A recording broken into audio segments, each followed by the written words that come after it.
Actually, hold on. Let me isolate spell table as its own window. Perfect. So I don't leak all my tabs. Yeah, you shouldn't be on other tabs anyway. Well, just like tabs like up on top. Yeah, like your frequently visited favorite adult websites. Oh my Yeah, goodness. exactly. Yeah. Luke, could I get a cut? Yeah, I'll do the same thing that you did. 3, 2, 1. Mm-hmm. And then how many off the top? Do really appreciate streaming. 5. I'll be muted the whole time. You won't hear me at all. But we may occasionally hear you on stream. So just be your general respectful as you should be anyway. And go look, have fun. You're not going to give the Limro players tips, you know? Is my hand keepable, Chad? I wish I could. In a pickup game, sure. But good luck, have fun. You got this. All right. Is stream live?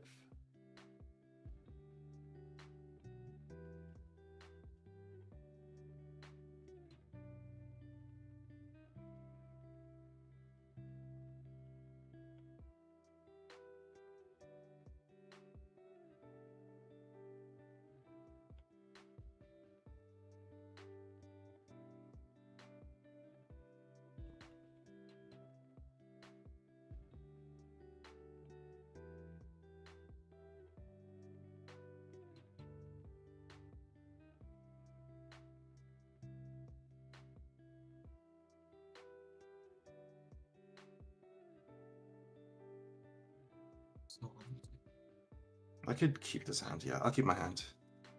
Okay. It has a free counter spell for turn 1, right? One more cut, please. Is that a promise? Or a hope? I keep my library. Is this fine for my library to be here, or do I need to be like fully in screen? That's good enough. All right. This is really cool. I can hear myself. That's crazy. I don't want to hear myself, but I can. We had to do a quick turn off and on again thing. Stream is live now. Sorry for the delay. I will get the gameplay on screen in just a moment.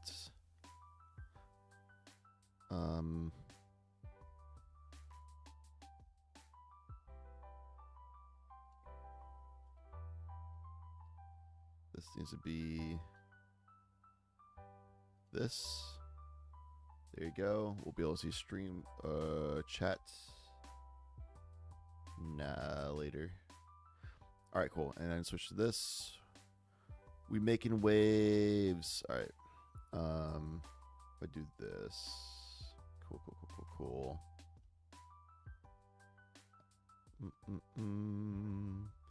We're getting this on screen. 1 second.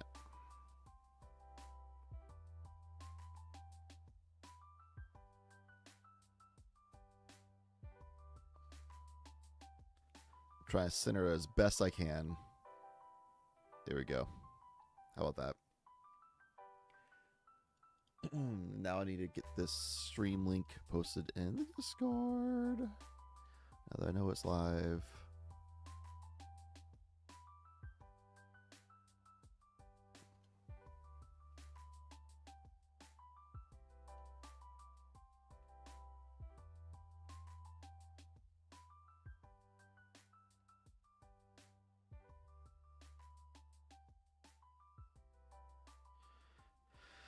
Did we do at everyone's in the past? I feel like I'm not supposed to do at everyone's. Maybe we're supposed to be at players.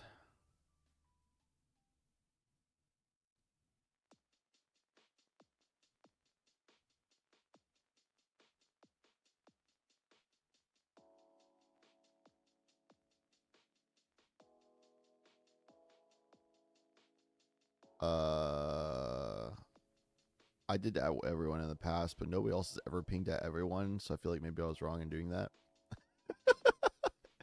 Let me see if somebody else ever pinged at everyone ever at all. Oh boy, whoops. Well, that was a month ago, Chad. Oh no. Church pinged at everyone one time, so I probably can do that, right? Yes. The answer is yes, absolutely.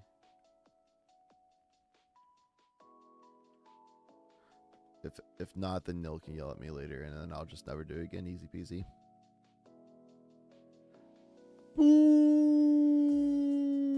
Booch. Good morning.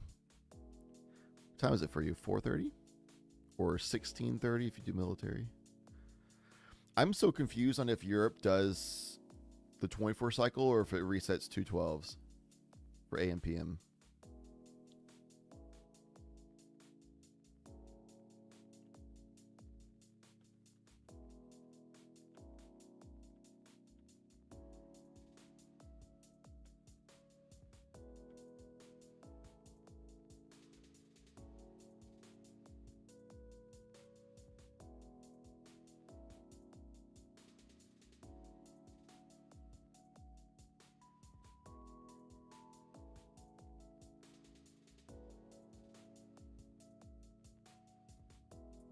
Here we go. I should have just copy pasted my last message. I've been a lot faster, I think.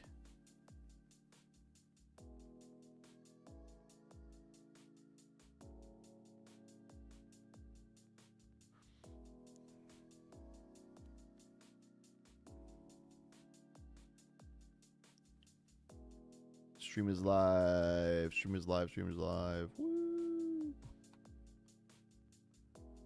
24 pods full.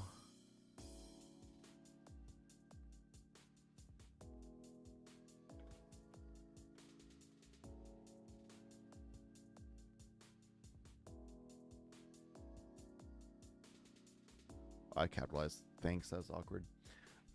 Anyway, the double lumber pod. Yeah, we had to start the day off right. There's no better way to start the day than with a double lumber pod. We've got loots, which is also exciting. And then we, of course, have the classic Roxai. A lot of shuffling going on the loot side of things. But it was a semi-sphere guy pitch, things like that.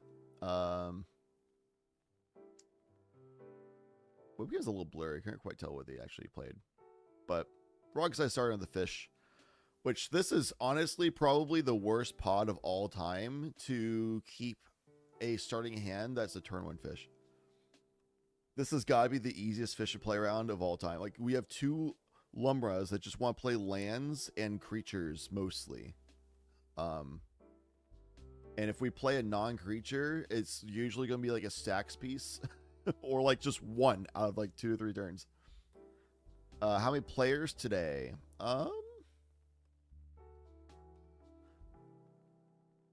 See, it's 1, 2, 3, 4, 5, 6, 7, 8, 9, 10, 11, 12, 13, 14, 15 times 4 is 60 plus 3 would be 63 people in pods. Oh, wait, no.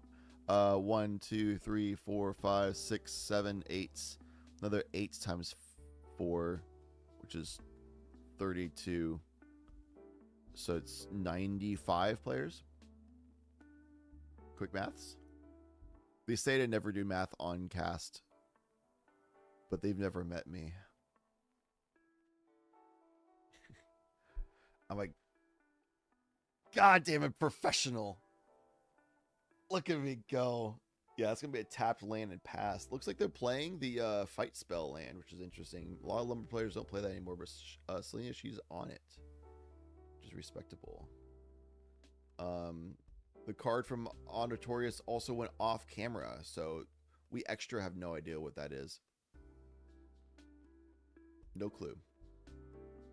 Shouts to Selena, by the way, for streaming this game for us, so to be able to view.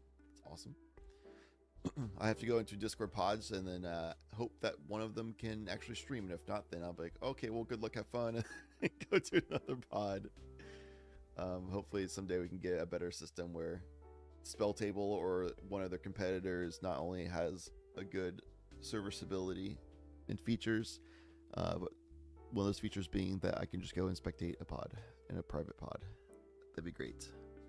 We want that. Dude, I feel like Loot's done nothing but shuffle this entire game. Am I wrong? Has there been anything other than shuffling from Loot this whole game? Like, there's like cards off screen and shuffling. Like, that's all I've seen. I've also looked away a lot because I'm trying to manage a few things. But yeah. What up, Troncat? Loose, welcome, by the way. I didn't quite say hello. How do you fight 2 cooking bears? It's not with a fish, I'll tell you that much. I think turn 1 fish in this pod is like, yikes. That's a fabled passage into a land that would be coming in tapped. And probably a pass from there.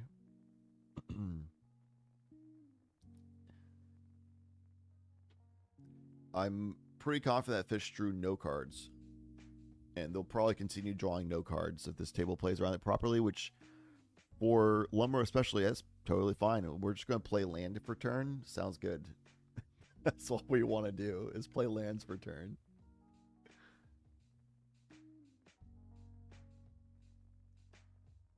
Sound is weird. It's only coming from the right. Uh-oh. Is that the same for anybody else? Is my sound... OBS is telling me my sound is stereo. It should be coming out of both ears. Or both speakers, or whatever yours is. Whatever you want to call it. OBS could be lying to me, but I would like to think it's not.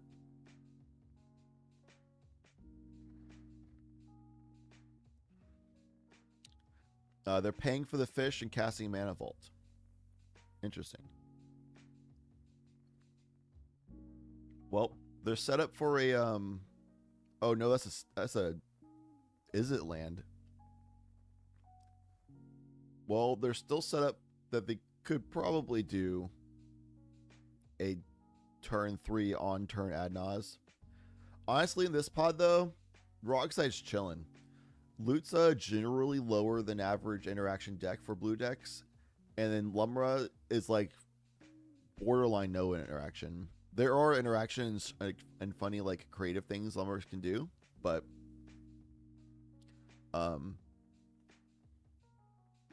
not much to stop a Rogsai if they haven't already killed the Rogsai or the Rograk. It would be insanely spicy, but Selena absolutely should destroy one of the lands. Oh, there's a creature, Lotus Cobra. Hey yo. Rogsai Silky me a fish. Like, but for realsies, Rogsai could be reading this pod and be like, Lumber is generally turn 3 to 4 deck. And if I just play fish and like forces Lumber before me to like not want to ramp out other stuff and just do land pass, then that allows me to just like slowly casually get my Mana Vault out, drop some lands, and then I can just casually do like a on turn ad naz turn 3 that just like slingshots me into a win, because there's going to be like such a little interaction in this pod. That little interaction that is like in the form of counter spells to stop the ad naz from getting cast, kind of thing.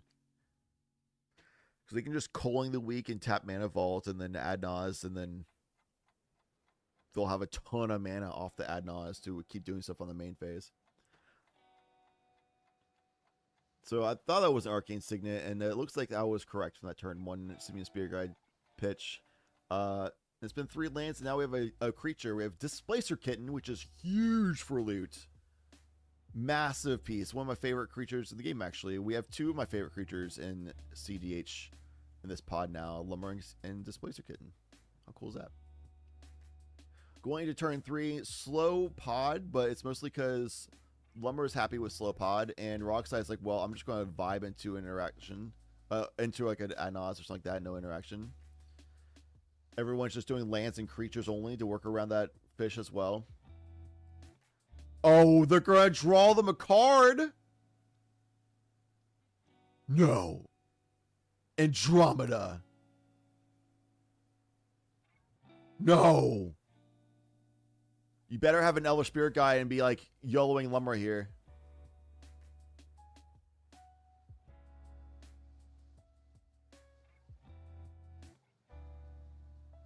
Crop Rot. They are jamming So impatient. Oh no. Well, Elaine might have been saying, like, I have a bad hand and I'm going to sit around with a fish anyway. So eventually one of you are going to have to jam because I'm going to do nothing but just like have fish forever. And here's a mana vault to prove that I'm going to have just fish forever. And if that was the discussion point, then like it makes sense that Lumber would send it here. You just get Hickory Woodlot or Lotus Field works. Lotus Field is bold. But again, a very low interaction pod, so you likely would be fine.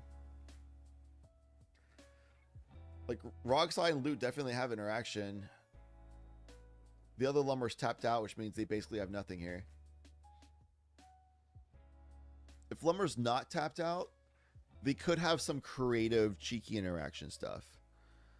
But Lumber tapped out is, like, pretty much doomed. You got generally nothing there. Sacrificing the Ancient Tomb makes a ton of sense because we're jamming Lumber here. Cracking that. So we got one floating green mana here. So the Lotus Field and Ancient Tomb will allow you to loop Mirror Pool at this point. So Andromeda is just hoping they flip into a Mirror Pool or maybe like an Urza's Cave that lets them find Mirror Pool. Okay, it's Yavimaya and that's it. Oh no, they have Fable Passage. Everything enters untapped, remember, because of Amulet of Vigor. So they have a bunch of mana, but can they get there with a Mirror Pool? They should have one floating green mana right now. Which maybe they forgot that, I guess. Because they just indicated 3 floating mana. They should be at 4 floating mana at this point. Lumber explaining how lands work to non-Lumber players, the classic. I swear, if you don't play Lumber, you have no idea like what half these lands. You probably don't even know half these lands exist. Cracking the Fable Passage comes in untapped. I mean, you have enough lands that would come in untapped anyway, but it's like extra untapped at this point. Technically, it comes in tapped. And then Amulet of Vigor trigger happens actually right now. And then you untap it in resolution of the Amulet of Vigor trigger. A lot of people don't realize that. Even Lumber players a lot of times don't realize that it's a trigger on the stack to untap for Amulet of Vigor if a land comes in tapped. A lot of people just assume it acts like Horizon Explorer or Spelunking, where it says that it just enters untapped. But Tiller Engine and Amulet of Vigor say that if it enters tapped, then you untap it, which is a trigger. Which is why copying Amulet Vigor or Tiller Explorer to have, or Tiller Engine to have 2 of them as effects allows you to resolve one effect to untap it, and then in response to the other effect on the stack, you can tap it for mana and then untap it as a resolution of the other effect. It's one of the big things that like Amulet Titan players and stuff do.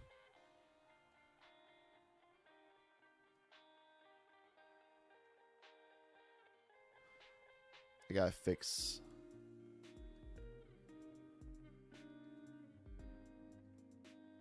I gotta fix the YouTube chat thing for later. Uh-oh.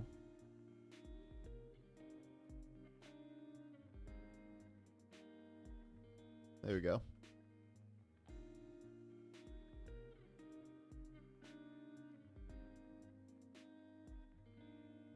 Let's put this here. All right, they got floating mana. What we got?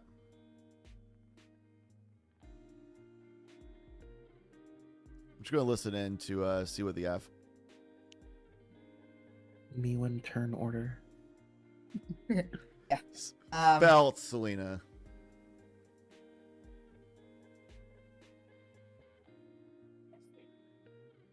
Sorry.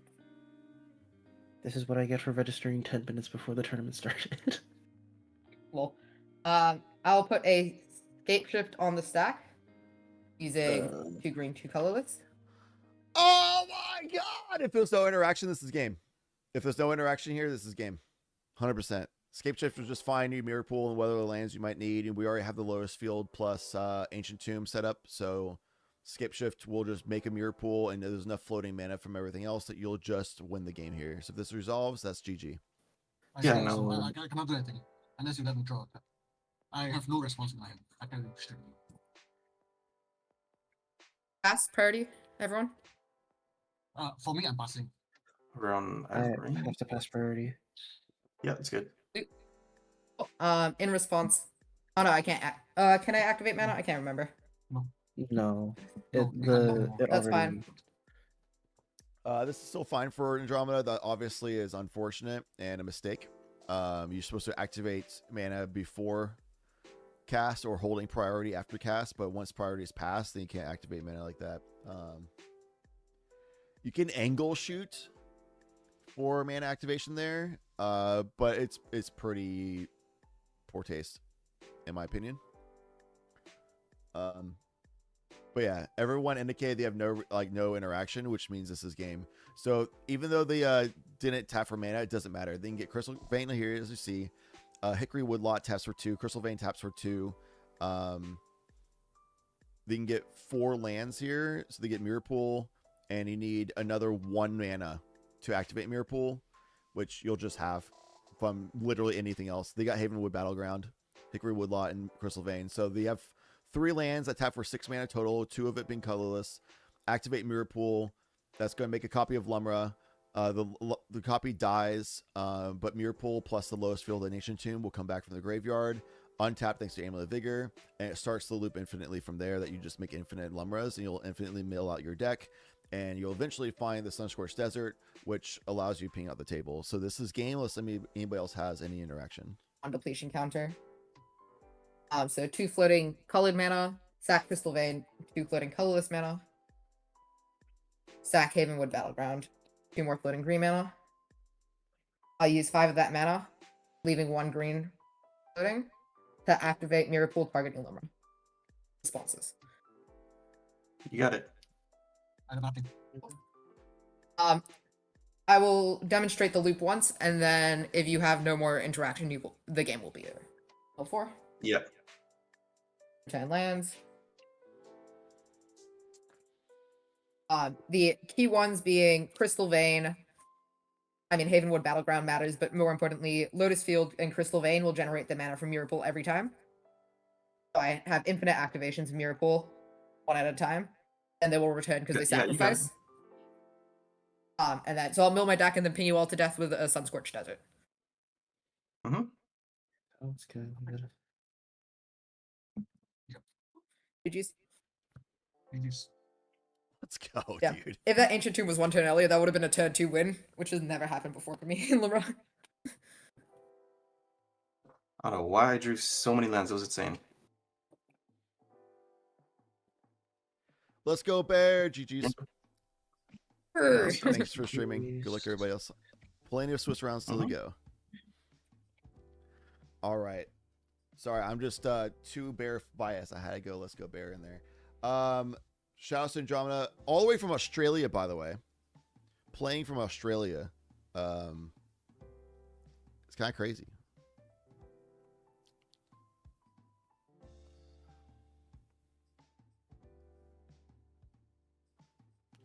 Kind of crazy. Very fast game. I don't know. There's one stream up that is showing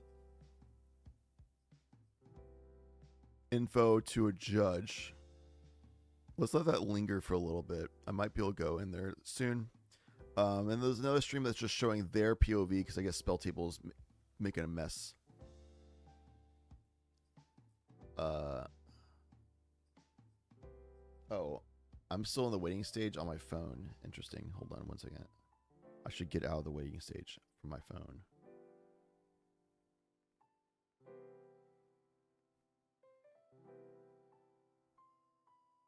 Whoa, that's weird.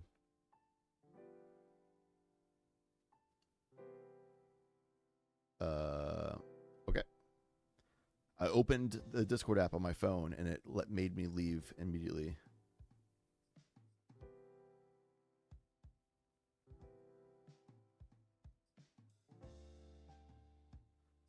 Interesting. Well, start off the day right.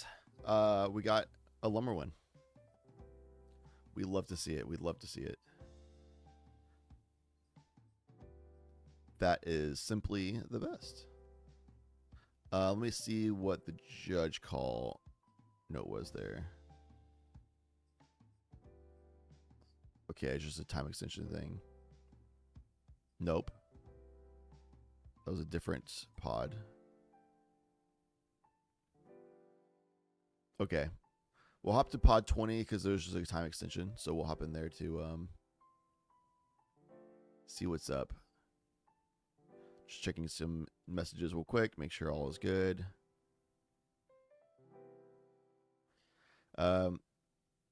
World Scribe 1 pod 6. I think they're playing Tyam these days. They used to play Atali. But speaking of Atali, pod 13 was a victory for an Atali. That's just an update. I think giving updates would be kind of cool. Yeah, let's go ahead and hop into pod 20 just to...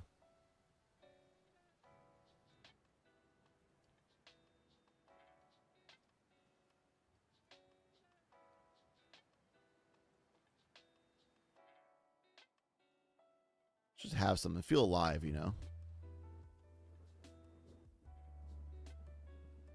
Oh. There we go. There we go. Shouts Lumber, man. I'm so stoked Lumber won. That was a turn 3 Lumra. If I do this, whoa ho ho. Oh, now we gotta make this a little smaller. Let me hide their info up there so people don't see what they're looking at. Here we go.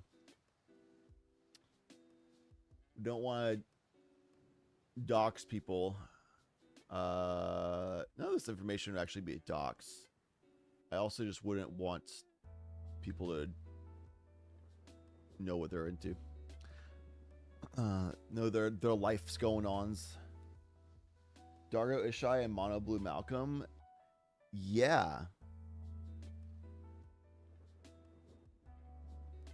Yeah, Mono Blue Malcolm is interesting. Vader is a like Dargo diehard. Last time I saw Vader playing was Naya Dargo. So Dargo Ishai is an interesting new take. And honestly, fair and valid because interaction is good. Yeah, Vader kind of like does the rounds on Dargo decks. Very creative Dargo player, very innovative Dargo player.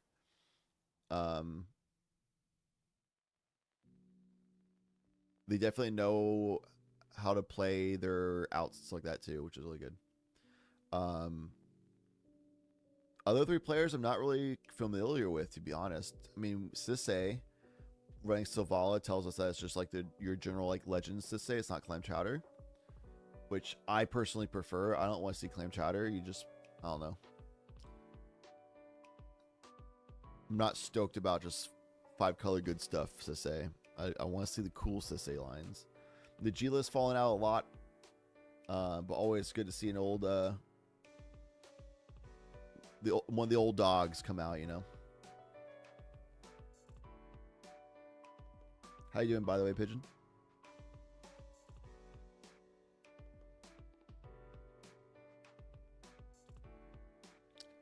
His list being Vader's. Yeah, I have not seen Dargo Ishai yet from Vader, so this is interesting. I mean, so far we're seeing the standard stuff. Nothing crazy, unless I'm misinterpreting.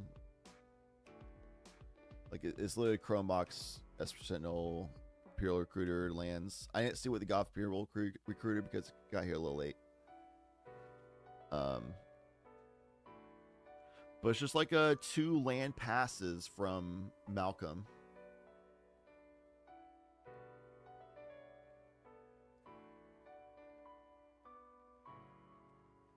Okay, and Fellwarstone, still just standard CDH stuff. but in a Dargo deck, there has to be interesting tech, you know. But the white can get you Voice of Victory. There you go. The white can get you ability to find your enchantments. Imperial Recruiter can help you find Bergie or Voice of Victory.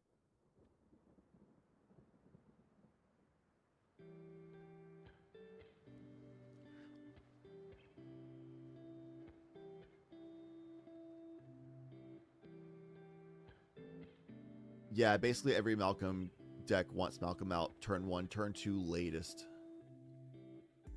Even Mono Blue Malcolm, which I've literally never even heard of Mono Blue Malcolm.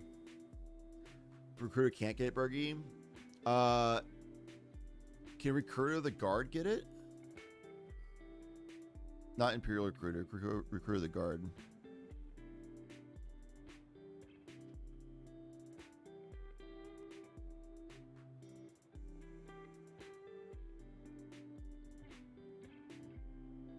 She's a 3/3. No.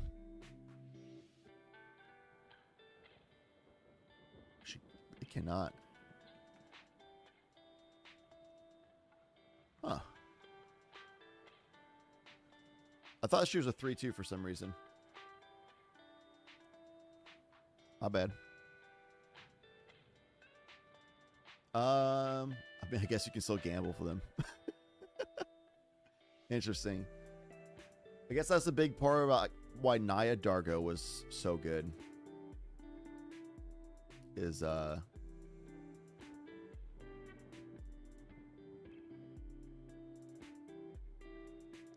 the green tutors.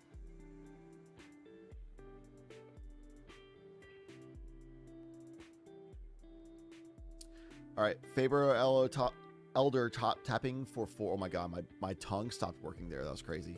Faber Elder tapping for 4 now. As Saheeli Rai, the Planeswalker, comes out.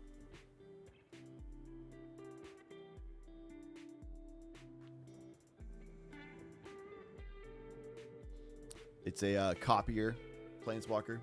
Just -2 to make a copy of an artifact or creature.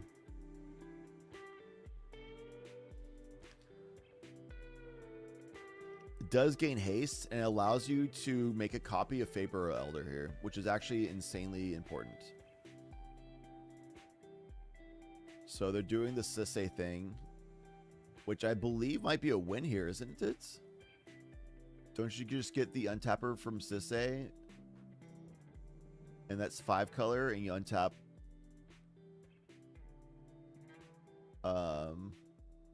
Vapor Elder, and then just Wooburg again with 5 color, and then you just win from there. There's no interaction. I believe this would be one.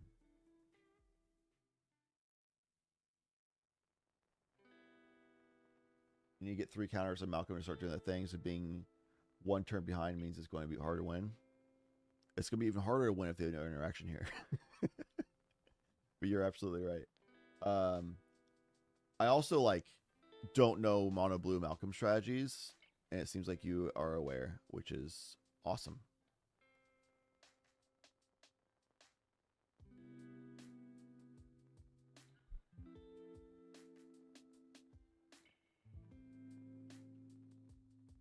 I guess you don't even need an untapper here because you can just -2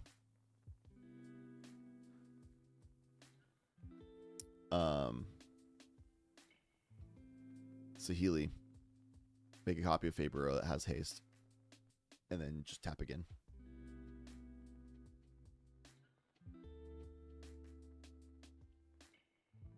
My biggest issue with Sisay players is they always take forever to find what they need. Like, they always forget where the lines are. I know it's a complicated deck, but I feel like if you play Sisay, you should know your lines, you know? Deadpool's crazy. Deadpool can swap with Voice of Victory. And that's 5 color. And Saheeli can make the copy. And then Wooburg again to find the untapper to then untap. And then Wooburg again to go from the Anmatu to blink. You just do flicker loop things. And then you just get everything you want. I recently thought about ordering a proxy list of Sisay because I'm like, I love fringe and non-meta decks primarily. That's why I'm a lumber main. I also just love bears as my favorite animal, and I love like green as a color. It's my favorite color in Magic, and I love doing weird things that are harder to interact with, which is why I love Lumra. So like all of my inner wolves are satisfied with Lumra. And even the having agency to affect the pod in a way that can stop turbo players from popping off before me is also why I swapped to a stacks version of Lumra recently, even though I hate playing stacks. It just is what it is, because other players is always greedy and have no interaction, as we saw in the first game today and as we are seeing right now. Because it looks like Deadpool resolved, which makes a voice of victory, which means nobody can cast spells anymore, and now they got Tyvar, and now they're going to do their thing. It's to say things. But yeah, but I also am very aware that you need to understand how top decks in the meta play, and like the reason why they're top decks, obviously. That's actually why I have like so many decks. So I have Kennen and I have TNK. And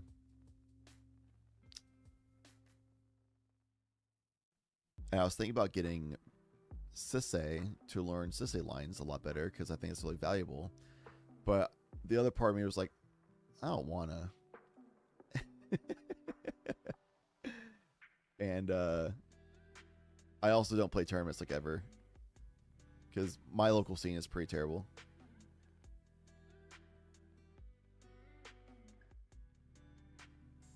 Well, there's the untapper.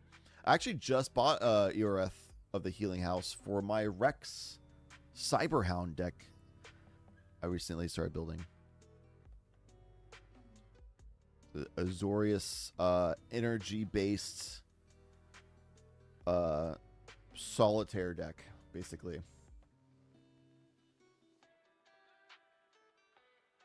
Where are you sleeping up right now, Pigeon?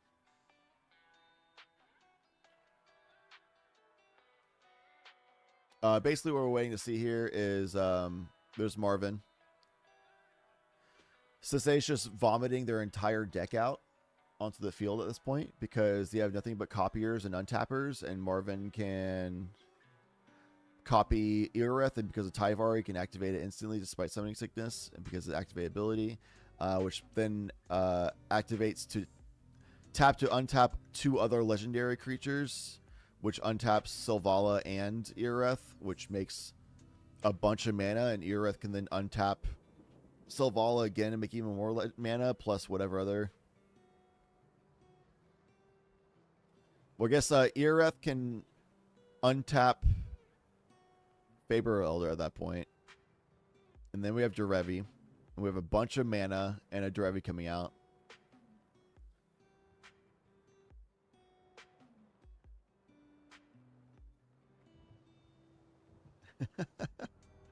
Lumber, let's go! Are you doing... basically, the entire community is doing either Turbo or Stacks version. So I'll just ask if you're doing a Turbo or Stacks version. If you have like 1 or 2 Stacks pieces, I'd still would consider that to be the Turbo version. I wouldn't really call you a Stacks version until you have like really like upwards to like that 4+ range of Stacks, and it's like, yeah, gotta go Turbo, dude.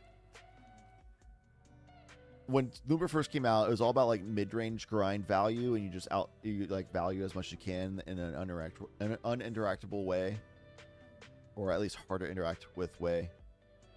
Because that was the mid-range hell meta. But then a friend of mine and I were like, why don't we just turbo this? They can't interact with us well anyway, so why don't we just go as fast as humanly possible? Or as fast as barely possible. So we did that. We got to the point where we're pretty consistently winning like turn 3. Just like Andromeda did today. Congrats again. And then even after we could get to that point, Lumber needs too many pieces to reliably win faster than turn 3. It can happen as soon as turn 1. It's possible. But turn 1 is like Omega Christmas Land. And turn 2 is like, wow, you got really lucky. But it's like turn 3, turn 4 is like the consistency. Very reliable turn 3, turn 4. Like I'm shocked if I have a win slower than turn 4. Like that is like the worst luck of all time in like a turbo list. But then we got like Ral and Roxai and stuff like that are like winning turn 2 very consistently. And in Mulligan, it's hard to stop that. And I started just noticing that a lot of pods I would be ending up in had no interaction to stop that. I'm sitting there on Lumra looking at like the other 2 blue players, like, can y'all stop that Ral or Roxai from winning? And they'll be like, nah, I'm tapped out, or nah, I got nothing. And I'm like, oh my god. And it would happen all the time. So I'm like, okay, well, I'm tired of sitting here on a bear and just like wishing somebody else can stop the faster decks from winning before I can. So I just took control in my own hands and decided I'm just going to switch to a stacks version. And I have not lost since. Granted, it's only been 6 games, but I've not lost since. Because I can actually affect the pod and Mulligan correctly now and stuff. But yeah, granted, only 6 games, and it's all pickup games. And I think I was also talking to my friend because he and I have been like really back and forth about whether going stacks is the correct call in this meta or going turbo. And we've come to the conclusion that if you're playing in pickups, stacks is better. But if you're playing in tournaments, then turbo actually performs better than stacks. Because in tournaments, the likelihood that you come across people who are actually like responsible and do like interactions like that is a lot higher to stop those like faster decks. Meanwhile, the first 2 games we just saw today was a Lumber pod that won with no interaction at all. And then pod with Sisse won and there's no interaction at all. So it's like, maybe my logic is back to going stacks. I don't know. But yeah, I mean, I don't know. Like Lumber won turn 3, which is awesome to see, but still, like in a pod with Roxai, you kind of generally assume Roxai to win turn 2 to 3, while Lumber wins turn 3 to 4. So Roxai just had a bad seat prio and kept like a fish hand in a very creature and land heavy pod. So it's like the Roxai kept a bad hand and was seated behind Lumra. And then the loot just like greeted out and didn't have anything. And it's also a very low interaction deck as well. Yeah, John, I heard you say that if you were able to get the Ancient Tomb 1 turn sooner, you could have had a turn 2. And it definitely looked like a gas hand. You had the Vault, Skate Shift, Amulet, Fast Mana, got the Crop Rot.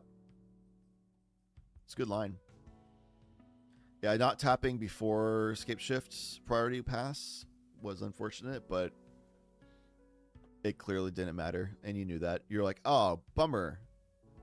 Well, didn't need the mana anyway. Yeah, way too many people play greedy these days. So I don't know. We'll see how that goes. Because I figure in Top Cut, Turbo Lumber will do a lot better. Whereas in Swiss, Stacks Lumber would do better, is basically my conclusion. And seeing the games, how they've been playing out today so far, it looks like that's continuing to be true.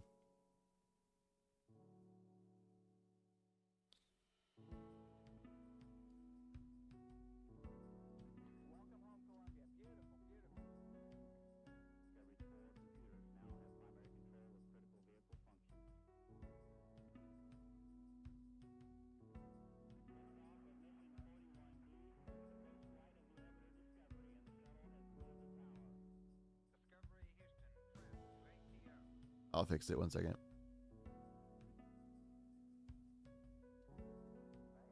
One moment, please.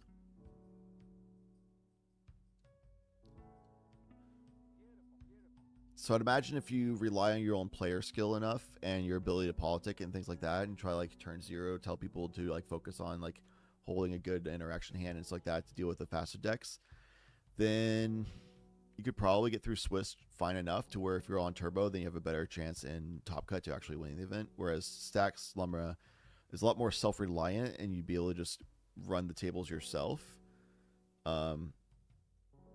Though I guess the other problem with Stacks Lumra would be draws. Draws would be an issue because games would naturally go a lot longer, and people under stacks, instead of immediately realizing that they have nothing to do and just like do a land pass or something, they just sit there for like ages, like trying to think of like, is there a way to do anything? And the answer obviously is no, and then they eventually pass, but like they wasted like 5 to 10 minutes doing that.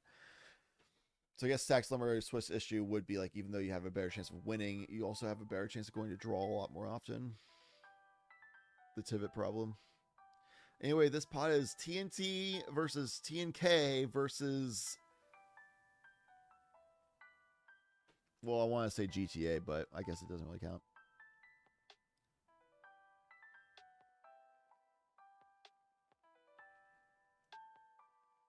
Shout get Rogmaster. Looks like they're waiting for a reconnect.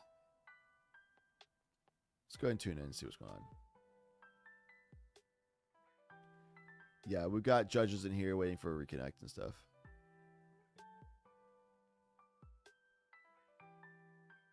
Let's see if there's any other games going. Nope.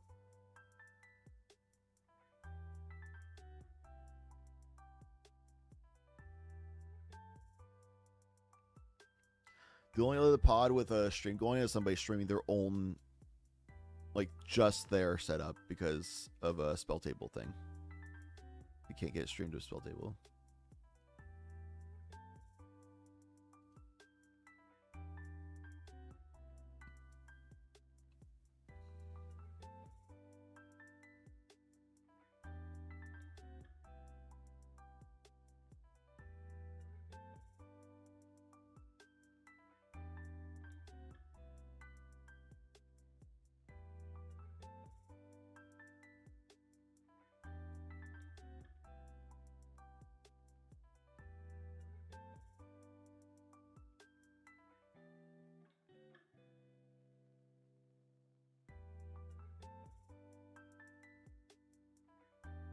Non-proxy deck is a more heavy stacks list, mostly because the turbo pieces are expensive. Yeah.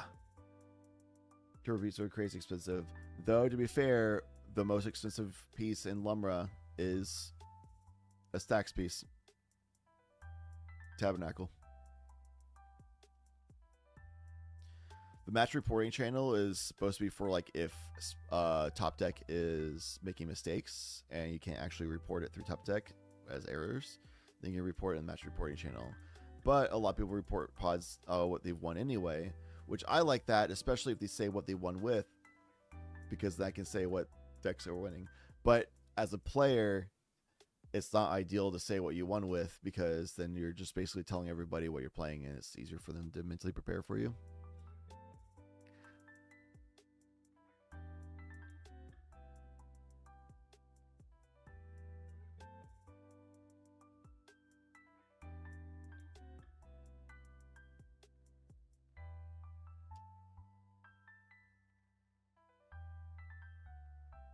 I believe,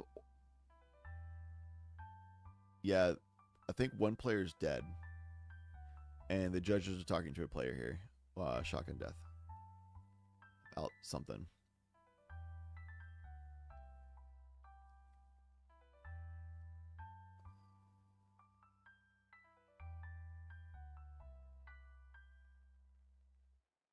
And there's no other pods to stream. Because there is other pods playing right now, but nobody's streaming. New Master, welcome. Why are half the decks players disconnected right now? Second seat is dead or dropped.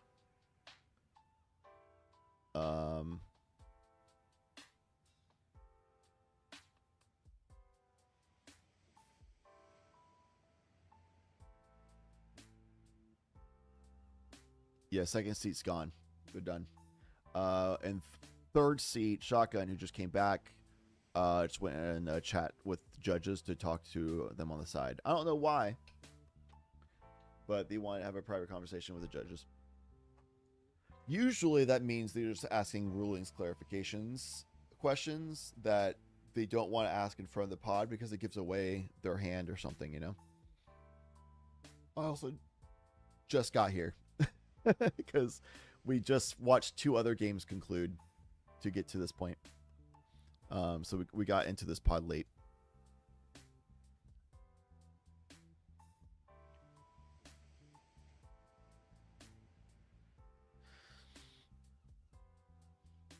That's just the downside of watching my favorite deck in the format swiftly win is we get to games late now. Try to figure out what's going on when we get here. I'm going to unmute so they can explain what's happening. It'll be easier than us trying to guess at what's happening. What's in your graveyard? I have Vamp Tutor and 2 Fetchland. Cool. Guys, you're fucked. You sure you don't want to use it? Okay. Wait, what were the 2 cards? A tutor and 2 lands? Tutor and 2 Fetchland. Vamp Tutor. Yeah. It's fine. Okay. Oh wait, Static Orb is gone. Oh, I forgot about that. Ooh, actually no, that changes things. I'll just exile the tutor. Sorry about that. Yeah. And everybody loses 2 life. Got it. Yeah, Static Orb is removed from the game. I was playing around that. Moving to combat. Yep. Voice like Victory. Attacking Gitrock. 2 mobilize. 1 going at Gitrock and 1 going at Tina and Chrome. I will also send Tina at Tina and Chrome. Oh, sorry. Let me switch it up. Maybe Timna and 1 warrior going at Gitrock, then 2 warrior. 1 warrior and voice going at Timna and Chrome. So 2-2. We both take 2. I will take 2. Gitrock will take 3 because Timna is 2, then 1 more warrior is 1. Okay. And then you gain your 2 life from Timna. Yep. Nice. I'll trigger Lose 2, draw 2. Timna. Yeah. Lose 2, draw 2. Bless you. Excuse me. Thank you. Bless him. Yeah. Casting a Mox Ember. Okay.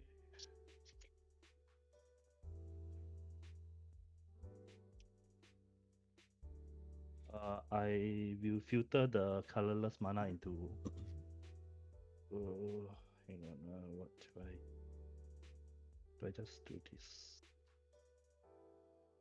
Yeah, I'll just use this to tap for green. Any color, colorless. Sorry.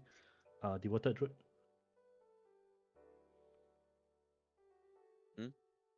Devoted Druid, and put a 1/1 Devoted on tap with Devoted Druid. Devoted Druid's good. Yep. You want? Swift. Targeting Devoted.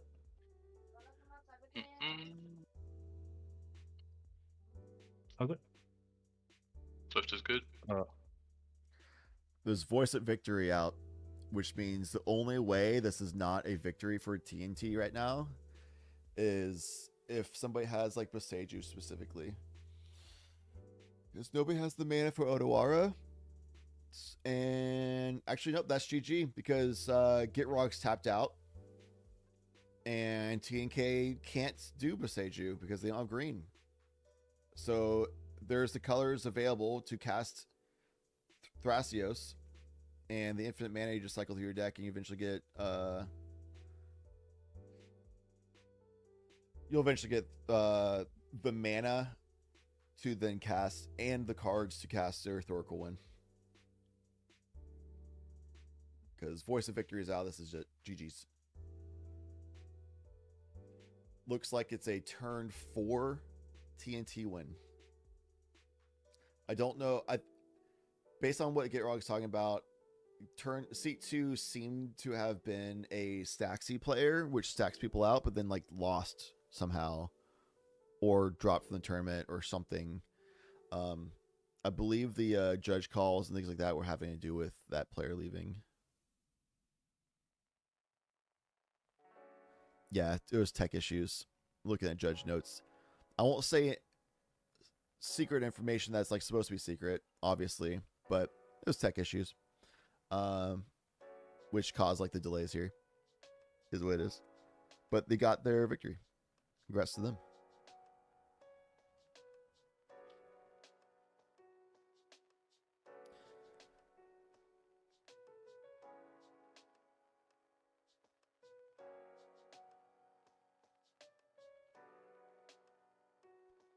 Congrats to that. Congrats. Pretty straightforward. Got Voice of Victory out, so silence people. Let me do these Celestia thing of Devoted Druid and Swift Group configuration for infinite mana. The draws from Timna might have mattered there. I'm not sure. They didn't play Mox Hammer before combat, so I believe that's one of the 2 draws. That makes sense to me. And I don't know what the other draw is. But that was wraps at that point. They had the blue mana available as well to cast Thrasios infinite mana. Infinitely draw your deck, and you'll get the 2 blue and then a black to do the Oracle. You just need a 2 blue at that point, actually, because you're just drawing your deck on the one thing. Yeah, if you do the black part. Easy peasy. It makes it a little bit more awkward because they went to combat already. So usually another easy way without needing to even worry about getting the blue mana is you just pump infinite X into Finale Devastation, swing out for a kill. But it looks like they had to go to combat to draw cards first.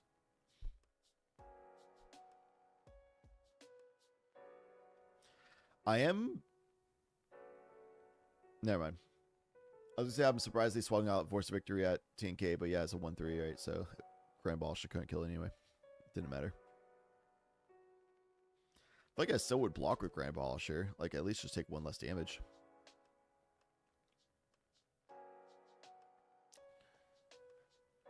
Like block the 1/1 that was summoned. That way, even if they like find a way of getting Cradle out, it's like a 1 less +1, and you take 1 less damage. You know, one of those little like min-max optimal things that probably won't matter, but you gotta do it anyway. You just gotta play your outs. But it looked like the writing was on the wall already, that it wouldn't matter.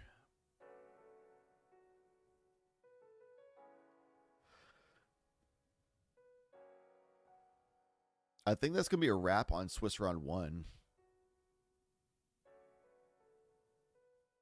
Actually,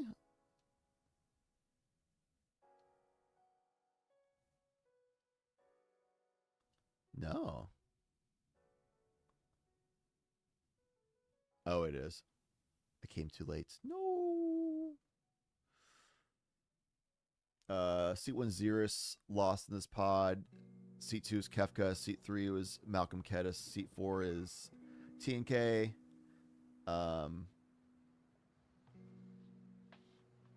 They all just like scooped up their cards right as I got in here, so I don't know who won.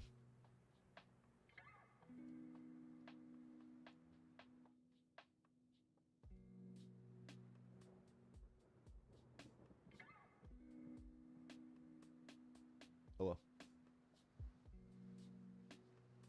Probably wanted to keep a Baalisher for the turn. Didn't want to risk any tricks in the best case like idea I got. Yeah. I mean, especially if you're not on Necro or Adnaz for TNK, then you wouldn't really care about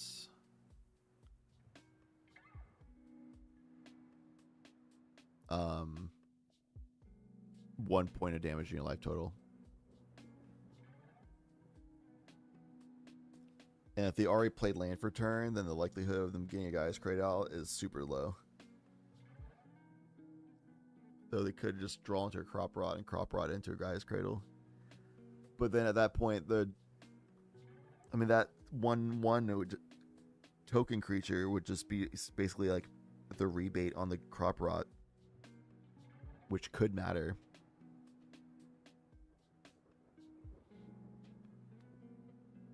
Though unlikely. I don't know, TNT doesn't really do combat tricks. Like, that's not really a thing in CDH. Like some decks do. There's some like Boros decks. And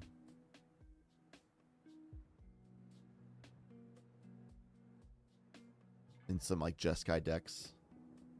So there's some Boros and Jeskai decks that do like prowess or other aggro like combat trick type stuff, but it's pretty rare to find those decks that do that. TNT really doesn't do combat tricks. That'd be really spicy of an include. It'd be like a deal 2 damage to all defending creatures or something, you know.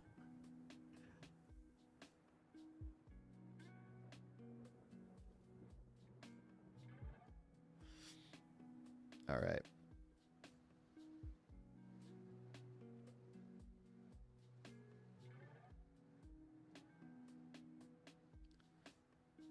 Got 23 more minutes on the timer. Only a few more pods left, honestly. We've got 1, 2, 3, 4, 5, 6, 7, 8 pods remaining. Yeah, for sure. I got you, No Master. Like playing devil's advocate type thing or something.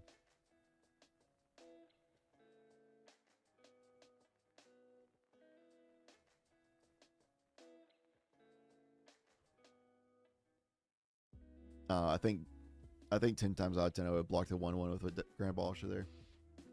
Just to get rid of like the guy's cradle angle or whatever. Destroy target blocking, yeah. Yo, honestly though, in my opinion, if I block a 1/1 with my 2/2 and they play a card that says destroy target blocker or something like that in their TNT list, I'd be like, damn. Respect. Fair enough. Respect. Good play.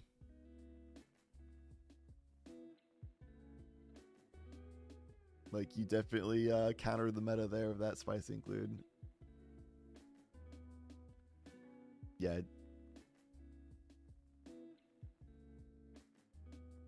End of the day, it's like the most like insignificant questioning, obviously.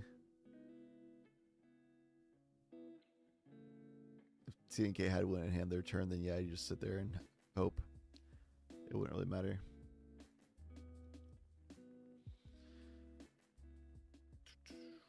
Yeah, I don't see other pods with streams up other than there's a pod with a stream up, but it's a judge call. I don't want to like jump in during a judge call to stream it, right? That's kind of awkward.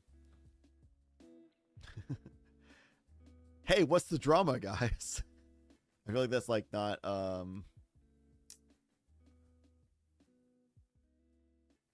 respectful. I feel like there's a slightly better word for it, but that works. It's not respectful.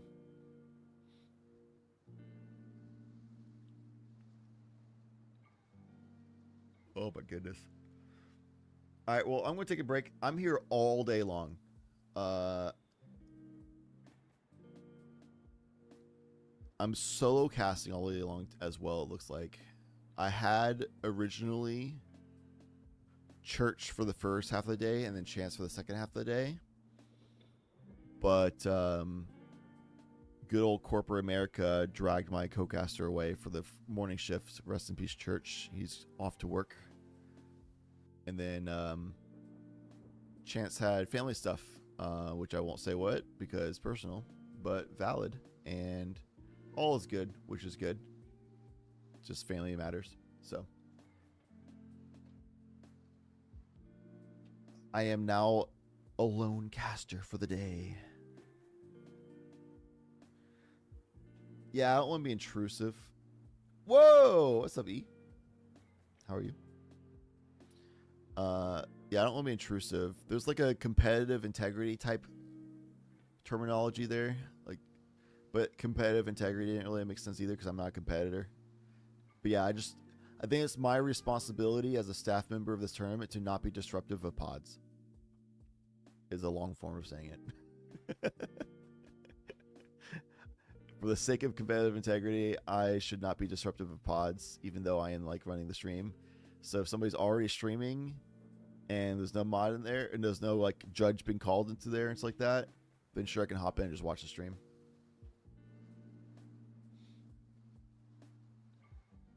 With that being said, somebody did stream and a judge went in there and the judge is gone now and they've resumed playing that that game. Speaking of judges, J-Dog, who's one of our judges on rotation, is not judging this event as a competitor instead, and he won the first round of Swiss. Congratulations to J-Dog. Other winners being reported will be Hexval, Jace, the E,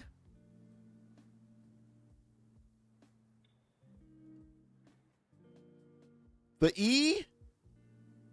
Good job, E. It's negative E.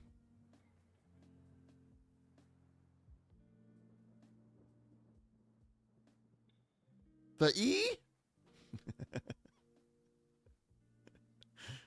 I don't know what that formula is.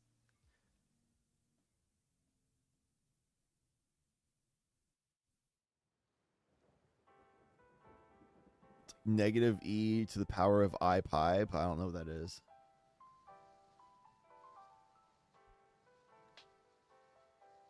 It's a Wolfie video. Oh, shouts Pokemon. Wolfie video where a broadcaster mentioned something about his Zoro arc that was still camouflaged during the live podcasts. And it psyched him out so hard he lost the match. Whoa. So I'm muted. Like, big important thing is I'm always muted in pods, so the players can never hear me. You usually don't hear the players because I'll mute first, and then on top of that, I'll then deafen, so that you don't have to hear the conflict of me yapping and the players yapping. But then at times I want to listen. We want to do a listen in on the players yapping. Then I'll undeafen, but I'll still be muted. So there'll be some times that I'll talk while the players' audio is live as well, but I'll try like squeeze in my words in between them talking. So it's not like chaos in your ears. But anytime I do that, I put effort into making sure that I'm still muted in Discord before I start talking.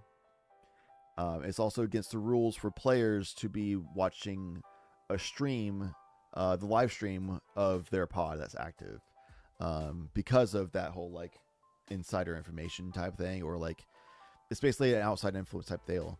Whereas I'm not getting punished for doing outside influence because I'm doing everything I can to make sure that they don't hear me. But if they go out of their way to listen to what I'm saying, then that's them creating outside influence, however, right? So therefore, they would be the ones punished for it, which generally results in them getting disqualified for this event. And if we find that they do it a second time for a future event, then they're full banned for a year because it's considered cheating. I think the ruling is that you're just considered cheating at that point and disqualified for a year, but the whole streaming thing is a little bit awkward and people don't really understand how that like plays out and blah blah blah. So it's like we give a little bit of like leeway for people. So we usually don't go to straight to a year ban. But it is a bannable offense. Going out of your way to backseat themselves is rough. Yeah. That's why we monitor the viewer list in YouTube. We tell everybody that that's against rules beforehand. Yada yada. But generally we'll give them a warning like get out of here, And if they don't get out here, then they will get disqualified. And if they do it in a future event, then they get year banned. Is usually what we escalate to.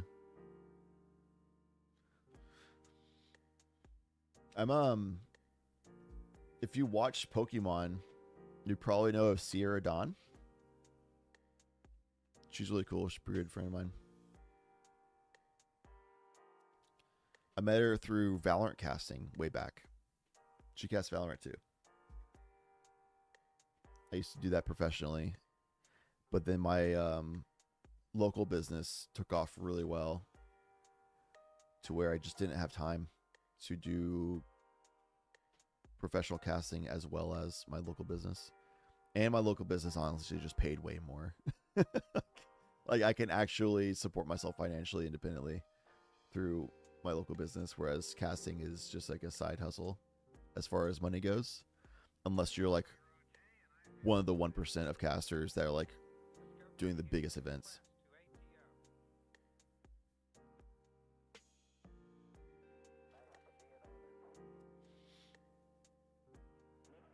But I'm really glad I get to do this as a casting outlet, because I really do enjoy casting. I love being part of like communities and stuff.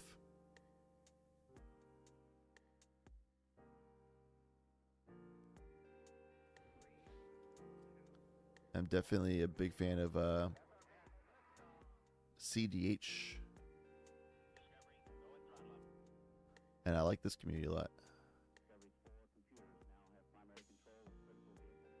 I feel like enough time's passed and they're still streaming, so I'm just going to hop in here.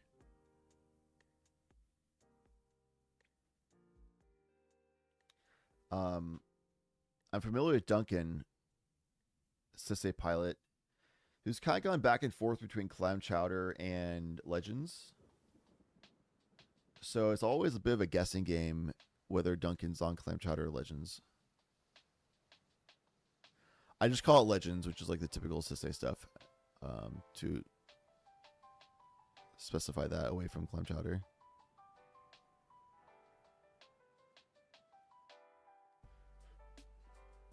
This pod does have a 4-minute time extension for anybody aware of the clock, which is at 12 minutes remaining. So this is essentially 16 minutes remaining for this pod. Elsha is nice to see. I'm constantly wanting to make, because I proxy a lot of decks. I have like over 50 decks because I just want to have a little bit of luxury that can buy proxy decks. And two, I don't want to have to like take apart a deck and then put together another deck every time I want to play a new deck. I'm lazy. So I just proxied a bunch of decks because it's cheap. In my most recent order, I was very on the fence about getting both Sisse with doing fun legend loops and stuff, and doing Elsha with the Infinite. Because both of them seem like really cool decks, and I've been wanting to play them. Same for Narset, 4-mana Narset, the Prowess. Not Prowess. Wait, no, I do think she has Prowess. But it's more of that you want to cast your instant sorcery from your graveyard. Yeah, Prowess. But those 3 decks, 2 Jeskai decks, and then Sisse, are like the decks I really wanted to proxy. I probably will in my next proxy order. But didn't quite make the cut. You can be paid to do this, and CDH, hell no, not yet. I think there's been a couple instances of casters getting paid for tournaments, but those are like the big like 20Ks or whatever. This here I'm just doing for free. I'm doing 12 plus hours of labor for free, just because of the love of the game, love of the community.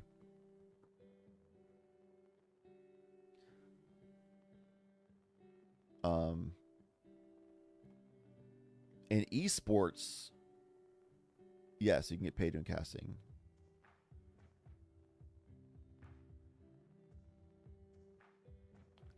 Yes. Esports. Entry level, like if you are a beginner caster and getting paid for an event, a day rate is around $200, $250 for a day. But you're like working the whole day, and if you're offering a day rate, that means that You're offering your services for anything that they need you to do within reason, obviously ethical, all that kind of stuff. But you're offering your services as a caster and as like on-air talent of any regard for the whole day. But it's like $200, $250 range for an entry-level caster.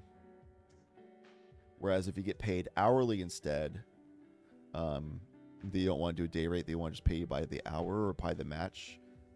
By the match really fluctuates based on the by the esport you cover, because some matches are shorter than others depending on what the esport is. But if you go like hourly, then it's usually like $35 an hour for entry level.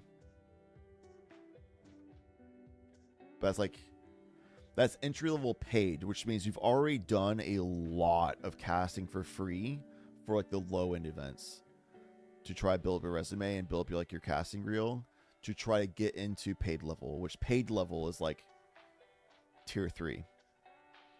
So you've already done all the community, all the, low tier events, and getting to tier 3 is like barely paid level, and that's like $35 is a really solid hourly intro, and then $200, $250 would be like your day rate. Which, if you do day rate, that means you're usually working like 8 hours.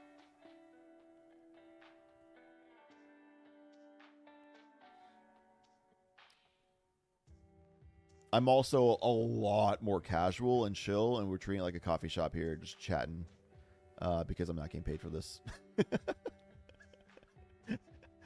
I am just having a Saturday with a cool community, is what I'm doing. I would also like to see a Magna deck today, by the way.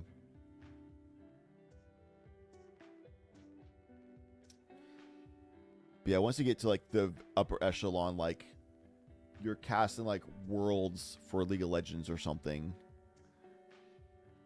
then you're getting paid thousands of dollars per day, which you need to, because like you only work a few days of a month, right? Like casters work, so some casters in LCS, do you all know about LCS, League of Legends? Or Valorant?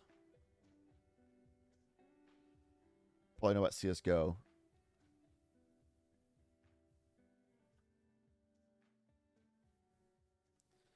Magnus, your main deck? Nice. Oh, Bear. What's up, G-Bear? I just realized what your name was. Sorry. Welcome. Also, welcome, Greyface, by the way. But yeah, I'm solo casting. So if you're solo casting, innately, if you're solo casting, you have to like pace your energy levels a lot better, because you don't have somebody to bounce off of to not only like amplify your energy levels with another person, but also you don't have anybody to pass the mic to help like give yourself a recovery time and take a drink of water or something. So I have to pace a lot more by nature. Additionally, I ain't getting paid for this. This is just Saturday for me. So we're just gonna hang out. I'll obviously do things to try to be entertaining and make sure the stream's up and doing things right, but I'm not gonna go like professional, like, oh my god, this is the craziest shit ever, and burn out my energy like this is the World Championship or something. Is there a sign up to commentate? No. I run the production side for Tough Mulligans. So if you're interested in commentating, then just shoot me a DM. We can talk after. It's going to be a lot of things like record yourself doing commentary for CDH. Tell me how much you know about CDH. What's your experience in it? We'll probably hop on a voice chat after that initial process if things look good. And we'll just yap about casting philosophy. And just kind of get a vibe check, basically. And if things still are going well at that point, then for the next Tough Mulligans, then I'll probably pull you in for 1, maybe 2 Swiss rounds just to do a trial run, see how things go. And then from there, if things keep going good and it's all good, then I'll just add you to like my like personal list of casting roster. And then I would just hit you up for future events if you're free to do some commentary. That's basically what the process would be. But we don't have an official sign up or anything like that. Just DM me.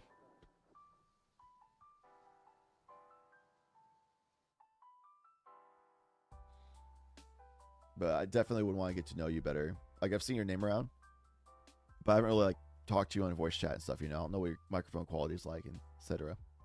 So we'd want to get that squared away over the next course of a few weeks before the next Tough Mulligans event.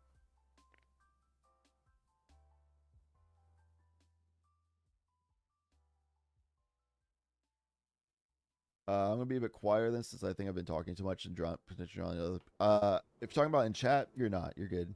If you're talking about on commentary, yes, there's a whole philosophy of handing off the mic to your co-caster to try to help give. Whoa, went for a ride just now. Hello.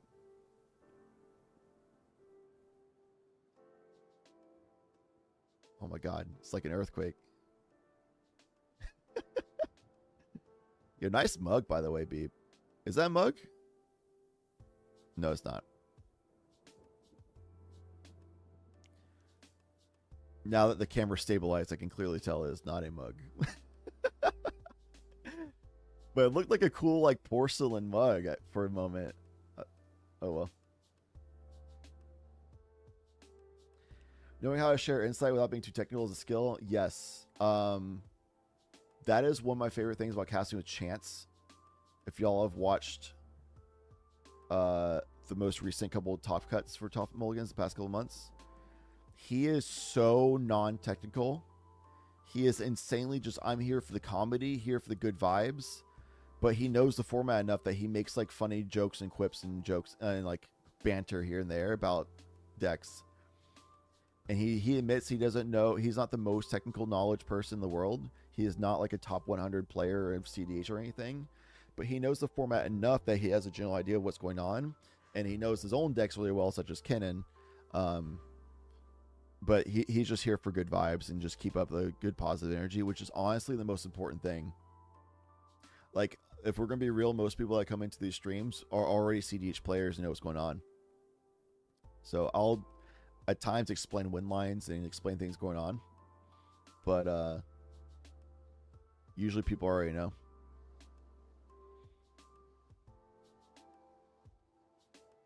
By the way, Elsha has counterbalance and the horn out, but I believe they're now hellbent, which is unfortunate. So that was a crazy power position if they had a lot of cards, but they are now hellbent. Unlucky.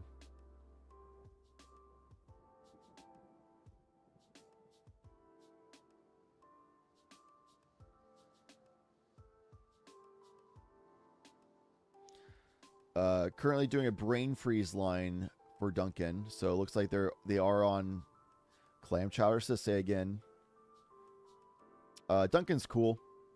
Clam chowder said I'm not a fan of though, but they got breach out. They've got brain freeze happening. They got LAD.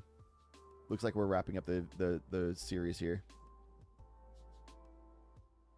The series of events leading to the win. I see Smothering Tithe and Ristic Study out as well. Can't quite tell what else is stacked under there, but there is Bergie. Ragavan.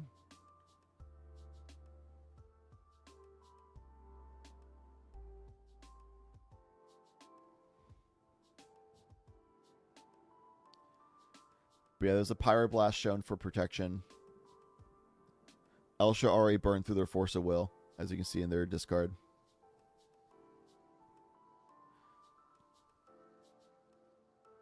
They do have counterbalance out, which Duncan needs to be aware of, but clearly Brain Freeze has been going off, so counterbalance is not on 0 or 2 because Brain Freeze LED is happening. Hard casted the Force off Elsha. That is awesome. Dude, Elsha is so sick. Such a sick deck. I'm kind of regretting not ordering Elsha. I built a Fringe CDH Captain America, and that's like my Jeskai CDH deck. It's bad. I'm not going to say it's good. Don't bring it to a tournament. But in pickups, it's playable. I have won games with it, But man, does it feel like an uphill battle, because it's a lot of just Jeskai control while also trying to establish infinite mana so you can do infinite pings with Captain America. So you do not get value in command zone. Your command zone is just a win outlet. So you need to just do raw Jeskai good stuff. It is. The bot saying Tough Mulligans Act 9. Good call. I got a message Nil about that. Unfortunately, Nil controls the YouTube channel. I only stream to it.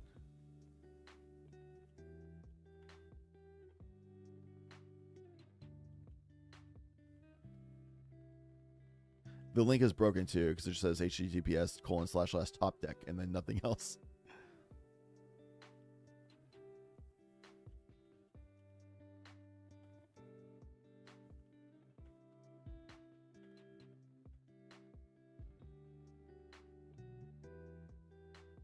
I just messaged him. Hopefully that'll get fixed soon.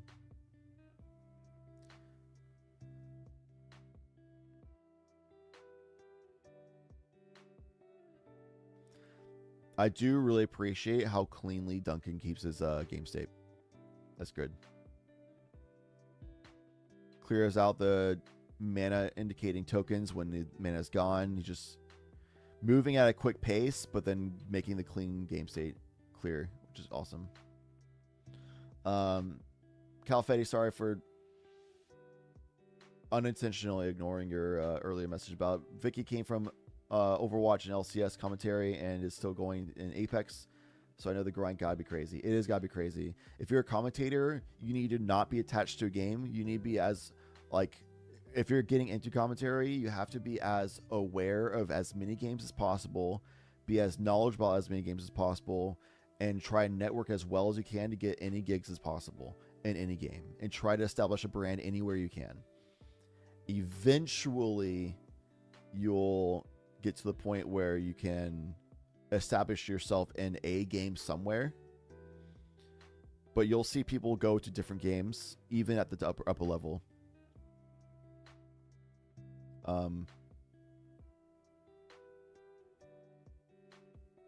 Wow, I'm blanking on name.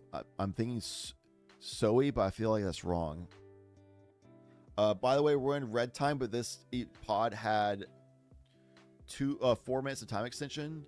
So technically, Duncan could pass, and Slushan would have another turn available if that happens within the next 1 minute and 8 seconds. But we all know that's not going to happen.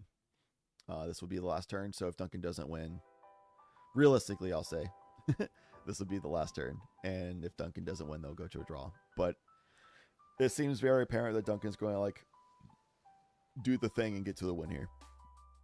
They have the Brain Freeze, LED, Breach line up with a lot of protection. Players have not conceded yet, which indicates they have something. Duncan hasn't gotten to a silence effect yet, I guess, which is incredibly shocking to me. I don't see anything on board as a silence unless they cast silence earlier.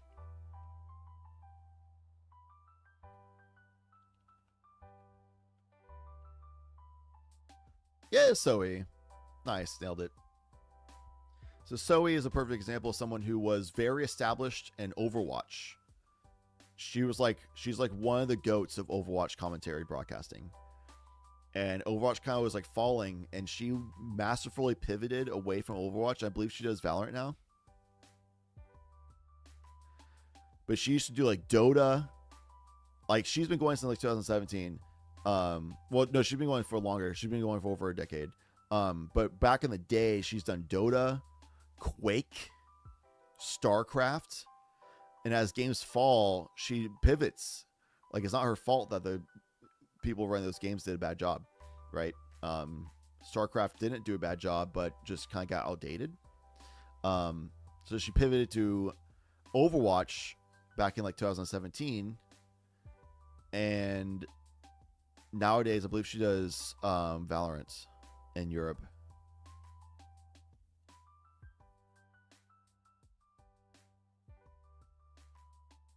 Yeah.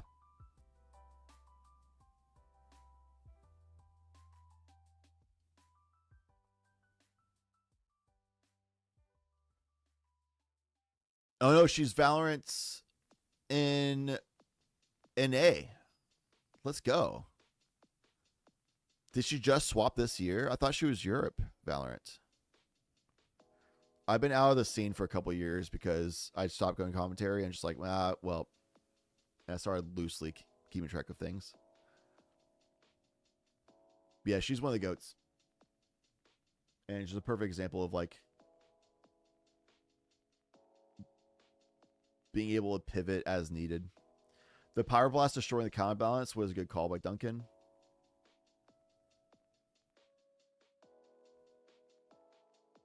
Let's go ahead and get that question mark off the table. 100 beeps still holding hand. The table setup is pretty wild, but I'm here for it. Like, this is a gamer, you know? Bot is fixed. Shout outs to Nil. I believe he's fixing it right now.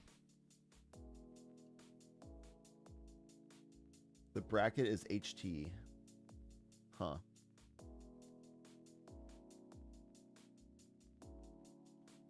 But we're on the correct tournament.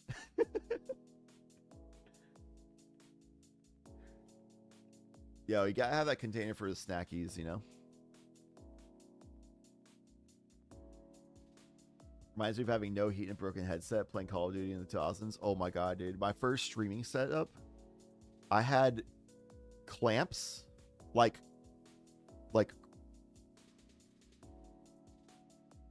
hardware clamps, like you'd find in a shed. I had full-on heavy-duty clamps that I clamped on the back end of my mic stand, and I hung wire coat hangers from the clamps, and I used the clamps as not only as a counterweight, but also as a stopper, so when I hung the wire coat hangers, they wouldn't slide off the back end of the mic stand. And I found like that perfect shouts counterbalance. I found like perfect counterweight on my mic stand just so that my mic wouldn't fall to the desk all the time, and it could actually be in front of my face. That was like my first streaming setup like 12 years ago. So I did full-time Twitch streaming for 8 years. I was not a massive streamer. I barely paid bills. The reason I stopped is because I was tired of being broke.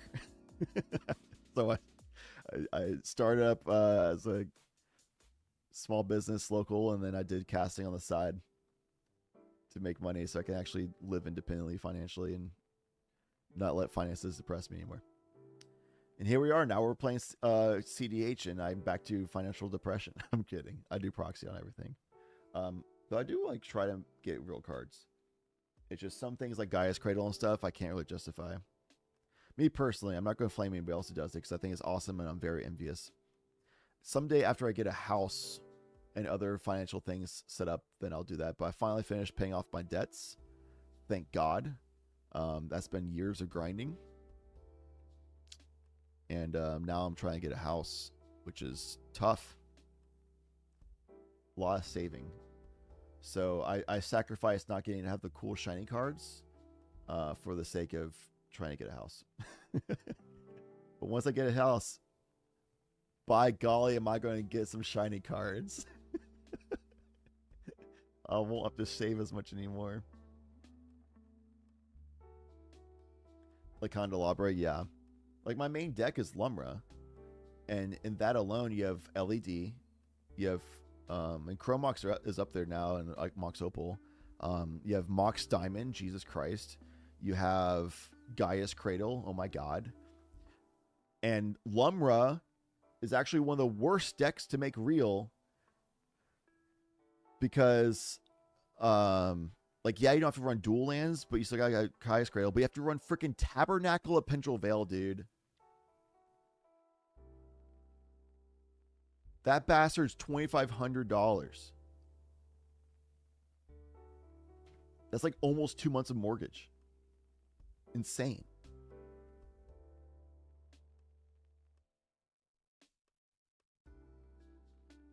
Bazaar is also up there. Bazaar is also in like the 2,000 plus range typically. but I personally don't run Bazaar. I don't think it's needed. Tabernacle just dropped to about 1,700. Oh my god, maybe by like a year from now we can buy it. It'll be down to under 1,000. That'll be awesome. I doubt it though. It's surprising it dropped that far.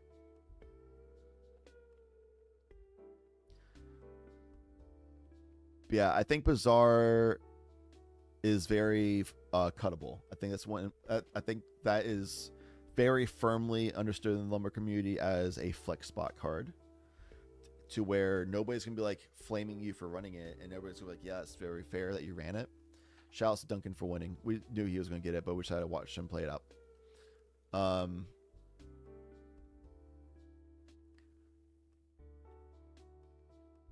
Shaka won as well. No, this is before. Okay, never mind. Like, what the zoom in.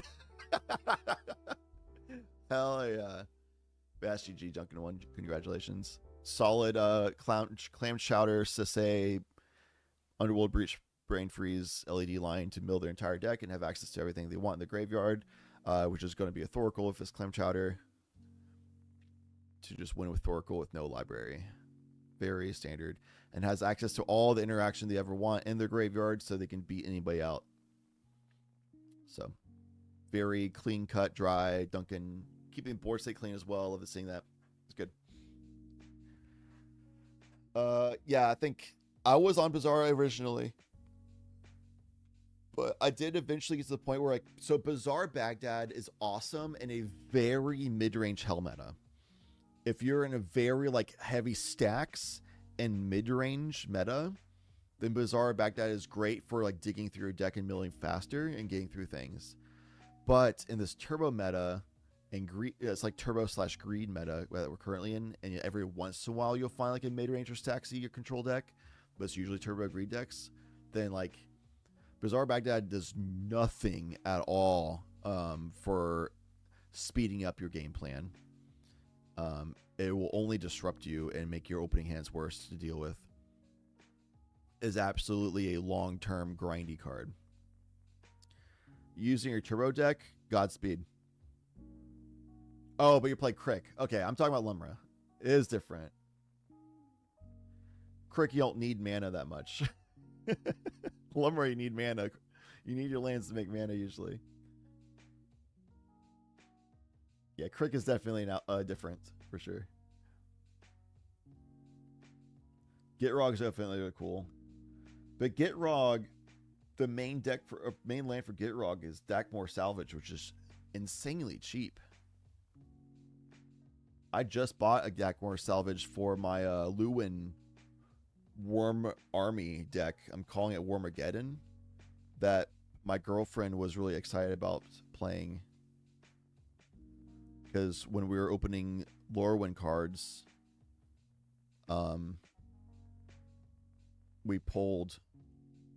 she pulled a shiny worm token, and she was like, oh my god, it's so cute, and she was so stoked about it.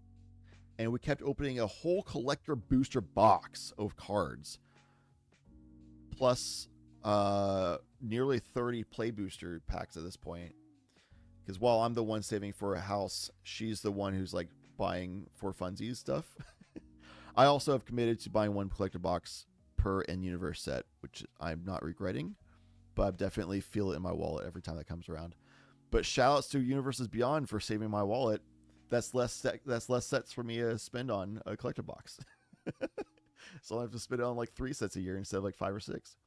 But yeah, out of all the cards we pulled, a lot of really beautiful, amazing cards, the one she was most excited about was the worm token.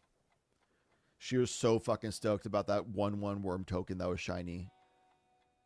She was so excited about it. I love her to death. And I was like, oh my god, well, we gotta find out what makes the worm token. And I found out it was Lewin from the set. And I was like, well, I'll build Lewin.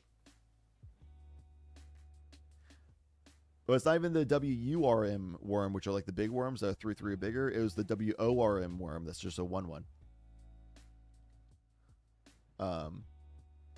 So I built it's a Golgari self-mill to do crazy things, and it's a high land count because Lewin makes the amount of worms equal to the amount of lands in your graveyard. So the deck's all about just self-milling and you run like Dakmore Salvage, Life from the Loam, because you need a land in your hand to discard to actually do the activation. So it's all like just self mill and ways of making more activations, and then like a couple things that like amplify your Worm PTs. It's very bracket 3, but hey man, when your girlfriend says she likes Worm and it's super cute and she loves it and she wants to play with it, then you make a deck that makes a whole fucking army of them and wins through them, you know? That's what happens.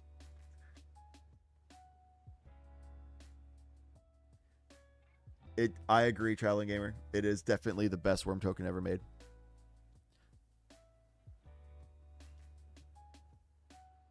We're not going to hop into other games because we're in red time. There's only a few more minutes left going on. I think there's only like 3 pods still going. 1, 2, 3 pods still going. Nope, 2 pods. So there's only 2 more pods left going, and we're in red time. It's going to be closing in just a second.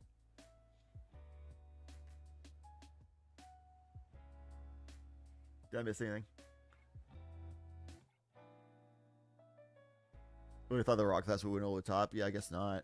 Duncan just had the interaction, it looked like. I wouldn't be surprised if Rock Thras had win the next turn.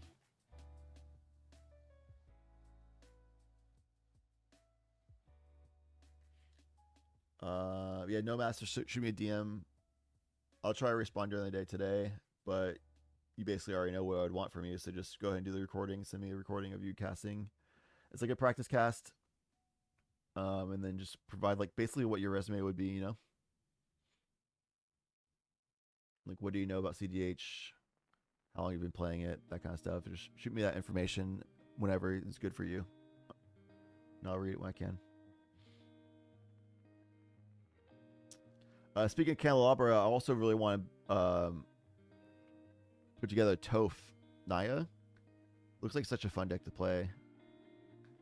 But it's not like meta and it's kind of awkward. Local meta is like 30% blue farm, 30% Kinnan. Dude, my local meta is like 30% Atali, 30% Rock Thras.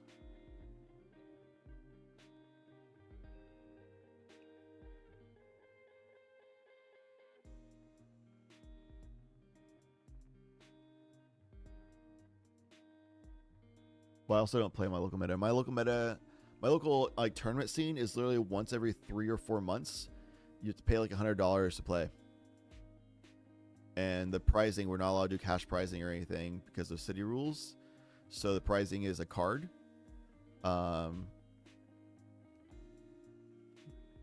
time there was a Mox Diamond, but usually it's like an LED or cheaper.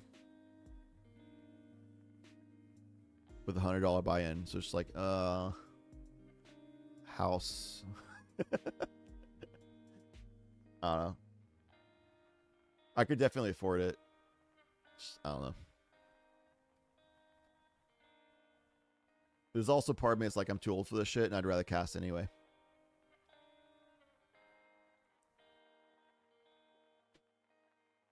But I do love competing. It's really fun.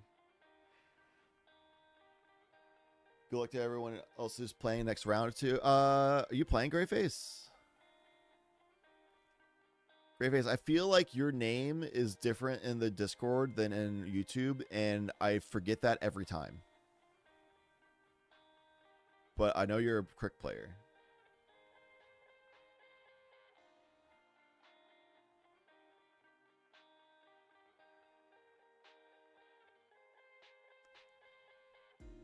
Some elemental fairy goblin pile for one of your kids. All of them in the same deck, gamer? What?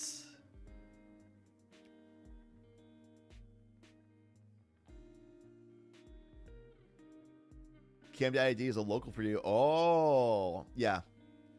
Dude, Lumber community was terrified of Atali for the longest time, but we've come to like started coming to the realization that like Atali also hates dealing with Lumber because Lumber offers nothing for Atali. So Atali is like a, if you're playing Atali and Lumber's in your pod, that's like a dead opponent almost, right? Like it's one less person that is going to give you anything you care about almost always. It's so rare that Atali gets anything good from Lumra. So like Lumra and Atali both hate seeing each other in the pod. Like Lumra hates seeing their lands exiled, and Atali hates seeing just dead hits.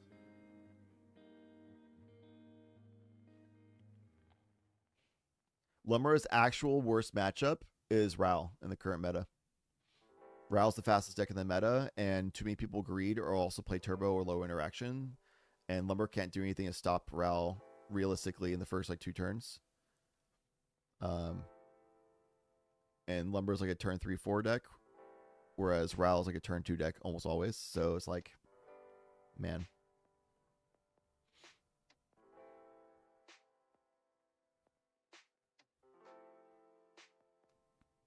Yeah, in general, the worst matchups for Lumra is like the turbo decks that go like when turn 2, turn 3 latest, and the rest of the pod just like greeds, and then you just sit there like wishing you could do something about it, which is why I switched to a Stacks deck version, but I don't like it. I don't want to play Stacks, but I feel like I have to because nobody else plays responsibly, and I'm too slow as Lumra. Lumra needs too many pieces and setup. Elemental Fairy Goblin. What's the commander for an Elemental Fairy Goblin pile? I'm guessing it's commander you're building.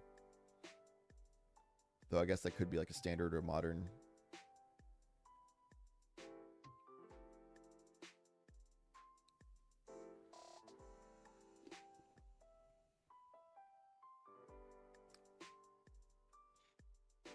I just ordered CDH Marlin. I'm hoping we see Marlin today. There was a Marlin player in the Royal Rumble last weekend. Didn't do super hot, but also the commander like just came out. It's hard to expect any new commanders to do really well in a tournament. The exception being when Nasha top cutted with Gwynnum running 4-1 in Swiss, but she and I like hardcore no life brewed Gwynnum for 2 months before Gwynnum even came out because it got spoiled, and we just like she and I both put in over 200 hours like each in brewing and working on and playtesting that deck before the card even released. So when it finally released, and because it's turbo, you can just send it and just do your game plan, and it worked out really well. I heavily considered abandoning my responsibilities of streaming just so I could play Gwynnum in the tournament that event as well, because it was so exciting. But vicariously played through her, and she did awesome.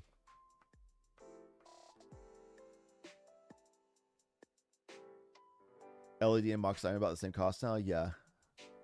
All the Moxes went up in price a lot, unfortunately.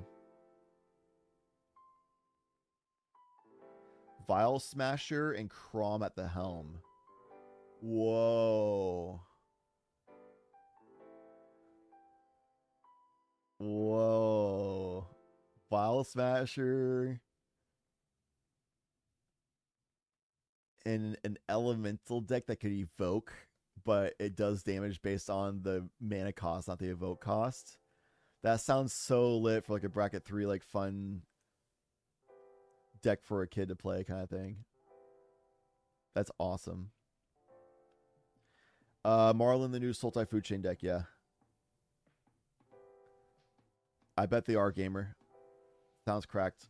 Turn 1 Oof is usually pretty effective. My stacks pieces for Lumra, I have Oof, I have No Rod, I have Root Maze, I have I've considered Graph Digger's Cage because I do have creature tutors, but they're not required. So certain matchups that could be like more detrimental to opponents than myself, but it does hurt me enough that I only like it. I have Tabernacle, I have Vexing Bobble. My Lumber list is weird. I'm a very unorthodox Lumber list. I'm very stacks heavy with a lot of stacks pieces, and I run a Heartward Storyteller. And with the Heartward Storyteller, I run Savage Summoning, Emergent Stone, and Horizon of Progress. And I run a couple other things that like really lean into me being able to win at instant speed on Lumra. And I just sit there with a Heartward Storyteller because eventually, it was the problem with stacks is person will eventually remove stacks and try to win from there. But my whole thing is like, I'm just gonna have sax pieces and keep setting up value. If nobody removes it and gets my turn, I win. But I have a Heartwood Storyteller that I lean into as well. And if somebody does remove the sax pieces and starts like trying to pop off in Storm, and they do like this crazy stack war, then the crazy stack war happens, and then I'm like, okay, sick. So I'm going to go ahead and do my instant speed lumber things that nobody thought is possible and win. So because of me playing to that angle, which is super weird and unorthodox, nobody expects it, I'm actually like, plus I have agency to actually control the pod because I'm running stacks and stuff. Turbo decks aren't going faster than me, and I'm able to win in at windows that people don't expect, which has allowed me to be undefeated in the past 6 games since I had made that change. Pods are going live. Woo! We'll let people get into pods and try to figure out what pod looks pretty good to play. Or not play, but obviously watch the play.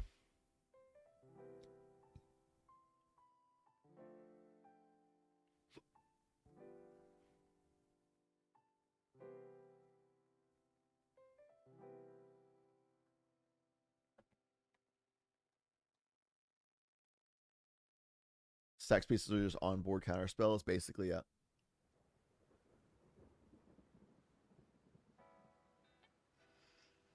Marlin is not just food chain, obviously historical as well, but I also built Marlin for just insane value deck with a good amount of interaction package. And I have fun like Ashaya lines in it. So I do Ashaya plus the Scrib Ranger and Curing Ranger lines. Plus I have like Badger Mole Cub and Kinnan in there. So I can do infinite loops with that if I don't have food chain and it's creature only. So even if somebody hits me with like Ranger Captain, I can do a creature only win line, which is pretty fun.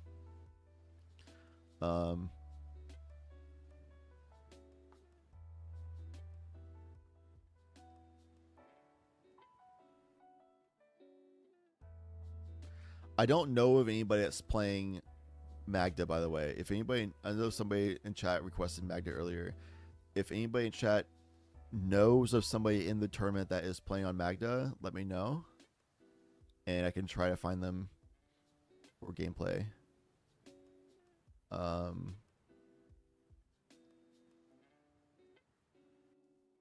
Whoa, Matt Hayes is playing.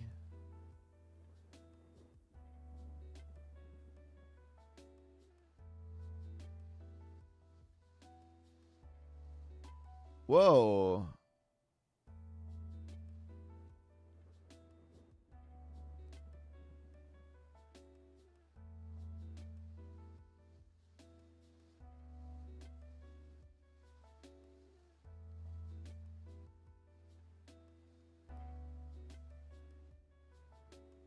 I really want to have do the pod with Mr. Rainbow,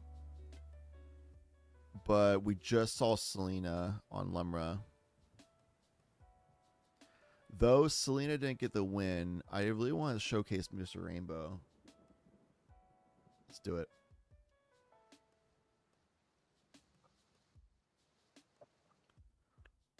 Greetings. Hey. Oh, there. We have an extra person?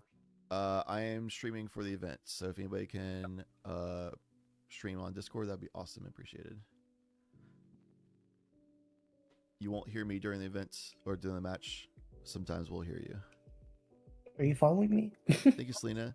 I wanted to stream Mr. Rainbow for the past like 3 events. And I just keep missing Mr. Rainbow. I'm like, I got an opportunity. And sure, I'll take another Lumber game.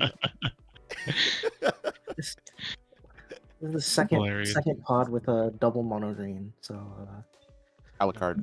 Is it? I'm in. I'm ready to burn. Oh, because you're on your Ava. Very nice. All right, good luck. Have fun. You won't hear me. Sometimes I'll hear you. Just be respectful as you should anyway. And I'll be good. Good luck. Have fun. Oh, hold on. I forgot to do the thing. All right. I got my own piles. Conan, what commander? 2 on top, burn 6. All right. I'm gonna go Conan? second 7. Somebody said 2 on top, burn 6. Yeah.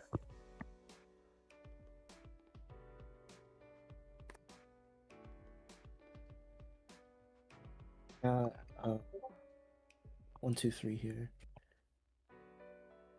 First hand. Did I get a cut real quick? 1 on top. Burn 3.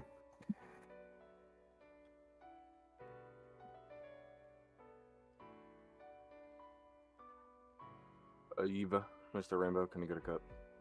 You put 2 on top and 1 bottom with pronounce Jeva. Go. All right, chat. We got Yeva Pod, There you go. Now I and we can got see my- Iron Man. My first hand is garbage. Oh yeah, it's Alucard. Yeah, it's garbage. Yeah. Honan, what commander are you playing? Sorry, I'll slot that in.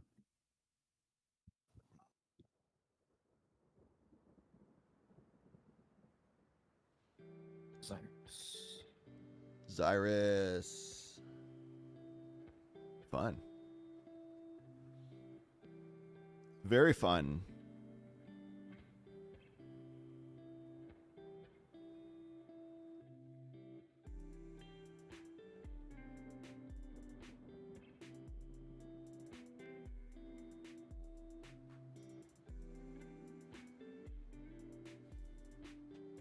And Mono Blue Malcolm looks really cool.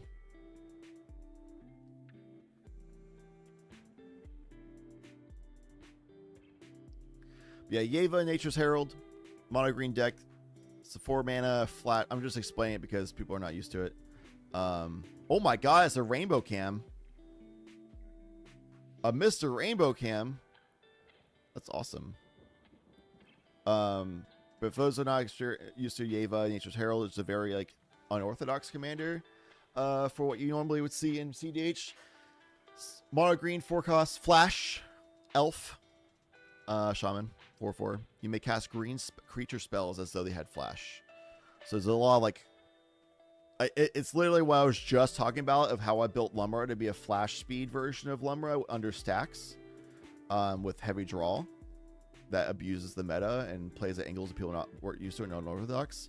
That's literally what Yeva does. That's like the point of what Yeva does. Is very unorthodox flash speed green creature deck that throws people off and plays at weird patterns. Yeva. I guess phonetically it should be pronounced Yeva based on how it's pronounced, or how it's spelled, I mean. True. As someone who gets up in my britches and twists about people pronouncing Lumra wrong, I should be pronouncing Yeva correctly. Yeah, it's Yeva. You're right. My bad. It's also not Lumra. So it's very valid that you're calling me out on that. Thank you. Yeva.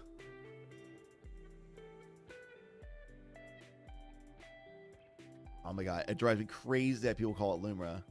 It's clearly spelled Lumra. The whole community says Lumra. Oh my god, I hate it so much. Oh my god. I'm going to start making YouTube videos again, going over CH content, just so I can try like get popular and really drive in that it's Lumra and have enough social influence that people actually start pronouncing it correctly. As like the #1 reason that I make content is just so I can get people to start saying Lumra correctly. Yo, Carbon Nuts, welcome. Also, welcome Inkmoth.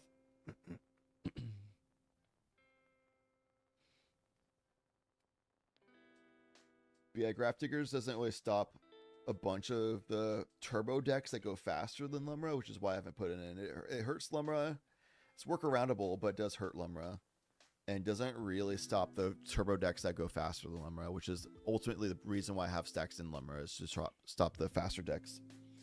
Like Ral, like Roxai. But yeah, this is a very, very interesting pod. We got Lumra on the play, which I couldn't be happier about. We just saw Selena in the last pod, but Lumra won that pod as well, but Selena was turn seat 4. We got a turn 1 Mana Vault. Love to see it. This is a very solid, guaranteed win line on turn 3 start. But we'll see. Iron Man, very artifact heavy, can do some stack stuff, but Lumra usually operates just fine under stacks. That's going to be a gemstone pregame into an ancient tomb, and it's a Ristic Study on turn 1, which is shucks, bro. Meanwhile, Yeva's got a, can't really tell what that card is, but it looks like a mana dork.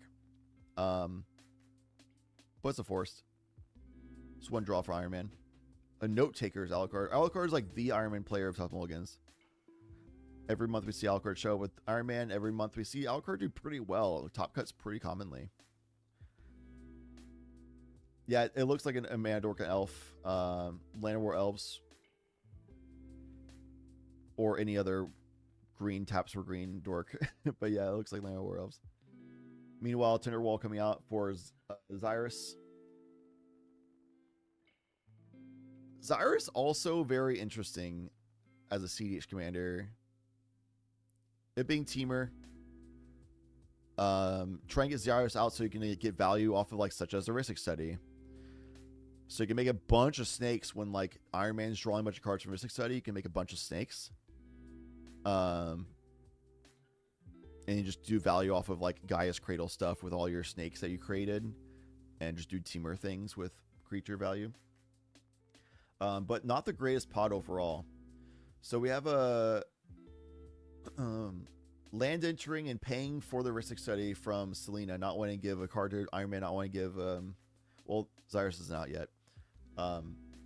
But again, we're on that like turn 3 Lumber win line here. I don't know if these players are aware of it or not, but that's going to be almost guaranteed 6 mana with an Amulet of Vigor from Lemra. But we'll have to see what other lands there are to see if Selena can actually do the loop or if it's just going to be like a value Lemra on turn 3.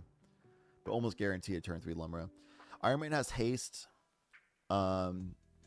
No white, so no Dranith to worry about in this pod.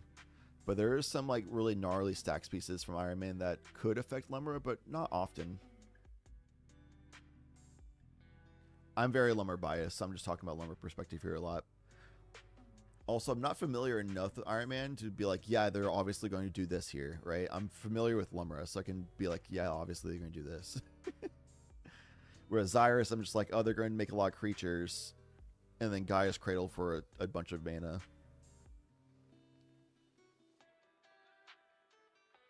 They don't have black, so they can't have like the most value of like making a bunch of token creatures that they can sack for value and stuff, but that's still a bunch of creatures. You can make an army, you can Gaia's Cradle for a lot of mana. Impact Trainers is huge.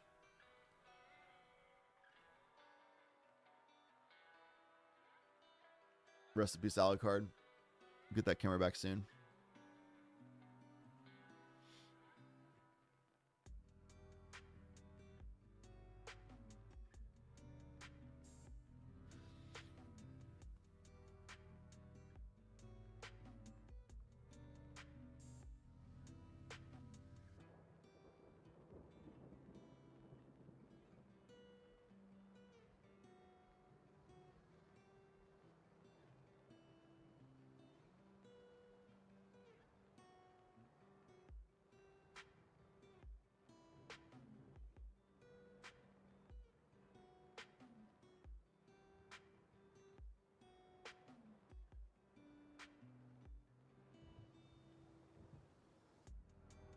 Just waiting for the tech issue to come back.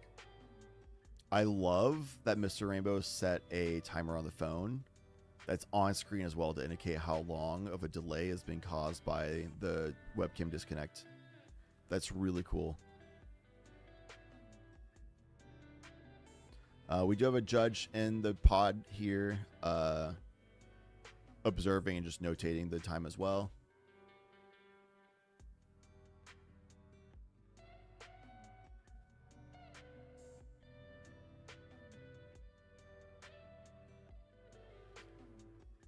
Selena doing her due diligence of calling a judge in as well when that happened. So we're just in a limbo waiting for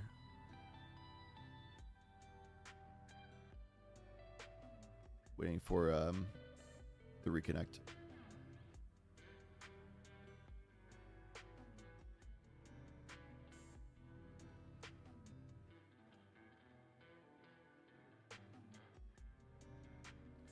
World Scribe ripping packs mid-tournament and posting in the Blink Room. Very nice. Love to see it. It was after the game ended, so they weren't being disruptive or anything, which is good.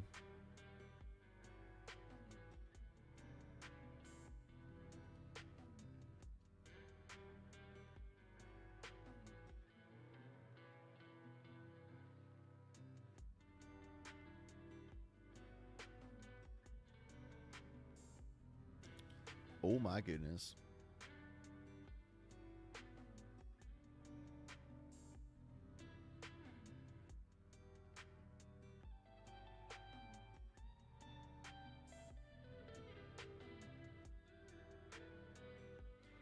Milk candy wafers. Oh, I see. But I love this camera also from Mr. Rainbow. Because I don't know if Mr. Rainbow has this problem, but some players do have the problem where they just like habitually or nervously or whatever other reason, like they take their hands off screen. Like the card hands. And they just like hold it closer to the body, which is like it's the thing a lot of people develop as a habit when they play in person because they don't want to bleed their hand to like other players sitting next to them. So they'll hold their hand closer to their chest so that it's less likely that people sitting next to them will see their hand. And then people come to play spell table, and the problem is that they can't have the cards come off the webcam because otherwise it's considered cheating. So some players like Mr. Rainbow have this webcam set up to where it shows like their waist level area so that if they do take their cards off the top-down camera, it's still in camera because they have that corner cam indicating that they're not doing anything cheating-wise with the cards off cam. It's just that they're pulling it off the top-down camera view.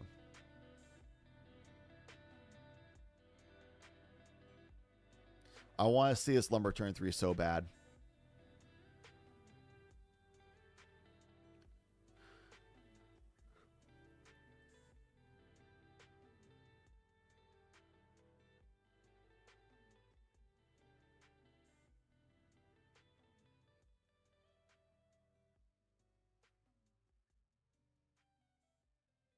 So bad.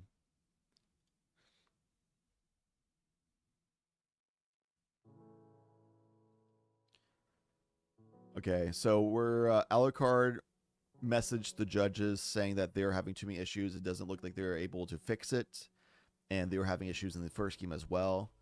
So just to try help with tournament progression and all that kind of stuff, they don't want to be disruptive. They're bowing out from the tournament today, which is really unfortunate. That's unfortunate for sure, but also respect to them for being like, hey, even though I really want to play in this tournament, I don't want to be disruptive to other people, so I'll just step out.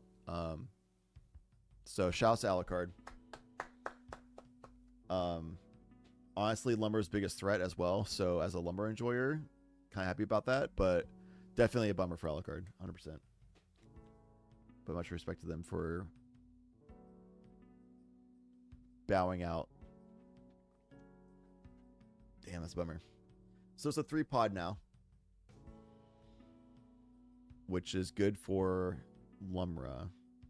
Looks like we got to the untap because Xyrus needed wild growth to try to set up for a turn 3 Xyrus cast, and definitely looked like a deck that is really geared for like a mid-range pod. So when people draw a bunch of cards, you make a lot of creatures.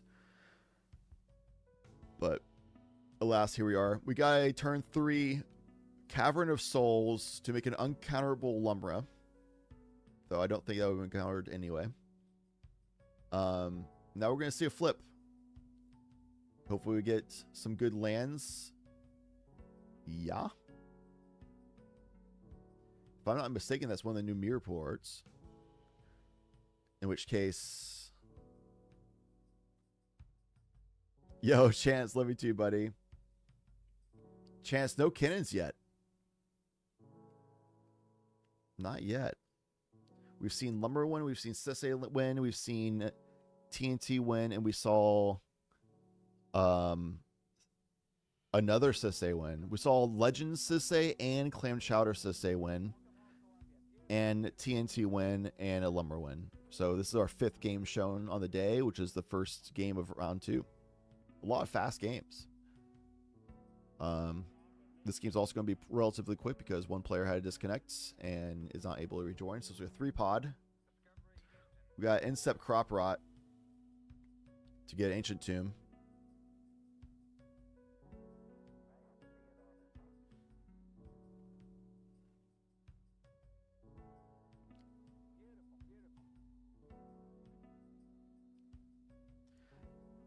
That looks like we've got a Yeva cast and pass, but Honan might be waiting for the shuffle before starting their turn, perhaps. Looks like Mr. Rainbow's trying to go quickly, but people are waiting anyway.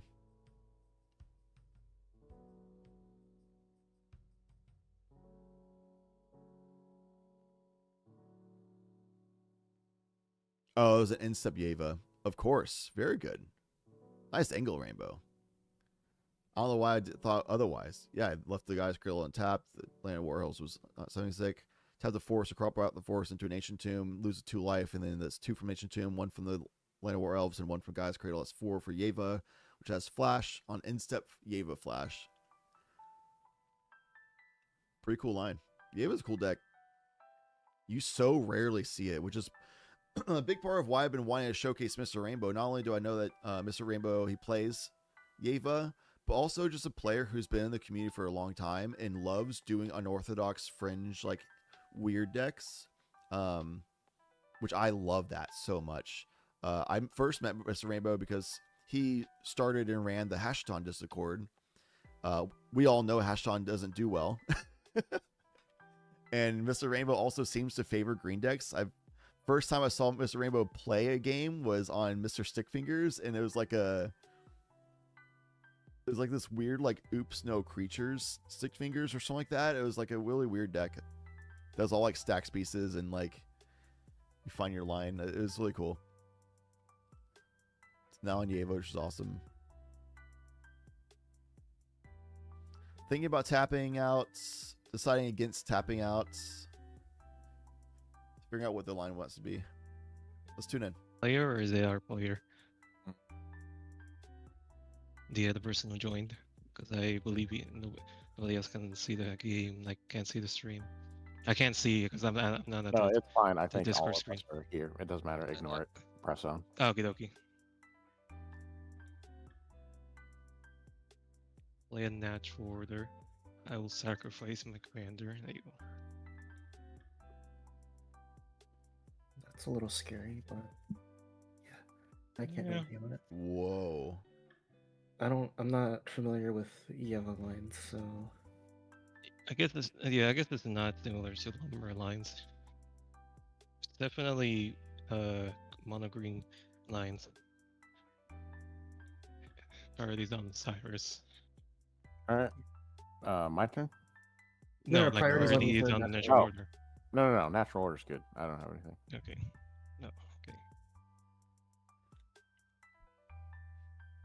I don't know Yeva enough to know if this is a win line or not, but as a have no general idea knowledge what, player, I don't think this is a programs. win. Definitely getting a green creature. I'll tell you when I see it. that is true. Yeah, You do have to get a green creature. Honan on think, Cyrus is very dizzy I do. from this Yeva deck. Is it Yeah, up this to is one bigger. or That's a good question. It says search. No, it is not even up to. As So of like this if will you get cost upload, sacrifice. it's very fucking bad. This will get a woolen bow or into the battlefield, and then it will trigger. okay. I know what that one Yeah, is. Yeah, I imagine you will know what that one. It is good to resolve. Good result. Yeah. Okay, this will put a Badger Maul into the battlefield, targeting the guy's cradle. Ooh, spicy. Yeah. Is this good? Yep. Okay, this is a creature. Tapping Taps for 5 for mana. 5 now. That is correct.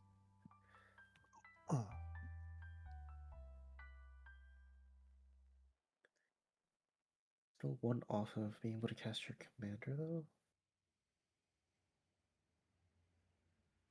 Casting You already Commander doesn't cast make sense commander, here. right? No. Yeah, I already cast my commander. Yeah. This is 5. Oh, Because but you stacked commander the command packs. for the natural order. I did. I'm gonna put over there. This is 5 green. Yep. 5. green. 1, 2, I, 3, 4, 5. I am 5 green. at 1, 2, 3. This is 1, 2. Yes, and 1, 2, and then this is 1, 2.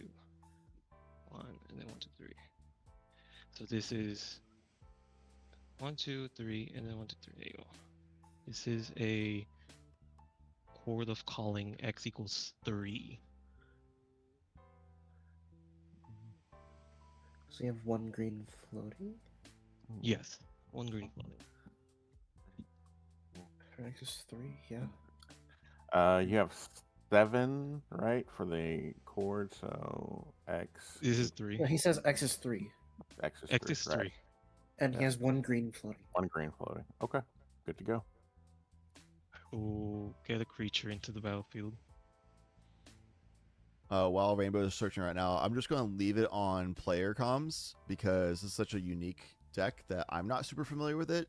So it'd be better commentary wise for Rainbow just to explain the game actions than me talking over it. Yeah, so Huh. you'll see. Is this? Are you winning? Is I think so. It's definitely an attempt.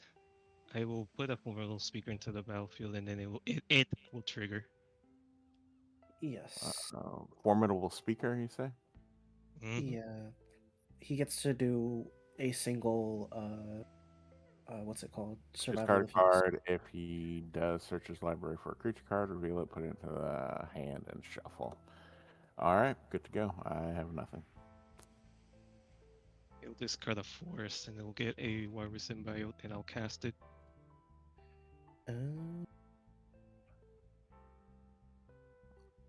And return an elf you control to its owner's hand. Untap target creature. Activate only once each turn. All right, good to go. I will resolve. I'll bounce. And yeah, bounce the formidable speaker into my hand to untap the cradle. Mhm. This will tap. 1, 2, 3, 4, 5. This is 5, and now it's 6. Yes. 6 green. 1, 2, 3. Cast the formidable speaker. Mhm. So discard a card. Zyrus, do you have any interaction at all? I have no interaction. Okay. I will discard a card. Okay. Yeah. It'll be this in the graveyard. This will get the Team Saber too. Okay, so you make infinite mana. I'm definitely making infinite mana, yes. Unless somebody has something to say about it. No. Nope. I'm So gonna 3 green. I'm gonna go to 2 green. I'm gonna cast this Crib Ranger from my hand. Not use the middle finger for the how much mana I have. Jesus Christ. I will bounce this forest into my hand to untap the cradle. This is in my hand now. Yes, so you have infinite mana, and This is in my hand. And then I will tap this 1, 2, 3, 4, 5, 6, 7, 8. 1, 4. And then I cast the Teamer Sabertooth. yes. And then I'll present where I can use 2. Bounce this one. Cast it. Then bounce this one. And then untap the cradle. Make it infinite. Infinite green. Yeah. Is that good to establish? Yes. Okay. I will establish infinite mana. I'll cast Orbital Speaker. I'll bounce it and cast it. Yep. GG's. It's That's good. so sick. That's such a sick Pretty line. much all the creatures that I would want into my hand, which is gonna be Well, you have to discard a card to do it, so. yeah. I got 2 cards in hand because I bounced a force into my hand, Yeah. and I yeah. can bounce any creature and then discard that creature also. I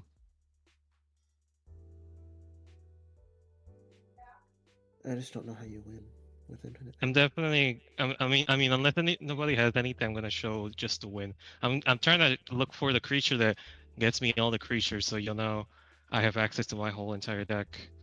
And you could. I think I saw Regal Force there, so you can draw your whole deck. I don't need to. Okay, there you go. This Dusk Scorcher creature says you may play 3 mana into it, and you may look at the top 3 cards of your library, and I may put a creature card from among them, reveal it, put it into my hand, and then shuffle the rest What's of his it out of my name? library in the random order. Dusk Watch Recruiter. and I'm gonna show you the win now. Okay. I'm gonna first commander is now here because since I have infinite mana, and then I will show the win by. I'm not running that card anymore, so it's gonna be. I'm gonna phase out your lumber, so lumber doesn't exist, and I don't really care about Tinderwall. I'm gonna make everybody draw and mill them out. But I need to get my card.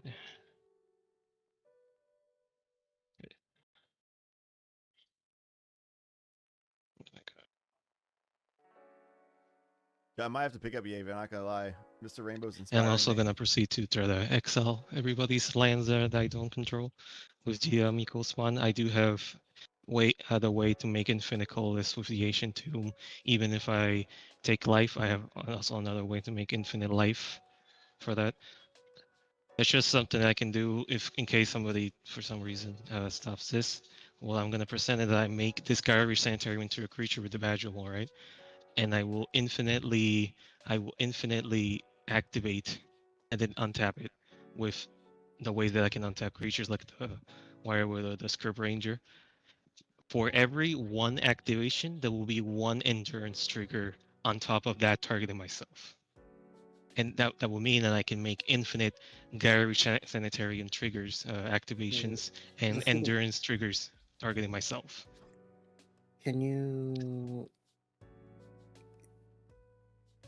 Okay, so you can, yeah, you can respond on top of my endurance triggers as well. Yeah.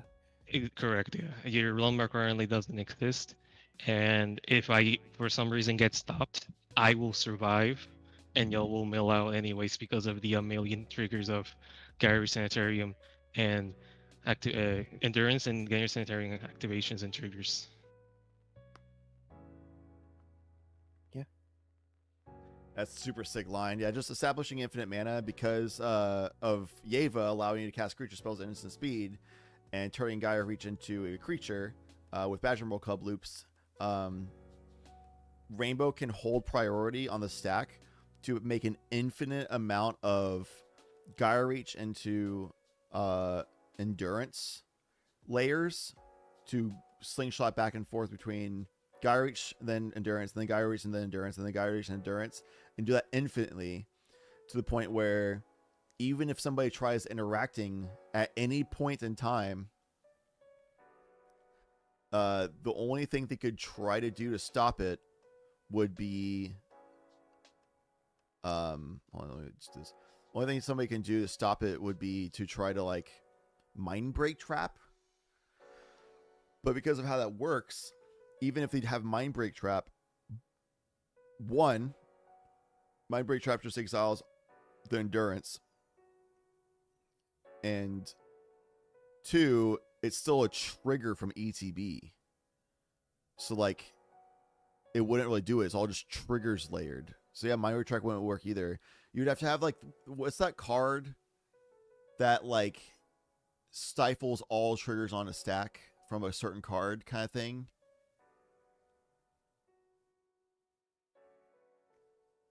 What is it? Because you could like pick a creature's ability and stifle all the triggers, like Tasha's Tidebinder, something like that. Yeah, but there's something that can like stifle all the triggers on a stack from a certain card. It might have to be creature only, but Gaia Reach was made a creature in that line anyway. But that would like maybe be the only out somebody could have. But one, nobody really runs that, and then two, even if they try to do that, because Yeva can act at instant speed. That means that Mr. Rainbow can just do more activations on the stack on top of it because of how that line works. So even if somebody has that like really unorthodox, nobody runs a card to stop all the triggers on the stack once priority gets to them, it wouldn't matter because Yeva can just keep flashing speed all the stuff on top again. So it's impossible. There's no way of playing around it.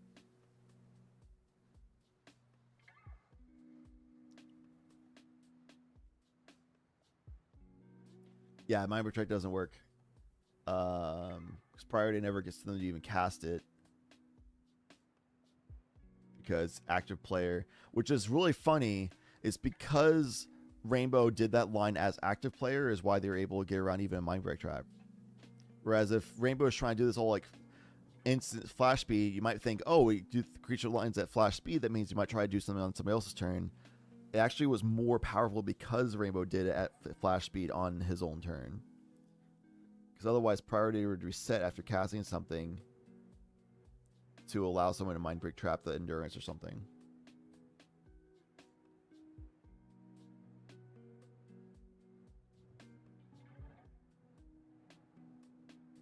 Yeah, before Infinite, but still, like, establishing the Infinite was a big part. And then, but somebody could still, like, it was hard for someone to stop the Infinite even before because it was on your turn. Because you can do things on instant speed. That was really sick.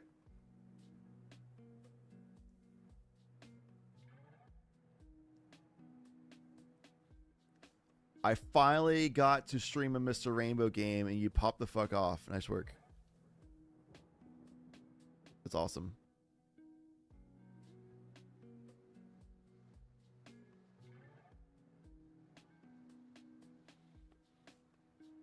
Dude, I love me some green.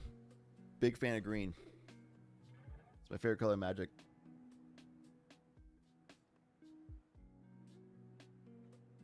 In-depth explanation and win-con section of the Yeva Discord. Hell yeah. I'm a little bit in new deck burnout because I was doing the 32 deck challenge. We have like one deck for every color combination.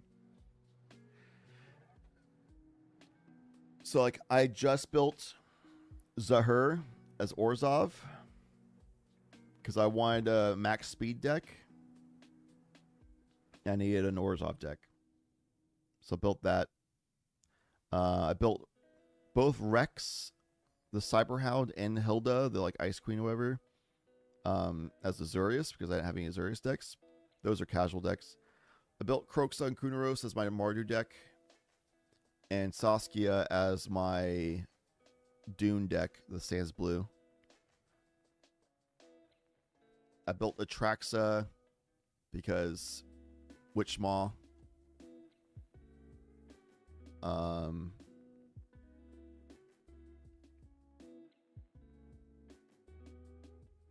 built Omnath as my Ink deck.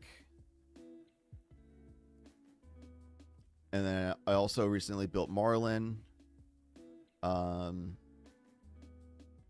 Both casual and CDH versions. I didn't fully build the casual version because it's really more something that my girlfriend's doing. But I just kind of like side built it in case she like wanted assistance. And I already have like a good idea of what to do for it. But I built the CDH version Marlin. And I built Ashling, both bracket 3 version, so upgrade the precon, and I built the CDH version of Ashling. And I just built Ren and Seri as my Naya deck for the 32 challenge. That's a bracket 3. And also like a couples deck because she loves cats, I love dogs. We both love cats and dogs, but she's more of a cat, I'm more of a dogs. And I also built Lewin as a worm deck. So I built all these decks and put all these decks together and got used to these decks all within the past like 3 weeks. I'm very burnt out on decks. There's so many new decks that I've recently built and put together and learned. But once I bought all the cheap cards that are like under $1, and I proxied all the expensive cards that are over $1. So once the proxy order comes in and the rest of my like cheap card orders come in, then I can actually sleeve and put the decks into deck boxes, and I can be like at peace and done. I can move on from that phase. And once I kind of do a little bit of recovery mode, I definitely want to look into Yeva because that looks sick. I honestly don't have interest in playing old stick fingers, and you know how Hashton is. I still have Hashton put together actually,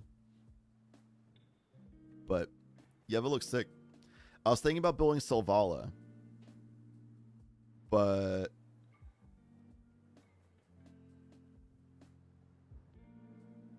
I don't know, the hipster in me wants to go Yeva instead.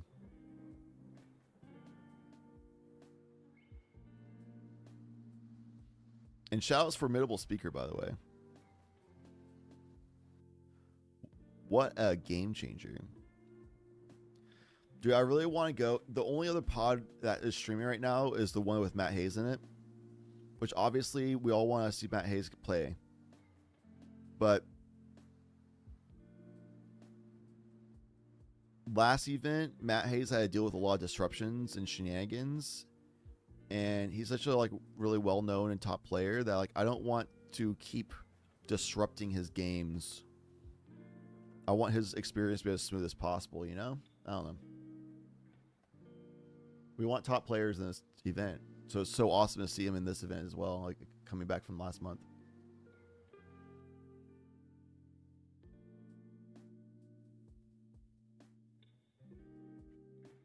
Yeah, I mean, not all the decks are CDH. Ashling, Kroxokuneros, Atraxa,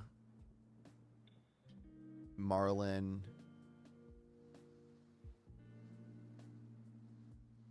Those were the CDH decks I made. But Kroxokuneros, we all know that's kind of out of the meta at this point. There's literally nobody's even played a major tournament with that deck in the past like year. Like just nobody plays that anymore.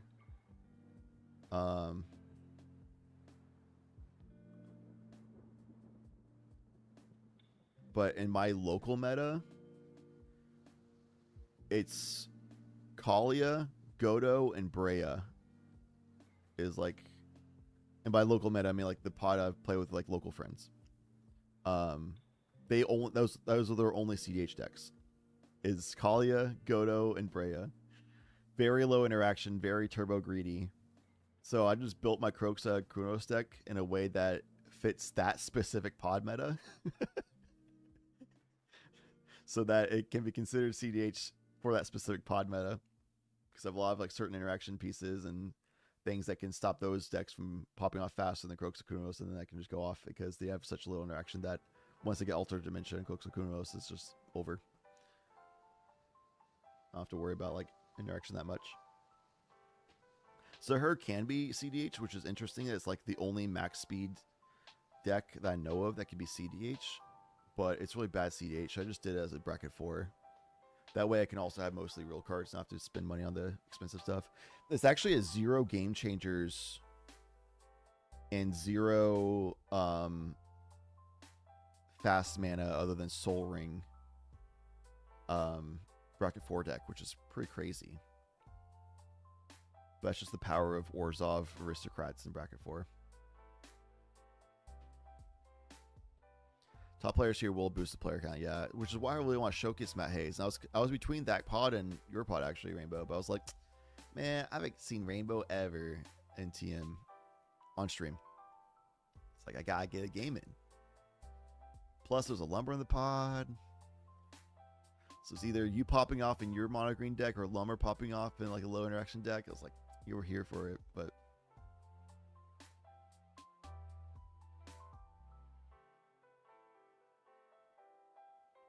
It was a really sick turn 3 win line.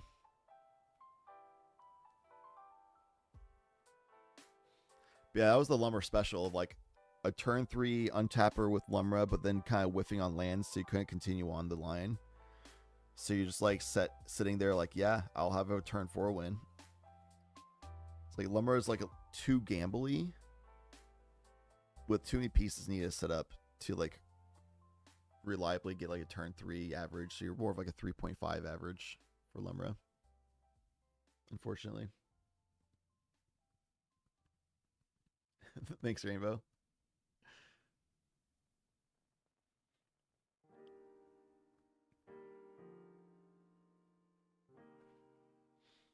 Oh, Rainbow, you probably dig this then since you like green stuff. And cool lands-based lines from... I guess it was more of like a creature-based line where you're making the lands creatures. But in that same sense, in Marlin, I just put the Shia Rangers line in Marlin. That's all you do, the Scrib Ranger there. So Shia plus Kieran Ranger plus Marlin means infinite Marlin activations. That's creature only, no food chain. which is pretty sick.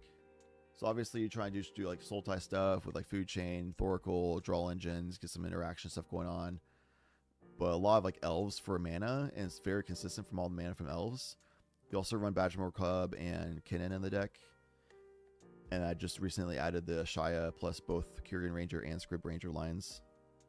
So you can do infinite Marlin activations. It's pretty sick. Lumber is not scary. Stop sharing anti-lumber propaganda. Actually, I had a conversation with somebody recently about how politics never end in CDH. Even outside of the actual game itself, you're still doing politics by the way you talk about things. Yeah, Marlin line, Shy Lines of Marlin. Let me send you my deck list link. You might like it.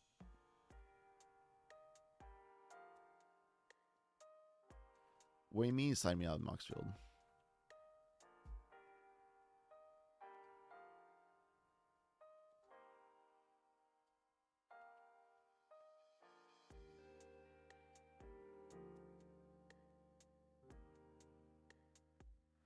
Obviously, new commanders still work in progress, so some things may change. The fact that you can Eldritch Evolution Marlin into Hullbreaker Horror is pretty fucking sick.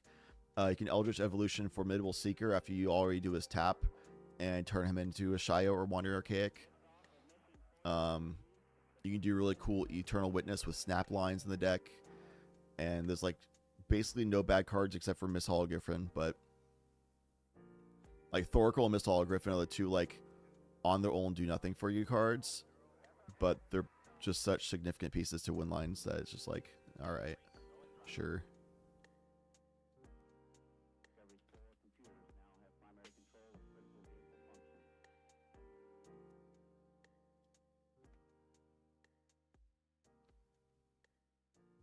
Just deemed you the list.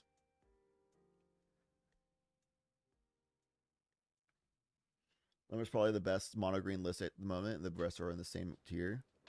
Yeah, Ink, I think overall in the meta, obviously we just saw Yeva pop off, even against Lumra.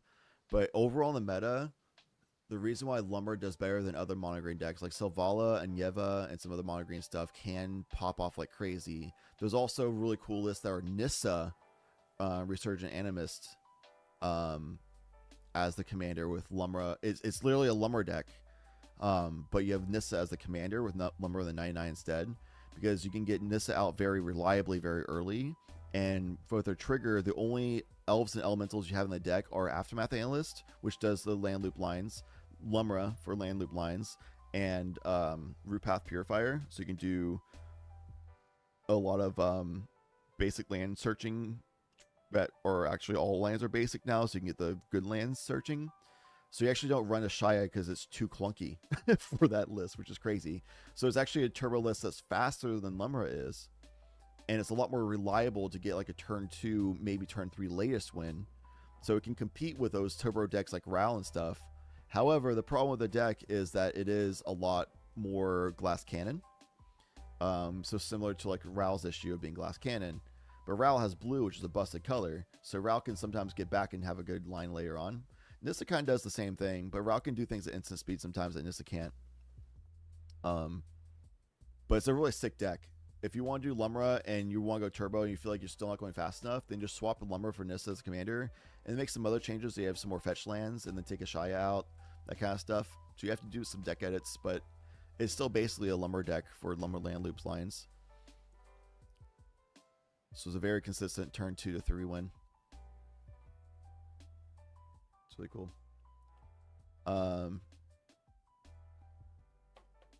But yeah, it's the same issue as a lot of mono green decks where you just don't have a lot of like interactions like that. Whereas Lumra is very resilient. Even if you get stopped, you just keep coming back and like turn after turn, you keep doing a win attempt every single turn with Lumra. Plus Lumra has a little bit more flexibility with running stacks pieces such as like Tabernacle. So it's a little bit easier as far as stacks goes.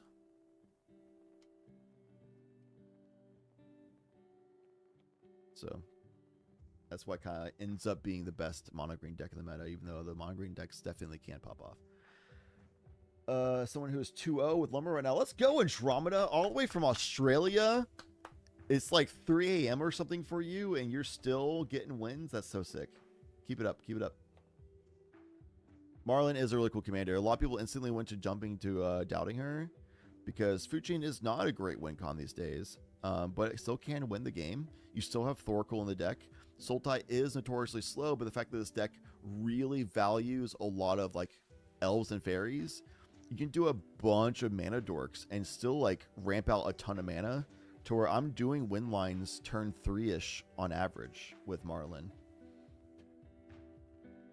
So it's still a really fast deck. It's like a 3.5 deck, just like Lumber, but I have blue for interaction. Like, it's so sick.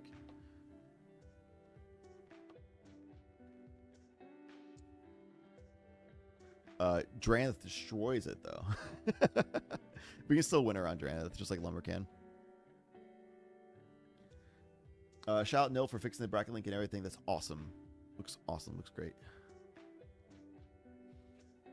But I'm pretty confident my Marlin list, even though I haven't played it yet. I have to wait for all the cards to come in, but it's just, in testing, it's so consistent and so resilient because you just make so many mana dorks, and you just, everything that you draw just seems like it has value. It feels so good.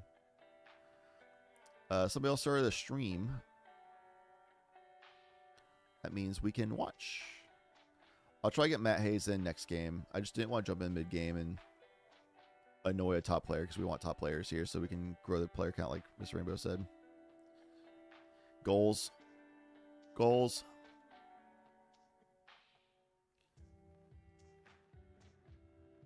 A little bit laggy if y'all are okay with that. Type 2 if no. Anything else is a yes.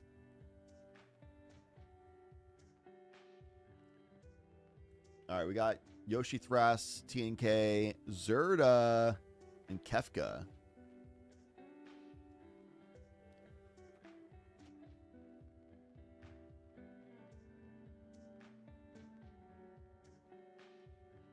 Looks like a Staff of Completion out for Zerda.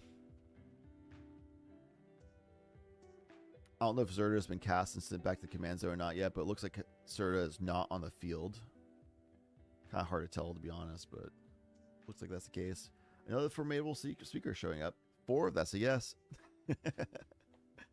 Kefka's out, did attack trigger. Feels bad for everybody.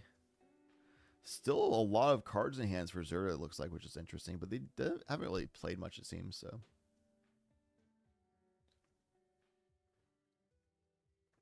Yoshi Thras, definitely doing Yoshi Thras things. They have a lot of mana, but we'll have to see what they do with it. Looks like 4 treasures for Thrasios activation.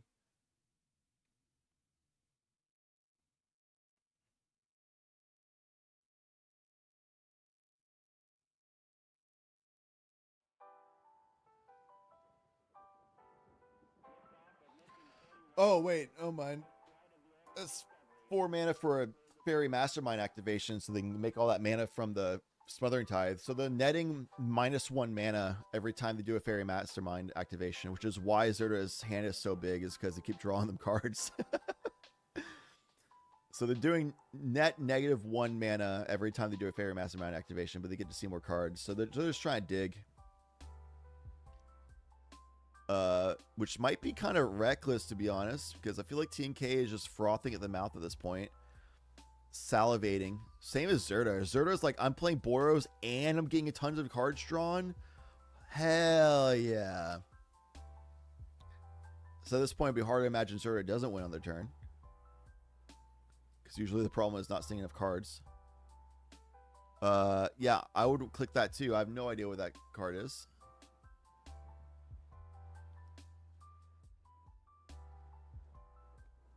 Spectating through the eyes of Kefka, by the way. Kefka Bad Panda is the person who is streaming for us in Discord. I would love to see Marlin today, though. If anybody knows anybody...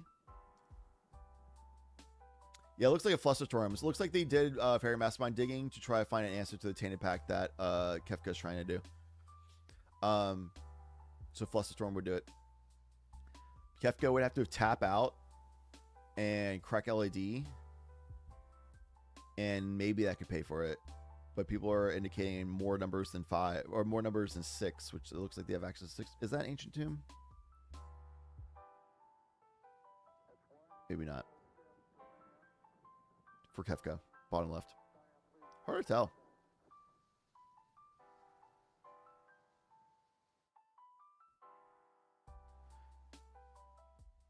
But yeah, if anybody knows anybody in the tournament who is playing a Lorwyn commander, any of the Lorwyn commanders, let me know. Fluid Delta Expedition Printing, gotcha. So there's a mental misstep. So mental misstep plus the mana available should be able to deal with the Flusterstorm.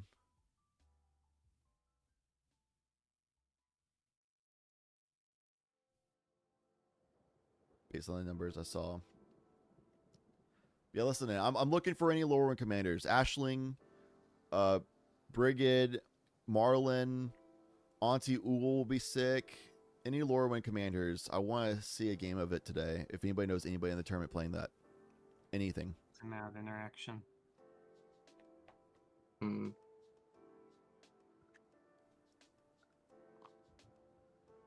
Well, 1 second. Hold on. Okay. Actually, okay. Because even if you pivot from this and go to Breach, like, I got interaction for that too. I also have interaction for Breach.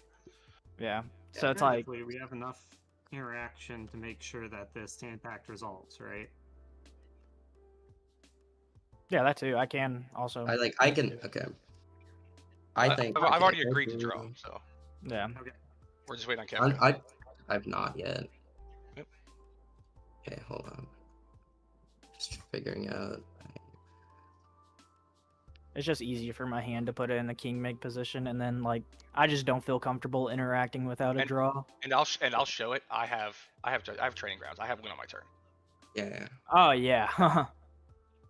So if I do interact here, we just lose. Yeah, which I mean, if he doesn't take the draw, that's more copies. You should. Yeah. Discard my hand.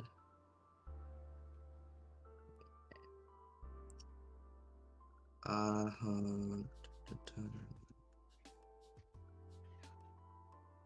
trying to figure out if I can win through anything at all. Okay, I'm going to.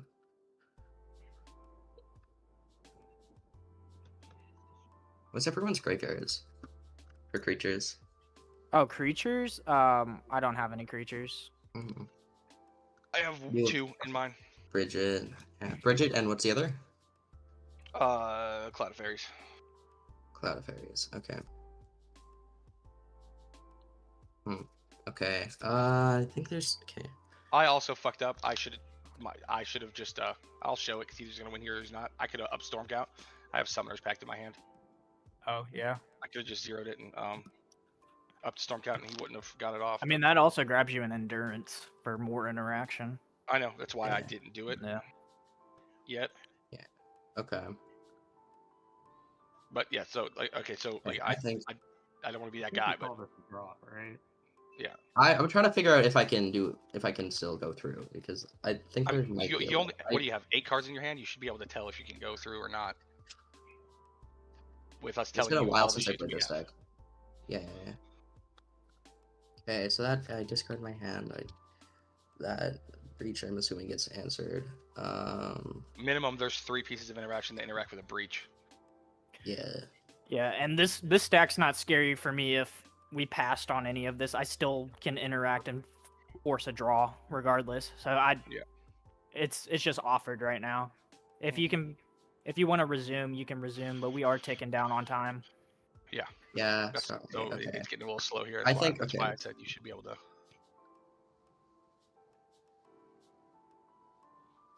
Yeah, sorry. Okay, we have 30 minutes left, right? Yep. And I'm sorry I'm going slow. It's been a while since I played CDH. I'm just trying to figure out if there's a line here. I'm thinking it through. And I apologize. You got My big personal opinion, I'm just going to deafen because it seems like they don't have anything at this point. Big personal opinion, I stand by it, is speed of game decisions and game actions is a skill expression, and it'd be valid for them to call a judge on slow play here, even though Bad Panda is like, oh, well, I haven't played this deck for a long time. I haven't played CDH for a while, so I'm just trying to like figure out things out. And it's a situation where the other 3 players are calling for a draw anyway, in which case time wouldn't matter. Because if it went to time, you draw anyway, so sitting around for time wouldn't matter. They're just trying to pressure into a draw faster so they can go on like lunch break or something, which is valid in my opinion as well. It's just like, that's not an excuse in my opinion in a tournament. Like if you're playing a pickup game, sure, man. Take your time, figure it out. We're playing a pickup game. I get it. How else do you shake off the rust? But if you're going into a tournament and your excuse for slow playing is, oh, I haven't played CH for a while, or I'm not used to this deck, that's a you problem. Figure it out. You know? Speed of actions is a skill expression. Obviously, you don't want to go so fast you make mistakes, but being able to make the correct decisions quickly is a skill expression. And that's the whole thing about tournament and competition, is expression of skill. And whoever can express their skill best is the person who should win. Obviously, there's a lot of random luck stuff that is involved in Tragar games in general, especially in CDH and politics and all that kind of stuff, right? So it's not just about speed, but it is one of the elements of it. But this looks like a pretty apparent draw, because TNK is saying that no matter what happens, even if you resolve your Tainted Pact, we can still offer a draw. And then Yoshi Thras saying, yeah, if you don't win here and we swap around, then we'll get to the point where I would win on my turn, so therefore we can offer a draw, and I'm willing to agree to a draw, even though it looks like you're gonna get stopped here. So Captain Stabbin is the more aggressive politic person in that voice chat, in that pod, but also is the person saying, I have win in hand, so if you don't agree to this draw, that means I will win. Therefore, you should agree to this draw, because we're indicating that we have interaction to stop you from winning yourself. So this draw is good for you as well, and then obviously it's the case.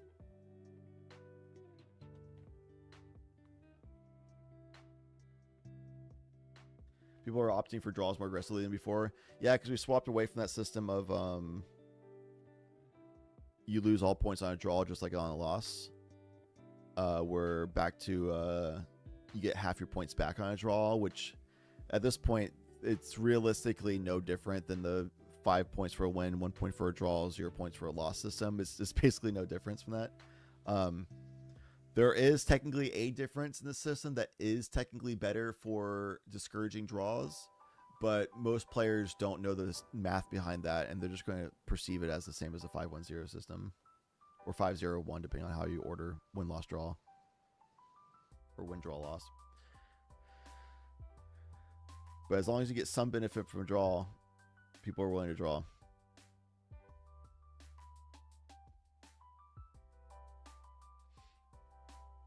But last tournament, Rainbow, I think you had to step out from last tournament. If I remember right, like last second or something.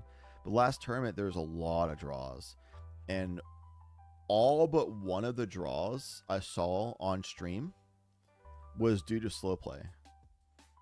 And it seemed very unintentional on slow play. People saying they're yapping about what the win lines for Sisse would be, what they can do about certain situations, yada, yada, yada.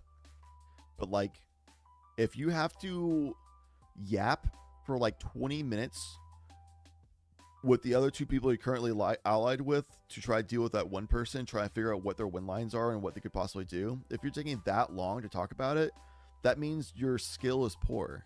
That means you didn't put enough time practicing and researching the meta and what win lines there are, so you're not prepared. So it's your fault for not being prepared, which is causing you to take this long time discussing it with other players to figure out what the hell's going on and figure out how to interact with things. So that's like still your fault for being unprepared, and it's a skill expression, it's a skill issue. So when I was casting those games, so many times I'm looking at, and it was especially the people that were on the negative end of that, especially were net Sisse pilots, because so many people don't know how Sisse decks win. Climb Chowder, sure, yeah, it's just 5-color good stuff you do with Oracle, or Breach. But Sisei, like standard, like Sisei is like super strange and weird and hard to predict if you don't know Sisei lines, but still on you to learn the Sisei lines if knowing that Sisei is so prevalent in the meta. So often I see players, especially Sisei players, sitting there with the ability to win on their next turn, but they can't get to the next turn because time is called because players are talking about what they're supposed to do about the Sisei for so long. And I was losing my mind as a spectator, just like, come on. Even if you know the lines, it's still extremely weird. Yeah, even if you know the lines, it's harder to interact with, which is another strength of Sisei. Not only is it like Brewer's advantage, even though everyone should know about it by now because it's very like obvious that's top deck, people should learn it. But also it's hard to interact with. The same thing as Lumra. People should know Lumra lines at this point because it's one of the top decks. It's not quite top 10, but it's like top 15. But it's a very weird deck that you have to actually put active time into figuring out how it works. It's not just your commander draws cards and you do Thoracle. It's weird lines, but it's on you to learn those lines and figure out when you can actually interact with it.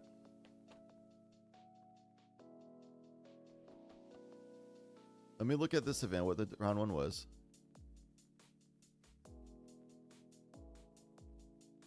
Round 1 was out of 24 pods. There was 1, 2, 3, 4, 5, 6, 7, 8 draws out of 24. So a third of the games went to draw. Yeah, that's pretty high. A third of the pods going to draws is rather high.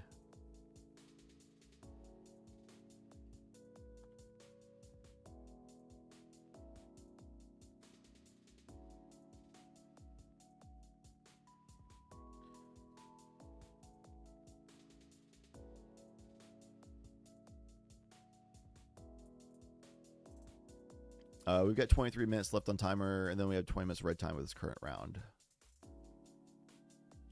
There's currently 1, 2, 3, 4, 5, 6 pods left. 4 of these games have gone to draw so far. So less draws than I think. Also, I've noticed in tournaments, people are more willing to do draws in the first 1 to 2 rounds because they feel like, oh, a draw early is good.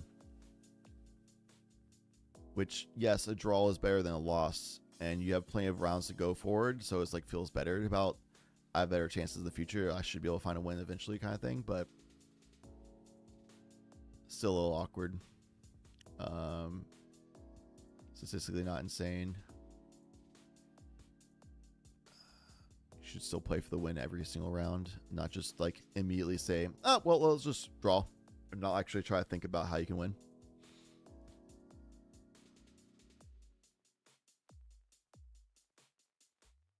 Ooh, I think Orcish Manhunter is playing Ashaya today. So I'll try to get into one of their pods. So we can do like a new lore 1 commander, which is fun. I want to see new commanders as often as possible.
Not Shia. Oh my god, Ashling.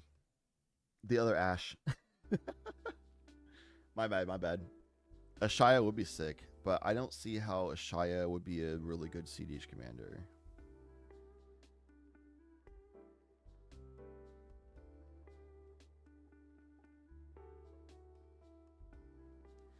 It'd have to be like, I think Ashaya's best combo is like, you'd have like Lumra, and it's like a faster way of getting, like you could do like Ashaya with Lumra and Vestiver combos, and you could do like Kyrian, like you can do the 2 Rangers for those like infinite combos. Like there's some like ways of doing Ashaya. I just feel like obviously you can make it a CDH deck, but I feel like it would have such a hard time consistently finding wins.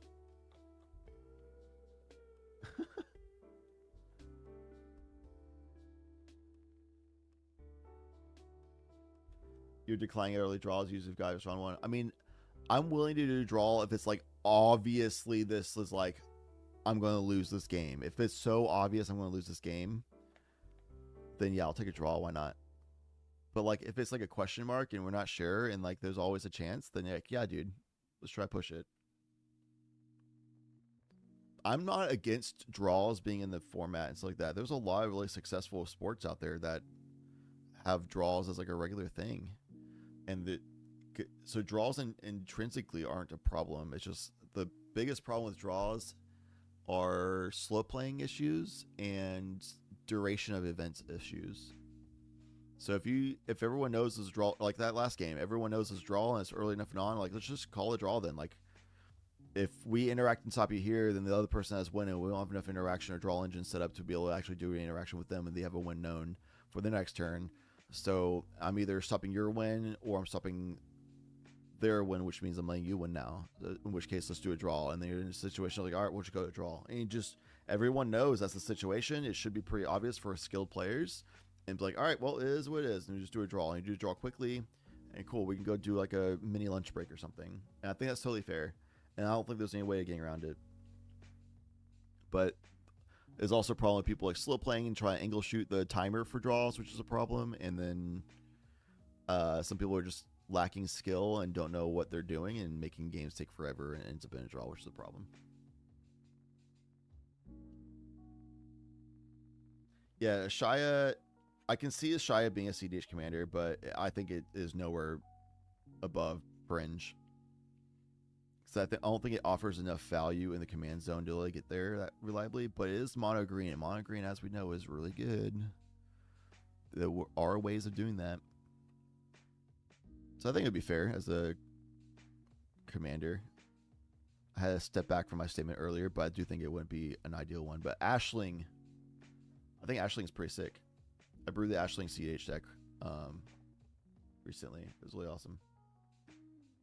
I didn't order it because I got all these other decks I ordered, and my Ashling Precon I just upgraded to be a bracket 3, and I really want to do all the really goofy things like Sundial the Infinite is fun in Ashling. So you can just get around the sack trigger at the end because you don't have a beginning of an step. I also can do Risen Reef shenanigans, which is really fun. I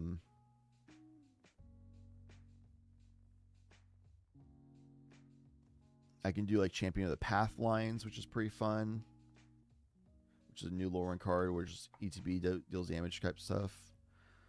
I also can do Mirror of Life Trapping. I cannot wait until I play a game I can pull off Mirror of Life Trapping. So every time I evoke an elemental, I get the ETB trigger, but then it goes into the mirror, and then after another creature comes in, that creature goes in the mirror, and like the old elemental comes back, and there's no longer the evoke clause on it because it just comes back as a creature. Like that's gonna be really sick to pull off. I cannot wait. Kindred Summons would be really fun, especially with a Risen Reef. That would be so sick to pull off.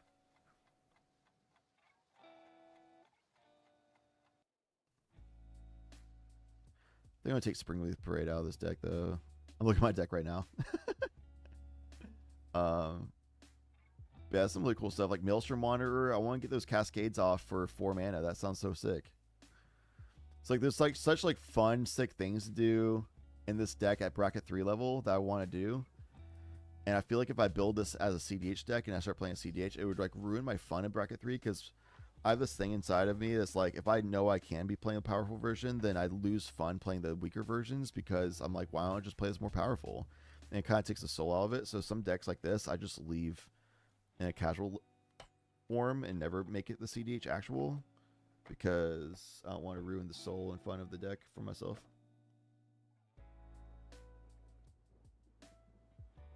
Ashling blowing up early dorks at you back to the Stone Age. Oof, I can see that. We want new players to improve their skills and make the next gen of top players, but in doing so, it makes the majority of games excruciating if they don't have good assessment. Yeah. I mean, that's why we don't... We've been trying to figure out how to adjust point systems to discourage draws, but we also are aware that draws are just part of the game, and because it's a free-to-play, and like, we're a very new player-friendly community, which is why we're making the tournaments free. Price pool's really low, but that's because it's all coming out of Nil's pocket, and well, it's coming from Patreon subscribers first, and then whatever is left over that needs to be paid for the prize pool comes out of Nil's pocket, which usually means like $300 or more is coming out of Nil's pocket every month. So we make zero money off of this, but because we want to make this a free play from the comfort of your home, like the ideal environment for new players to get in, and it's a big enough tournament that like seasoned players can also come in to keep the skill level high enough that new players are actually getting real tournament experience instead of just like a mock tournament experience. And then the skilled players can then just practice getting through Swiss stage and then winning out in Top Cut and getting the points. So it's like best for everybody kind of situation is what we're trying to make it, which seems to be doing good overall, honestly. Yoshimano was one of the first decks I borrowed to play Commander in my locals. Ooh, that sounds really fun. I watch Skill Check on YouTube, and they just recently did Commander Masters Box Brawl, and one of the guys played Maelstrom Wanderer as a commander, and just for fun, they kept bouncing it to a hand so you can keep casting it because they just want to see cascades. Did it a little bit for the content, you know, but that's the point of YouTube content, is for the content. So I was like, man, that looks so fun, just cascading all the time. Zuladoc is my colorless for the 32 challenge. My colorless deck is Zuladoc CEDH. And I haven't actually gotten to pilot it yet, just because of timing and stuff. And I'm so busy playing Lumber and Gwynam all the time when I play CDH. But I'm looking forward to playing that deck too. I also need to spend time goldfishing it, because I don't want to be that guy like, I don't know what I'm doing in my deck when I'm playing in an actual game with other people. I want to respect their time. So I want to spend time in goldfishing and really figure out Zuladoc lines before I actually play it in a pod, and I just haven't had time to play that yet and do that. But I am looking forward to cascading Zuladoc stuff and just seeing what big hits I get. Yeah, it's a super weird deck, which is why I know I need to spend the time doing my due diligence to like learn lines and learn like proper mulligans and stuff before going into a pod with it. I don't want to be that guy.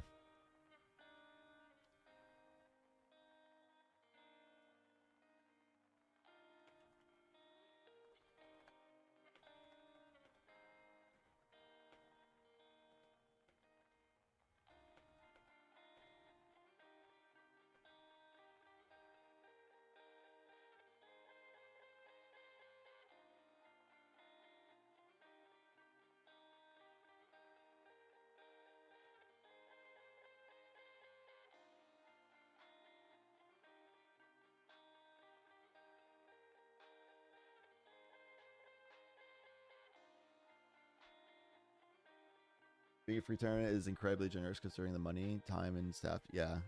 I mean, we love the game, love the community stuff. It's definitely a generosity thing. Nil putting up the money for it is really huge. Like, we do have the Patreon to help supplement that a little bit, but we don't have that many Patreon subscribers. We try to offer things back for, like, if you try to, like, access to our Minecraft server, which honestly isn't really that active because a lot of people don't really play Minecraft, and CDH doesn't cross over a whole lot. And our mod staff and stuff like that don't do a whole lot to try, like, amplify interaction with Minecraft. We just have it available, to be honest. But once you get higher on tiers, we try to do like, we'll incorporate you into like a content video for like a gameplay video or something like that. And if you go even higher, you can get incorporated and like get like a coaching session from Sky or anybody else on the staff. I recently offered my services to do coaching sessions for Lumra. If anybody wants to learn Lumra or to be the player or play against it, I'll offer the coaching sessions if you're on the $60 tier. But primarily people would get coaching from Sky, who's like has been a top 100 player like a few times have gone into that top 100. She's like head judge for events and stuff, like really talented player, really skilled, really knowledgeable, and you get a coaching session from her for $60, which is like standard rate for coaching it for caliber, while also that money goes towards these tournaments. So it's like we're trying to offer the best things we can, you know, try to help it be easier for Nils to sustain it financially.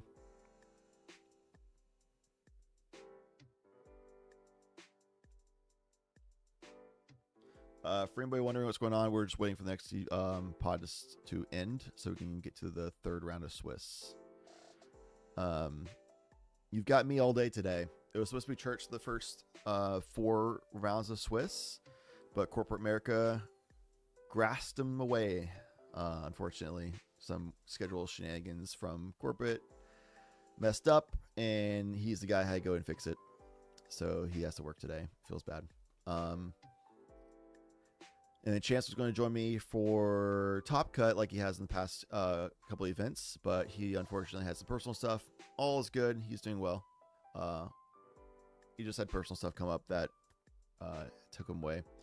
And of course, because this is all volunteer work, we're not going to be like, you got to be here, obviously. I don't even get paid for this, so. We are chilling. The 4 active pods, let's see. 1, 2, 3, 4. Yep. Indeed.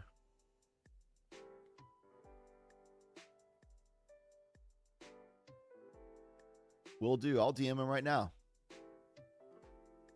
He's on his phone because work's a little bit slow today.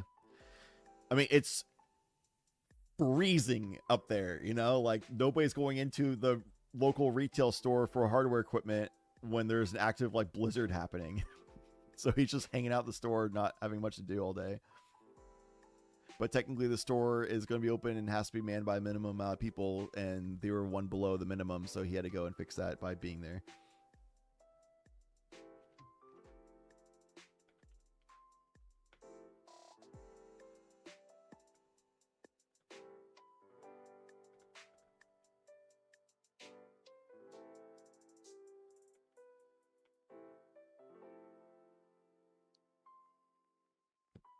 Unlucky.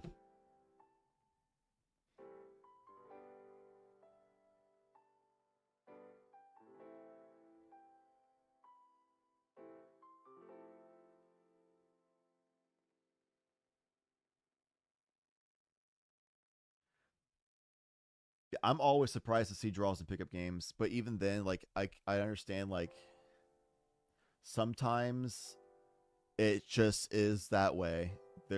You're just in a situation where it doesn't make any sense to completely go on. I'm in a pickup game. I'm totally all for just saying YOLO, we send it, and then if a king makes, king makes.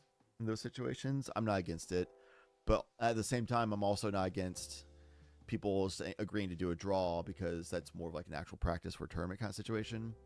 So I kind of just vibe based on what the pod is and who's playing in it. If it's people who like to play tournaments a lot, then I'll be a lot more willing to agree to draw kind of thing at pickups. And if it's people who don't really ever play tournaments, no care, and they're just friends and just playing some CDH games together, then like I'm a lot more open to sending it and hoping it works out. And if a king makes, a king makes. Draws and pickups mean you can move on to the next game? Absolutely. Yeah, if it's for the sake of saving time, 100%. I'm down for that. There's a lot of times that I'll be in a pickup game and it's like a non-deterministic, like 95% chance or something like that. And it's like, good enough for me. You win, buddy. Whereas in a tournament, I'm like, 5% is 5%. Play it out, you know? But in a pickup, nah, let's just reshuffle. Let's go back.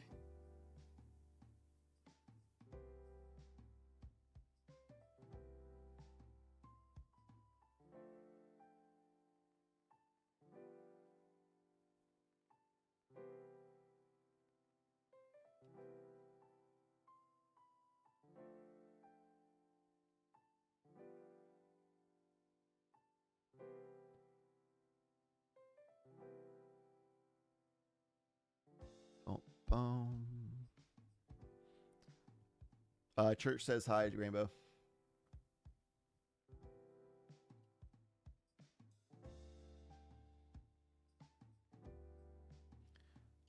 All right. We're down to 3 active games. Nope. One just resolved. We're down to 2 active games. Pod 18 and 19. We're getting there. Another thing worse than watching something non-deterministic go for like 60 of the 80 minutes of round to not get there. That is a bummer, 100%. But even if you don't get there, that usually means that you end up in a draw other than just scooping and giving somebody a win. So in a tournament setting, I'm like, yep, we're going to have to watch it play out. Whereas in a pickup game, like, nope, I don't want to watch that play out. My time is valuable here. Let's go to the next game. Points don't matter. Let's just reset. But in tournament, points matter, unfortunately. Gotta play it out. Feels bad.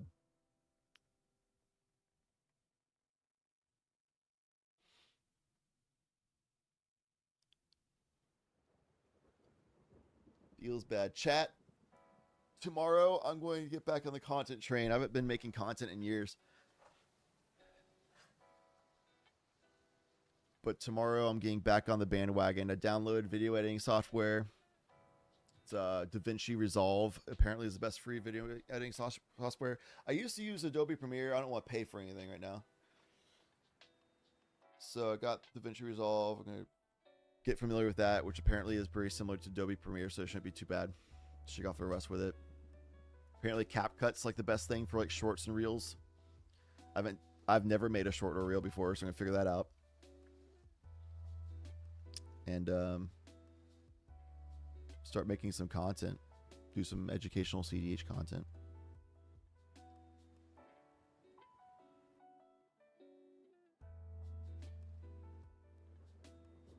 Yeah. Godspeed, Mr. Rainbow. You're 1-1 now, yeah? So you're on a good track for a top cut. I'm pretty sure it's 2 wins and a draw guarantees top cut with this amount of players. Not 100% on that one, which is why I said pretty sure. But I remember seeing people with 2 wins and a draw making a top cut in previous, in the most recent tournaments. But obviously play for as many wins as possible and draws if you have to. Obviously, you know. I think you're on a good trajectory right now. I'm going to take a quick break because I've been yapping and I'm solo yapping all day today. And we've got 2 more pods wrapping up. We've got another minute and a half until red time. So we've got about 20 minutes probably until this current round ends. And then 5 minutes until the next round begins. So about 20-ish minutes. Obviously, can go sooner if these 2 games just end like right now. So I'll be like hovering. I'll be around. But I'm going to take a quick break. I'm going to step away. Thank you everybody for watching. I appreciate you being here. If you're interested in joining the community and not part of it right now, then 1, welcome to join the community for that Discord link that Nightbot is sharing. There's also the Tough Mulligans website. You can find merch and other information there as well. All merch revenue and all Patreon revenue all goes towards these free monthly tournaments that are here to support the community. We don't keep any money at all for Tough Mulligans. All of it goes towards the top to the prize pool and paying the judges. So we pay our judges to make sure they do an actual professional good job. It's not volunteer based, and we do the prizing payouts as well. But it's free to enter, and any money that is left over that needs to be paid to the judges, the prize pool, nil pays out of pocket. So anything that you put towards merch purchases and Patreon memberships just helps nil not have to lose money. It's all it is. It helps the community out. So and hopefully you get something good out of it too, obviously. So thank you for being here. Go drink some water, get hydrated, walk around, stretch your legs. We're doing a lot of sitting today and not enough drinking water. Posture check.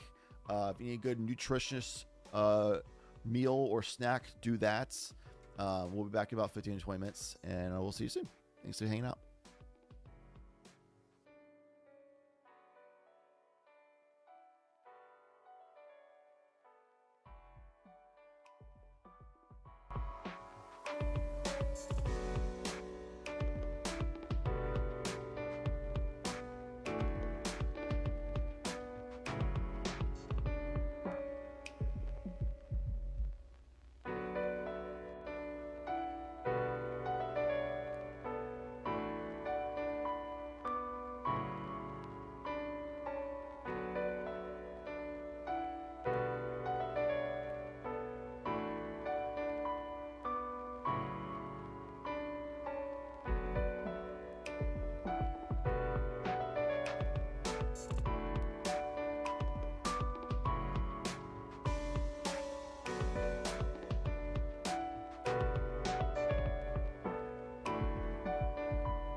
All right, we're back. Pod 3 or round 3 is getting posted. We're actually going to try getting pod 4 with Matt Hayes and the E and Sketch McCree and X Copy. Let's see if we can get into that pod. Thanks for waiting, everybody. Thank you for hanging out.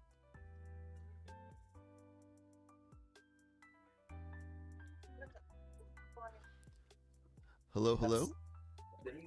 Good afternoon, gamers. If one of you could stream, that'd be greatly appreciated for the Tough Mulligans live stream. You'll just have to apologize a little baby in the background of the call. That's okay. Unless some crazy stack happens or something, we'll usually be deafened. I'll be muted the whole time. You won't hear me talking. And then we won't hear y'all unless some crazy stack happens or something. We just want the gameplay streamed if possible. All right. My internet is bad at that. We just have to adjust seating order.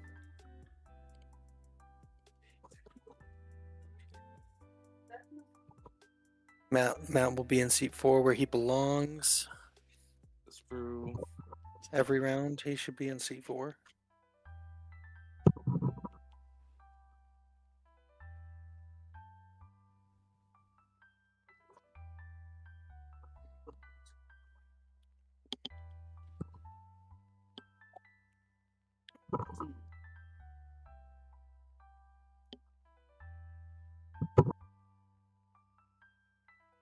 Sketch, E, or Copy, would one of you be able to stream to Discord? My computer would probably puke. Okay. Matt, can you stream? I can't. Can't do that sounded. Sketch or E?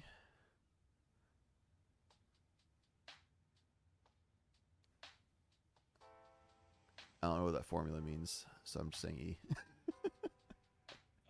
It means the one. The one, nice. Let me see. Well, are you able to create one stream? Awesome. Thank you so much. Appreciate it. Yeah. All right. Good luck, have fun, gamers. I'm not a judge, Hey, so if you need a judge, still call for the judge chat. I'm just a streamer. I'm here for content. All right. Good luck, have fun. All right, chat.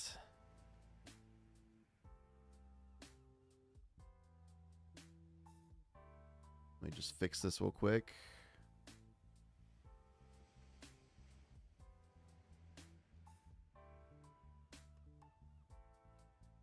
So we have Matt Hayes in this pod.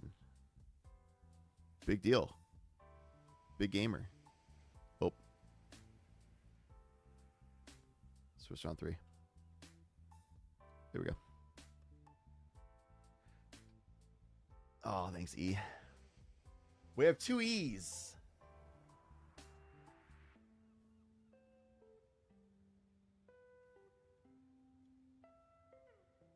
E in chat, you're moderator, E, right?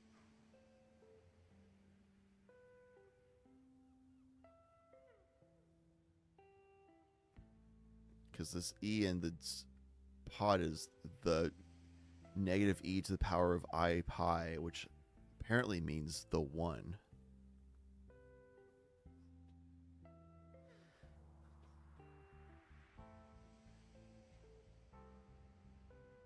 That's so nerdy. I love it. That reminds me of, y'all ever see the movie? Apparently, yeah. Like you said, I'm not going to compete. I'm like, I guess you are actually.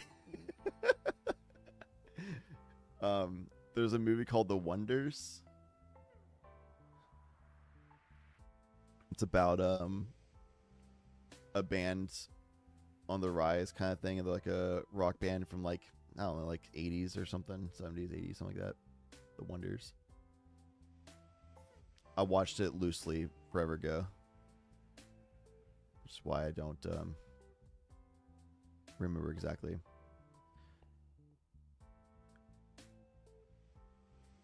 But anyway, in that movie, they go up and they want to do the cheeky thing of naming themselves, because they want to call themselves the Wonders, like Wonders. But they want to be all cheeky about it. So they listed themselves for like the band competition, whatever, as the Wonders, spelled ONEDERS, like the number wonders. But when they got called up to stage, the presenter said, "Up next is the Oneaters." I'm like, no, it's the Wonders, and that's lived in my head of like a great example of how you can't be too cheeky with your name because people won't know how to pronounce it, and that's problematic. What's not problematic is using playing cards of ace, 2, and 3 to indicate your pile numbers. That's awesome. There's a lot of different ways people indicate numbers. It's the first time I've seen the playing card set, 52 cards. It's pretty sick. Just based on ladder and resume and stuff like that, I'm going to go ahead and assume that Matt Hayes, aka Hat Maze, and the 4-seed on TNK, despite being in 4-seed TNK, is still going to be the favorite to win this game, just purely based on pedigree and quality of deck being played. Matt Hayes also the winner of Tough Mulligans Act 9. Also very much so one of the best players in the world in CDH. So seeing them come last time alone was awesome, and seeing them come back for more is super cool. That means that they liked getting to play some CDH from home. Also a dad, a father, so being able to play some CDH tournament while also just being a family man at home, it's probably best of both worlds kind of thing. It's awesome. We got Trusted Chocolate on... Can't really tell. Then we have Tivit. And then I'm forgetting the Wooburg commander. That's just basically Mana Dork in the command zone in Wooburg. So you just played 5-color good stuff and you have a Mana Dork in the good command zone, which is really good.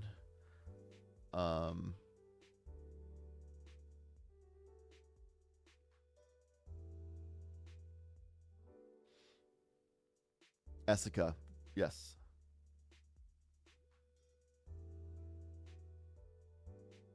Johnny Ellington, welcome. I don't know where that reference is.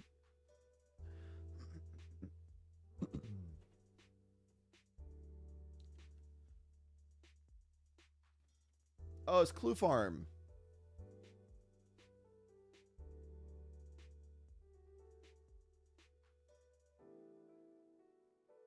Yo. 10th Doctor Rose Tyler.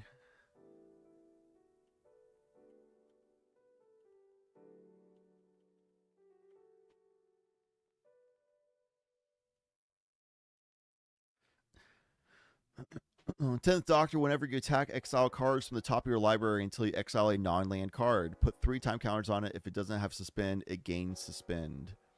And you pay 7 to time travel 3 times, which means each suspended card you own.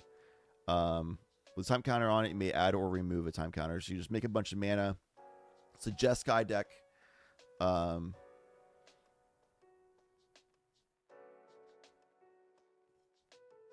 Rose Tyler herself doesn't really do much other than offer white and let it be Jeskai, to be honest. And the 10th Doctor is like a way of cheating out a bunch of cards, basically.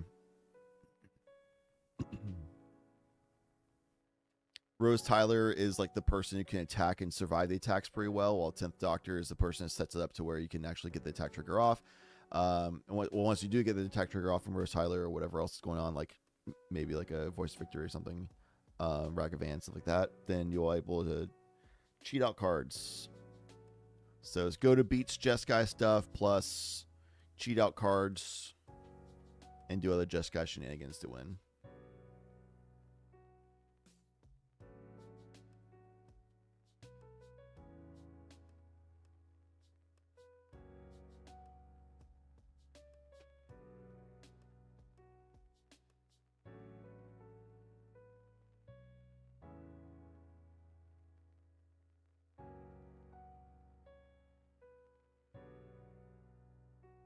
Pretty cool.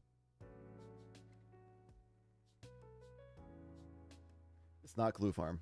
I said Clue Farm at first, and that is incorrect. This is an interesting Jeskai beats and cheat out deck. Very, very unorthodox.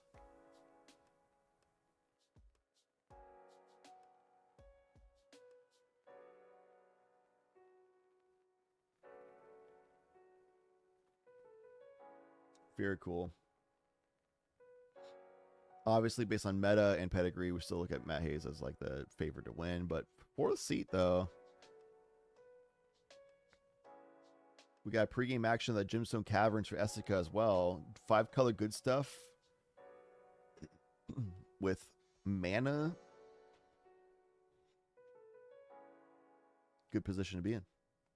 Do love the My Hero Academia playmat, though, so I'm going to go ahead and root for not only as a fringe and unorthodox deck, but also My Hero Academia rec. Big fan. I know critically it shouldn't be, but emotionally and spiritually, that anime is top 3 for me.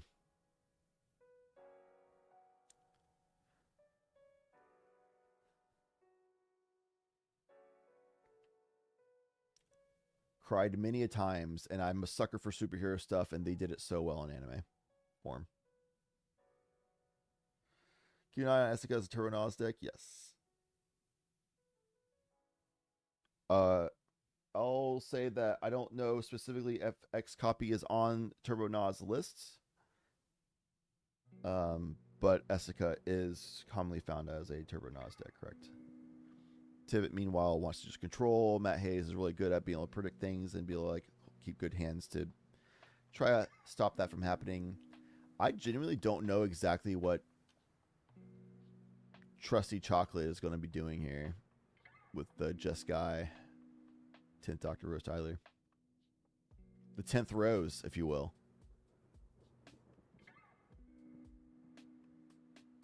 I like the 10th Rose. It's a good one. But they got Esper Sentinel out to start the turn. Might be drawing a card here. Here we go. Their own Esper Sentinel. Oh, do we have 3? We have a Mystical Tutor on the instep. I imagine this is in response to... That's interesting, actually. Why wouldn't copy cast Mystical Tutor in response to the 10th Doctor's Esper Sentinel? They don't feel threatened about 10th Rose getting card, but they don't want Tivit getting card. Interesting. Then we get Dark Ritual. Insane Signal Flare for a turn 1 Adnos coming up.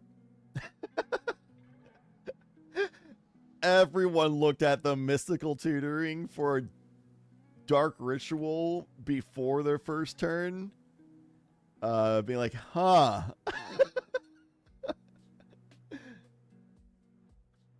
Because the respected Doctor isn't a controlled activity is. I mean, Jeskai can do really controlly things. Especially if you were trying to do a beats game plan. I don't know exactly what the game plan is going to be here. But, I don't know. My school of thought is if I can just not let... Well, okay. I think what makes more sense, though, is the way to see Tivit tap out.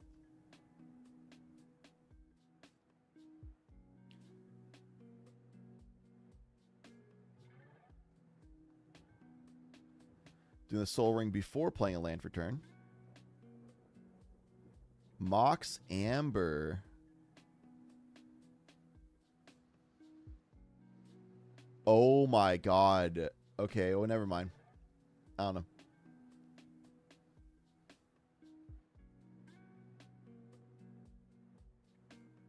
Huh.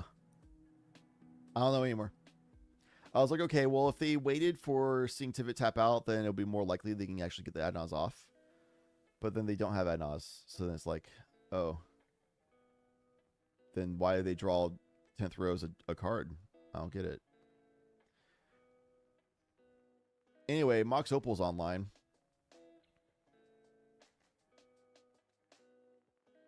There's a Fell War. Holy mana! Jesus! That's a Timna. Oh my god. Oh! One card in hand from Matt Hayes. Here's a bunch of mana and Timnas to draw a card with. My God. I wonder what that card is. It's probably not interaction. It's probably just like... It's not Ristic, because he would have done Ristic instead of Timna.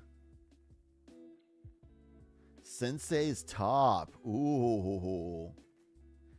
Is this a secret Elsha deck? That'd be so hot. Here's a Mystery More, which is unfortunately coming out on turn 2. I have to imagine they just top deck that. So otherwise they would have done Fish instead of Esper.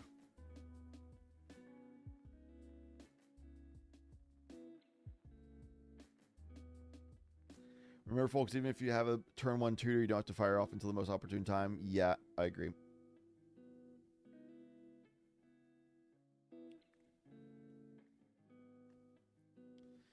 Yeah, it looks like they're just going to turn to hope they draw land to cast Essica. 1 green, and they don't have the ability of getting a second green right yet shown.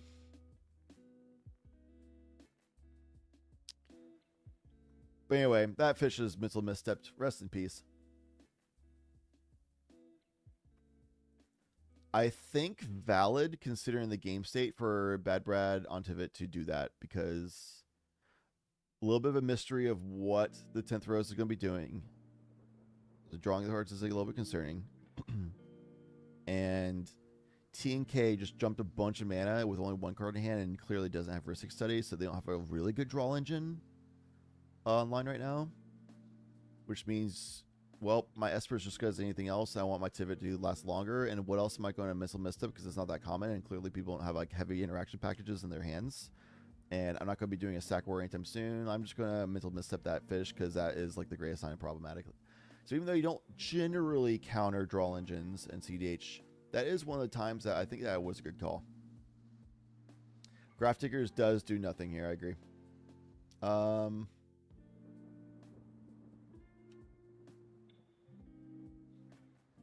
Yeah, there could be like some like really weird niche cases that Graph Tickers does something here, but it's so unlikely. That's a draw pass from Essica. Feels abysmal, man. Well, it actually feels probably has Adnaz in hand, man. It's really what that probably is.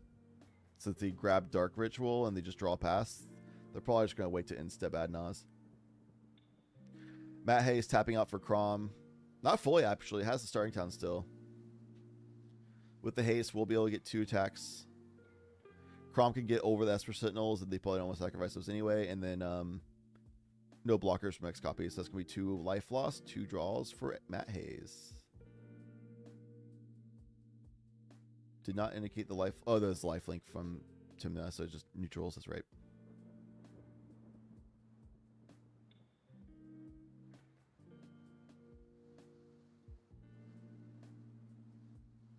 Pitch Thassos. True. True. That is a Thoracle in the graveyard.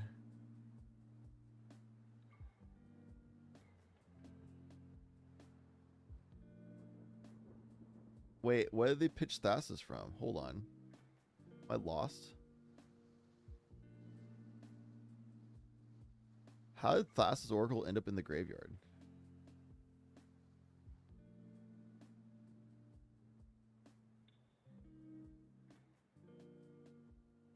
Oh, cracked LED for Crom. Oh, because the Mana Vault was tapped the last turn. I thought they tapped Mana Vault this turn. So yeah, the Thassos going away makes the Graph Digger's Cage actually pretty viable now. Huh.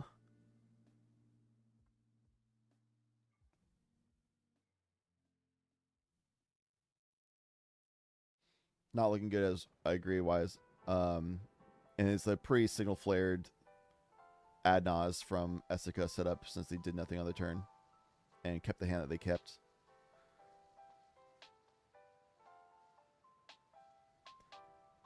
It's also confusing that, so I will say that the mental misstep on the Fish only doesn't make sense Like I was like, okay, this is an angle that does make sense considering the game state at current state, but they also like missile tutored for a dark writ, which indicates they're going dark writ for ad nos basically, you know. So like keeping a missile misstep for dark writ makes sense.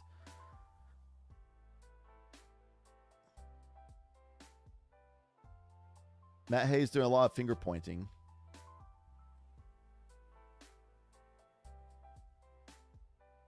And showing the Swan Song, they decide not to cast Swan Song to counter the ad nos, which is very strange. To be fair, Crom can go in on doing damage, so you won't be able to get a whole lot off ad nos here without risking death.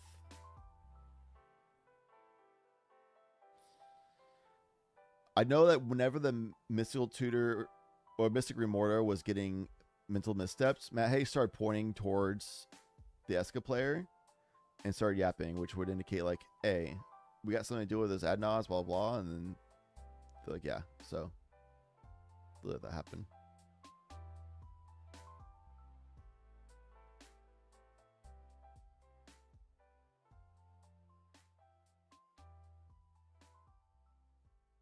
Crom isn't seeing another turn. I'm not so sure about that. There was a Swan Song flash and they decided not to cast it, which means they discussed that they have some deal made where like Adnaz agreed to only take a certain amount of cards and you can keep your Swan Song, because Eska stopped really early, which indicates they agreed to a deal where if you just let me resolve this Adnaz, I'll only grab like 10 HP worth of cards or something, or like this X amount of cards and I'll stop.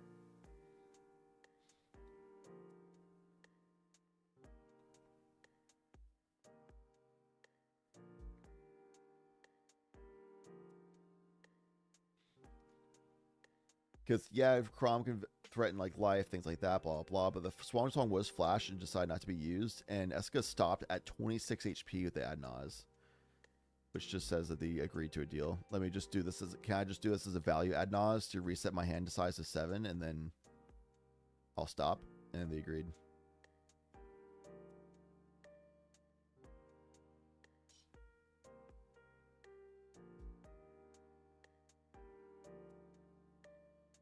Yeah.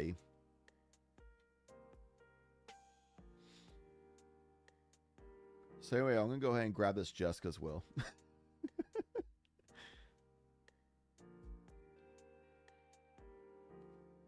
When I think Jeskai and CDH, I think Jessica's will.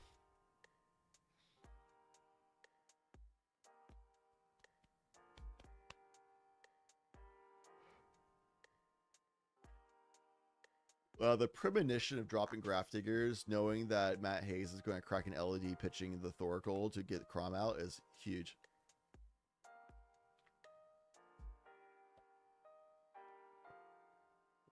Kind of looked into that one, not going to lie, but still.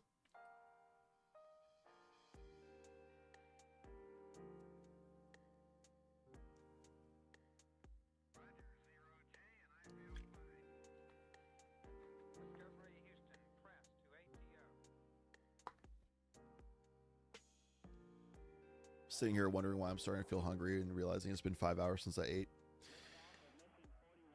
This time passes quick. I'll eat after this round.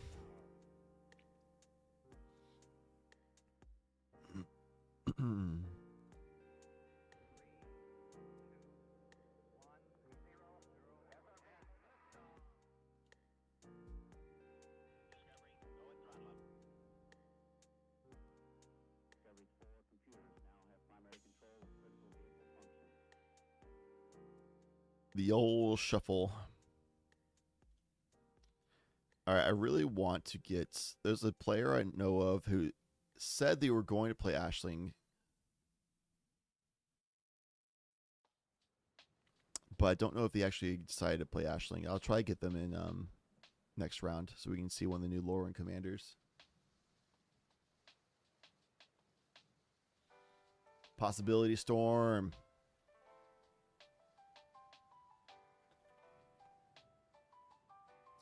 Yeah, that was a Possibility Storm.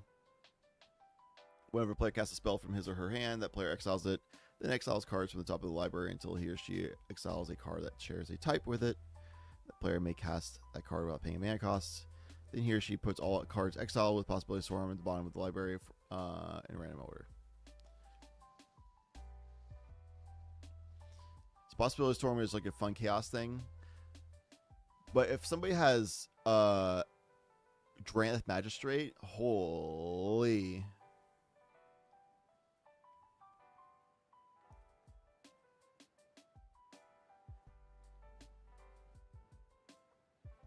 Just gets cucked by one Dranth. Yep. It's funny we said that right as you typed it. I don't know how long the delay is on the stream. Hold on, I can find out. Test. It's a 3-second delay. There we go.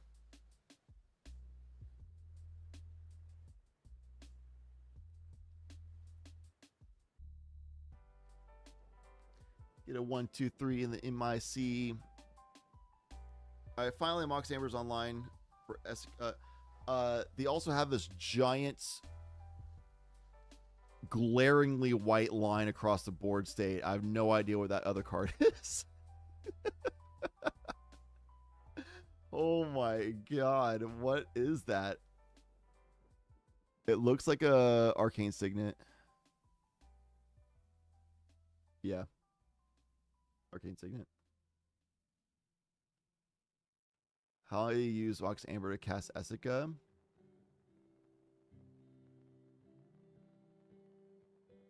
Oh. If they cast nothing else, then it doesn't matter. Oh, the fetch landed and just they shortcutted it. Shortcutted the Marsh Flats fetch for Bayou, which is why Bayou is entering tapped.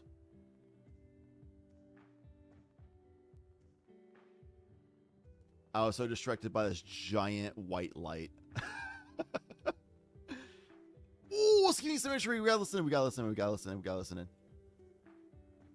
A scheming symmetry? Like, would anyone put a land on top of their library? I would love to put a lane. I would love to do a lane. 100% yes. I will. Well, you're not going to follow it up with an oppo, are you? Oh, I don't run oppo. Trusty, you said you would get a land? Would gladly take a lane. I'm gonna cast this scheming. Is that okay? I'm good I with would it. do it, but there's S% Sentinel triggers. Yeah, draws are good to draw. You guys good? All right, and then I have a response to the scheming symmetry. Yep. I will play Oppo Agent. Oh, please do not. Dude. Oh my god.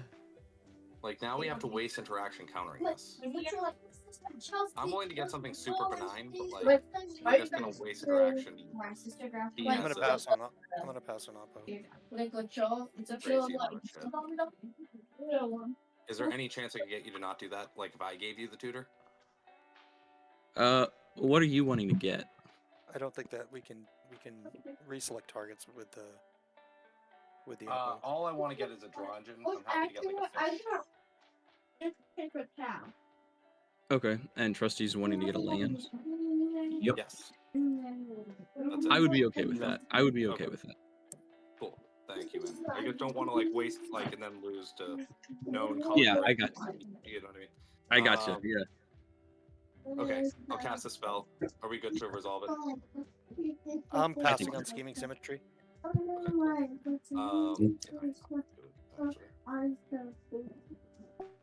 right, that was crazy. All right, so first of all, big indication of why Matt Hayes is one of the best players out there is instantly it was like a lot of players were like, damn, this sucks, and then like over.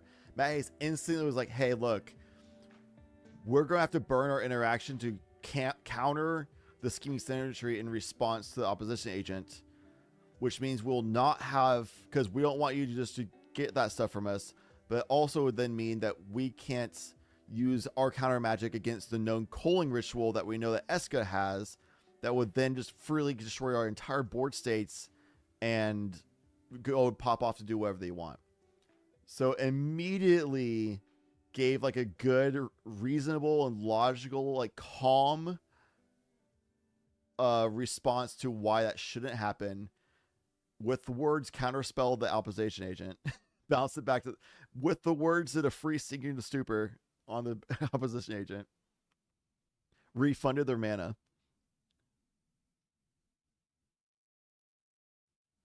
As a person who plays scheming symmetry, the other player should not say that they will get a land. Yeah, people will jump into the land thing so quickly and happily.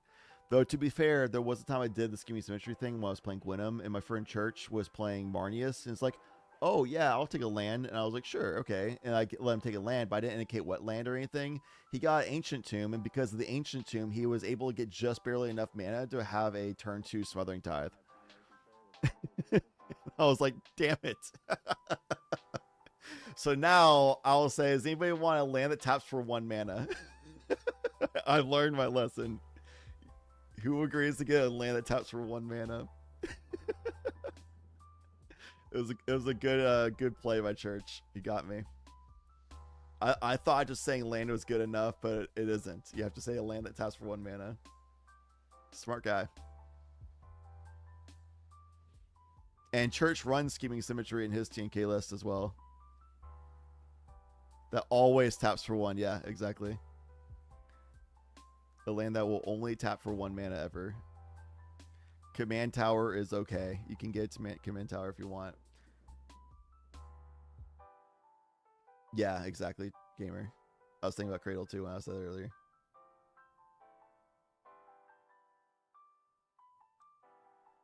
Oh yeah, I'll just get a source of mana. Sure.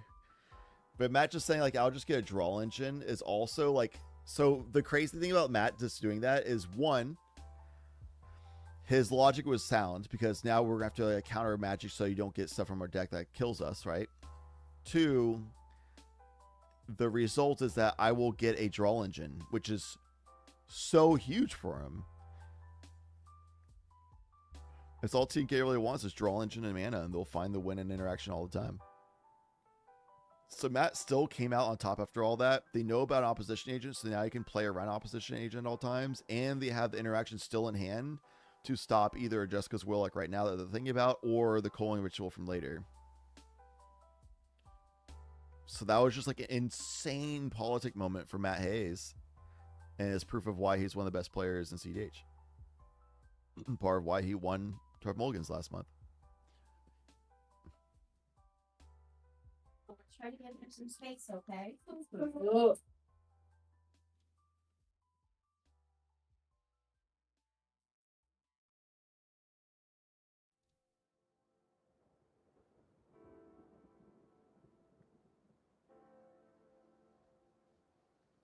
Yeah, I'll just get my sack land and sack this Academy Rector. Yeah, I'll get my high market. Thanks. It taps for 1 mana. It'll only ever tap for 1 mana. It just also happens to sack my Academy Rector. Or my, oh my god, I can't remember the name of the green aura. Whatever.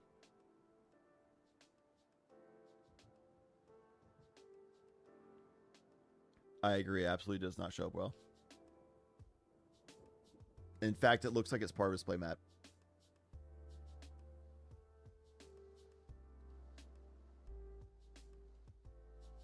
Yeah, I mean that's. Yeah. It's with the the J will be just a turbo How much mana untapped? 6. So 6 mana. No. Yeah. I think I'm guessing that he has double backup. I'm gonna mute because the kid's like yelling in the background. The sun is tragic, and the little bit of blurriness of the webcam is a little tragic. But we got enough information from unmuting, or undeafening, I should say. I stayed muted, to where we know that they're going for like a turbo line here that they're looking at interacting with. Turbo Jeskai. I feel like Jeskai is generally like a kind of a hard color scheme to turbo in, but doable. Lazotep is definitely the better sack. If you say high market, they'll be like, okay. Yeah, I run Lazotep. I don't run high market in lumber anymore, actually. I took it out. But I do run Lazotep still, because I don't think you can ever not run Lazotep Quarry in lumber.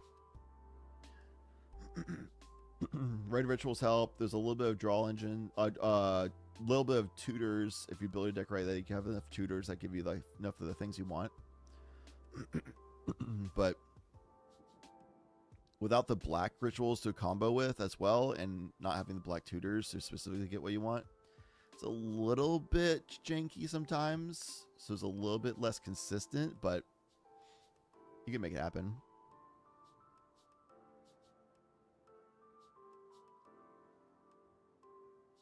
True, it does do 2 intuition policy. You also can do the Spellseeker line.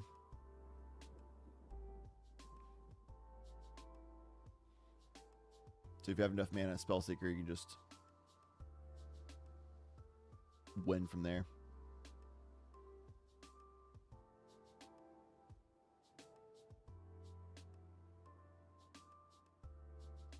The Sands Black was the ink. So the ink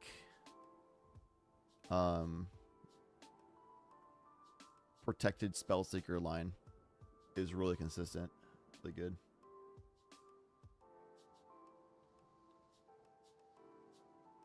You can turbo that with green to get it out reliably as well. So you can do without black for sure.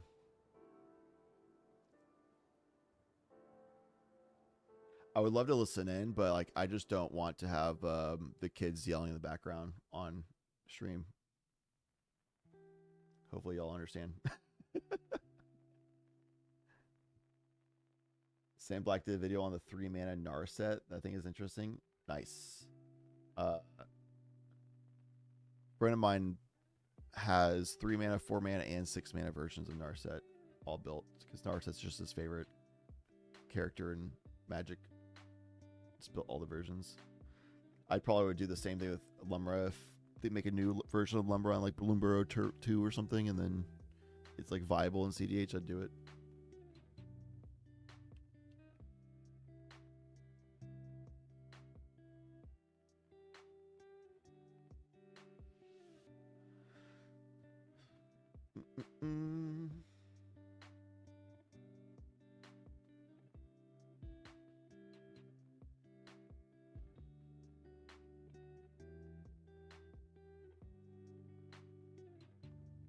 My current Jeskai CDH deck is Captain America, Omega Fringe. I just do lines that establish infinite mana, and then the outlet in the commander. The problem is it's not as easy as just infinite mana like Thrasios would be. You need infinite mana and a way of getting your equipment. And that deck I literally only run Pip-Boy 3000. But I just do like breach lines. Got like Urza as a backup commander basically for infinite outlet. I got Walking Ballista as a backup win line as well for infinite mana.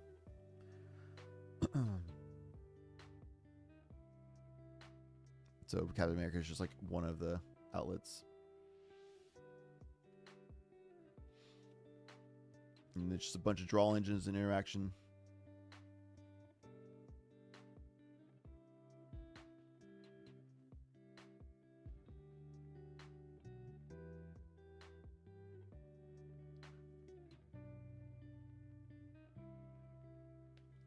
Getting out more mana. Drawing Matt Hayes more cards. There's a known Oppo agent available, so Tivich kind of hanging out. Trusty has to play around that. Matt Hayes also indicated he already has interaction, and he's also drawn a bunch of cards beforehand. So Matt Hayes will have more interaction as well, and there's the Oppo. It's going to make the lines a lot harder for Trusty. In response to Oppo being cast, Matt Hayes casts the Mystic Tutor, which means they can just find interaction and draw from fish to guarantee get interaction in hand.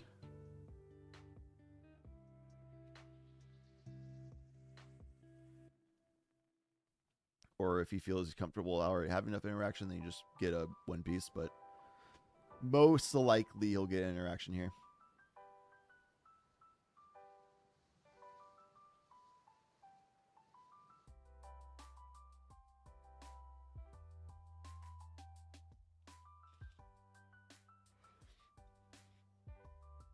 It's like the TNK special. That's a Chain of Vapor. So Matt can go ahead and just bounce the opposition agent whenever he wants to do another tutor for himself later. So he probably has like Demonic Tutor in hand or something.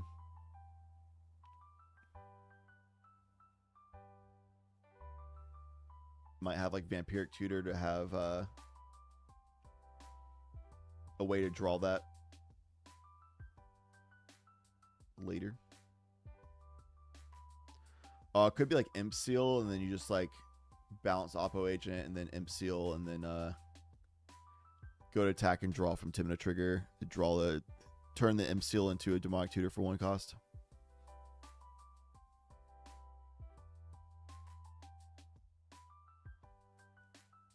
Also being a Ritual with Vault, yep. So you can bounce your Vault first, and then bounce the opposition agent. It's risky, though, because Tiv at that point could be like, well, screw it. I'll bounce your Timna or something and like screw your mana so your ritual doesn't really work at that point. But then Matt would be like, well, I did this ritual because I expected you to bounce my Timna. Ah, you activate my top card.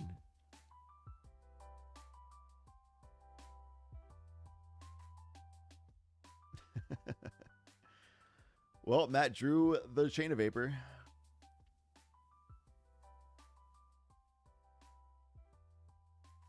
That's why we love Misstep. Yeah, but Tivit already used a mental misstep on the 10th Rose's fish.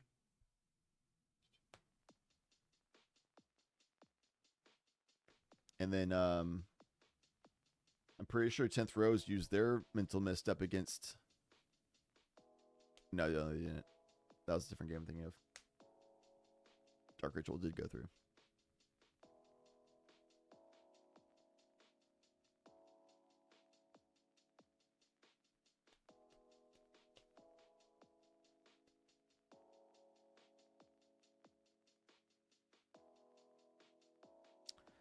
Not looking great for 10th Rose right now.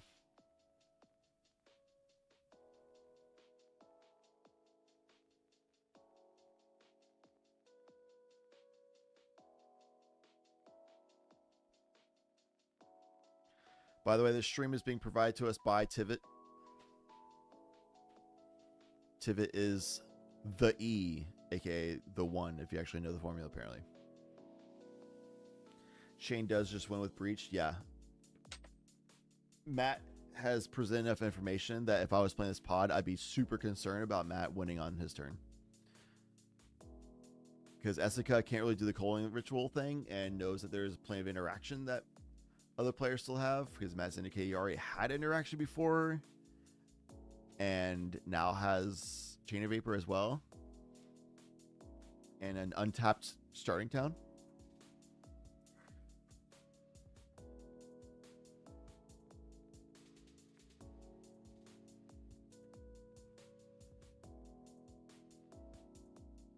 So Tivit will have a hard time winning because Chain of Vapor can just bounce Tivit if they jam that, and it seems needed. It'll be hard for them to recast it. Eska has a hard time dealing with anything because of interaction indicated and more draws from Mystic Remora. Meanwhile, Matt's sitting there with tons of draw engines with the most value online in the table, which is the typical TNK things. That's why it's the best deck in the format. Tivit Ward 3 coming clutch, true.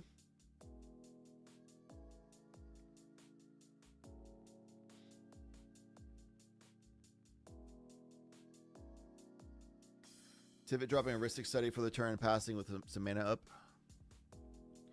We'll see what S can get off. That glaring bright. Oh, it's a Ristic Study.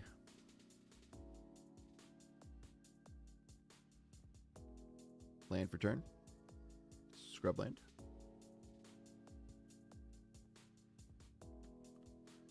Yeah, we're here for a bit of a grinder, it looks like, for this game, which Tivit's happy about. And TNK's comfortable with. Yeah, the Ward 3 is pretty big, I agree. You can also just bounce the Time Sieve if they have enough mana. Like, if they get their 2 treasures, everyone else votes for Clue, and you just tapped out for Tivit, and you need the 2 treasures for Time Sieve, and you're trying to stack your other artifacts, like your Graph Diggers and your Esper Sentinel as well as the 3 clues. Well, in response to that, I'm going to just bounce your Time Sieve. In response to, like... Well, you'll still get casts. That's a little tough, actually. That's good. That's an interesting angle. This Time Sieve's 2 mana, right? So you can just... You can't Chain of Vapor until after they do the activation, but once they do the activation, they already did it, and on the next turn, they just cast Time Sieve and then do the thing anyway. Yeah. Huh. That's pretty tough. Anyway, it looks like a horn. Yep, it's a horn. So Eska's sitting there with a Ristic Study, a bunch of mana, and a horn that they can pitch cards and see more stuff in exile. So Timna, Crom, and a Mystic Remora for TNK. We've got Esper Sentinel, Ristic Study, and an Opposition Agent for Tivit. We've got a bunch of mana, Horn, and Ristic Study for Esika, which looks like this Force of Will is looking to stop the Horn from coming down. And we kind of have some like draw engine from the 10th Doctor, but it's really just like sitting there with like the 1 ring. Yeah, Force of Willing the Horn, which makes a lot of sense.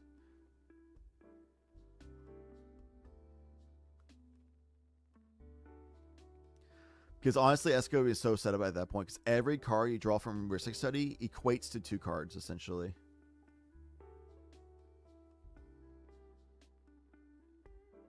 Also has an Into the Flood Maw. Into the Flood Maw and a Chain of Vapor in hand for Matt Hayes. So you can just Into the Flood Maw the Opposition Agent, and then just Chain of Vapor Ritual your own self. Whoa, ho, ho, ho. Had 2 bounce spells, which honestly, like, that's what people's like response to Hexing Squelcher has been lately. Is like a lot of people before Hexing Squelcher were starting to cut Into the Flood Maw to make room for other counter spells or other like greedy pieces. But now that Squelcher's out, people are realizing, you know what? All right, Into the Flood Maw is back in the deck, and people starting to run like Snuff Out. I love Snuff Out. I'm putting Snuff Out in like so many decks now. Stuff out so good. I can just kill Hexing Squelcher for free. So I very rarely run Ad Nos or Necropotence in my deck, so my life very rarely matters as long as it's over 0. So I don't mind paying the life for stuff out. Let me kill that Hexing Squelcher for free, thank you. Oppo is played less, so the downside, yeah. Yeah, I mean, like, Tivit, it makes sense Oppo still play it because it's, like, Esper control deck. Stuff like Talion, you'll see Oppo, but people very rarely play Oppo these days. I'll still consider it because I kind of have to, but... Yep, there's the Imp Seal. As we called it out, Imperial Seal to basically be a 1-mana Demonic Tutor with Timna.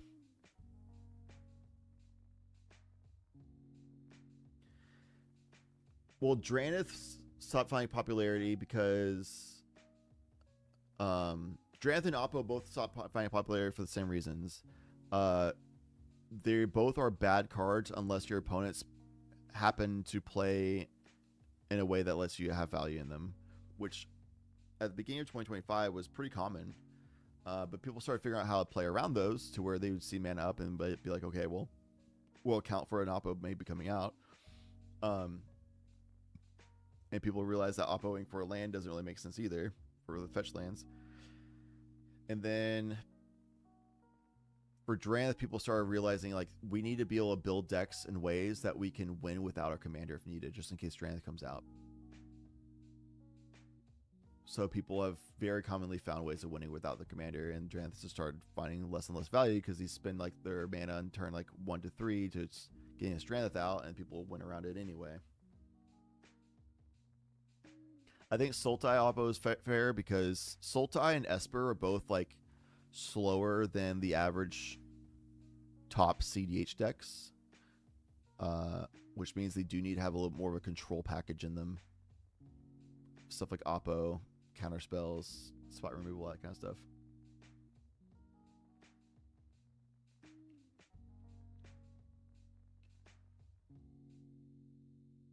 But there's very rare that you'll find a win creature that is black. Like Tymna is like a value creature. He's a dark ritual. Tymna's a value creature. Oppo is a control creature, but it doesn't really go for wins. You don't really care about destroying that often. Tivit, but it has war that you only care about paying anyway.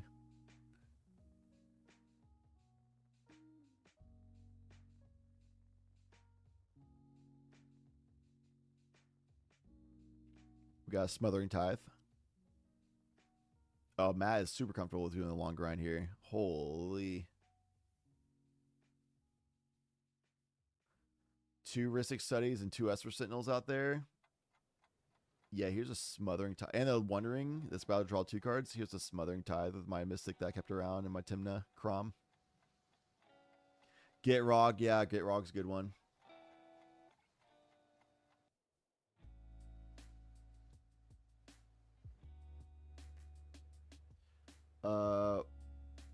Warren Soul Trader, not that common in top decks, but is definitely valid. Ruthless Technomancer as well outside of Targo Tymna. Ruthless isn't a very common thing in top CDH decks, but Dargo Tymna is a valid one. But you can also,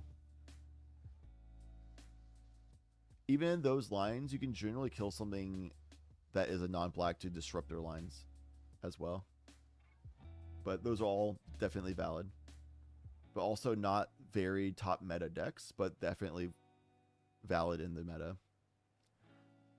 Trying to Swan Song the Smothering Tithe makes a lot of sense. You already have a lot of draws, and you've done tutors, and we don't want you to have a ton of mana on top of it all. Makes sense. Yeah, Tymna Dargo, why those valid 100%. Sisay for Deadpool as well. But then you can just kill Sisay. And even the Dargo things, you can sometimes just kill Dargo at a point before they can do the sacrifice and make it hard for them to actually do the Dargo line correctly. Or whatever other setup piece they have. But Snuff Out specifically would have a hard time disrupting the Dargo lines. You'd need something else to disrupt it. Or just one of your good old counter magic spells. Yeah, Snuff Out isn't something I go in. If I have blue, then I'll do Into the Flood Maul and Chain of Vapor before I add Snuff Out. I'll usually do Swords of Plowshares before Snuff Out as well if I have white. Things like that. Red Elemental Blast, yada yada. I'll have like other target removal things first, but Snuff Out, like if I want some more removal to bolster my package a bit, then I'll add Snuff Out. It's not one of my first go-tos, but if I want more removal, it's one of my favorites to go to eventually. You gotta run fringe kill pieces to do that with Dargo. Yeah, but I mean, Snuff Out I think is valid and answers the Hexing Sculpture problem and answers a lot of problems outside of Dargo decks and Get Rog.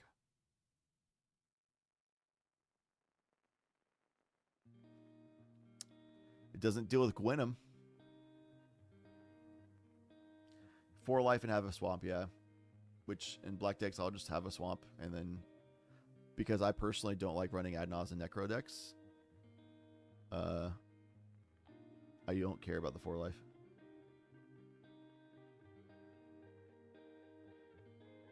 Considering Ral doesn't have black and can't run stuff out, then absolutely valid with Echoing Truth. Ral. Ugh.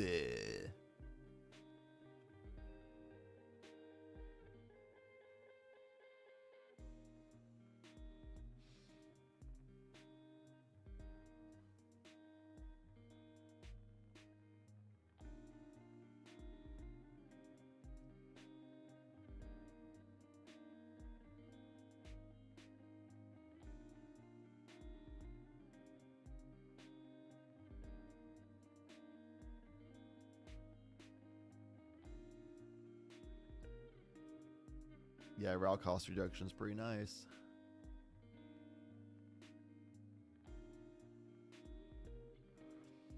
Yeah, I mean, we've seen a lot of times people have protected wins with Voice of Victory and Cutzel. It's like Hexing Squelcher is obviously a really strong and good card, and you pretty much would include it in like almost every red deck. I think Magda might be like the outlier, doesn't care. But I agree that people saying Hexing Squelcher is going to ruin the meta are really overblowing it. They're just doing it for content and getting views on their videos or something. Or they're just not skilled enough to know like how that kind of works. You just go back to including it into the Flood Maul and maybe one other spot removal. Like, oh, a silence.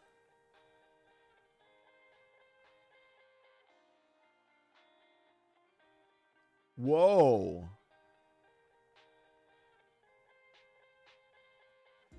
In response to Swan Song, he casts Silence, Matt Hayes. Tapped out. On his own turn.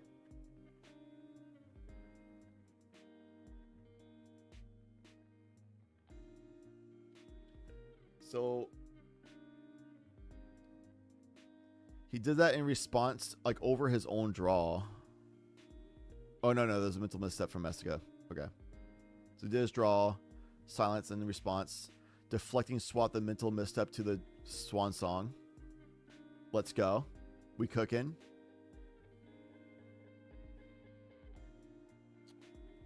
Yeah, Wise Games. You can still do like Sing a Super or Whole Break Horror bouncing, that kind of stuff. You can also do Mind Break Track to exile spells. You can also do like deflecting swats to redirect spells.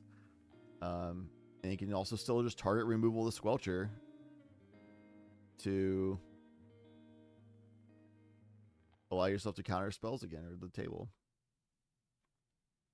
I think Voice of Victory and Cutzel are better than Hexing Squelcher. I think the reason why people got overhyped about Hexing Squelcher is because decks that don't have white but that do have red in it, it does help them a lot. So if you're a Sans white deck with red, Hexing Squelcher is really good for you.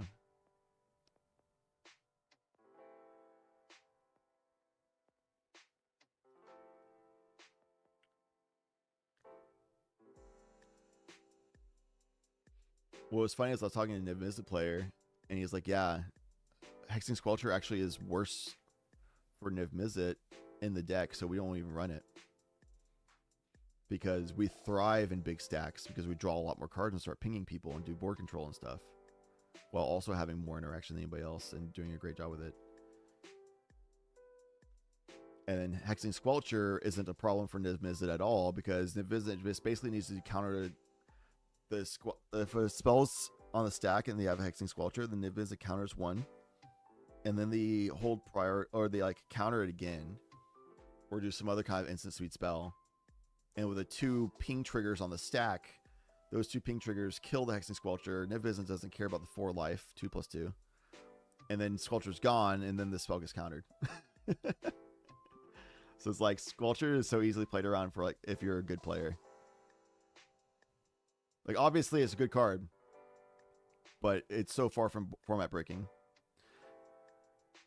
All right, so it looks like the silence resolved because the deflecting swatted the misstep into the Swan Song, which means the Smothering Tithe also will resolve. So now the enemies are silenced. And because of the draws with Smothering Tithe, I don't think these players should be drawing cards from their Ristic Studies high key at this point. They just gave Matt Hayes his 3 mana needed just to Thoracle here. Under silence. Oh, he passed. Maybe he made an agreement to like not keep up the stack going. And he'll just play like Chrome Mox and pass or something.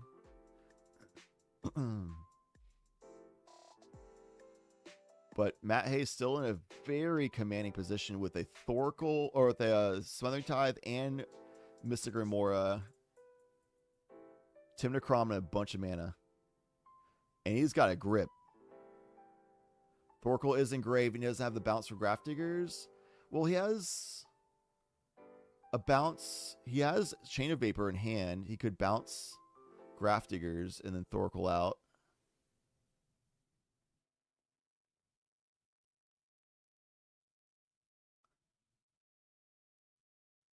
And the players are silenced, so even if they bounce one of his things, he doesn't really care. He'll still have all the mana and stuff like that he needs.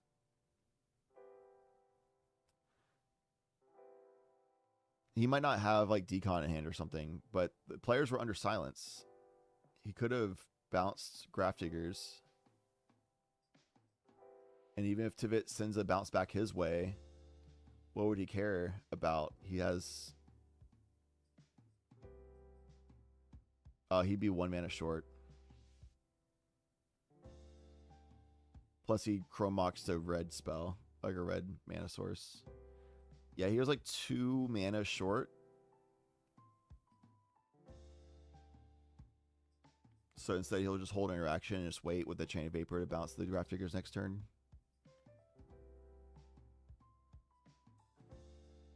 Unless he has Breach. If he had Breach, he could have done it. He could have bounced the Grafdiggers with Chain of Vapor in hand, breached out because he had mana for it. Yeah, 1 treasure for Chain of Vapor, and then the other treasure plus the red from Chrome Mox to breach, and then the LEDs in Graveyard. You can just LED out, and then I don't think he has a 2-hand tutor, so maybe he's just lacking a 2-hand tutor / Tainted Pact Demonic Consultation.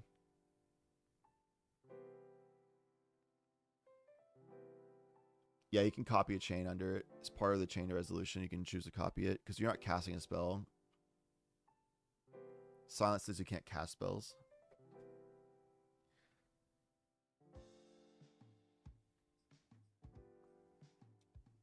So Matt Hayes had the mana, assuming he had Breach in hand plus like a tutor or Demonic Constellation or whatever. Like, there's the mana. If he had the cards, he had the mana to win there, but that just means that he didn't have the cards to do all those things.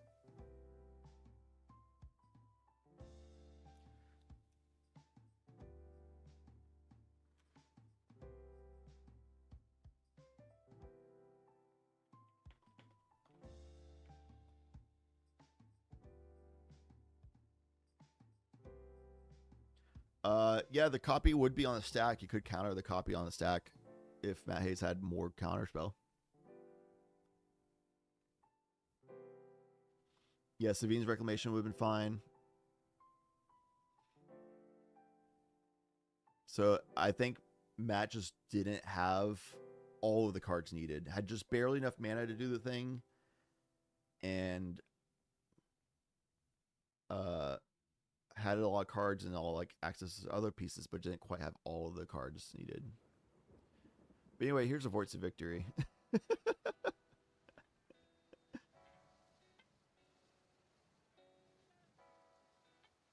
You know, that thing that we said is better than a Hexing Sculpture.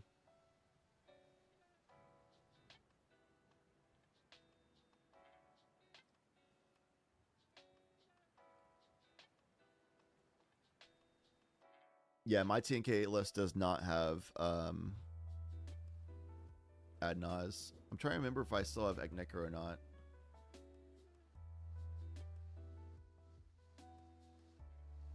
Nope. Yeah, I cut Necro as well. I honestly hate playing Ad Naz and Necro. I'd much prefer point damage to other people, and then I can just vibe and do my thing.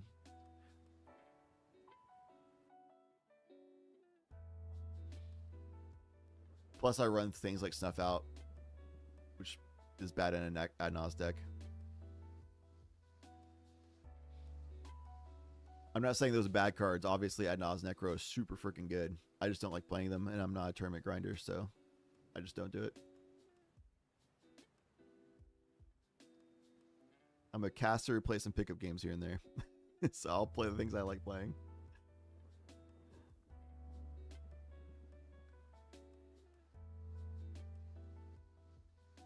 Yeah, it seems like Draft Jiggers is hosing them. Makes breach lines hard, apparently.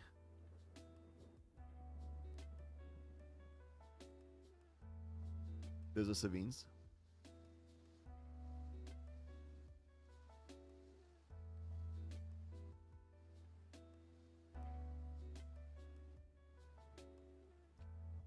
Going to clean up on Tivit's turn.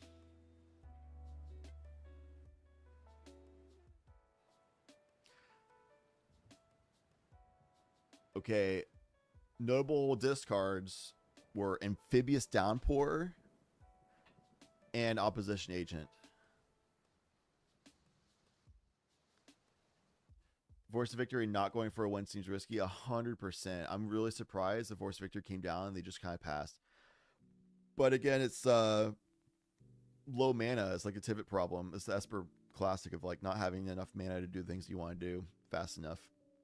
That's like the Tivit classic that I've seen. And on your point earlier, E, I do like that we have a non-fast game for once. I prefer fast games overall, but we've seen 6 games in 2 rounds. I'm down to have a slower game. So anyway, here is a Mockingbird to make a copy of a Voice of Victory.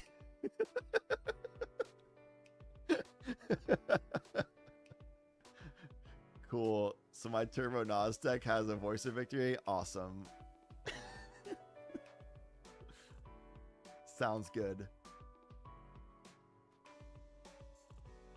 I remember you using that Force of Will earlier. And having to burn a Silence as a way of just getting your Chrome Mox out and resolving your Smothering Tithe.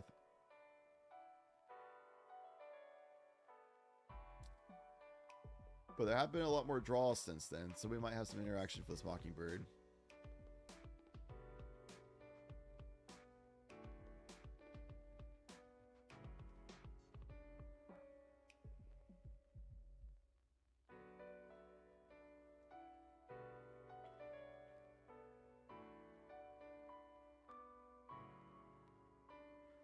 Talon Gates is for creatures only.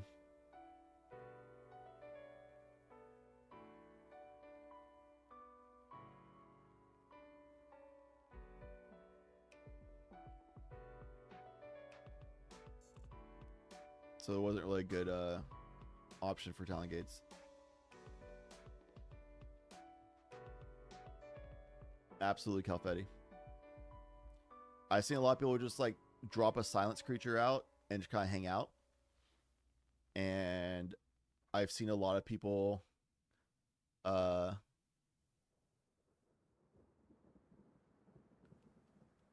win because of that, because they have the mana curve on the next turn. And I've seen a lot of people do a silence creature and just pass like that, and then they lose because someone else just copies it. So it's like such a risk.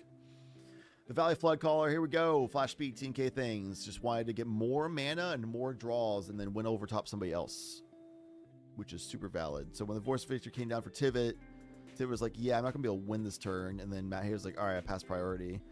And it goes to this Mockingbird, and then they're like, oh, that's going to be a Voice of Victory, and they're going to try to like win on this turn. Well, anyway, here's a Valley Flood Caller, and I'll just win it with Breach Lines, I guess. I don't need Thorkel if I mill out everybody. Also has the known Chain of Vapor in hand with 11 more treasures to work with here. So doing this in response to the Mockingbird with a known Chain of Vapor, and doing this on like a timing where Tivik's basically completely tapped out. Jessica, 10th Rose is pretty much tapped out as well, as 1 mana available, noteworthy, and can draw 2 more cards on that One Ring. But Tivit is 1 mana available as well. No, they have 2. They have 2 mana. So Tivit has 2 mana and draw engines. 10th Rose has 1 mana and 2 cards you can see as well. And a bad draw engine. And Essica still has some mana available as well. But the Valley Floodcaller resolved, considering there's now a mirror form. Or mirror maid. I'm confusing it with the Lorwyn card.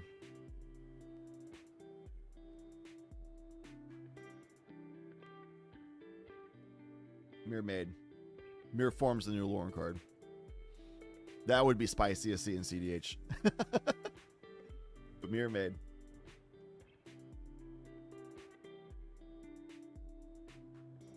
I pulled a borderless showcase foil mirror form, and I'm like, I gotta put this in some deck, but I don't know what deck to put in yet.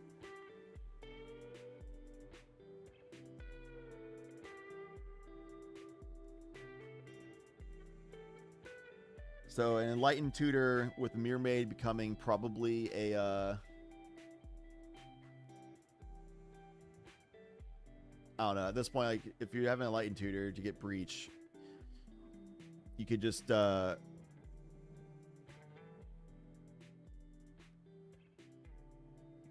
there's no interaction at this point, then you can just do Mirror Maid be like One Ring, and then Enlightened Tutor, and then draw from the One Ring to draw your Breach, and then Breach over top of everything if nobody has interaction.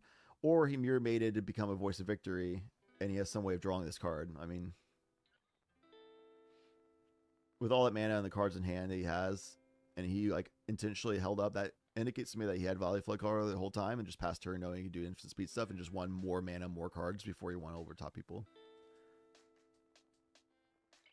Flash Photography is a spicy card. I put that in a deck recently. I'm trying to remember what it was.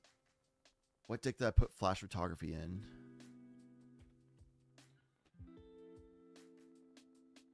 Oh man, what did I put that in? Gran.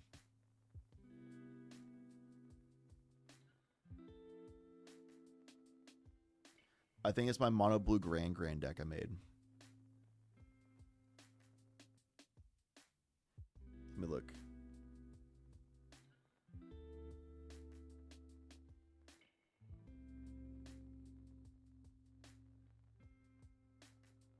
No. What'd I put it in? I was talking with Church recently about putting that in a deck. Is it in Kinnan? No. Kinnan could cast it pretty easily, but no. It would have been kind of troll putting Kinnan. What did I put it in, dude?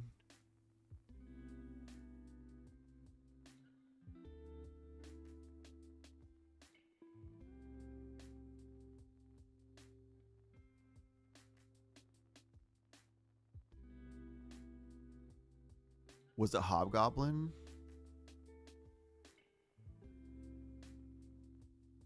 I'm so lost. Where did I put that in? I know I put in an A deck. That's the problem with having too many decks, and this is part of why I also don't want to do competitions, because I want to play too many things.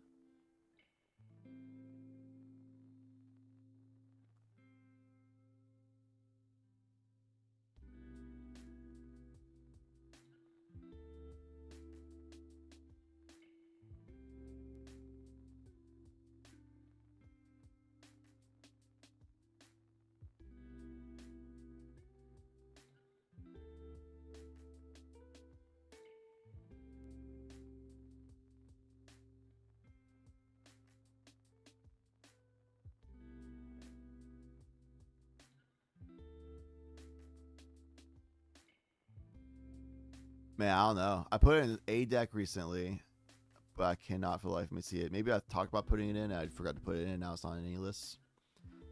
I thought I put it in Gran, which would have been lit.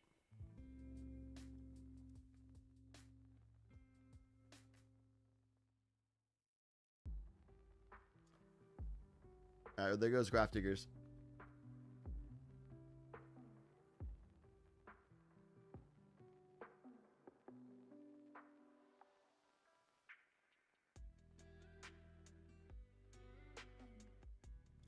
Fairy Mastermind with 2 Smothering Ties would work.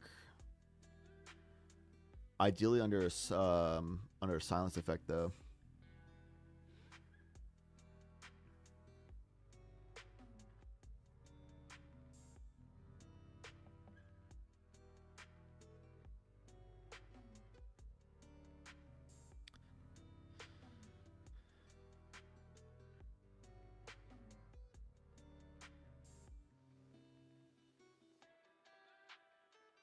I put in Atraxa. I'm struggling out here. What did I put it in?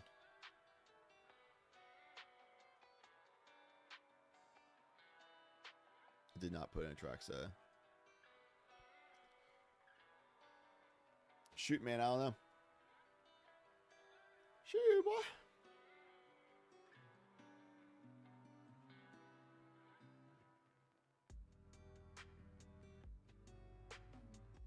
Somewhere out there. Anyway.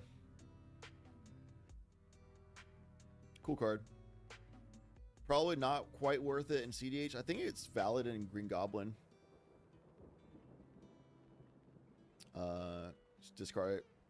Becomes a 2-mana tutor of any permanent. Or a 2-mana copier of any permanent. From Green Goblin. Just blue.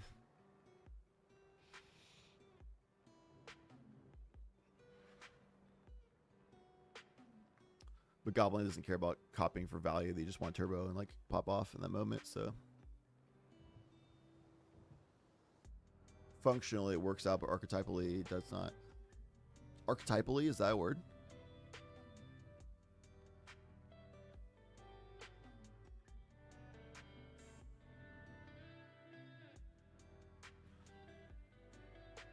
I have such a hard time imagining how Matt doesn't win here.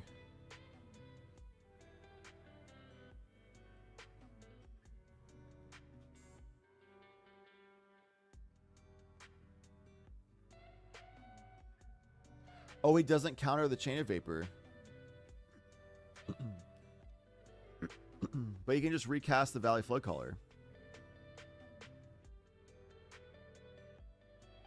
I agree, E. It also doesn't make sense that Green Goblin would have white in their color scheme, like, thematically, for the character. It would have been busted, though.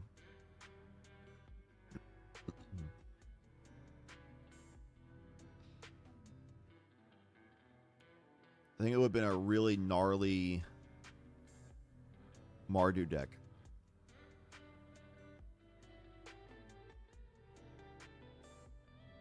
That Green Goblin mechanic in Mardu. Whew. But you lose a lot of the blue wheels. Should have to be Sans Green.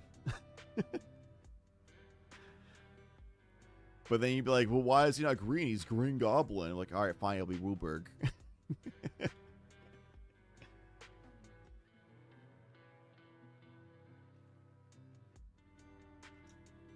And then you'd be busted.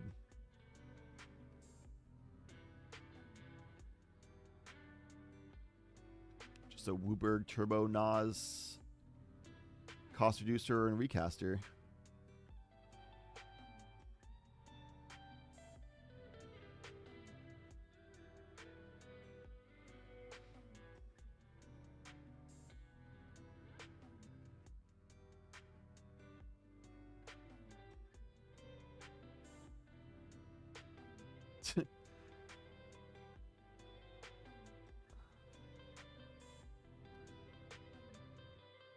So it's a Crom trigger and the Mystic trigger. Draws the thing he tutored for, and now he can just Valley Flood Caller one on top. Right? Or not. Should have been Jund. Oh. Yeah, I mean, you lose out on the white from what we're talking about, but Jund Green Goblin with what he does would be pretty sick. I'm constantly like fiending for a Jund CDH commander to come out. Wizards just loves making every Jund commander cost 1 to 2 more than it should. Because like, oh, it's Jund, they make a lot of mana. So even if they like say draw a card in the command zone, they're like bad because it costs that 1 or 2 more mana than you should be paying for this commander to do what it does. And it's like, ah. Like Auntie Ool has that 1 extra generic mana for some reason. Corvold has the 2 extra generic mana. Hearthhole has extra generic mana. Like, just make it just the Jund.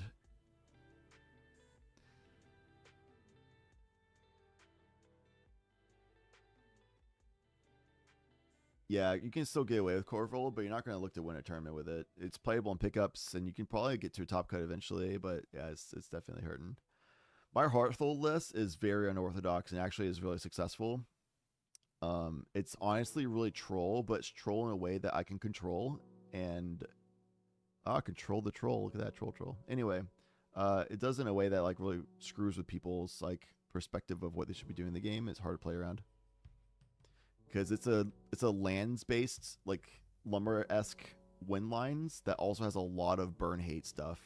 Where I have like Blood Chief Ascension, Mayhem Devil, OBM, but I also have like Mai in there from the Avatar. I have CDH All-Star Rurik Thar in the 99 for Hearthhole.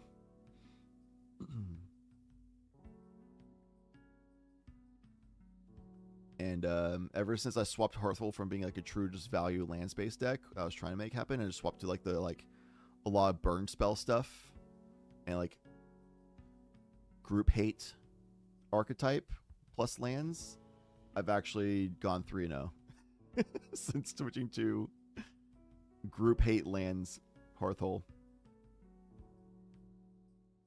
It's so weird. It just works. People don't really know. Like, once people figure out how to play around it, they'll I'll have a hard time finding wins with it, but nobody knows how to do against it yet. And it's so rare I pull that deck out that people are like, what is going on? I just laugh maniacally. So I'm just using Rurik Thar to crew my or station my Hearthhole to get that online, and then I'm doing almost all like lands and creature strategies, so Rurik Thar doesn't really hurt me that much, and then people will just die trying to do anything, and then I have so much lands and mana from land-based strategy that I can just recast Rurik Thar if he gets bounced, or reanimate him because it's in black, so you have a lot of reanimation effects. So Rurik Thar is just like always out there while I'm still progressing my game state. It's so funny. My Turbo Nas land stuff is Rogrek Rayhan. It's a turn 2 to 3 win line with not Turbo Nas. A lot better than Corvold for Turbo Nas strategy.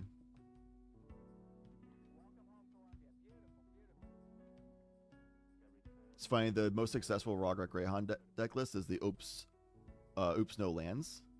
It's Oops All Spells, which is really good. Meanwhile, my Rogray is the opposite. It's like Oops 50 lands. Well, it's 40. Oops 40 lands.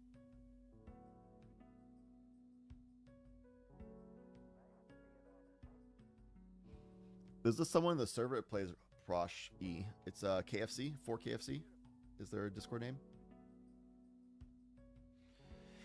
Corval for just Jund would be so wild. It would be viable in the meta. I don't even think it'd be better than TNK if it was just Jund. If Corval just cost the 3 mana, just the Jund, I still don't think it would have been better. Would be better than TNK, but it would be viable, and you'd see it top cut a lot more often, and probably see it find some wins. They play the LFG pretty commonly. They play Prosh and Veyron, or like the two decks.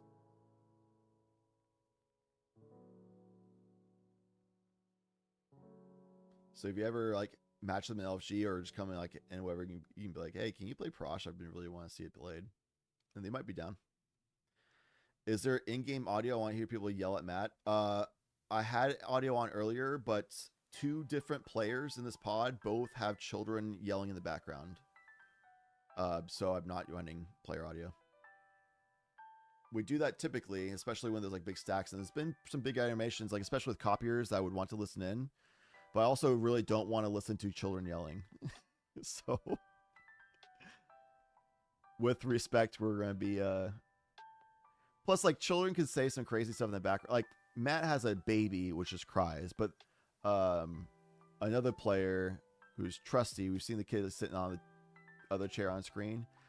That's like a full adolescent child who could be saying things that we should not be airing because they're not an adult who knows who to, like, watch what they say. It's a child, and sometimes they say the darndest things, and sometimes they dox themselves. So we're just going to not do that out of respect. We'll keep you muted.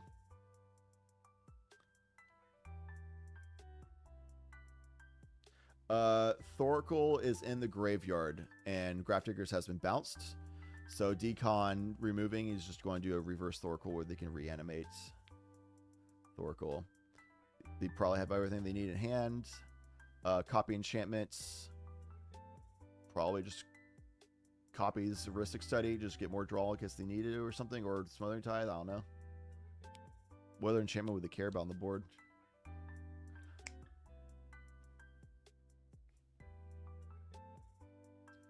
Mirror Maid became a copy of One Ring though, because they have a indicated counter on it, which the only thing that could have been at the time would be something that gives a counter would be either, oh, it's either Mystic Remora or One Ring.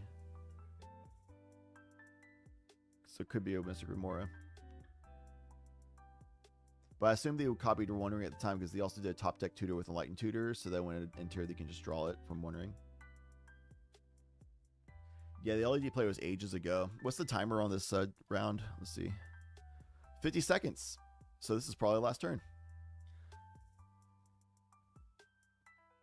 So if Matt doesn't win here, then it's a draw. Unless he passes in the next 40 seconds. Which is just not going to happen.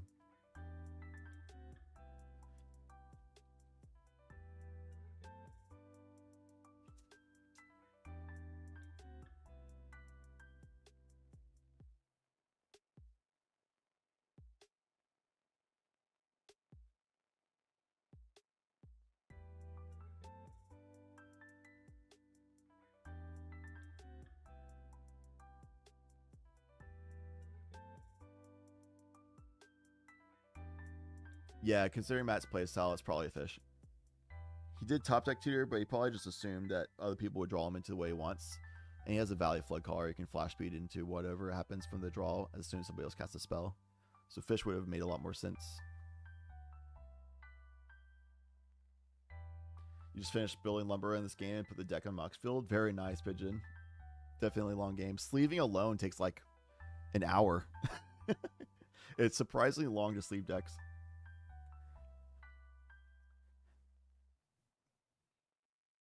Yeah, Matt's got treasure for sure. All right. Decon resolving. We're good. We'll know what he named when he hits it. Probably Breach. So if you name Breach here, then you just use Breach to grab Thorkel and then or cast Thorkel and then you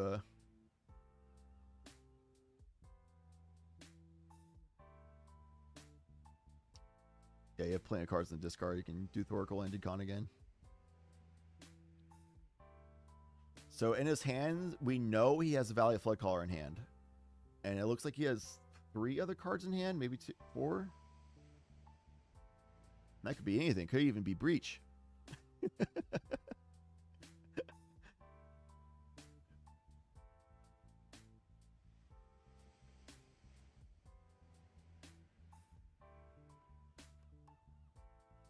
He named Adnaz. Whoa. He named Adnaz?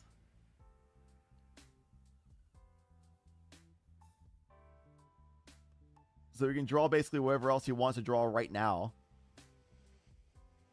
Which that tells me he has Breach or Savines in hand. He's got to have Breach or Savines in hand. Gotta be.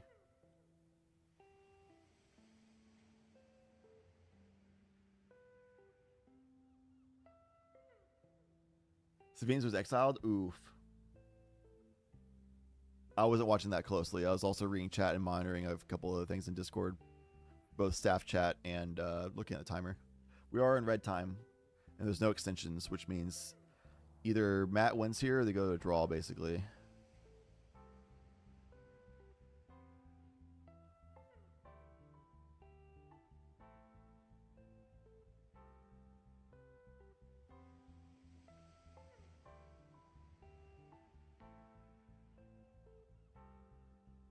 Yeah, exiled Savines, not Breach. Did I say Breach was exiled? I meant Savines. In response to you all saying Savines, because I wasn't looking at it. I'm like 90% sure it's Matt's turn. Not gonna lie, I kind of got distracted and started yapping with y'all for a little bit too much. I honestly just knew that Matt has a ton of treasures and a ton of draw engines and Valley Flood Caller in hand. And I was like, I want to see how he loses here because people kept passing on Valley Flood Caller last time and didn't have answers, and Matt's indicated he has interaction. So I kind of like stopped paying attention, just assuming Matt's going to win this out. But this is a pretty crazy line of deconning for Adnaz to grab the last 3 cards and then just kind of.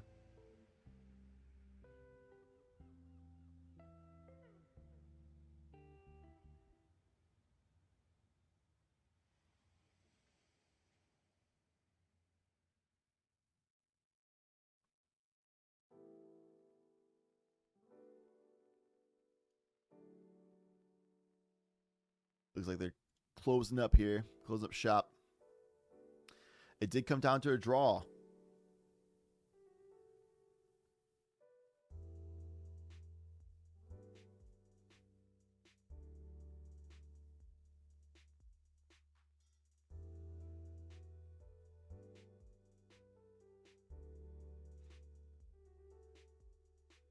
Wow. Surprised it resulted in a draw. So I guess they had enough interaction to stop him, and he didn't have enough interaction to stop them back when he doesn't have anything to draw in his deck. What?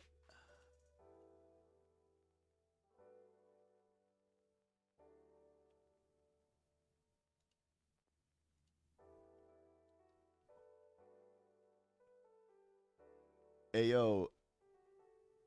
I was deafened. Was the draw because of not enough interaction? So. No, there was just plenty of interaction, which is what caused the draw. But like realistically, the main thing that caused the draw was a demonic consultation that made them only go down to 3 cards.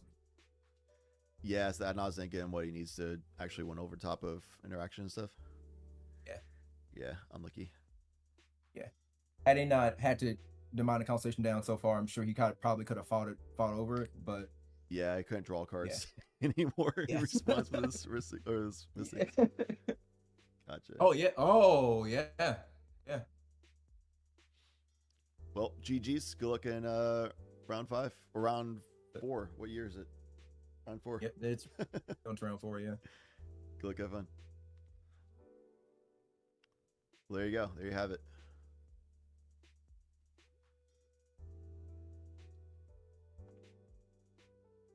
There you have it, chat.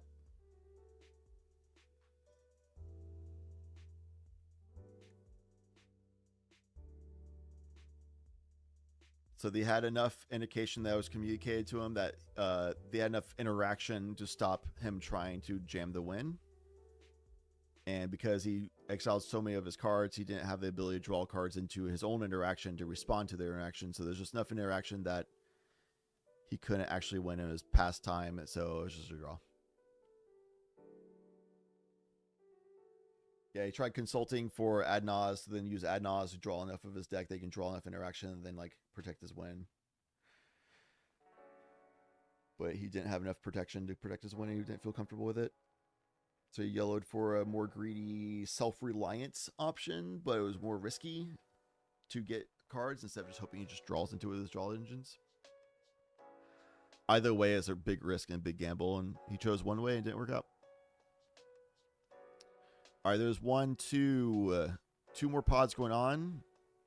It's pod 16 and pod 8. Let's see if they have any time extensions. Not that I see in the judge notes. So it should be all coming to a conclusion in about 13 minutes at latest. Great time to go and take a quick break.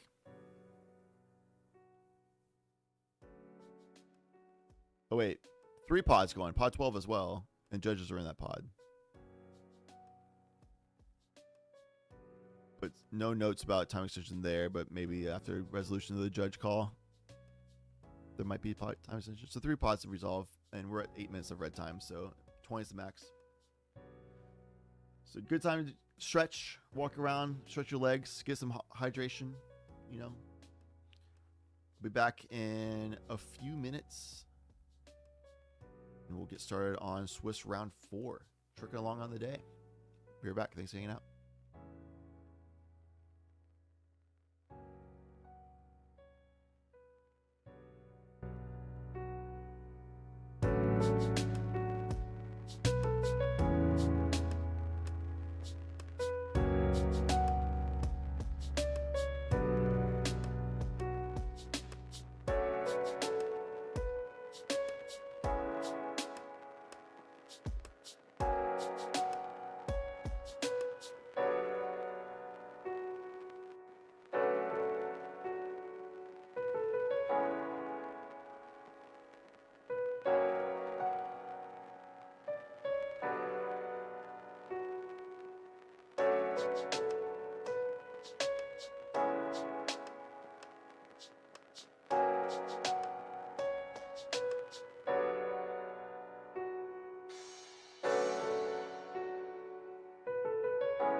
Discovery Houston, press to ATO.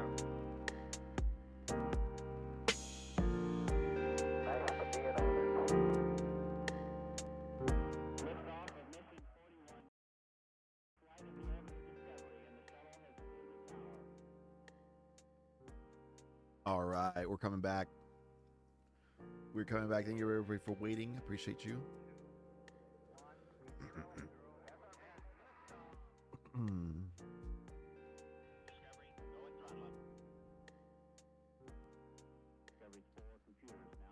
All right.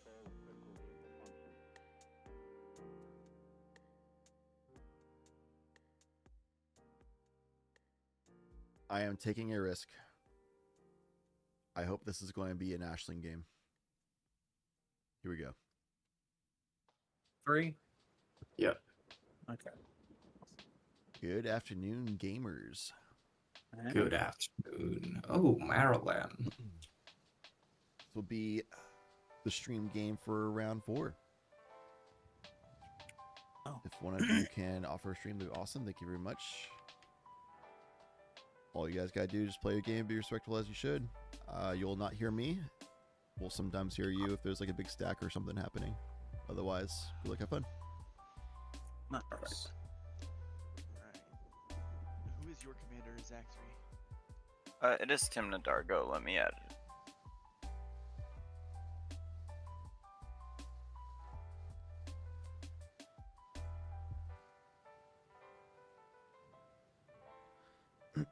We're going to be streaming Pod 18 because I'm holding the surprise. Hold on. Because come on. I got to fix it. Alignments. Oh no. Which way looks better? This looks better. Because we get a new commander. Fresh from Lorwyn. We get Marlin. Let's go. Its seat forwards feels mega bad, but at least we get a new Lorwyn commander to showcase.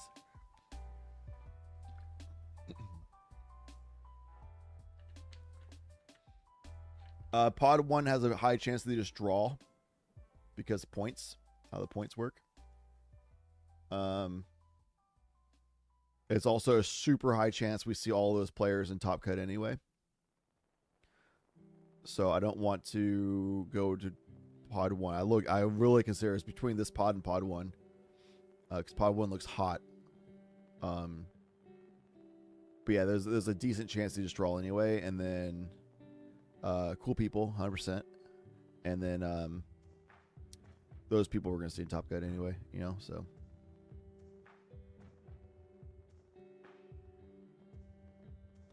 you don't want to spoil the decks people brought. I got you. I mean, I don't know. You kind of sign up for it because you know that this tournament's gonna be streamed, even though it's like a closed deck list event. But I think Crom Rayhan is pretty hot. I don't know why you don't go Thrasios Vile Smasher, to be honest.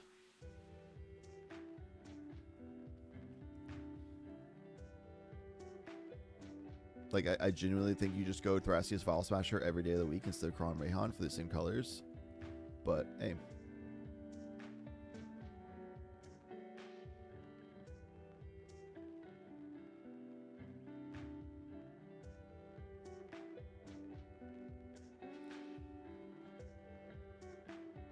That was a bummer, Jay Hines.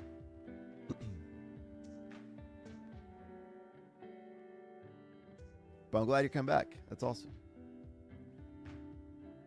That was a tough pod. That was a tough pod to play in as well as with Aral. Plus with being so late. Hopefully your girlfriend or wife was able to forgive us.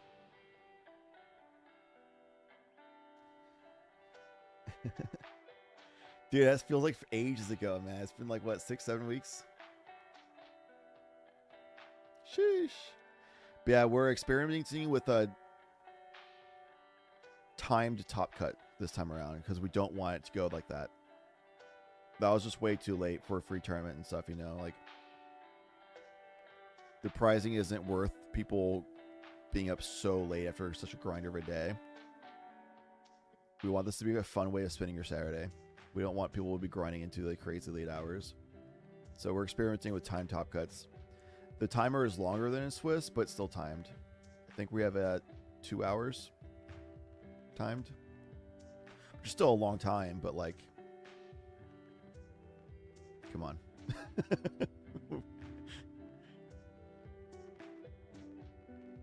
But Tim Dargo first seat is pretty hot. Crazy angle. What is this angle called? Oh man, my film instructor from 21 years ago, he pissed at me.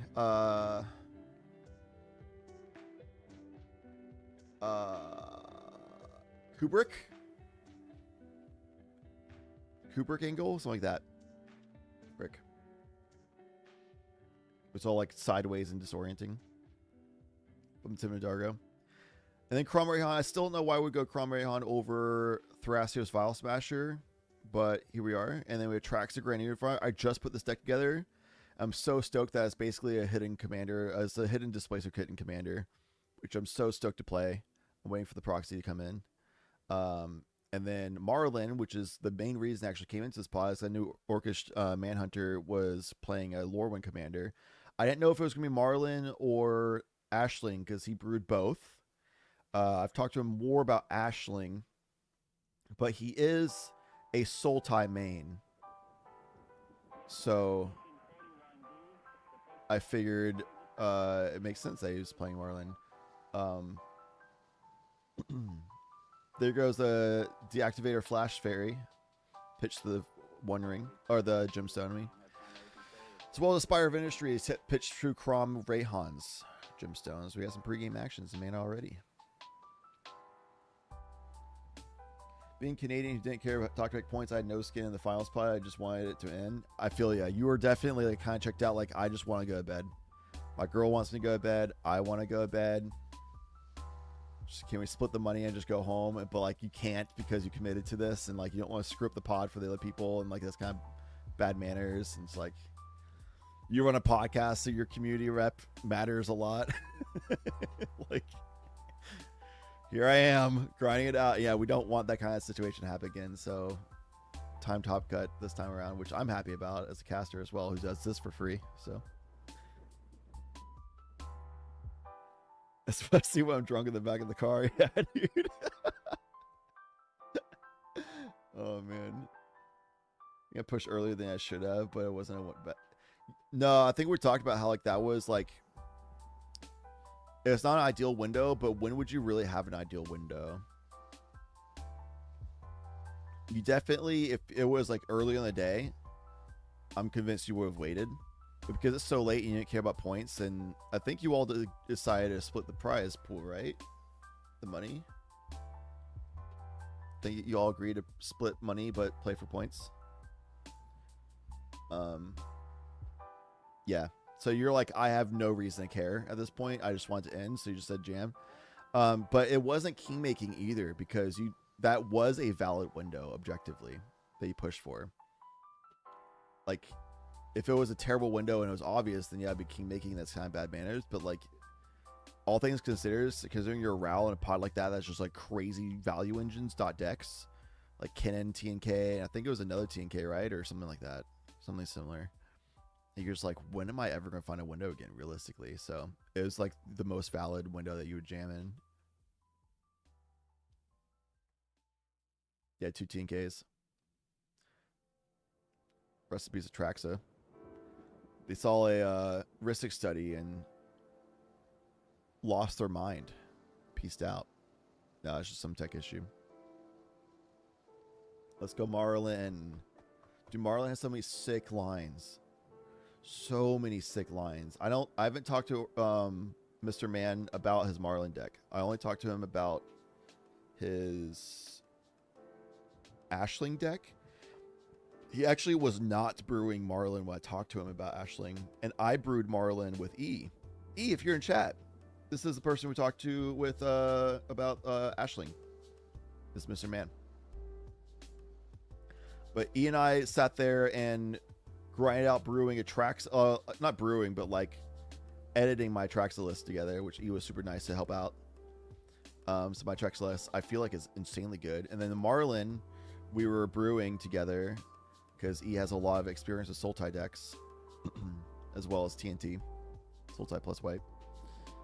The Witch Maw. So we brewed Marlin, and then Mr. Man came in afterwards because we started brewing Ashling, and Mr. Man was like, "Oh, I'm brewing Ashling." Came in, we just yapped about Ashling for hours. Actually, I had so many other things I want to do that night, but I was just having a good time brewing and talking about decks with y'all. It's good times. What's going on here? What's going on here? They called for a judge. Both judges are in here right now. We'll listen in. It's just for time extension because of the tech issues.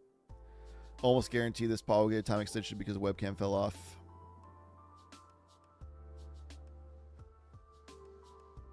They got hit by the sun. No. Probably Heinz. You'd love to get into casting if you didn't hate your own voice. I think almost everybody hates their own voice. Timno Dargo needs a lamp and a top-down stand. I'm pretty sure they have a Mana Vault and a Mox Amber out.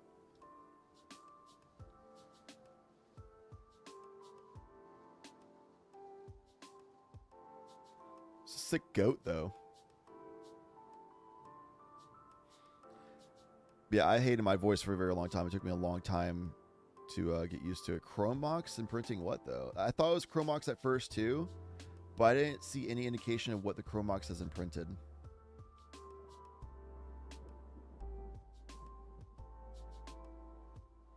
The commanders feel like they're 100 feet away. Yeah, they might as well not even be part of the play area. Shout out Spell Table for letting us know what the commanders are. All right.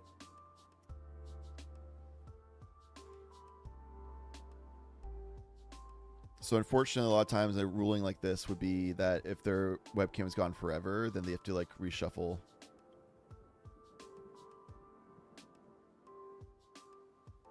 And get a new 7, and they have to like keep the 7 that they draw. Considering the game didn't even start yet for them yet, they didn't have any pregame actions, blah, blah, blah. I think the ruling is that they have to, like, shuffle up and draw a fresh 7, and they just have to play with that 7, whoever it is. Which would be unfortunate. Maybe they do get the mulligan. But mulliganing here would make no sense, because they have so much information that mulligan doesn't make any sense. There's no way that's the ruling.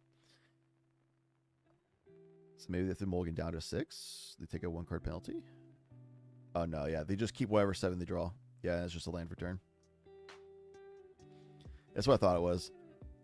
Because the game didn't start yet, they didn't even play any cards yet, and there was no indication of what was in their hand, and the camera was gone for so long. And Spell Table tournament rulings is you gotta reshuffle your deck on camera when you come back. They do the cuts just like normal, and you draw 7, and whatever that 7 is what your hand is. And it's like... It sucks, but it's also like your fault for... You're responsible for not, we won't always say fault, but like you're responsible for your own techs, you know, like tech issues and tech stability and all that kind of stuff is your responsibility. It's like the only way to keep competitive fairness. But anyway, we gotta land into a demonic tutor for turn 1 for Mr. Man J. I'm just going to say Mr. Man. Orcish Manhunters in Discord. So when I first met, played just like Control Palco Haldon was like their main deck. When I first met them, I was like, you're wild for that. They don't really play that anymore. But they like brewing decks. I resonate with people like brewing decks. You know, I don't align super well all the time, but align enough that we can brew decks together, which is pretty cool. Or at least yap about it. We don't really do it together, but we can enjoy yapping conversations about brewing decks. He likes doing new commanders. So it's going to be the pass if the Demonic Tuner resolves, so they're just going to shuffle to save time on not their turn, because the shuffling doesn't matter. That's a Lotho and pass from Tim Nadargo. So you got Mox Amber online, and I think that's the Fallout Chrome Vault, Mana Vault. Oh, not pass. They're casting Esper Sentinel. They waved as if they're passing, and I was like, whoa, what? Okay, but that's going to be a Lotho trigger in Esper Sentinel. Solid. It does look like a Chrome Mox art, but I think it's the Fallout Mana Vault. Because first turn they just tap to cast something, which wouldn't be the Amber, so it would be the 1 mana for the Mana Vault. We got there. We figured it out. Great start for Dargo Timna. Ristic for Crom. Dude, I still like. Anybody in chat have any idea why they're doing Crom Rayhan instead of Thrasios Vial Smasher? Like, what's the angle I'm not thinking about? Like, I don't think Rayhan does a whole lot for you. Isn't Crom just draw? Like a bad draw engine? Like, I don't think either of them are win outlets. Like, Vial Smasher can be a win outlet. And Thrasios is just as good generic draw engine, but also as a win outlet.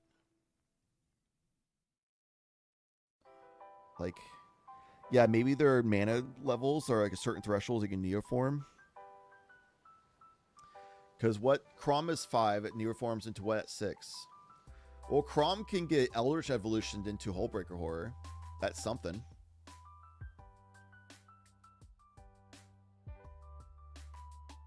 Rayhan's at 3, right? So she can be Eldritch Evolution into a Wandering Archaic. Let's go. She can be Neoformed into Displacer Kitten, but Vial Smasher could too. So it would really be like Crom being Neoformed into something at 6. 6 is Hoarding Brewlord? No. Isn't that 8? Am I tripping? I thought Hoarding Brewlord was 8.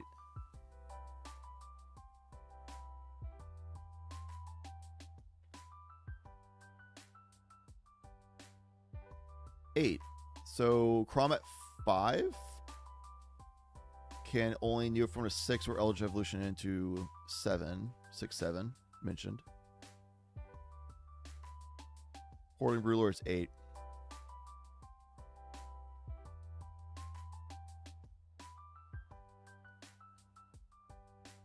It's a Tinder Wall.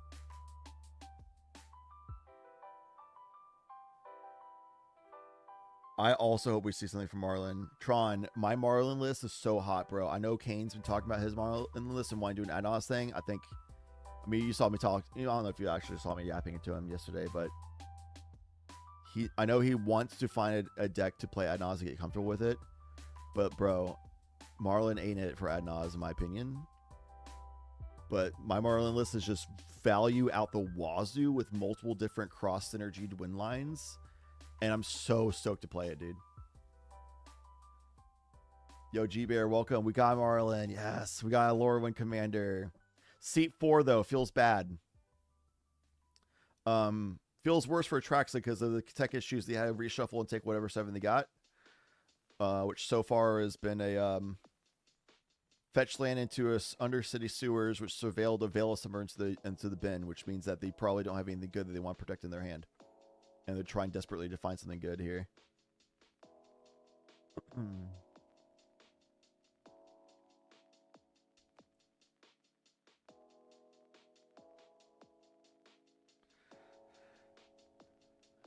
Rayhan does some of the +1/+1 counters.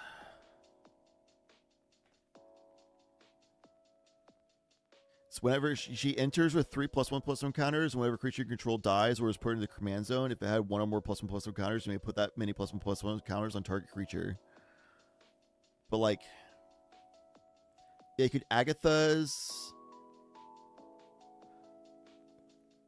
Rayhan from your graveyard and put that on your Walking Ballista, and then Food Chain Line Rayhan, and every time no Kesselby dies, so you can do like a sack outlet And every time you do sack outlets for mana, Rayhan comes back with counters, which gets transferred over to Walking Ballista, and you blast. I don't know, man.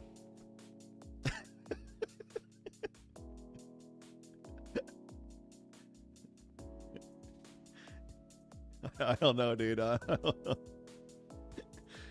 But obviously, there's something. Homie brought it to a CDH tournament. There's like some value here that isn't what Thrasios Wild Smasher can do. Anyway, we've got a turn 2 risk study for Marlin. I'm mostly focused on Marlin here because I just want to see new commander do things. The second Lotho on the board. Atraxa with like whatever yellow 7 they got is doing things so far, which is pretty solid. Solid start. Timna Dargo is vibing right now. We got 2 Ristic Studies and 2 Lothos out. That's a Ranger Captain. It's probably going to find them a Ragavan. And then cast Ragavan as a second spell for turn for Lotho. Pass. No, you don't have red source. I guess you can get a 1 mana drop. Could crack a treasure, sure. Wait, it's Dargo. What am I talking about? You literally cast Dargo right now. Is there a 1 mana creature that goes infinite with Dargo here? No, but you could still crack Ranger Captain and then crack your treasures to cast Goblin Bombardment, and the extra mana gets you Dargo, but then you don't have infinite mana. Yeah, Tim and Dargo definitely can win next turn with what they're presenting. I'm trying to think of like a line that they can win this turn. Firebooter, yeah. Do that instead of Bombardment.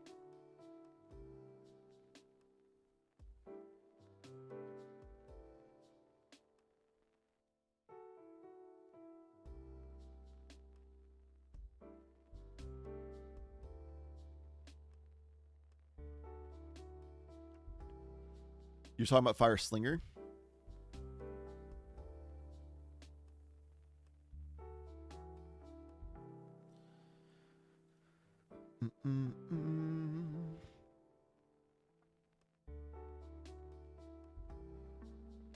Yeah, I mean, they could just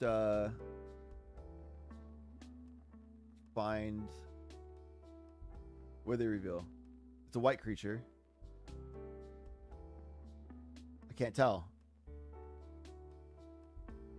This Kubrick angle is destroying me. I can't tell what they just grabbed. Some 1 mana white creature. It's a white creature that scries too. Scry guy? I have 2 friends named Rye Guy online. Isn't that crazy? I have 2 friends named Rye Guy and another friend named Rye Town.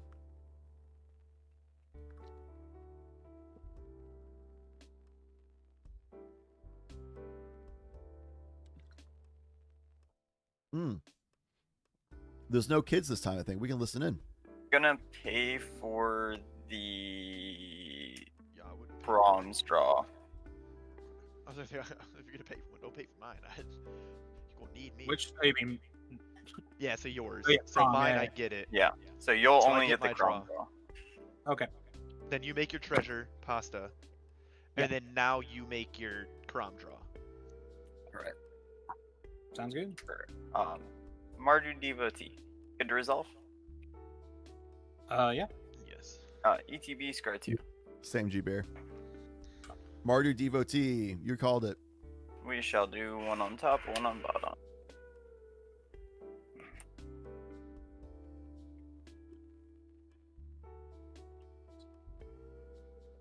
don't know why my cat wanted to come and jump on my lap. She usually doesn't sit up here. This is weird. Quick for anybody who doesn't know what Mardu Devotee is, it does enter and scry 2, which is a thing, but it's a mana conversion. So you can play 1 generic mana to add red, white, or black. You can only activate once per turn, but you can do flicker loops or something with like Abdul Adrian or other resets. Also, could just be like that one thing you need that one time. And then from there, I'm going to sacrifice 1. I agree, Tron. Yeah. Sacrifice these boys. Cast a Dargo. Use the last floating mana to pay for the Ristic. Which one? For both of ours. For the Chrome. Okay. So I draw a card.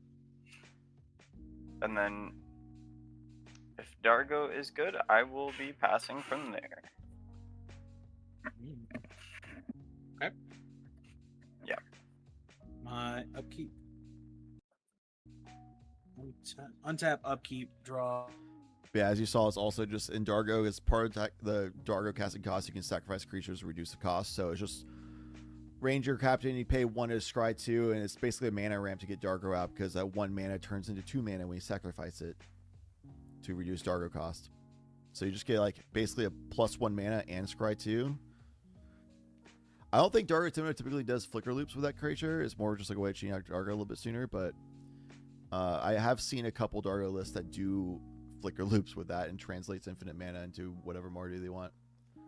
What's on the right side of Dargo's board? They have Dargo, Mox Amber, Mana Vaults on the left side, Ranger Captain in the middle. On the right of Ranger Captain is Esper Sentinel, and the right of that is Lotho. I'm pretty sure it's still Lotho. It was Lotho to the right of Esper Sentinel a while ago.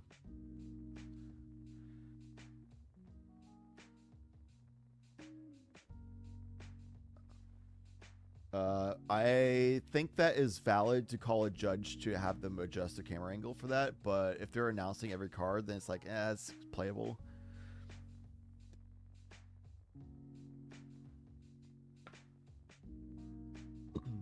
Maybe Cromray built blue farm and wanted to go off white for green, and it was the easiest thing to swap to. Could it be just laziness? Yeah, just swap out Tymna for Rayhan. And maybe it's like an all real card deck and they don't have like the stuff to swap to Vile and Thrasios deck. So they just did Rayhan instead and then just like swapped out the white stuff for some like general value green stuff and called it a day. It's possible if they just want to do all real cards. Shifting Woodland. That tropical island is a forest, came in untapped. Tapping it for a Mana Vault. Feels less scary than Vile Thrasios. Yeah, if you want to fly under the radar, do the whole like get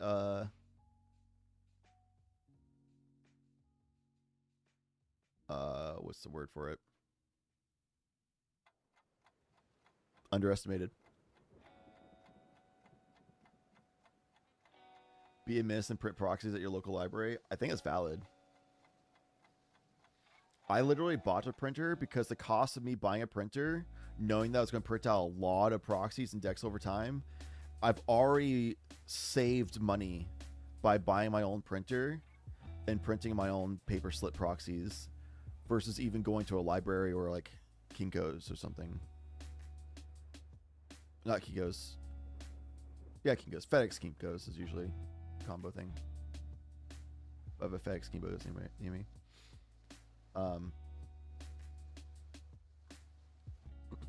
But yeah, I've already saved on cost. Feels good. I just bought a laser printer that people were like, yeah, it's good. And then I checked for reviews. People were like, yeah, it's good laser printer. The cost of paper and new ink is cheap enough that with the cost of the printer that I didn't even buy like a fancy printer. It's just like an at-home like good cost laser printer. The proxy like quality is almost as good as like those official proxy sources like NPC or Mana Vault proxies or printing proxies.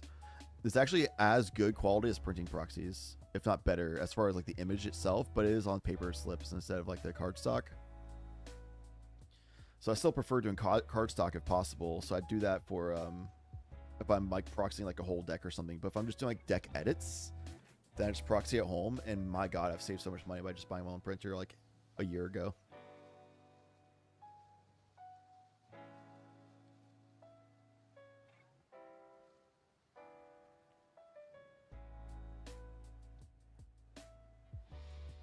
All right, discarding down a hand size. Crom Ray just needing a ton of mana to do what they want to do. They have Crom out. So they have more draw engines than Crom. We'll have to see if they Neoform Crom into some crazy 6 cost. I mean, whoa. Isn't Protean Hulk 6? Protean Hulk lines. Maybe this is a Protean Hulk deck. That could be it. Aha! Neoform Crom into Protean Hulk. That we figured it out. We figured it out. It's a Sans White Protean Hulk list. Man, it took us a second, but we got there.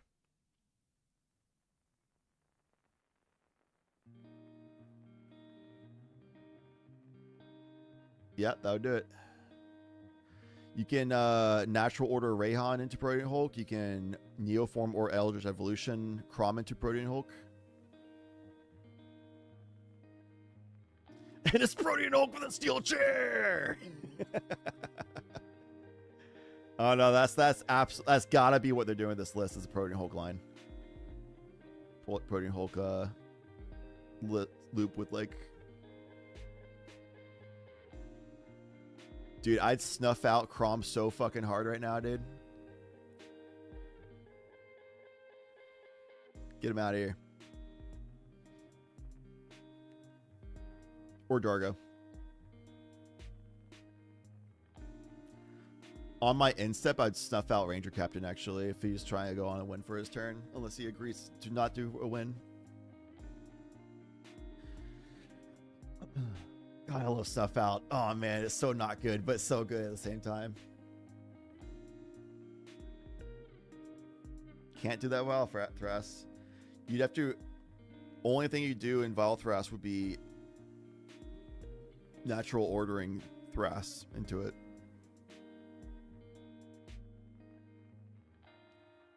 Pitsta! Yo, enjoy your Pitsta. We've got Mockingbird becoming a Ranger Captain here. And it looks like Mr. Man might be... I'm gonna call it out, though. Mr. Man has no mana dorks.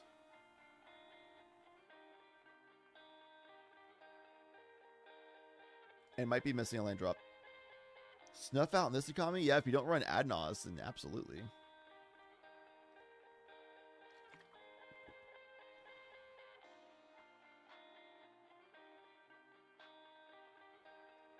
I'm on Snuff out in my Marlin list.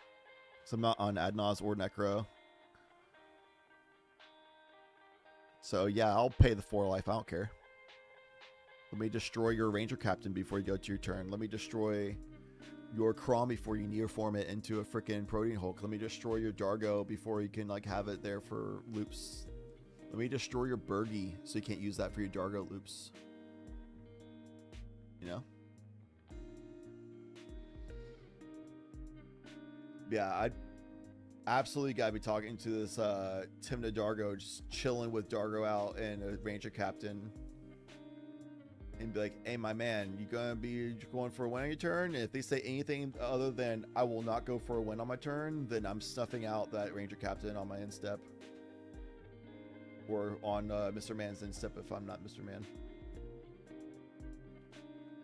All 3 of these decks can run it. They all have swamps.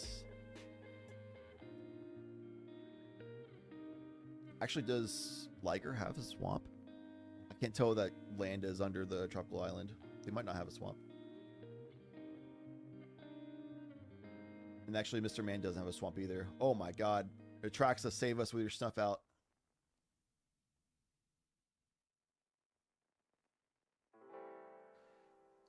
Snuff out is definitely not a first string removal though, for sure. Like you only add snuff out if you are like, you're wanting that like 4th or 5th piece of removal. Play Path of Exile. Oh, I would go Snuff Out over Path of Exile. For me, it's like Chain of Vapor, Into the Flood Maw, Source of Plowshares, and then maybe Snuff Out depending on my colors. Anyway, here's a Ranger Captain. Let me find this 1 CMC elf.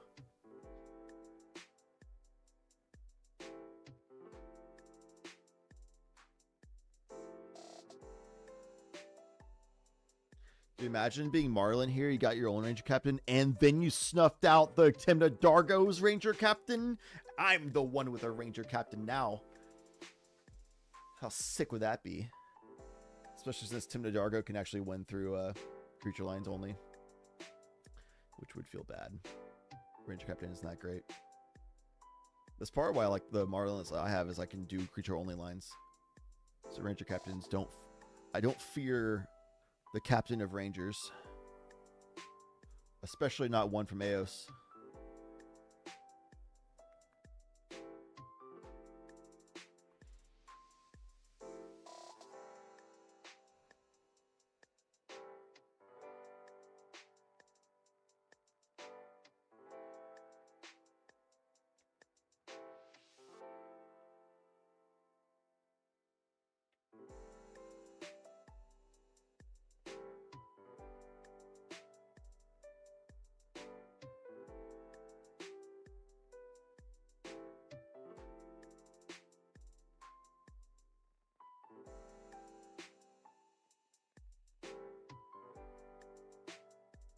Yeah, I don't know if you can hear me, but I'm pestering you with my Marlin list. Solely because we talked about that one time.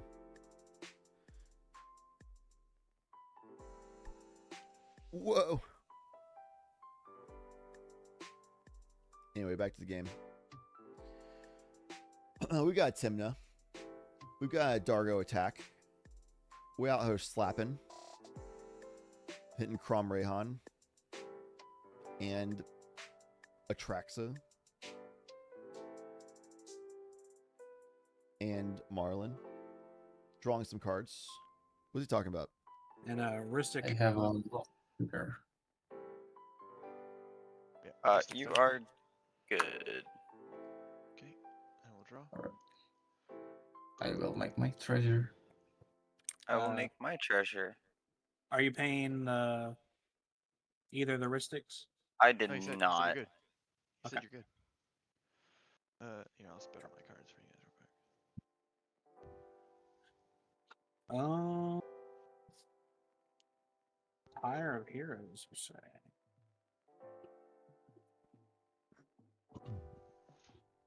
Pyre of Heroes. And what did we get? Pyres of Heroes is just the it's Shara type, Yeah, it's share type birthing pod. and you have what Dargo's a giant, right? Yeah, he's a giant pirate. And then you have Timna, which can. And what's the CMC of Technomancer? 4. Yeah. Okay. Find out the card he's gonna look for. Is this to get Technomancer? Probably. It's a human.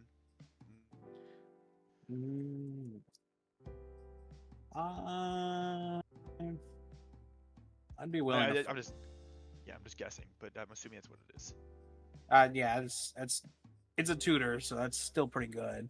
I would like to show you Pact of Negation.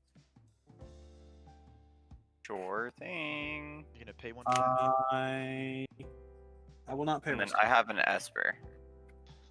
Esper's good. Technomancer is a human, so it shares human type. I will pass the turn from there.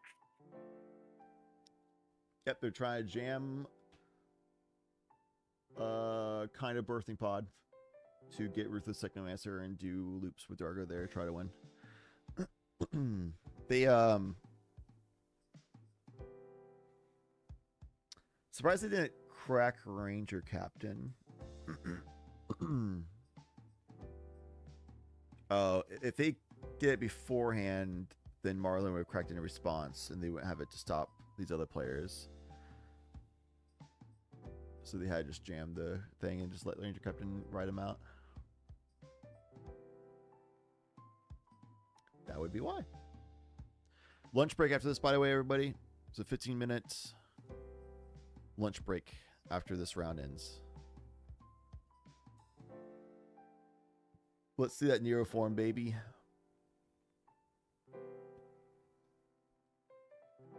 They've got no interaction, apparently. Let's see that Nero form. Neoform that Crom into that Protean Hulk. We know you got it. What's crazy is Shifting Woodlands. Oh, yeah, Survival of Fittest. There you go. There you go.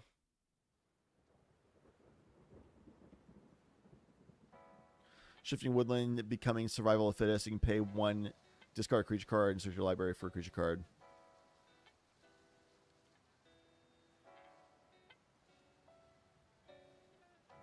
So they could do a... how much mana did they have here? 1. They could... No.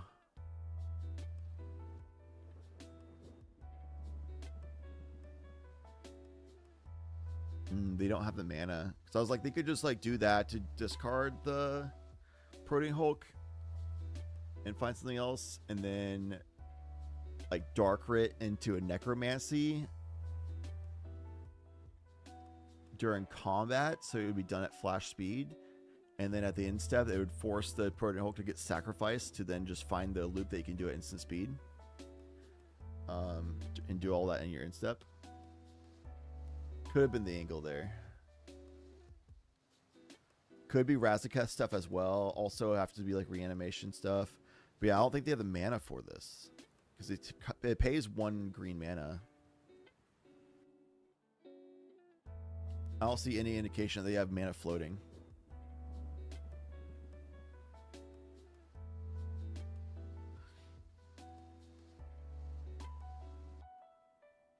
So just a value Survival of Fittest from Woodland. Which one's dope? The Fairy Tale one, the I think Gundam one. Oh, Maximum. Yeah, okay. I think that's a Gundam. Yeah, Gundam. We've got Demon Goat.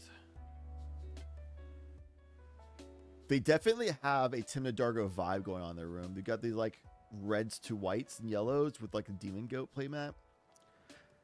And then the Princess Bride playmat for Crom Rayhan. Dude, it's gotta be Neoform into Protean Hulk. It has to be that kind of line. I can't see any other reason you'd do that over Thracios File Smasher. It's gotta be so you can Neoform and Eldritch Evolution Crom into Protean Hulk.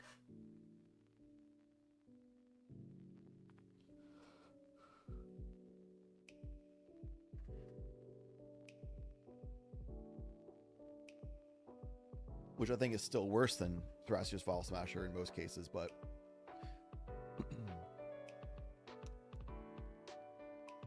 is a cool angle.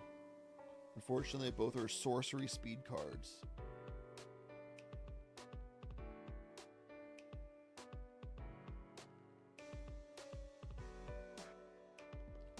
Oh, he did on instep.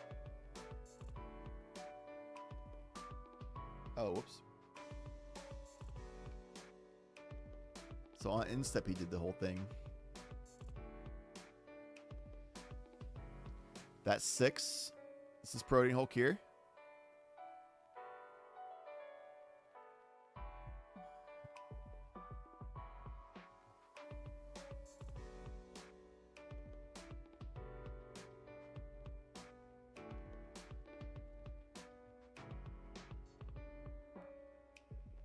Play Polluted Delta is my land for turn.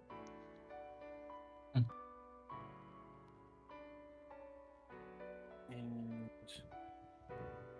then that is untapped. Wait, why did they spend 5 mana to do the Shifting Woodland activation? What?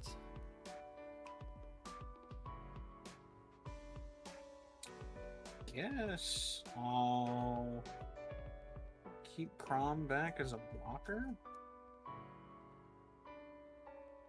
And What? I'll be good to move to end step. Huh? Your end step. I would like to pay 3 and sacrifice 1 treasure. I would like to flash in this Hi-Fi Trickster. Very nice. Ristic triggers. Yep, Ristic. You can drop. And then I draw first because it's not. Marlin draws first. Nope, good to me. Wait, does? Ah, well, whatever.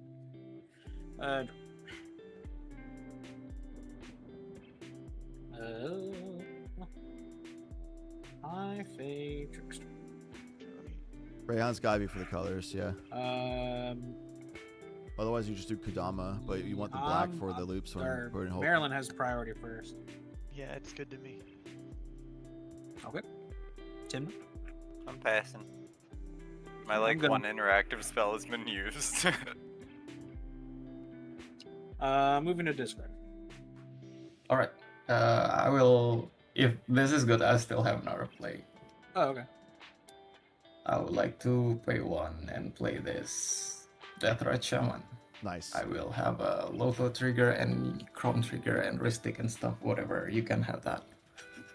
Okay. Okay.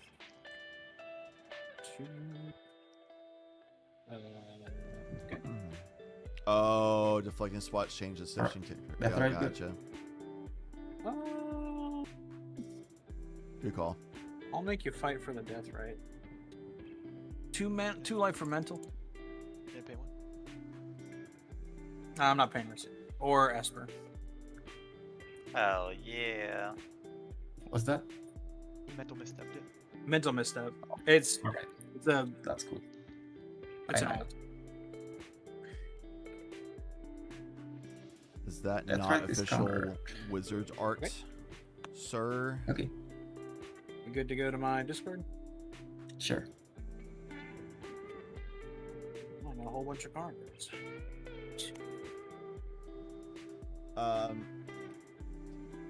That is, I'm not going to claim to know all the arts out there, but I'm pretty sure that's not official Wizards art. But it's on the players to call a judge to like flag that kind of thing. Also for Atrax, I don't know if you were here for it, Tron, but at the start of the game, Atrax's webcam cut out for an extended period of time, and because they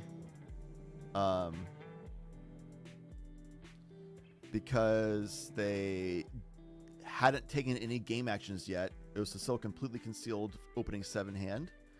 The rules, since they were gone for a serious period of time before the game started, they were required to shuffle up their deck and their hand in the deck, and then do the normal cuts, and then draw a fresh 7, and whatever fresh 7 they draw is what they had to start with.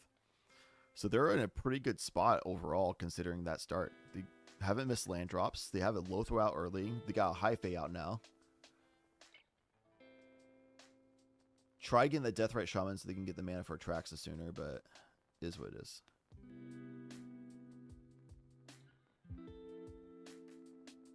Meanwhile, Marlin missed a land drop with this opening 7 somehow. Had a Ristic study and missed the land drop. It's kind of tough. And no dorks.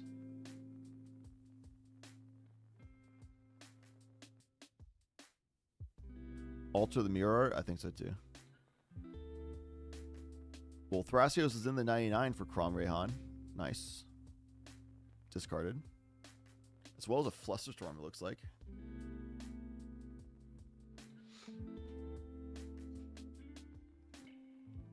Still not missing land drops as this Atraxa. Off a YOLO cape the first 7 kind of situation. That's crazy.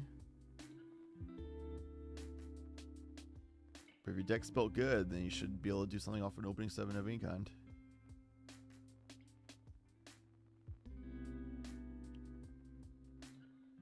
But they just do a land pass, which is fine because they have high fate trickster. They can do anything at instant speed except for play a land.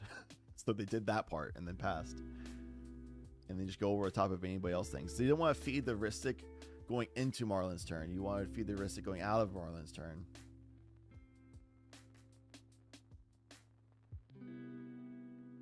So possibly a good game here, from what we can tell. All right, Ancient Tomb hits the land drop. Let's go. 5 mana. You can cast Marlin raw and hope you get a 1 CMC flip over the top 2 from one of these decks, but that doesn't feel great. You want to keep doing setups because Marlin is like a backup draw engine or value engine. You don't try gun into it.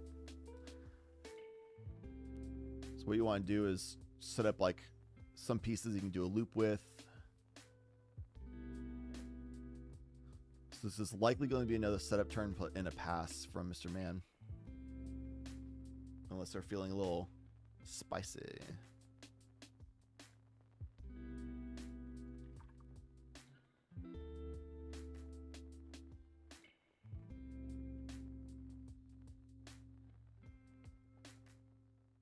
Got pumpkin spice coffee. How y'all doing?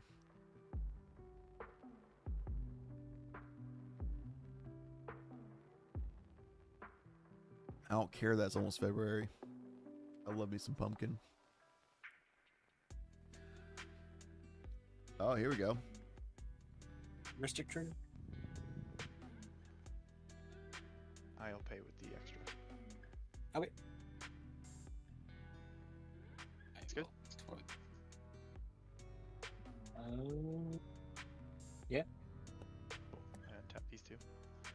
Dude, I'm just putting out cards out of my hand so I don't lose them. All right. There's no actual thought behind this. 2. Soul Ring. Esper. Yeah, it's already paid for it. I paid for the Ristic Study. Ristic and Crom.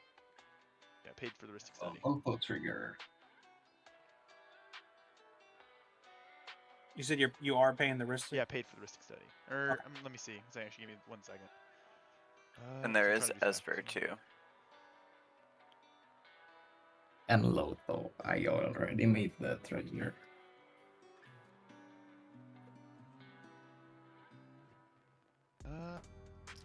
A little sloppy on the game actions there, but he has to pass priority on the Lotho making a treasure before you make it. Especially since you have a high fate, it can do things at instant speed. Having that mana right now matters, whether you do or not. And then he paid for the Ristic, and now he's thinking about paying for the Ristic and the Esper, and he's not sure. He's trying to figure that out. Kind of like jumped ahead a little bit there, but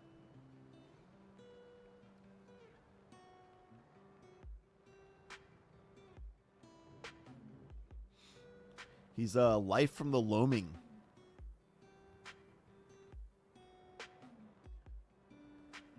The Bazaar of Baghdad hitting the graveyard. Dude, what is this deck? It's crazy. Anyway, casts a fairy, and the fairy entering untaps 2 lands, so it pays for itself basically. So this is another way of getting more like fairies out for Marlin value later, which is a really good call. So he paid for the Esper, did not pay for the Ristic. Or did the Esper draw? I don't think it did. Maybe it did. How bizarre indeed. 1, 2, 3, 4, 5. There's still enough mana for Marlin. Go for a 2 CMC or less hit on a top 2. Still doesn't feel good there. Not a play I would recommend doing. I think you just keep doing more setup.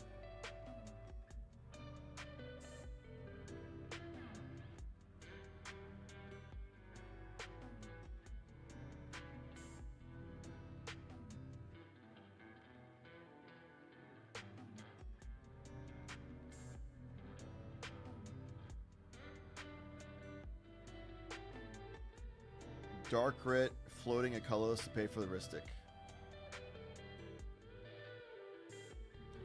The pass that Dark Rit's good, it appears. It's Dark Rit 3 plus the blue from City of Brass is a Italian. I actually just took Italian out of my deck. It was in my list originally, but I just took it out.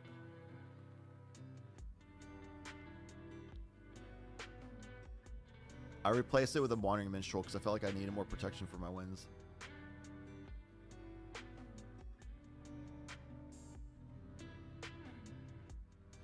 Traitor!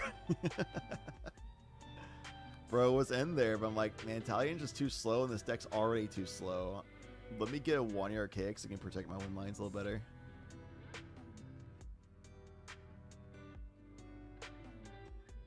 I'm between 1-year Archaic and Defense Grid, but I can Eldritch Evolution, Formidable Speaker after activation into Warning Archaic, which feels pretty good. Same for Cabbage Merchant.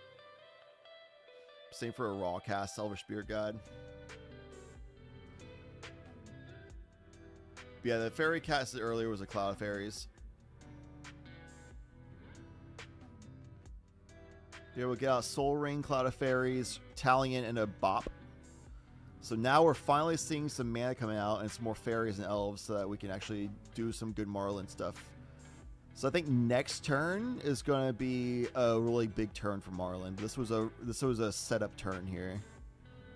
Needs to indicate what number he selected with the Talion, in my opinion. It's probably 2. The trashing Uncle Talion. Do you have Talion your Tivit deck still? All right, let's see the Dargo win here. I can't really tell exactly what's going on in the Dargo board state because of the camera angle. Shouts Kubrick, but I'm going to unmute so we can kind of listen in. Honestly, we're chilling for a second. I'm gonna pay to untap my mana vault. Oh my god. Mid-range hell. This is so mid-range hell. hell. Draw for turn. Sorry. Oh my god. Doesn't help. You just have Crom open over there, correct? Yes.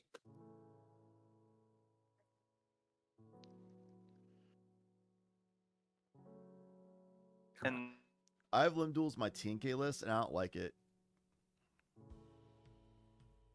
My TNK list does not have Necro or Adnaz because I'm on Limb Duels and Snuff Out. Well, not because of that, but I don't want to be on those. So because I'm not on those, it allows me more freedom to feel comfortable with being on Snuff Out and Limb Duels. These sound so defeated. Yeah, they're all in like this weird mid-range hell situation, but like nobody's like really getting to a win at this point. Having to paying for your mana vault is like crazy desperation situation. Yeah, I'll just -1 into just generic mana for the turn. Setting yourself up for the following turn. But the indicate they have no interaction. Their Esper is getting paid for, so they can't draw more cards.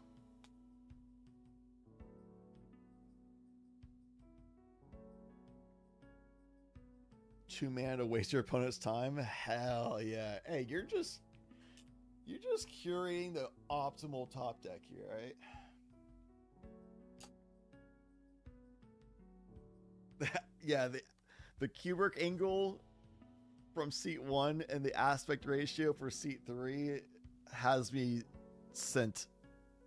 What a time. All right, so here's an Atraxa on top of whatever else is going on. Because of the low throw triggers giving them enough mana, plus high fade, you can cast at instant speed. Hell yeah. Here we go. All right. Yep. So reveal the top, 1, 2, 3, 4, 5. right? Or is it look at or reveal the top 10? I think it's reveal. Reveal. Okay. I will reveal these 10 cards. You're playing a CDH tournament. You should know what your commander. What do you mean? I think it's just so. Kidding aside, he's probably just so nervous playing a tournament. It might be his first one. I don't know. And we get nervous, you just forget things. We want to double check, which is valid. But jokes put back into the roster. Know what your commander does. Say. I was about to say, damn, over Signet? Like, I mean, do you even have 3 artifacts? I'll say Arcane Signet. I was I'll so take confused a for a Vampire second. Feeder. I'll take the Augustin as the creature, I think, because there's too many Ranger Captain over this. This psychopath's running Grand Arbiter? Not Grand Augustine? What the hell?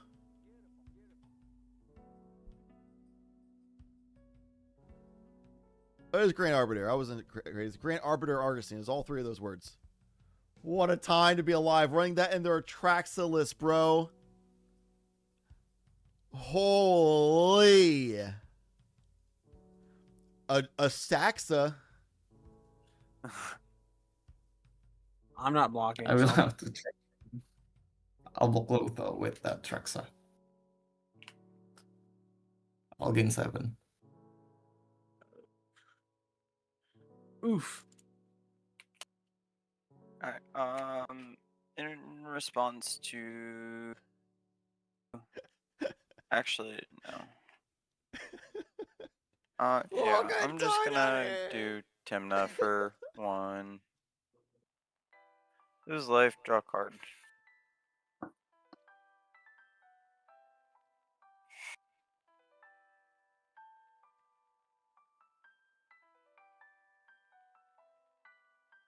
None of this is good right now. I hate all. Dude, they're so sad. They're as low as their camera angle right now. It's crazy. In the sea of red tape, he's the worst bureaucrat. Yeah, apparently he's like just a horrible person in the lore. Fitting to be in a Atraxa deck. With that said, I'm excited about playing Atraxa. But I don't want stacks Atraxa. I'm a value mid-range attack Atraxa build for what I did. And I'm excited to play it. The combat trick of casting Atraxa in response to declared attackers going to the defense step to kill the Lotho was pretty hot. Pretty hot.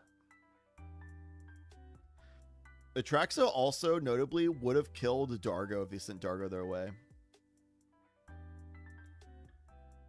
Which may or may not have helped Tim and Dargo depending on what the cards are, but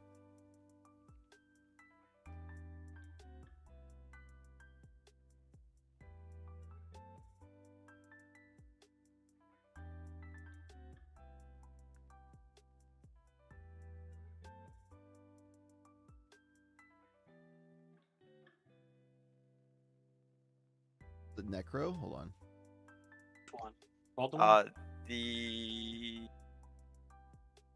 I'll pay for the Crom again. Okay. Crom trigger. And Lotho trigger, right? And I have my trigger still, so I will draw. Yep. Right. I'll make my treasure. Yeah, I unfortunately have a shit ton of cards that basically do nothing right now, so I'm just gonna play this and whatever happens, happens. I'm not winning through a Ranger Captain, I can say that. Interesting. Indeed. I'm passing on Bull Citadel. So Bullets itself is not the issue. Yeah. Bullets Citadel. Stuff that comes after. It's usually the. I will pass on the bonus.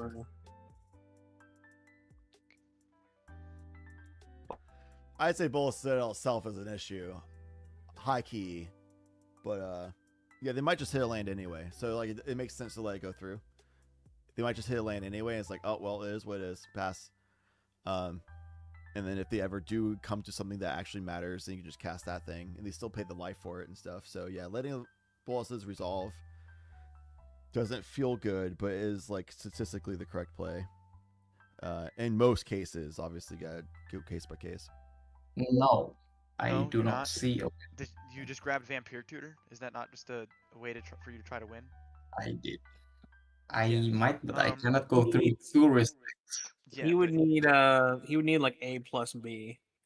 Yeah. Vampiric would need to get if it is a food chain version. Food chain's not enough. It is a food chain deck. Yeah. He would need the one of the exile creatures. This fucking Bolus Citadel is terrifying. Yeah. Like I said, I'm more than willing to talk. It's not terrifying. You pass priority on it. We're on a timer. Let's go. Quick, quick, quick. Sorry, I'm just peanut gallery. Crom Ray Hot. We figured out Greyface, and I'll take full credit on it because I'm the one to call it out. This has gotta be a Protean Hulk deck, right? You can Neoform and Eldritch Revolution Crom into Protean Hulk. Then you have the black for like colors for ramping out and interaction and draw, and then the colors for like doing Protean Hulk, and then like the black with the Protean Hulk like loop lines. We did it, guys. It took us a while, but we figured it out. We broke Protean Hulk. Turns out good creature. But yeah, you let Bulls Citadel resolve here 100%. If you have a counter, you just counter whatever Bulls Citadel cast later. Unless you have only a non-creature counter, in which case it could be concerning that there might be Burgy. And then something that like causes you to end up like, I don't know, like there's no like creature only line for Dargo from this position without risking them losing a lot of life.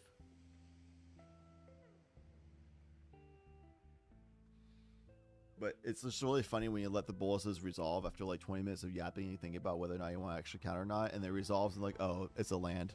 I passed turn. And then it's like, it was all for nothing. But yeah, let's see where they hit. Because you didn't sack your Ranger Captain, because I would usually sack my Ranger Captain and then put the Bullet Citadel out. Like, it's fine by me. Rayhan can pod into Displacer Kitten. Yeah, Crom could pod into put in as well. Rayhan could pod into Displacer Kitten. She can pod into, I guess, Hyphae Trickster if you wanted to. Could pod into Phyrexian Metamorph. Could pod into Miss Hologriffin. There's probably some other ones I'm not thinking of right now. Those are some options.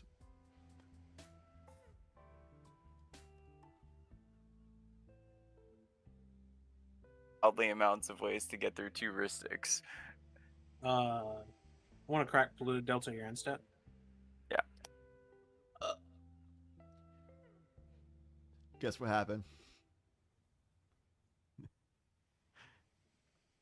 Guess what happened?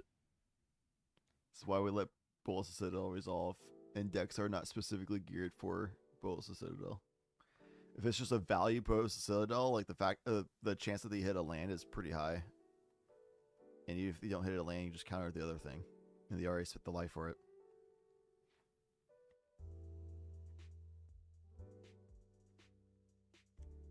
Dude, I'm just praying we get to Marlin's next turn so we can see Marlin stuff happen.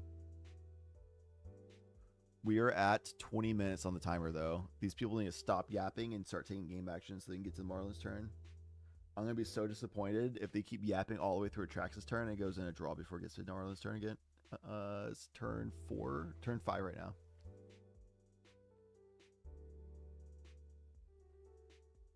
Just saying, my Marlin deck wins by turn 3.5 average. Let's go.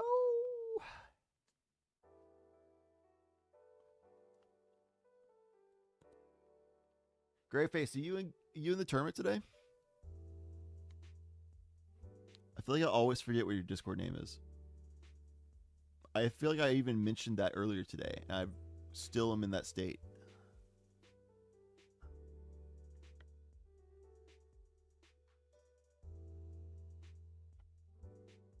You're playing today, but you're not in the tournament. Gotcha.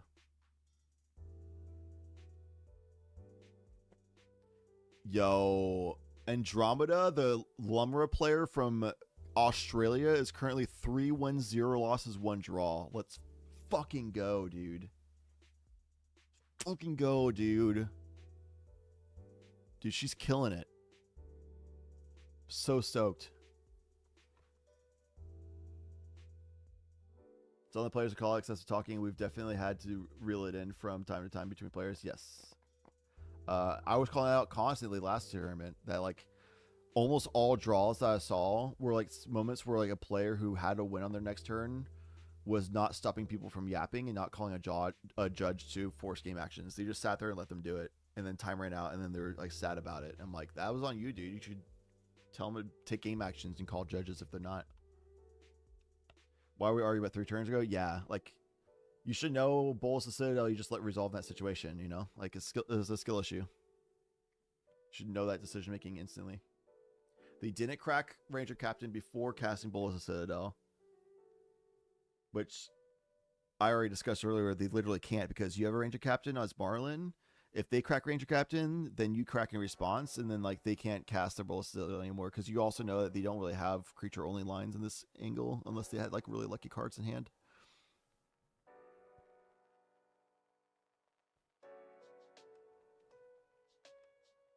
No, I know it's trying. You said you've had to do it, but I'm just saying like that's been a thing that I've noticed in a lot of matches in the past couple tournaments of people going draws. Anyway, here's our Agatha Soul Cauldron. And Aristocrat. I pay none of it. Yeah, bro, this is Well, you do pay 2 life. I will. Yeah, I pay 2 life for that. Yeah, you do in fact not. That's not a May. You do have to do that one. I'm sorry. I choose to avoid my taxes. No.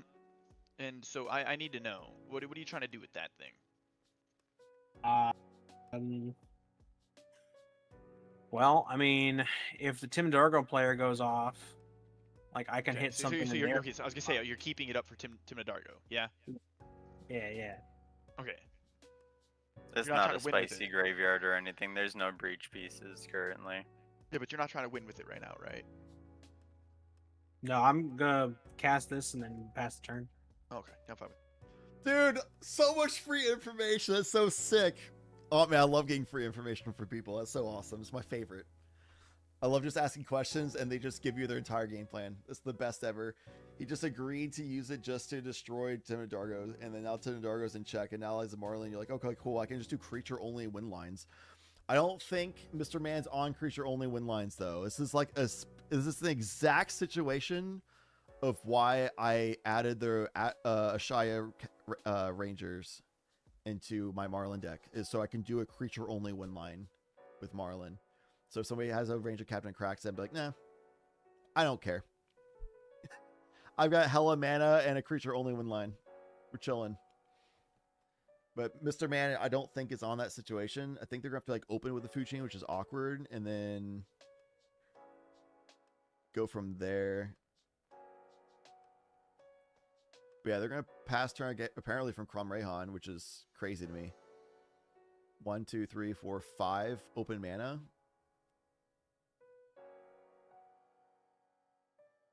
Just pass.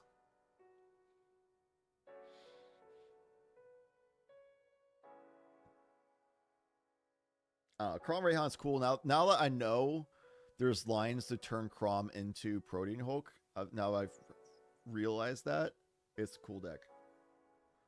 I still don't know if they're on those lines, but I have to assume they are, because that seems like the most beneficial reason why you would.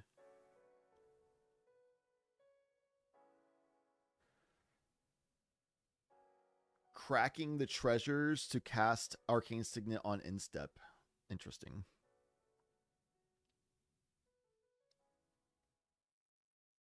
I also love spicy decks. What'd you play today, Greyface? You're a Crick player?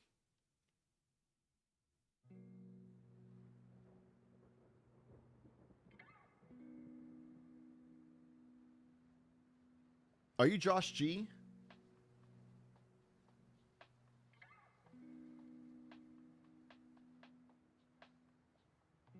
Let's go! Memory is phasing in my old age, but we're getting there, you know? Sometimes it just takes a second. You remember what Protean Hulk is, you know?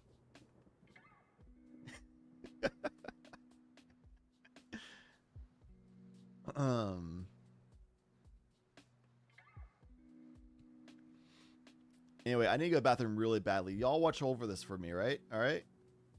Cover the stream for me. I'll be right back. It was a starting count on top. I really just didn't want to fucking draw that off the fucking Esper. No, like, I didn't want you to hit me with the, oh wow, look at that, I win. No, it's a touch the spirit realm. And that goes to the top, right? Oh yeah, it'll go to the Yeah, but top. he's gonna draw it from the Rhystic Study, not the Rhystic Study, the Esper Sentinel.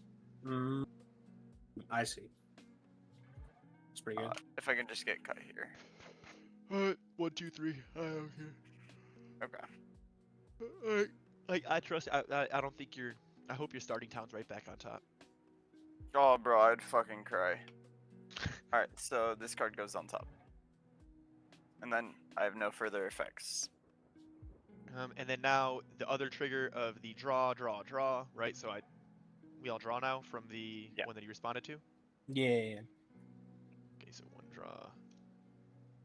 And then my second draw from my Italian.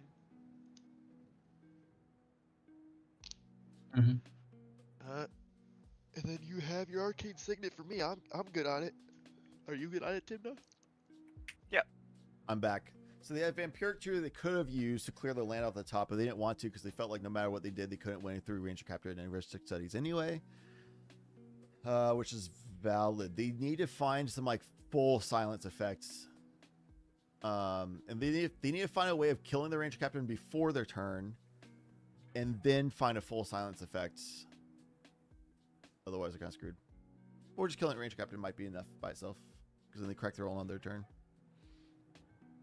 Welcome back, Heinz. I also just got back. I just went to the bathroom, though. How's the pizza?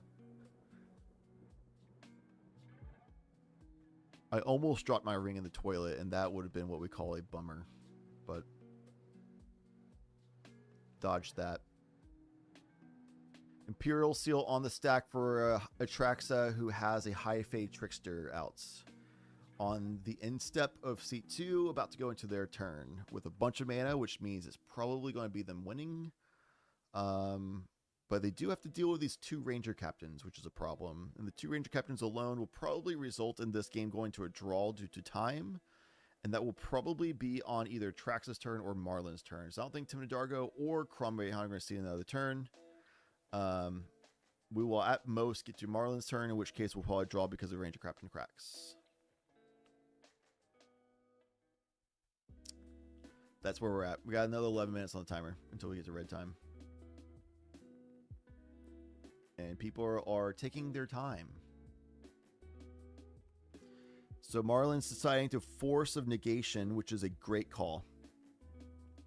Good call. Pitching a Mist Hollow. Huh. That's funny. How'd that get there? Well, don't worry about that in Exile. Anyway, here's a Force of Negation.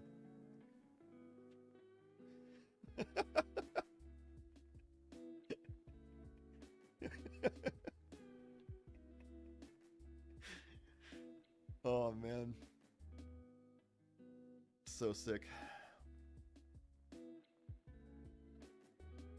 Or is that a Washington? Maybe it's a Washington.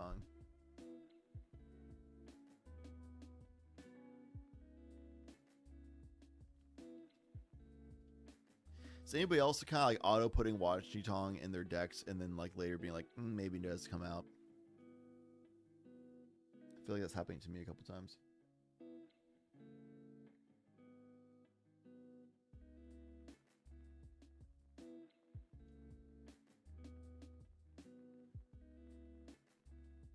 Bro, if this person wasn't taking forever to make decisions, they probably would get to the turn. They'd probably be able to win.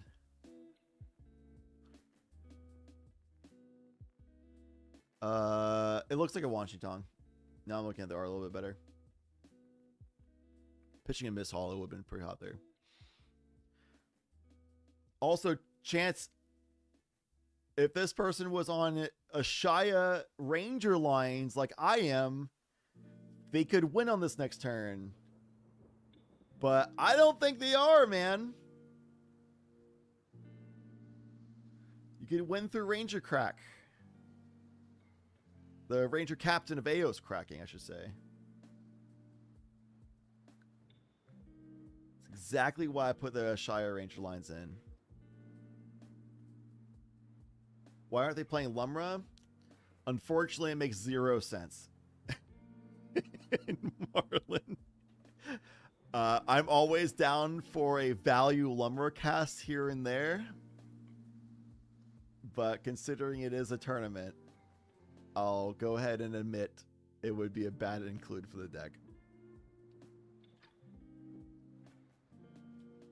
But if this was a pickup game, then you're back on my flame list for not having Lumber in your green deck.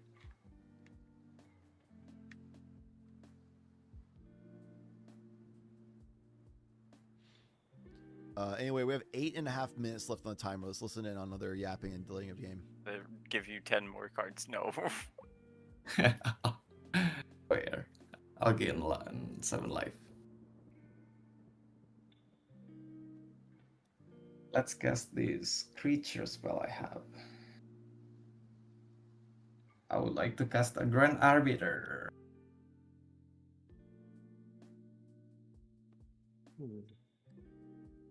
Grand Arbiter. Yeah, you can have your draws. Okay, that's the first spell cast, though, right? It is. I'll judge 3.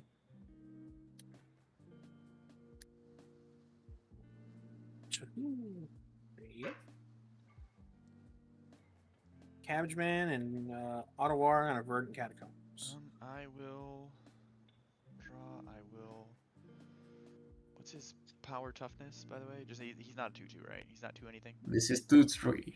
2/3. Okay, so you lose 2 life and I draw a card as well. Yep. You lose your 2 life. There you go. I did. Draw. I will. There's some dude knocking on my door, and I don't know who it is, so I'm not gonna answer. You don't really have to counter this.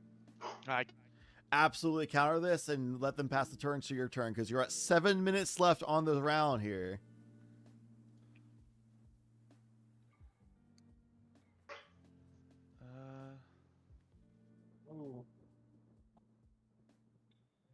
Force of will. Yes. Pitch Do it. Go. Flusterstorm. Do it. Go. You're gonna force of will that. Thinking. Yes. I Yes. literally just said yes. I kind of have to. Yes. I was lying to you when I said that. Oh my god. Don't waste time by being sassy, all right, buddy? Let's just go. Vesper Sentinel on that. And wristed. Yeah, you got it. I'd just rather not be paying 1 more mana beyond the already 1 more mana we have to pay. I'm sorry. Yeah, it's just.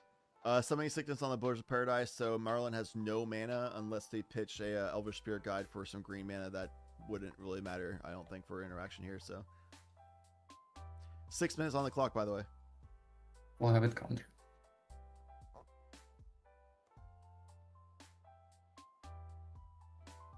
I'll say go. Okay. Yo, let's see the opening up with Food Chain out the gate. Timna Dargo should have cracked Ranger Captain just now, but they didn't. Judge or something, so I can answer this because this is like. Yup. I'm gonna set my stuff down. Like I'm gonna go get it because you guys can see my stuff. I'm not touching it. You're all good. Yeah. Where? Oh, it's. What is it? No. Never mind, we're good. They left as soon as you did that. I don't know who it was, but they were just knocking the fuck out of my door. Okay. I think it was like something like Jehovah's Witnesses, but. What? Wildly assumptive. Anyway, time's being burned. We have 5 minutes left on the clock. You got your turn, Marlin. Good job. Ranger Captain was not cracked on upkeep from the Timna Dargo for some reason. Good job, I guess, Marlin. Open up with the food chain because otherwise they're going to crack Ranger Captain in response to anything else you do and see and hope they can fight through it. Yep, land makes sense. Come on, food chain. Come on, food chain. Food chain's the only like creature only win line you can do here. Why Timna Dargo is not cracking Ranger Captain is blowing my mind right now. It's crazy. They like have no concept of the clock on the tournament or something.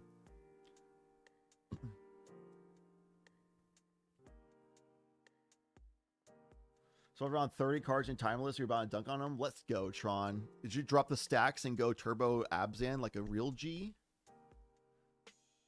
Maybe it's greedy, hoping to get a turn. With 4 minutes on the clock, I doubt it. People be yapping. I will cast a go green. Green? Green. Uh-huh. And 2. Going to cast Ultra Evolution, holding priority on the cast, sacking my Ranger Captain. What are you sacking as part of the cast? To put it on the stack, you have to pick. Yeah, and I was just saying, like, no, yeah, I was going to get rid of Italian. Interesting. Yo, is this Protein Hulk? Protein Hulk?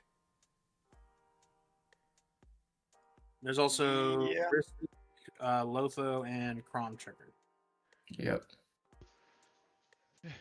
You won't have it. I unfortunately You're holding can't priority interact in with that part. No, sorry, I just holding priority to sack my Ranger Captain. So there's a Ranger Captain activation on the stack over top of my. Is that on top of or under our draws? Over everything. Okay. It's like so all the trees go on stack over it all. I'm going to Ranger Captain. Okay.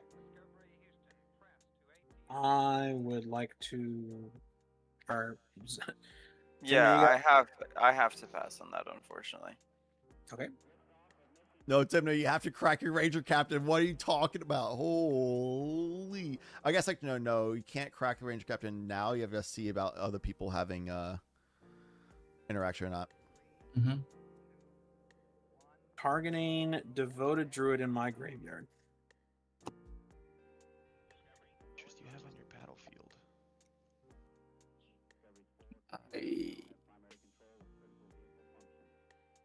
Let's see.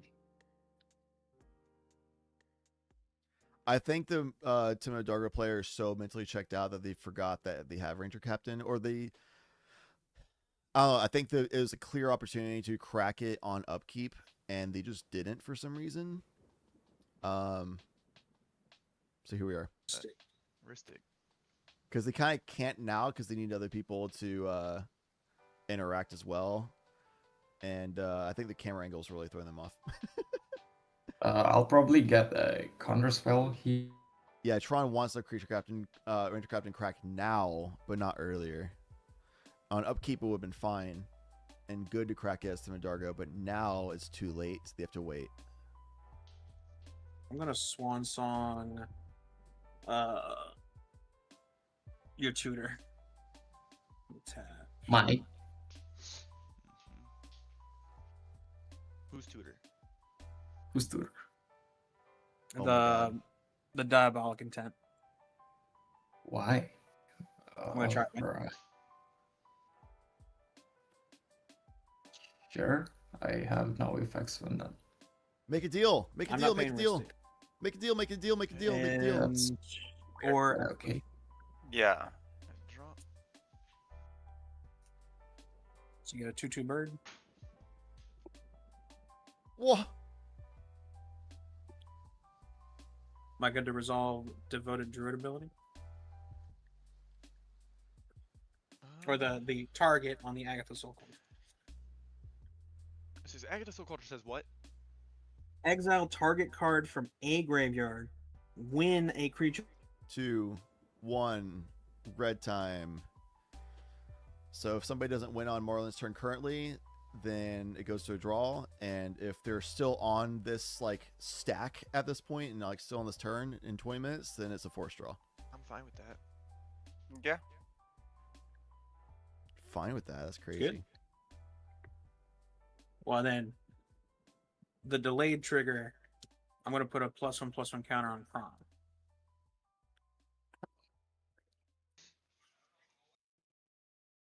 What do you have in your? Wait, so is you only have Dota Druids? You're gonna be able to just get 1 green mana from it, right? Yeah. It depends, Tron. If they are getting Protean Hulk and have some way of sacrificing Protean Hulk somehow could work. Or if they did go with a Shia lines, then they could be doing Eldritch to turn Talion into a Shia. And you can do a creature line loop from here. And you have enough mana to 1, 2, 3, 4, 5, 6. And a Shia turns that other fairy into mana. Yeah, so you have enough mana to do Marlin cast and Kyrian Ranger. And you just keep doing infinite Kyrian Ranger bounce to hand, but then untap a forest, or which would be like a creature, and then recast, and you just mill everybody out. But yeah, you wouldn't have a way of winning this turn by doing that line either at this point because the time has passed. So yeah, it'd have to be like some kind of Protean Hulk line or a Thoracle line. But I imagine they would have sacrificed Cloud of Fairies instead of Thoracle. Instead of Talion, they probably would have sacrificed Cloud of Fairies if they're doing a Thoracle line here. But Fairy Mastermind I don't see the line that has enough mana to cast Marlin, infinitely loop something, and then also Fairy Mastermind, because they need to food chain as well.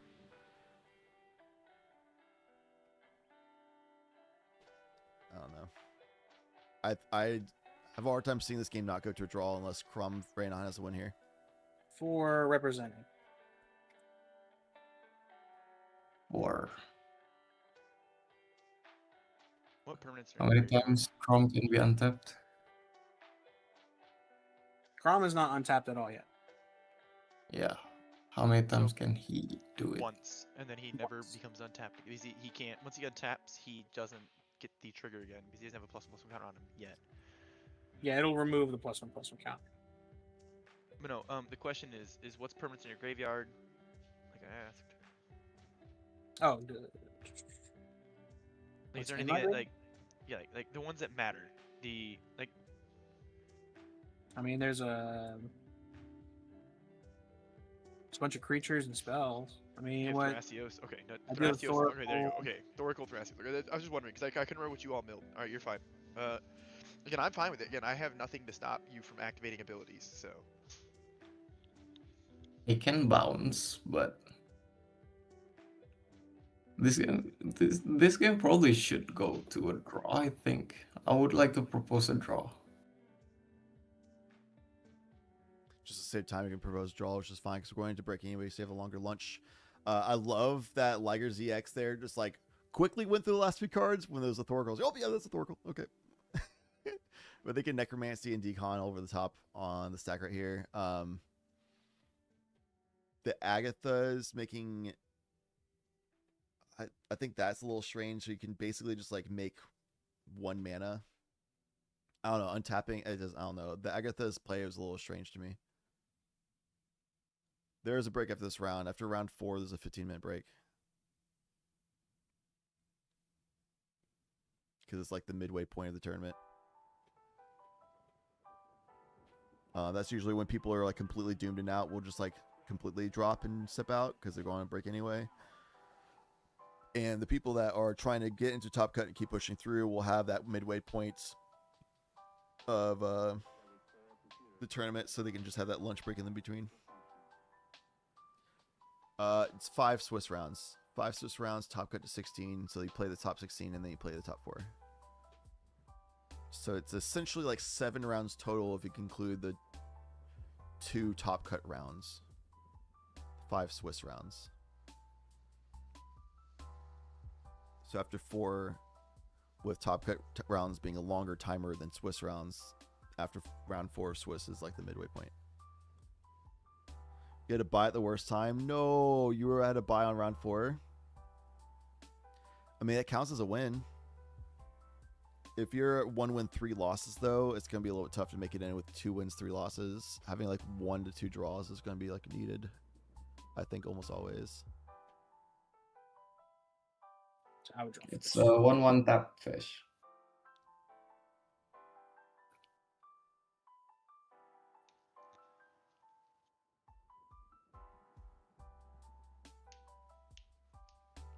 did you pay 1 for that?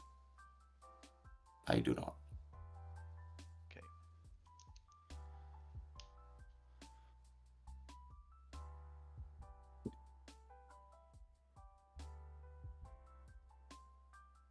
This is...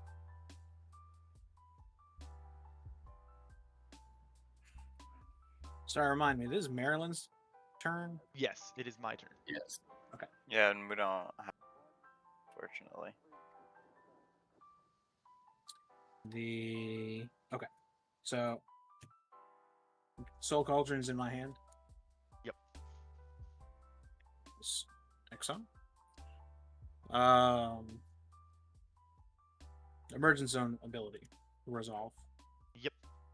In response, Tim Nadargo, crack your Ranger Captain, dear God, please. Come on, man.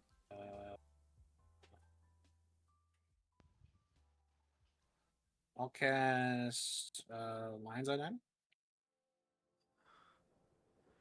Oh my God, dude, I'm going to lose it. Okay. Is that your first non-creature here now? No. Swan Song was. Okay. Yeah. Swan Song No, was you're first. good then. I think you should But that is his crack second. the Ranger Captain, but no. Don't tempt me. On Lion's Eye Diamond, no. Because then you just lock me out from being able to stop him. And watch everyone's still able to stop him right now. In what world do you not crack your Ranger Captain in response to the Emergence Zone crack?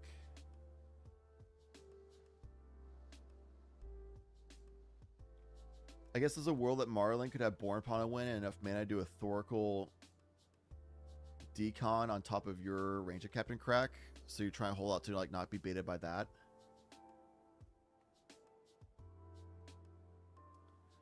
That's possible. Okay, what are you doing? No, I think that they're like trying to play in case there's a Born Upon a Win Thoracle decon from Marlin. But cracking a response to E-Zone, I think, is cracking the upkeep for Marlin makes sense, and then cracking a response to E-Zone just now also makes sense. And now it's like, man, you're really hoping they don't have that Thoracle decon with the Born Upon a Win. I don't know. Graveyard and shuffle.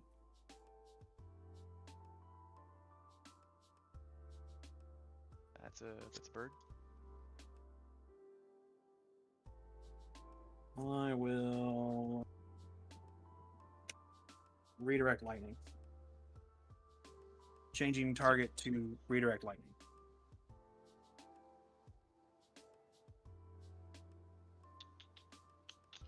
Uh, 9 minutes of red time. We have 11 minutes left. And yeah, they could do decon in response to Ranger Captain crack. All this resolves, and you just like raw cast Thoracle is definitely also an option, which is one of the reasons why like Ranger Captain is kind of like a not insanely good card. Obviously really strong, very very good, but like people are like auto include it in every white deck, but like people lately have been talking like maybe we don't auto include it in every white deck. Probably include it, but maybe not always. Mental misstep on the redirect lightning. The Swan Song targeting the buried alive, which is almost certainly a Underworld Breach attempt here with the Lion's Eye Diamond.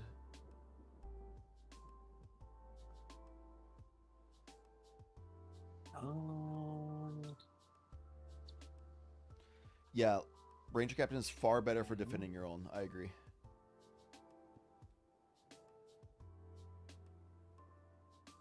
Dude.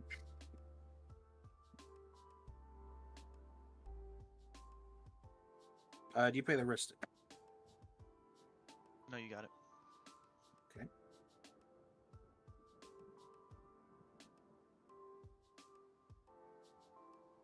Yeah, people dropping Gray Face is gonna make you like skyrocket on the standings for sure. You just writing out the game, rounding out the tournament on the last round, that alone will have you place a lot higher than a lot of people.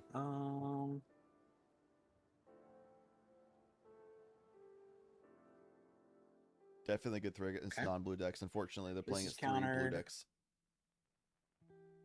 The blue creature Song would resolve.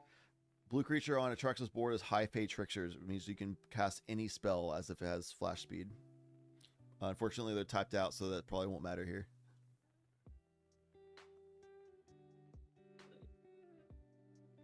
You can do it, Greyface. Round 5. That's your round. Slightly wrong.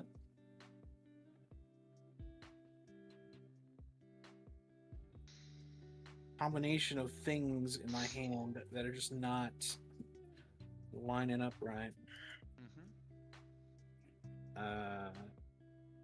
You're telling me I had to play a Bolas' Citadel and pass. Yeah, we're at 11 minutes and 30 seconds for the red timer, which means in 8.5 minutes, less now because time's going, then this game's over. It's a forced draw no matter what happens. It's just, they stop the game and it ends in a draw. Chrome right hands trying to find a line, which, oh man, I don't understand why it's hard to find lines in these situations. Like, you already sat there knowing that like this kind of situation is going to be coming. You should have already like had preparation for outcomes. I guess they weren't expecting the Agathos to bounce to hand, but I don't know, man. Meanwhile, Mr. Man could be calling for a judge for slow play at this point, maybe, but like, I don't really see how Mr. Man gets a win here anyway. I don't see how any player gets out of just resulting in a draw here. Traxa already called. Yeah, I just see this as being a draw, but I guess we can play it out. And everyone else like, yeah, I guess. Is it good to resolve down to this resolving? Because so you have Ranger Captain over top of this. So this is good to resolve. Yeah, man, you got it. All right, cool. This resolves. You both get your card draw before this resolves. You get your treasure. Yes. There we go.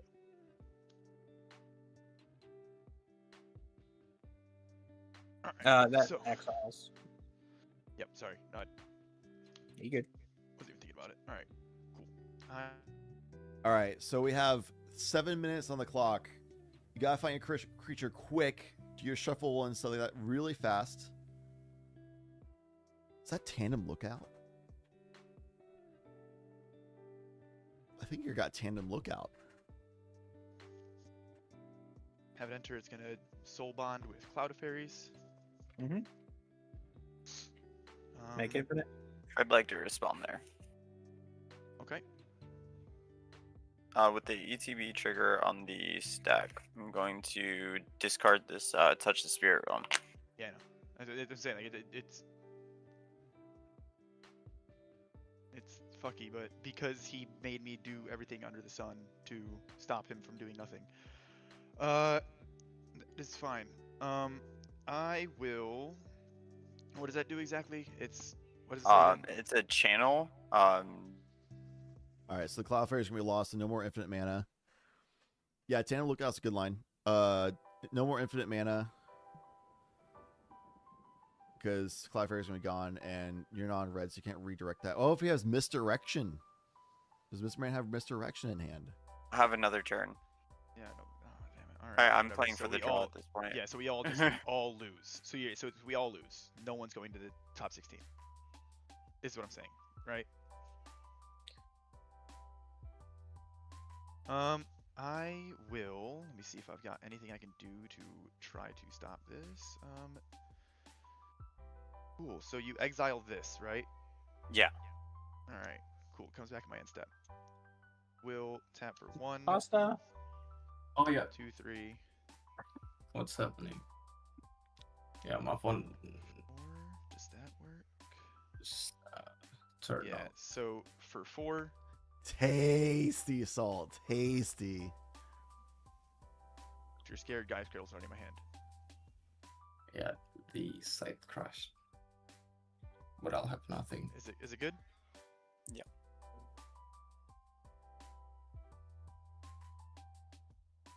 Command tower. I choose not to draw. Okay. I will for 2 mana Neoform the Mycospawn. Is my thing showing? Because Is it it's good? black for me. No. Oh, yeah, so actually no one can stop it because you guys can't do not creature spells. Is it good though? Because you might still have something to channel.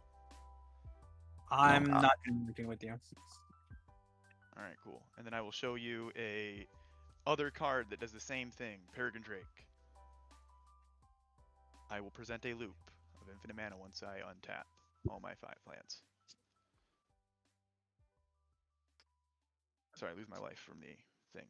Is that Yo, Neoforming into Peregrine Drake to still do the same thing? always are tapping only the ones that don't burn me, and I'll always be producing 1 more mana of infinite mana.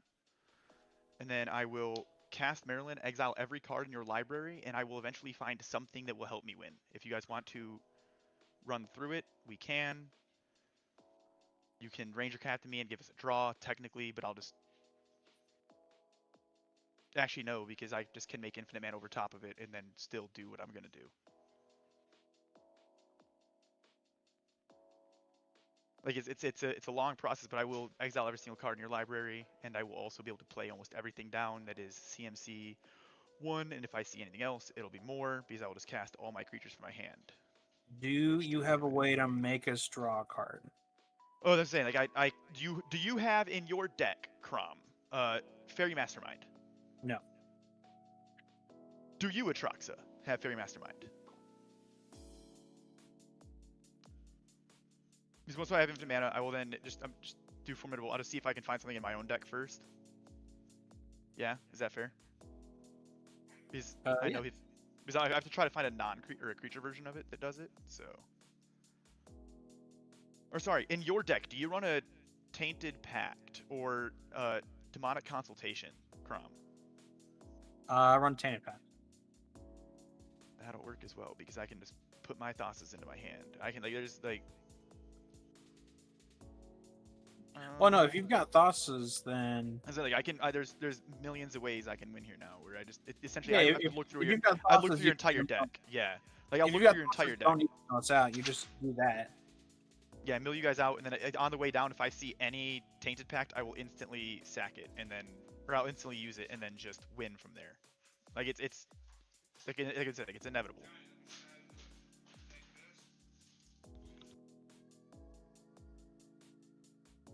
I mean, I'm not gonna interact with you anymore. I'm saying, does anybody have any Do not responses have to anything any. of this? I'll Is it take good? your win. You got Like I say, it's like I can tell you make you guys keep exiling the top 2 cards of your library until I see what I need. Like if I find a tutor, if I find I have infinite mana. I will win over top of Ranger Captain's trigger. I am satisfied with that line. Okay, Yeah. thank you. I was like, Very there's good. once I get there, it's almost impossible to stop me. It's just getting there is my issue. And Sure. then how do I say that I won? By the way, You can just back like it's like in top deck because I've never actually I don't use top deck. Wait, no, in it's just the I won match button, right? recording, the top deck. There's a button that says "I won."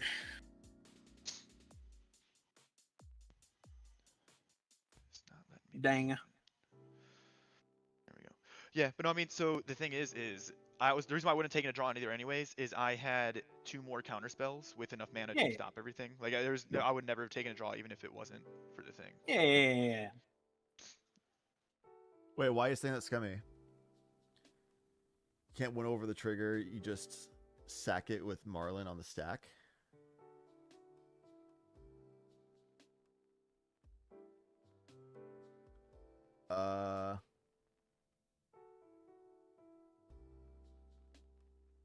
Yeah.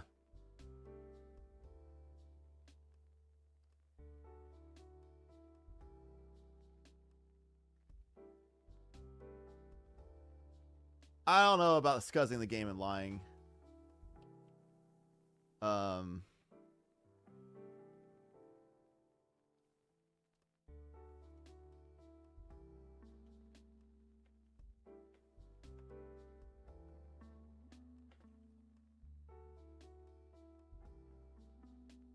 It was Dead-Eyed Navigator, not Tandem Lookout. On the west side, Dead-Eyed Lookout. Because, yeah, he doesn't have instant speed. But Ranger Captain can make him do... He has the win available. Because Ranger Captain can make him only be able to cast creature spells. So once he had Dead-Eyed Navigator and Peregrine Drake, he can establish infinite mana line because he had enough mana to be able to activate Dead-Eyed Navigator. And then even if he cracks Ranger Captain on top of that before he establishes infinite mana, he can just do another activation on top or let Ranger Captain resolve. It doesn't really matter. And then he'll have infinite mana regardless, but he can still cast creatures. So then he can have, after he has infinite mana, he can flicker, he can cast Marlin because it's all creature based at this point. And with his infinite mana, he can then start flickering Marlin over and over until he eventually finds a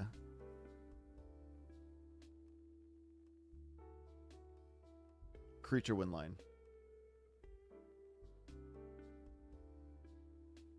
Orcish Bowmaster would do it because you just cast Orcish Bowmaster. Once that enters, it connects to Dead-Eye Navigator, and then you just infinitely flicker Orcish Bowmasters. You could have, because he has Formidable Speaker, they cast. from his hand, which is a creature, he'll find High Fate Trickster from his deck to then do things at instant speed as well, or whatever. He can cast. He can find something that draws out his deck as well. He can find like Thrasios or something. If he has Thrasios, he could find Hullbreaker Horror to infinitely do ping stuff. Formidable Speaker being a elf allows Marlin to cast at 2, which would be an Orcish Bowmaster, so you can just infinitely ping with Orcish Bowmaster. A lot of Marlin decks run Orcish Bowmaster, so with Formidable Speaker and Marlin, you can do as a... You can just get your own Orcish Bowmaster from your own deck, because a lot of Marlin decks run it. So then you just infinitely flicker your own Orcish Bowmaster. You don't even need to do the Marlin stuff. So it's all creature-based lines with infinite mana.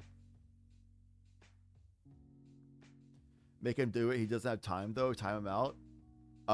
He established the loop, and all the players understood that the loop was there. All he has to do is go through and just show his Orcish Bowmaster and Formidable Speaker, which players could have asked him, hey, with a Formidable Speaker, like, okay, you established infinite mana loop, and he's okay, I established infinite mana. Here's a Formidable Speaker. Okay, you've established infinite mana with Formidable Speaker. Can you show us your Orcish Bowmaster? And he shows them Orcish Bowmaster.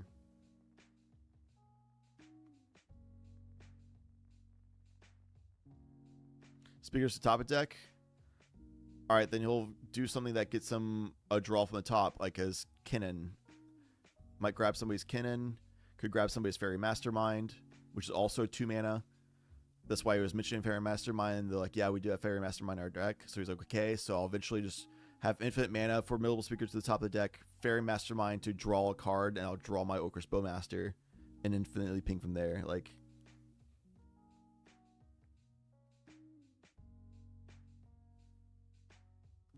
Bowmaster can be in somebody else's deck, and that would work just as well. Or if he finds Fairy Mastermind first, then the Speaker putting Orcish Bowmaster on top of his own deck would let him just draw from Fairy Mastermind in somebody else's deck. So if somebody else has Orcish Bowmaster or Fairy Mastermind, he just wins there from that line. And there's a few other lines you can win with as well. But as soon as they said, yeah, we have Fairy Mastermind in our deck, he's like, okay, I can just do this.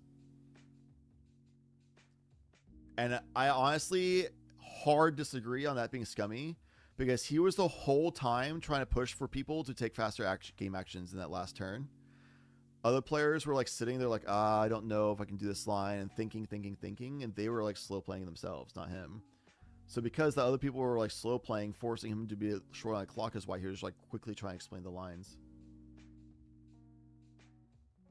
The Swan Song of the Diabolic was pretty funny. I think the Atraxos is trying to find their own win in that situation. I'm not really sure what they could have done in that situation to find a win, but I think they were trying to find a win on that situation. The Swan Song, but I also agree that like Atraxa could have been like, well, we're looking for a draw here, right? So let my Diabolic Intent go through. I'll just look for interaction to force this draw because we're at a draw angle, and then you can just Swan Song his Eldritch, which he's trying to find a win with.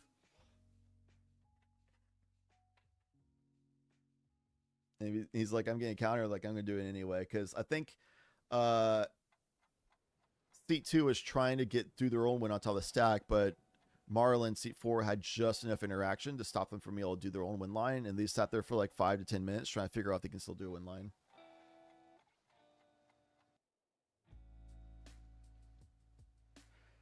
Infinite Mana, how exactly? He had Dead-Eyed Navigator and Peregrine Drake. So Peregrine Drake says, when Peregrine Drake enters the battlefield, untap up to 5 lands, which he had 5 lands. Was it 4 or 5? Anyway, he had the ability of making 5 mana because one of those lands was an Ancient Tomb. So no matter what, he had enough mana to make... Actually, he might have died because of Ancient Tomb. Ooh. Ooh. Could he have done his line enough to die, to not die to Ancient Tomb? Ooh.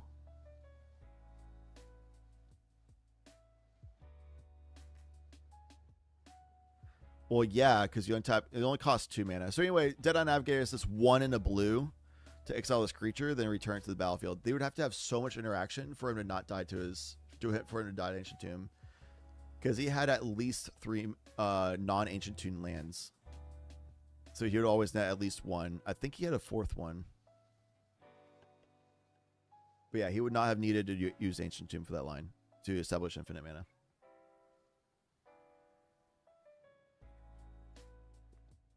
How does Cloud of Fairies make infinite mana with no Cradle?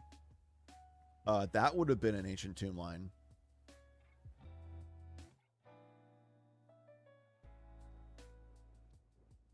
Because without Cradle...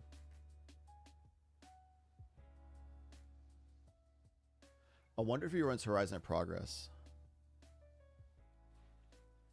Because if you run Horizon of Progress, he had Cradle in hand, then you could just do infinite, not infinite, but you can do enough bonus mana with Ancient Tomb, taking the hits, but still survive, and using that bonus mana to pay 3 and tap Horizon of Progress to throw your Gaia's Cradle to the battlefield. And then you can do it with Gaia's Cradle.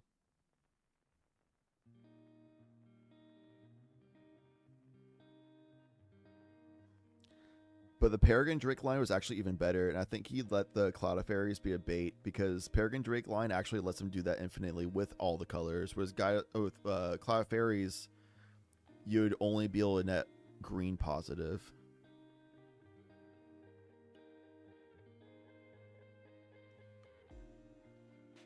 So this is a sick line. Deadeye Navigator, Peregrine Drake does make infinite mana there.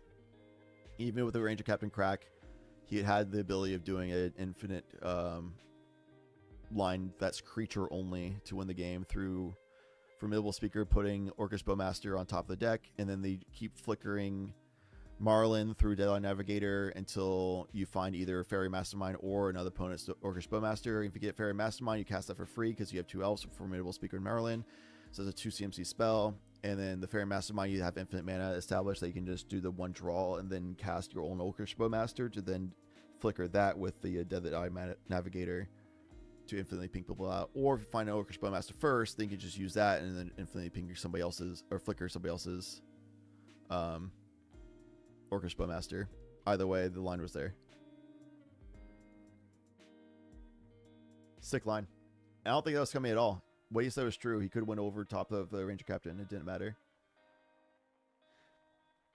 And he had enough mana that he could do a second activation of Deadeye Navigator on top of anybody else's interaction to keep flickering, so that it would make their target removal at that point fizzle.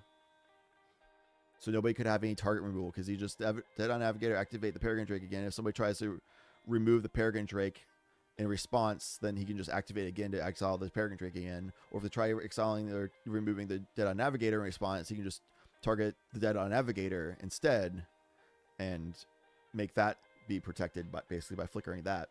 And then the Peregrine Drake then would resolve by flickering and then like enter, and then they just keep going from there. So definitely not scummy. And did not lie. They did have a 1 line there. And explained it well. They were just explaining it really fast because other people were slow playing and burning up time. So on the wire.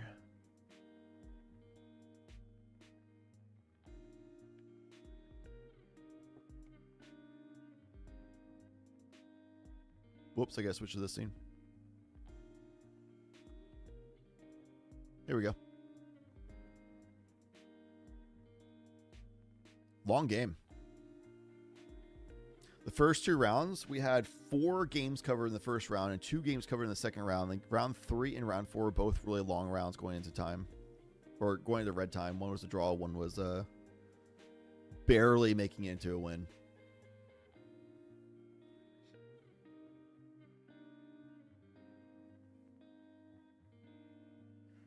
Either way, Ranger Captain should have been cracked way before that. Yeah, on upkeep. The thing I called for. Because Marlin still would have had the same amount of interaction. I mean, I guess you wouldn't get the draw step, so maybe they wouldn't have had just the right amount of interaction to stop the Crom. Yeah, maybe they couldn't stop the Crom Rayhan player if they didn't get the draw step draw. I don't know what that draw was, but if they cracked Ranger Captain on upkeep, then Crom Rayhan would have tried jamming on top on like instant speed on top of that.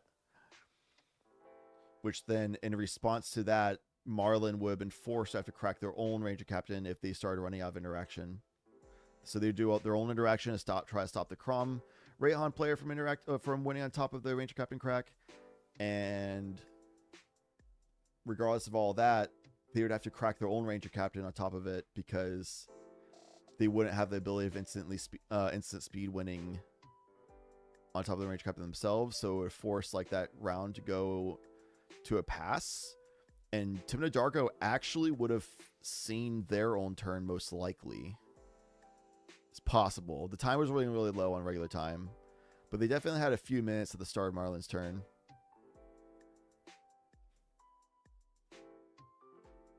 So they might have been able to see their turn again for Timna Dargo. Maybe.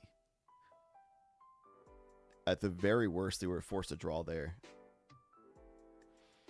But also, to the Marlin players' points, playing in a tournament in the standings that they were at, let's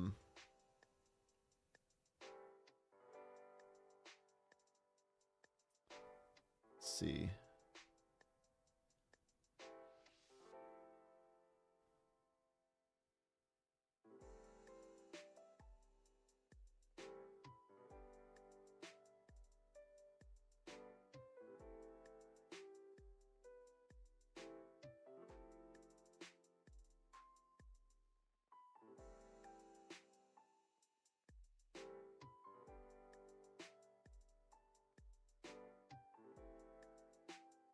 Yeah, at the point that they were at, I think all three of them were 0-3.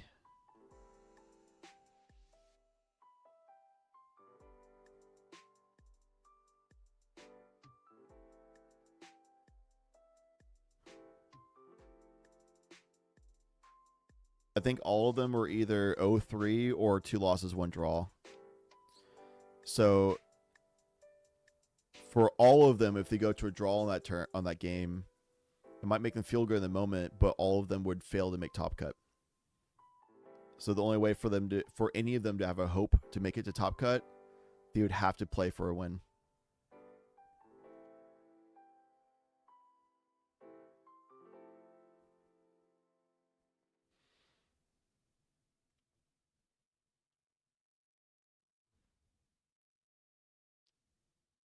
Yeah.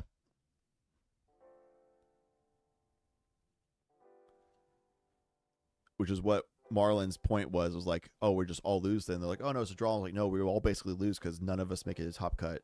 Not even a chance to if we go to a draw here.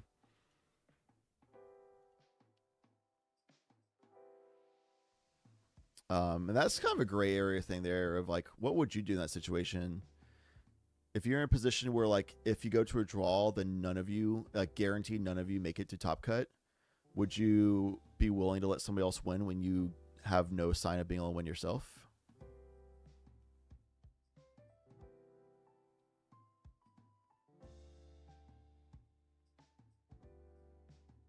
Yeah, I think that comes down to a pride thing, right? Would you... So I think if Timna Dargo cracked the Ranger Captain immediately, then Marlin would then be forced to have a thought of like, okay, Ranger Captain and crack, Emergency crack on top of that from Crom Rayhan, and then Marlin would be like, well, I guess I have to crack on top of this because then we just force it to Timna Dargo's turn that they win. Or I let this run out to a point where we all have a draw, in which case the Marlin player indicated that there's no point in going to draw. They would rather somebody win, in which case Marlin probably would have cracked to cancel out that turn. It goes to Timna Dargo's turn, and then Timna Dargo tries to go for a win from there. So Timna Dargo actually had a really good chance of just winning if they... Oh, there's no break.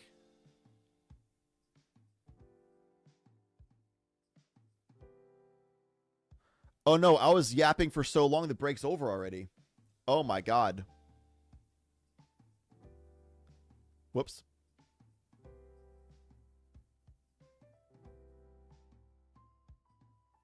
Present when at time like he did, I'm happy to take it. Yeah, same. Yeah, if that position where Marlon was like, yeah, I present a win here, this loop, I wouldn't make him play it out. I'll be like, dude, show me the cards and you got it at that point because the time's so close.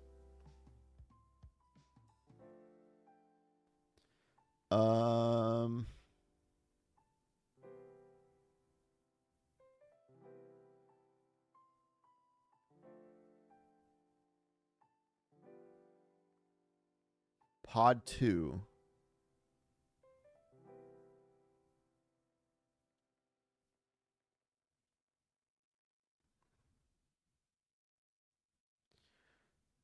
Are all these people guaranteed top cut?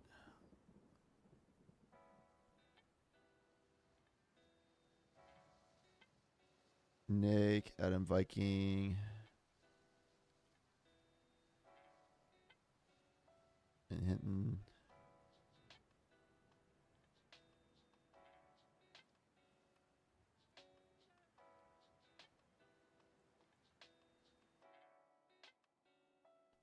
I don't think so. I don't think these are all guaranteed top cut.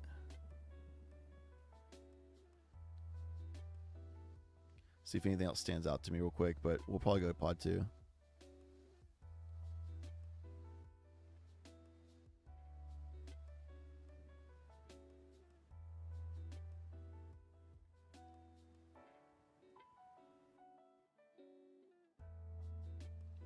Yeah, I'm down to do pod 2.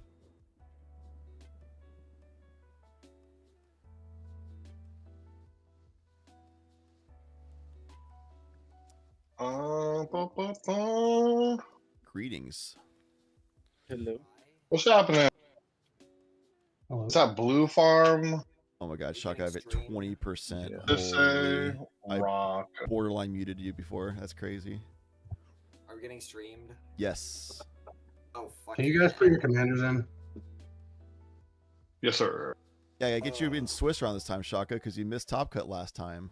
Yeah, hell. no, I was low-key genuinely kind of washed. I was on like an 0-3 tournament streak, and then I made 18th at the Rumble, and now we're chilling again. There you go. Yeah, if somebody can stream Discord, that'd be awesome. Yeah. Thank you. I'll like flip people and stuff. Whoa, you're going extra above and beyond gamer. I got yelled at the last time I streamed because I wasn't flipping people. Nobody flips. You're the only person I've seen flipping. Let's go. Much appreciated. The viewers love it. Well, viewers, fuck you.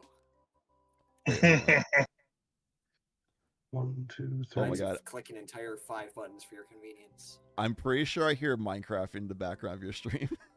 Correct. 2 burn 2. I'm not playing Minecraft in the background of the stream. I'm just listening to music.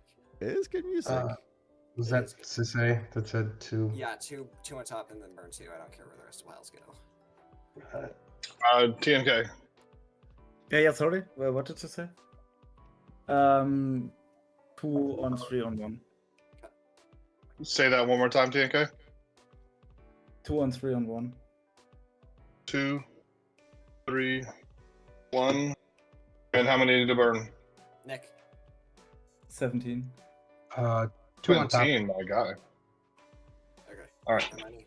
1, 2, 6, 7, 8, 9, 10, 11, 12, 13, 14, 15, 16, and 17.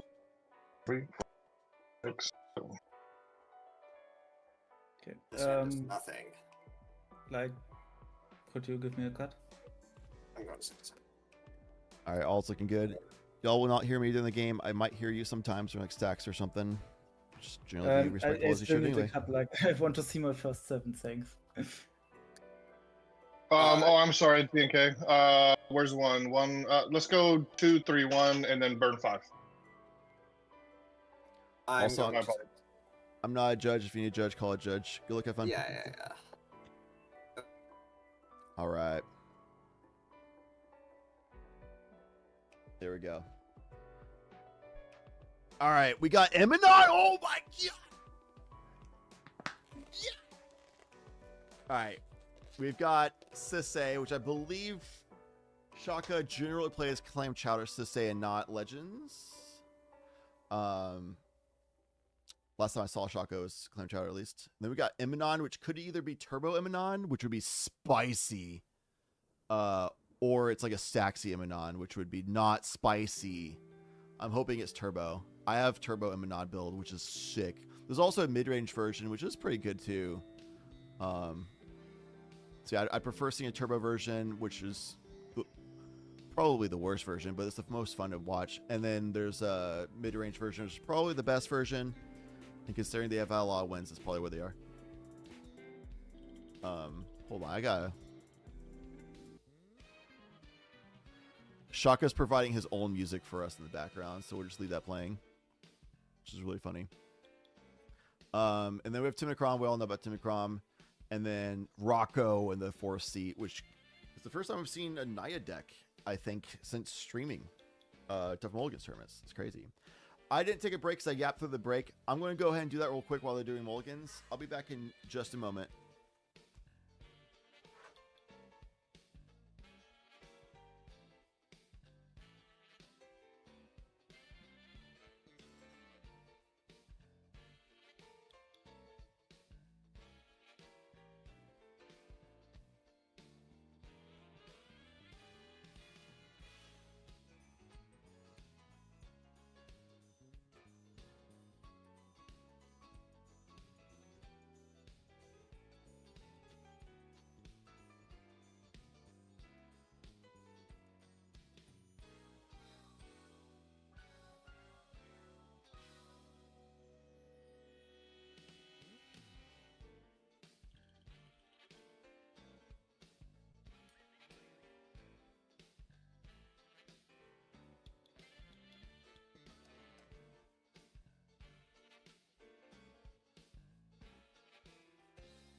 All right, I've returned. Thanks for waiting, everybody. Sienna River, welcome, by the way. Keck W, who are you rooting for? You requested Pod 2, but we don't know who you're here for. Shouts to this music, by the way. Shaka arranged all players to be the correct order and is providing us background music. And I believe also just bled to the camera that they have a Thoracle in hand. Just flexing. I don't know who Leon is. Oh, Leon's Van Hinton. It says it right there. Look at that.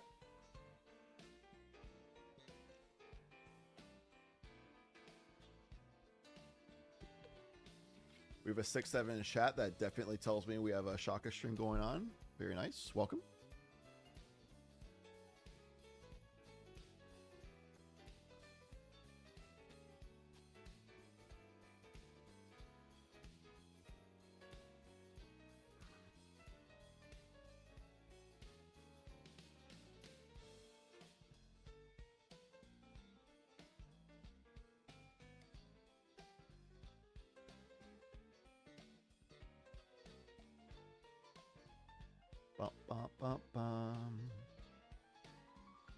It's the best deck. What? Clam Chowder to say? I can't agree with that.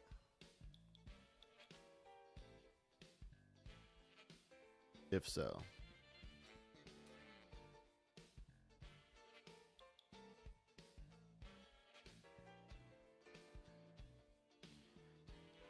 It looks like Andromeda is going to make it a top cut, which means we're going to be having a Lumra top cut stream, which is so sick. I honestly couldn't be happier.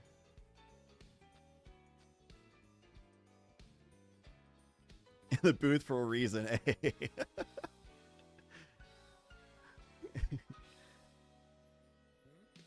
I still remember like 3 Tough Mulligans ago, Shaka said in seat 3, turn 2, can anybody give me a good reason not to just jam an Adnaz right here? And then someone said, do what you gotta do, man. And then Shaka jammed Adnaz and just won instantly on the spot there. Nobody had anything. It's like, well. But it's definitely a 6-7 on Shaka's board. With the VV mat as well, just to make it even worse for us all. Best deck. If this is a Turbo Eminon, I'm going to root for Eminon. But if it's a Stacks Eminon, I'm rooting for literally anybody else. Please, God. Don't make us have to deal with a Stacks Eminon and Top Cut. We had a Stacks Lady Octopus last event. And that and Top Cut was just hell, dude. That was like a 4-hour game, which is... That's like the reason why we implemented time Top Cuts now. It's because of such obnoxious Stacks decks that make hour-long... Like, multiple hours of games. Wow, I said that horribly. I'm tired. I've been yapping for 8 hours straight. Holy. All my co-casters had to cancel.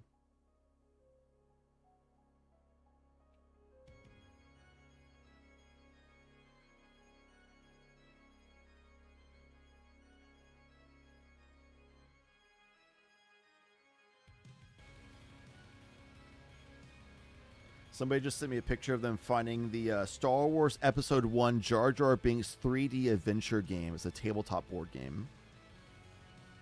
Very nice. Good find. Good find.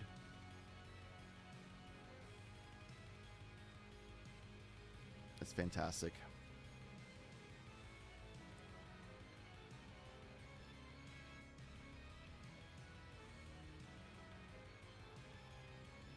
They said they've begun their tabletop collection. Massive. Great start. What is seat 2 on? Eminon. The right hand. It's a mono blue creature from Edge of Eternities. It says that you can look, when it's on the battlefield, you can look at your top card of your library anytime. Artifacts you have, all of your artifacts have the ability to tap for blue mana, but it can only be spent to cast spells that are not from your hand. And you can cast artifact spells from the top of your library. So it's just a way of cheating out. It's a way of generating a lot of mana to cheat out artifacts from the top of your library. So there's a Storm version that I play that is just a bunch of Cheerios, basically, and get to like an 8th with Flex win line. There's also a mid-range value line that runs like stuff like Foundry Inspector and things like that for cost reductions, that also runs like Mystic Forge as like a backup commander, quote unquote, and does other like value things with some stacks pieces, and like it's a kind of a mid-range. And there's also a stacks heavy version. They just run all the really gross stacks artifacts and make life hell for everybody, while you're also tapping your stacks artifacts for mana to then give you more stacks artifacts and just make everyone miserable. And you eventually win by just like swing out with combat damage or some other kind of line. I'm hoping this is the turbo version. I have no idea what Advent Viking's running. Music and stream. I know, like I had the lo-fi going in the background before, but now like Shaka's playing his own music through the stream. So I'm like, well, here we are.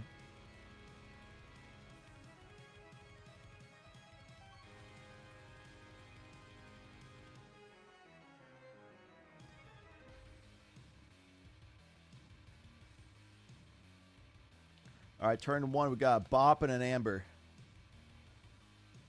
That's a turn 3 ad nauseam if I've ever seen one.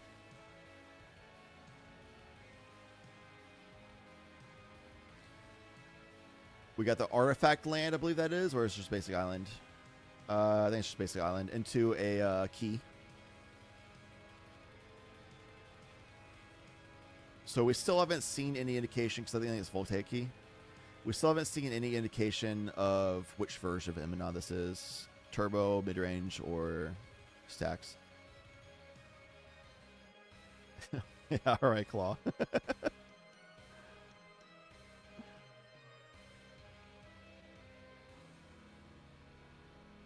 Hell yeah, Pigeon. Yo, if you ever want basic info on Lumbra, let me know. You can DM me. And if you want full, like, advanced run-throughs and mentorship and coaching for Lumbra, you're welcome to do the Patreon $60 tier and get coaching sessions from us while also supporting an awesome community and monthly tournament.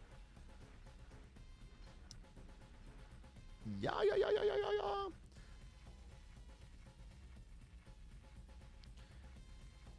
Misty Rainforest with a LED. Solid start for Timid Crom. That could be a turn 2 breach line. We'll see. Windswept Teeth. And then we Kraken. Crackalackin'. Rocco vibing off screen, but it's the commander. It's okay.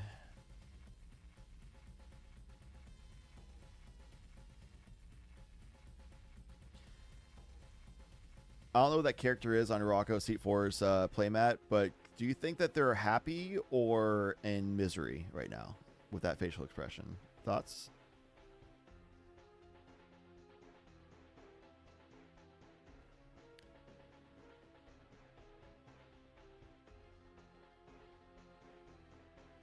Like excruciating pain or just so stoked about what's going on with that orb?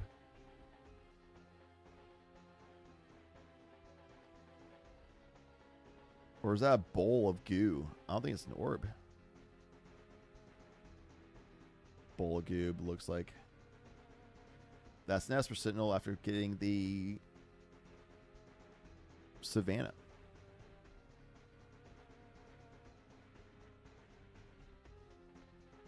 That's a flooded strand. We dark rating into a seat 1 turn to yeah, there you go.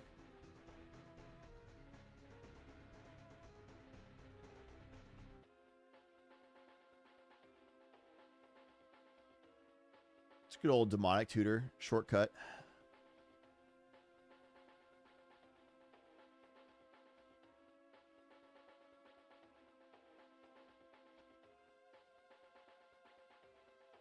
Shortcutting the land, they're going to demonic tutor and cast a fish and pass to save time because Pro Shaka, understanding that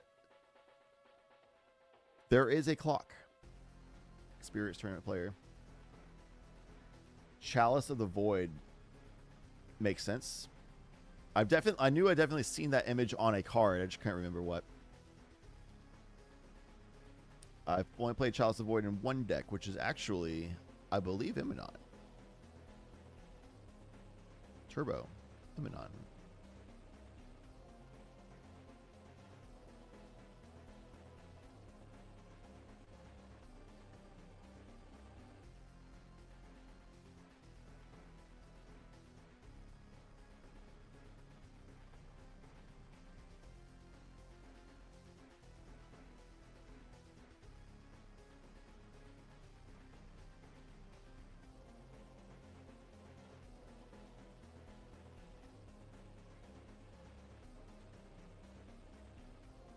On Shaka's instep, cracking Misty for a Tundra and using Tundra for an E-Tutor.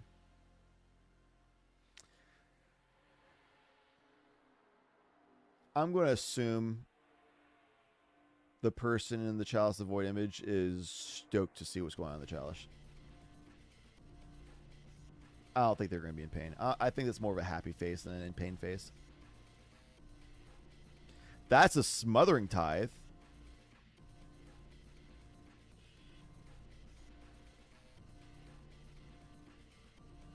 Uh-huh.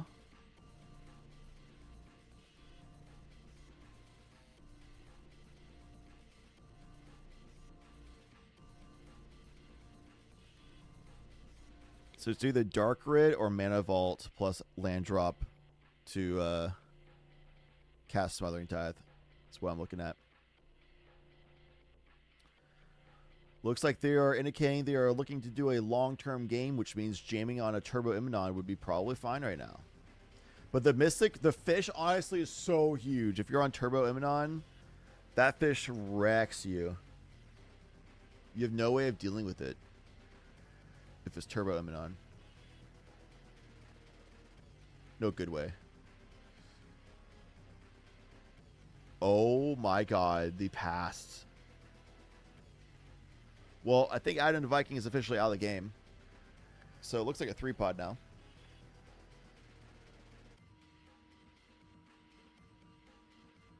Yikes. I was so stoked about Eminon, and that they just like had a bad mulligan.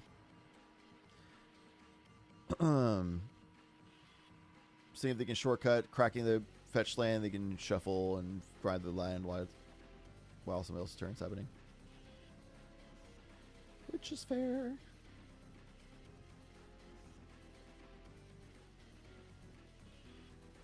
Presented the Badlands. They now have all of the colors for the deck.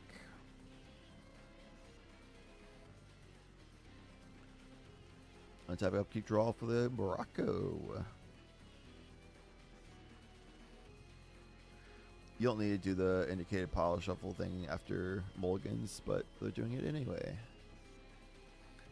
Nothing wrong with that. Make it a treasure. Unfortunately, that glare from the light makes it impossible to see that it's a treasure on the bottom of the corner of TNK's mat. Seat 3.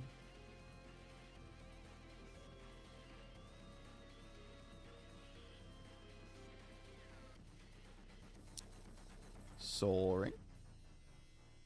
Feed the fish.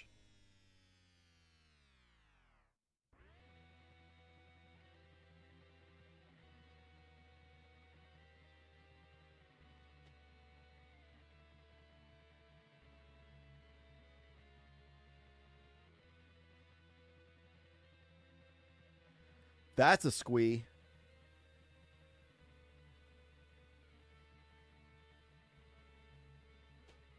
Nick, your graveyard's gotta be on screen, my guy.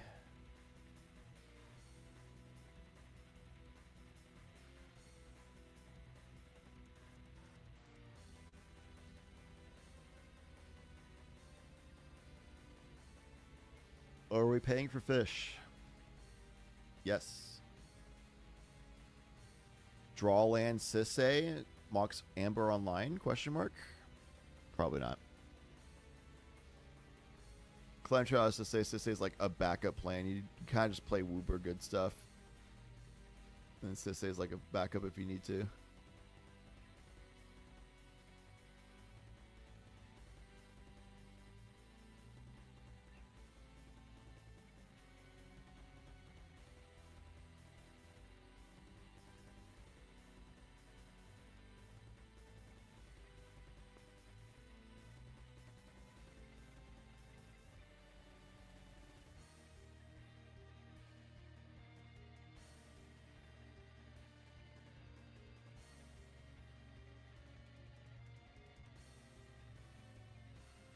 -3 fairy Necrotomp.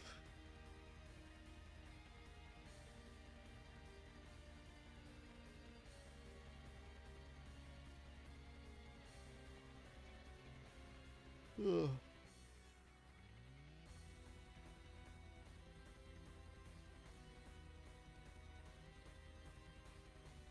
Yeah, we gotta pay Wooberg to get all that kind of stuff out, which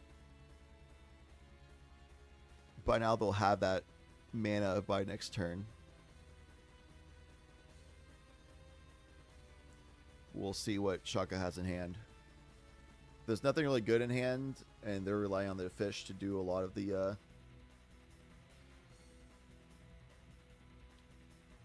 find something good thing. Then this turn they would just cast Sisse and just have Mox Amber online.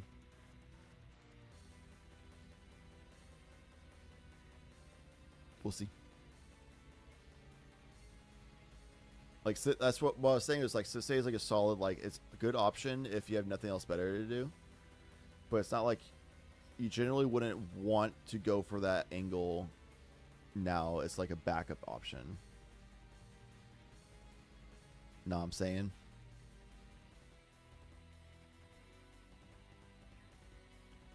Wait, why did they tick up their treasures?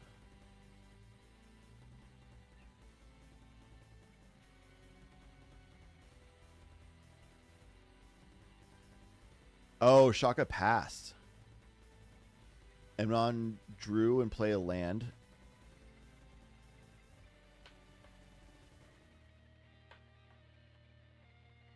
Nice.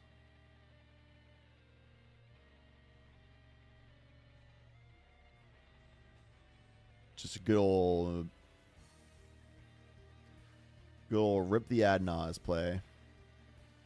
Main phase, ad nause, turn 3. Has 3 treasures and an LED for mana. 35 life, pretty good.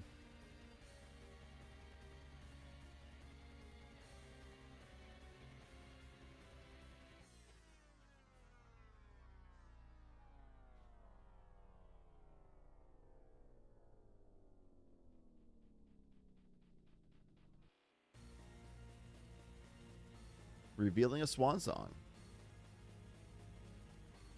Do I want a swan song in the Adnos? That look like a pyretic ritual that they flash as well from Shaka.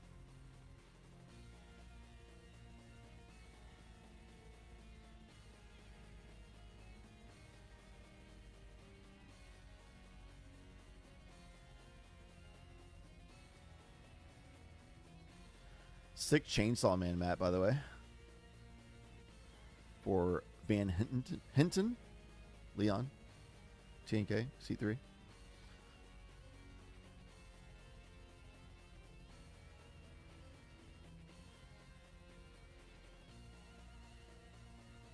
I don't understand physically how anything's working in the playmat of C2. Like, what's the physical reality allows that kind of craziness to happen in space?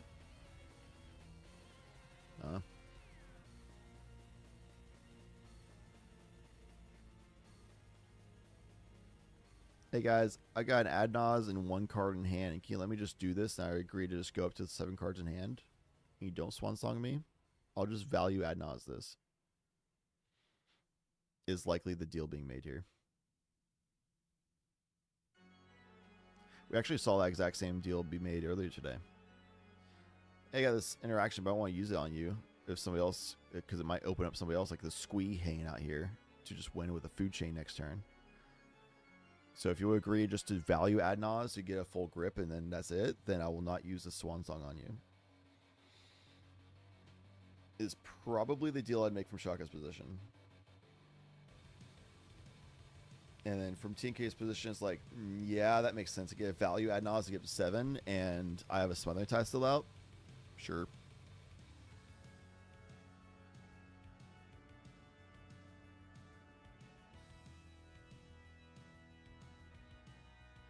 Yep.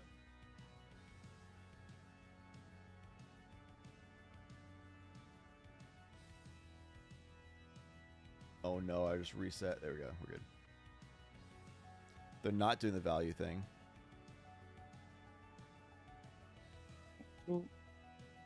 Eight, and then 1 more card. What's it going? God, no, you can't keep going. You would stop there. Yeah. I would pick up those cards. Yeah. No, it's just a Ristic Tide. That's totally fine, guys.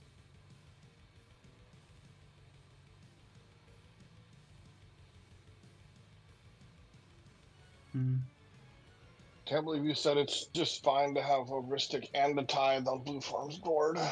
It's totally fine.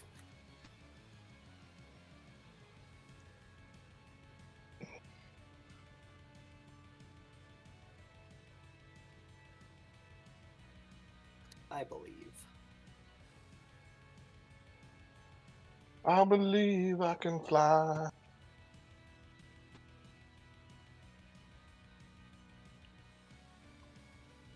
Thinking about something different.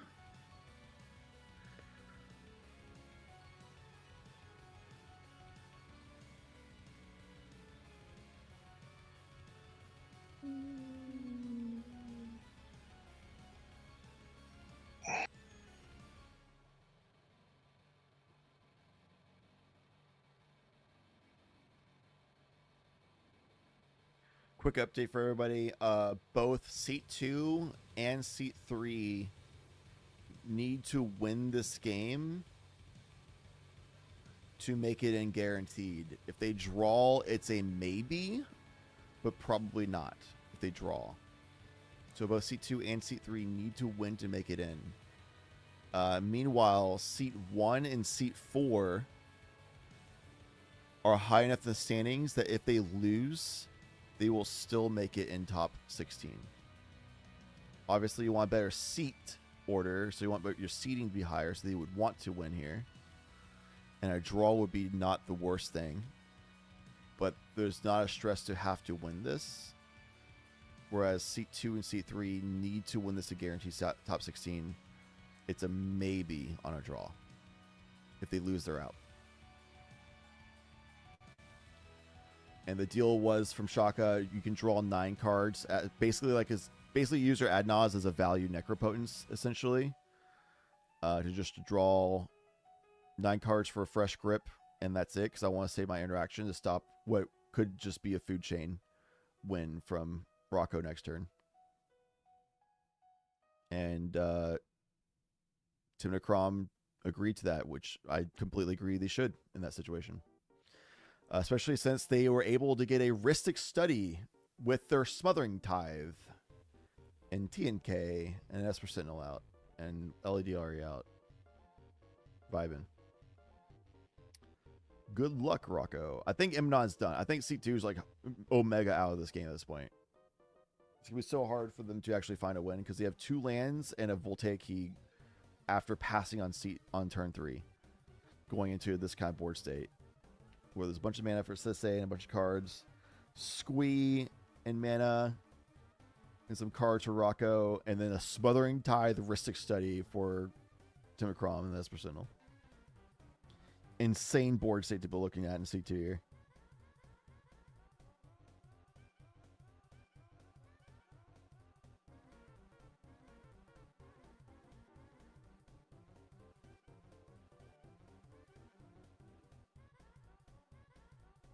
Alright, people want to do something in step, it looks like.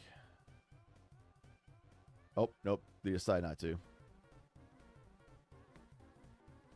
Okay, we will discard and clean up after all. Neat.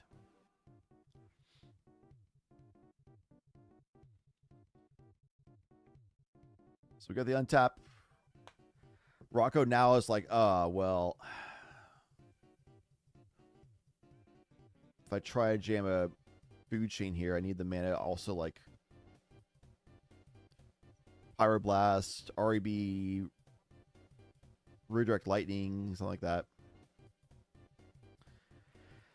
This could be a Hexing Squelcher moment, chat. They could land Hexing Squelcher into Food Chain and then do infinite mana from there. They have the mana for it if they have a land drop.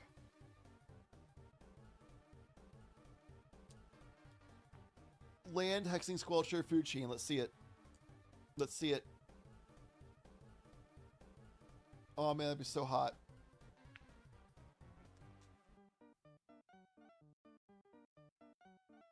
The only known interaction between these other 3 players is a Swan Song, which would not do anything to stop any of that.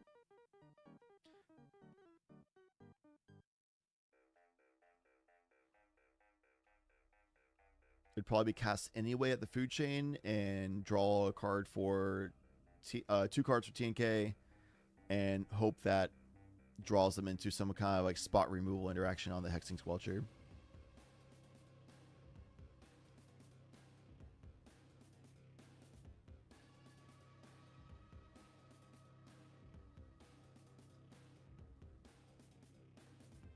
Last up, Corey.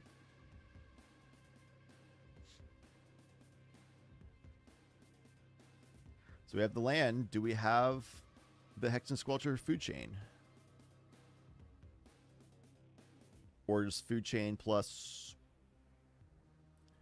Man, why don't I run Toph? I could do Hexen Squelcher and Toph. I should have ordered Toph. God, that helps Toph out so much. Whoops. Oh well.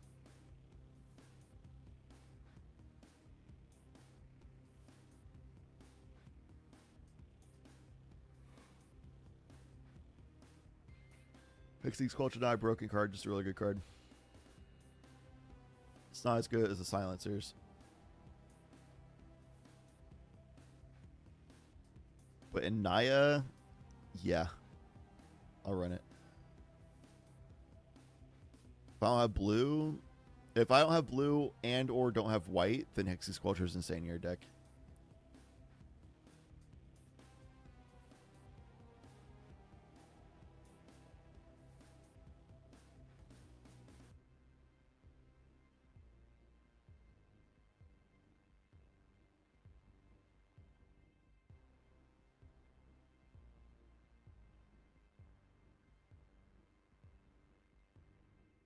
Chromox imprinting.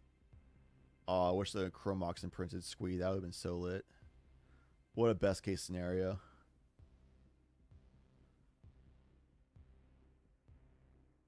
Little lag from Leon's side. It's rapid hand movement is the catch up. Oh, already caught up. It's just that it's jittery. Unlucky.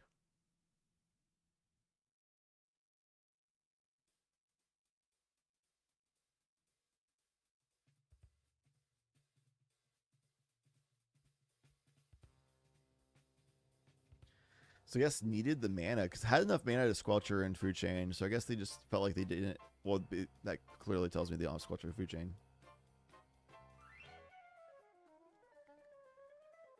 So instead they did Chromox imprinting Orange Chant. Whoa. Tapping out for Rocco. That's X equals 3, right?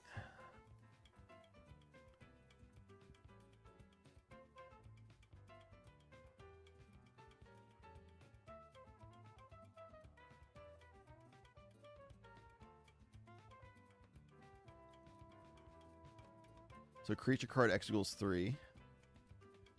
He could just say X equals 2 with floating mana as well. But he wouldn't tap out fully with that. He would just tap the Soul Ring and left a mana up. So he wanted to do X equals 3, which gets him.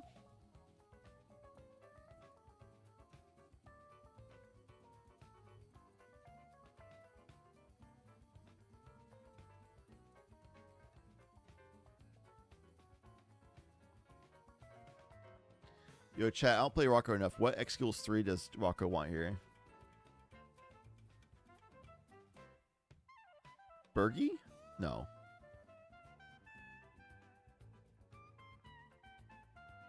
That wouldn't be worth it.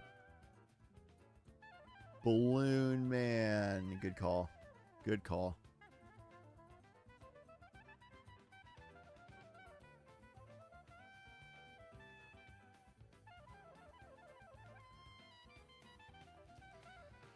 They have no mana, though, to activate this turn.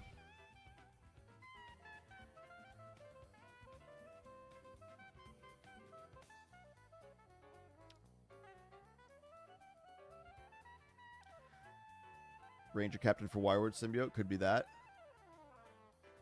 Could be Cutzel for a Silencer if they want to plan on making it back. Yep.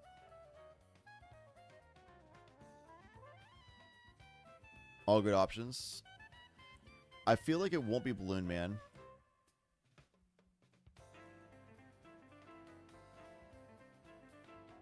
Okay, we got the Spirit.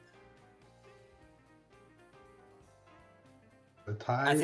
I think it's Tithe. He has Mastermind in hand. And because I'm Mastermind looping or what? I mean, yeah. Not Mastermind looping, but Mastermind valuing. What's the name of the card you got, Rocco? Skyclave Apparition.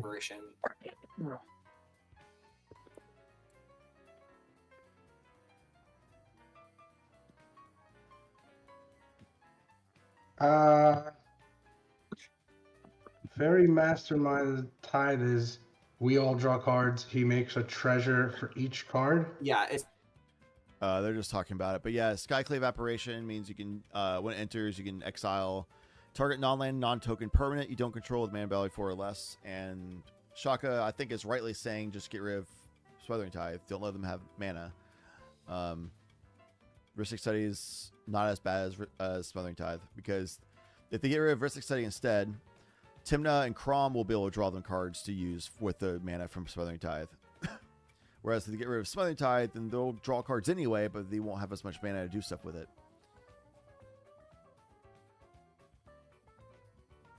That's a Rain of Filth.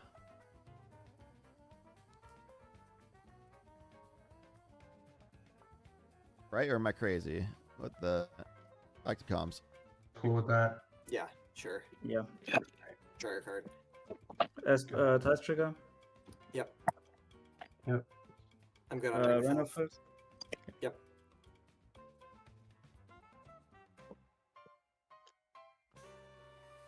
Do I feel like we're in like a 50s like stop motion film with Seat 3's camera here?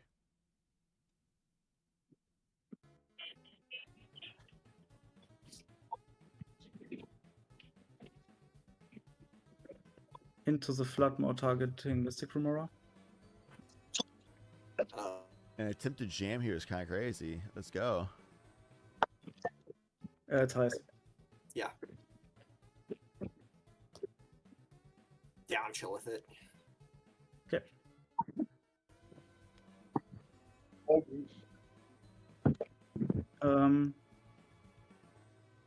Just think about my pips.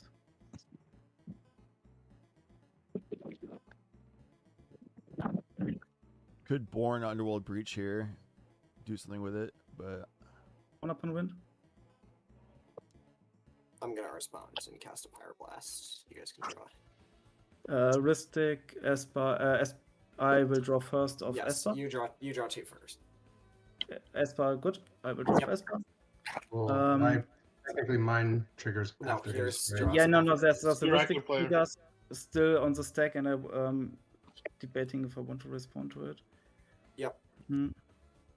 Wait, hold on. I do not. I want to Your draw the Esper card. and your Esper and Ristic on the stack. You're then my the active player. I will draw my Ristic now, and no, I'm good on your Esper.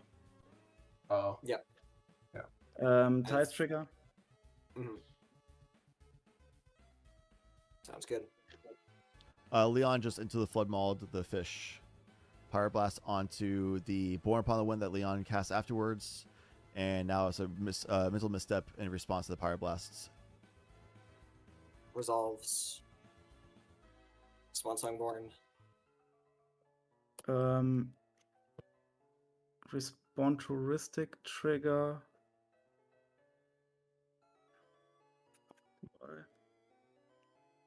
Yeah, with Mystical Tutor. Sure. On the stack, everyone fine? Yep. That's good.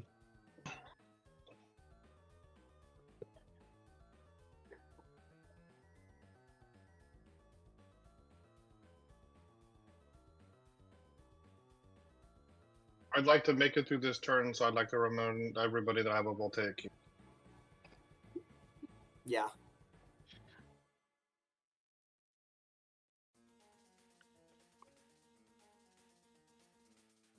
You do have Voltaic.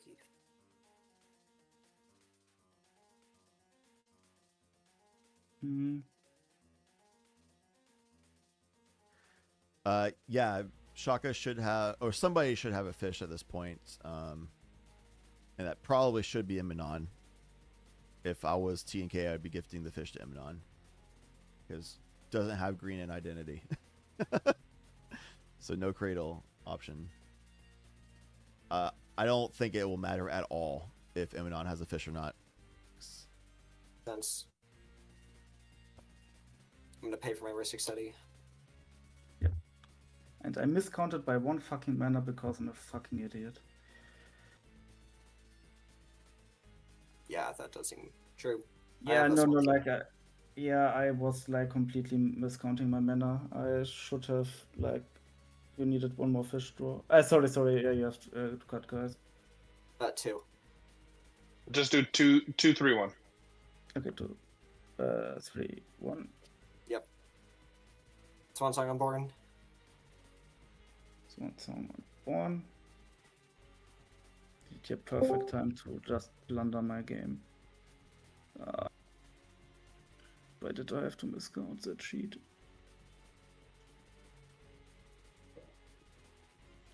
Yep, the game is wrong.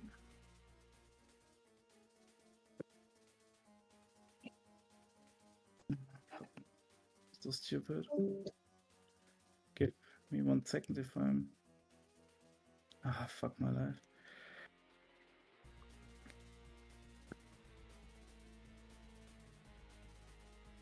We already gave a warning. If you're joining as a spectator, you're going to get removed. And if you try to do it again, you'll get timed out. And after time out, try again, you're just going to get banned. Someone just tried joining as a spectator, got removed. If they do it again, time out. You got it. Wait. Yep, you got it. Sick. Okay.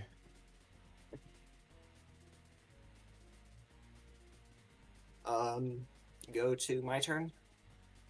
I'm thinking.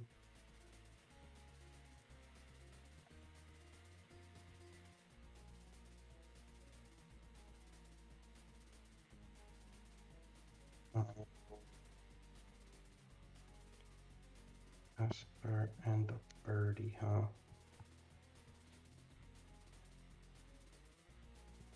I'll go 3 as to say. Take 3.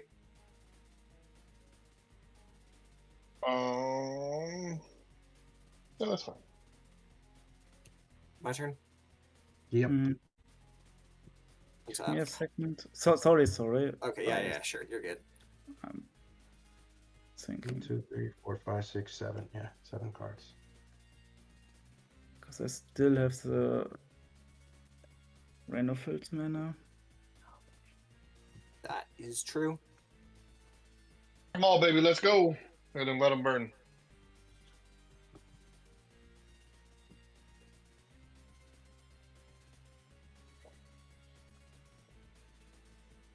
Sacrifice that land and 1 for Fairy Mastermind. Sure. Okay, no, I'm good. On top. Keep. Draw.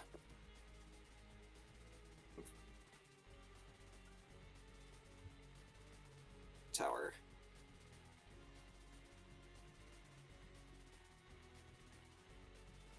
Tap for a red.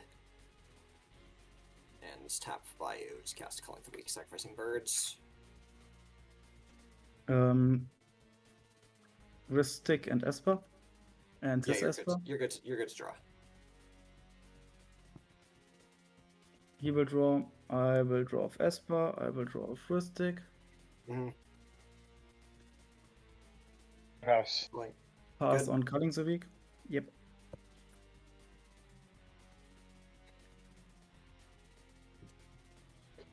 I will cast a Stormkiller Wrist. Ristic. You're good to draw. Pass on Scar. Stormkiller. Okay, sick. Cast Gamble. Stormkiller Trigger. I pass on Scott and There's an Ristic trigger. You're good to draw. Draw. How much mana you have? I have 3. How many cards in hand? 7.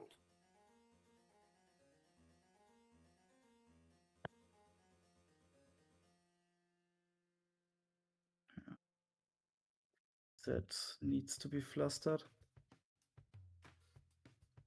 On the Starguard trigger. There's an Esper Sentinel trigger. Yep. Good draw. Yep. Mastermind trigger. Is Mastermind good? Yeah, Mastermind's good. Okay. What is in graveyards? Storm counts 3. There are a total of 4 flusters. Yeah, there's a total of 4 flusters on my gamble. Yep. You want that in the stack? What do you have in your graveyard thing on? No, he's me betting. Born, Mystical Tutor, Mental Misstep, Into the Flood, No Rain of Fields, Arcane Signet, Adnos, Enlightened Tutor.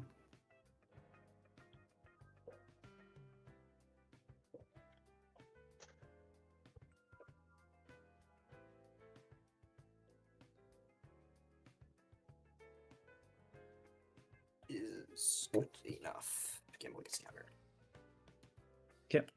make treasure. Yep. Yeah, cast beam bet. Mm. You can draw off Bristic. Yeah, well, sorry, give me a second. I want to crack LED in response. I mean, like, depends on what your outs are.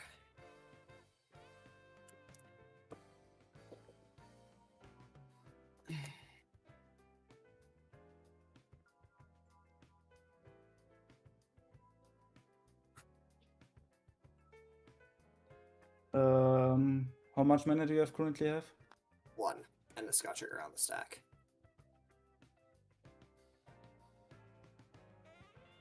One and a Scotch trigger.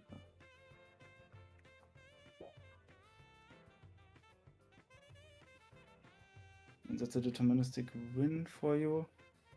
I mean, you have Flusterstorm in Grave, so yeah. Yeah.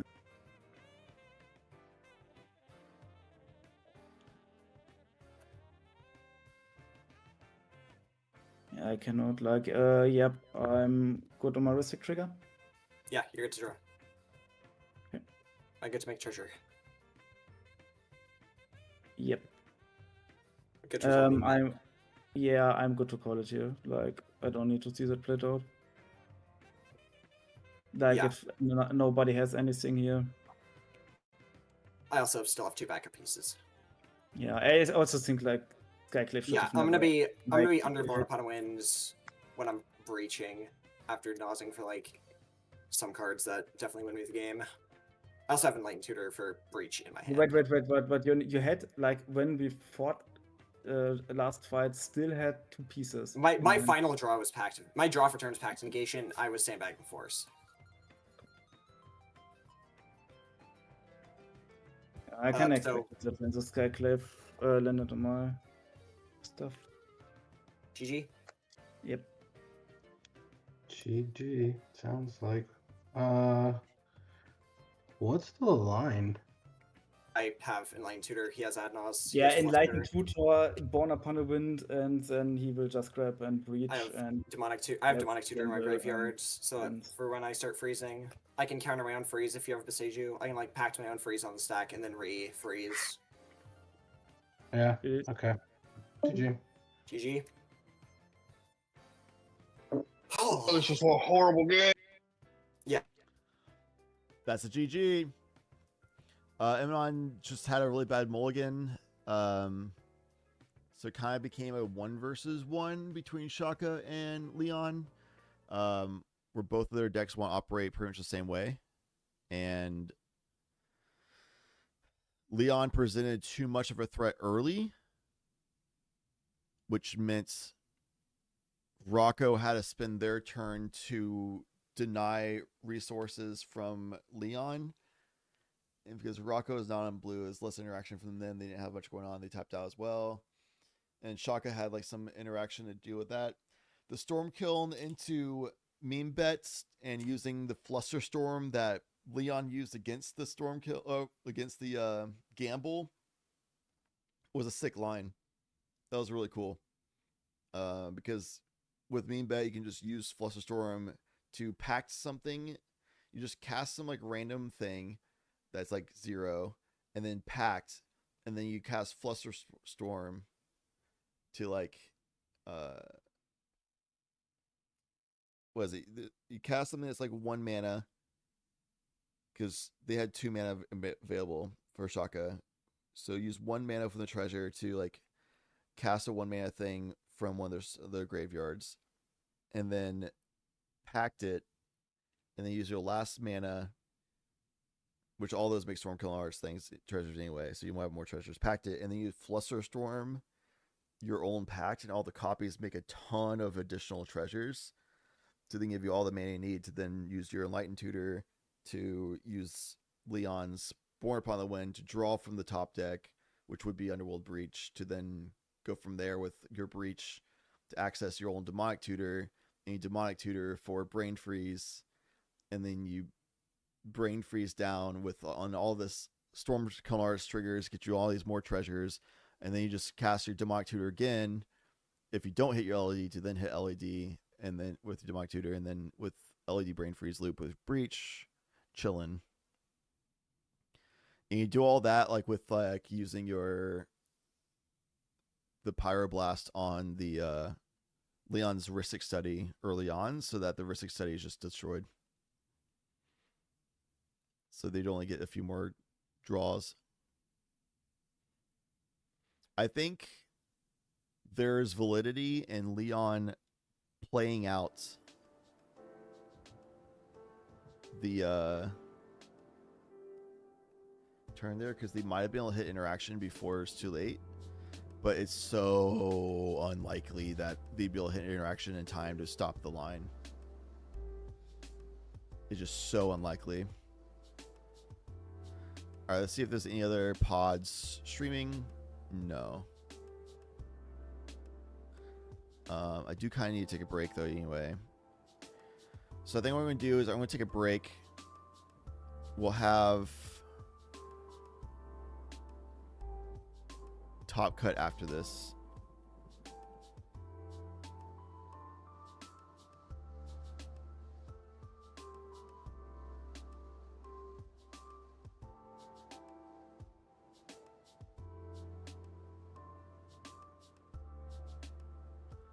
Cool. Just the best deck. 5-color good stuff's pretty good, turns out. With a commander that can help you find things in the backup when needed. Turns out. Yeah, we're past halftime on this current round. We're at 34 minutes remaining. And I need to take a break. I need to get food before Top Cut as well, because I've just been yapping for 9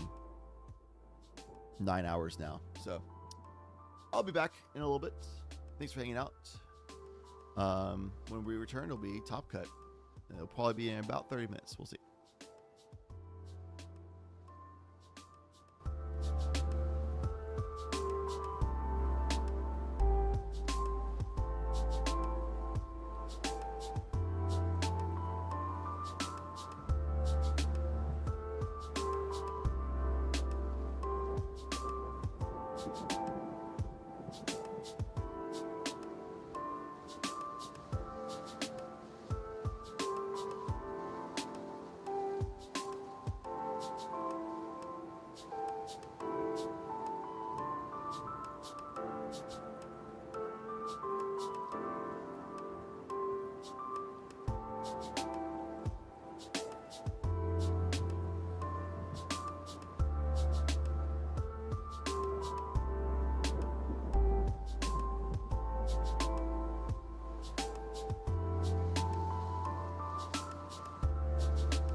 Yo, we're back. You know what?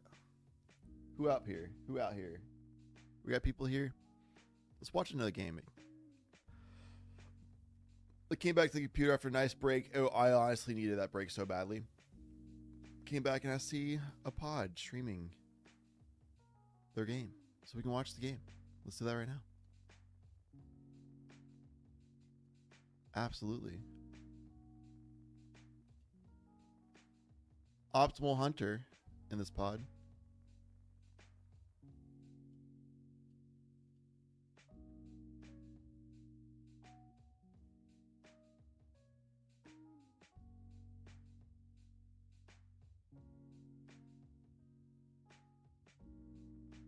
Here we are. This is not top 16. I just pre-edited that for the future because I thought we were coming back, but this is still Swiss round 5. There you go.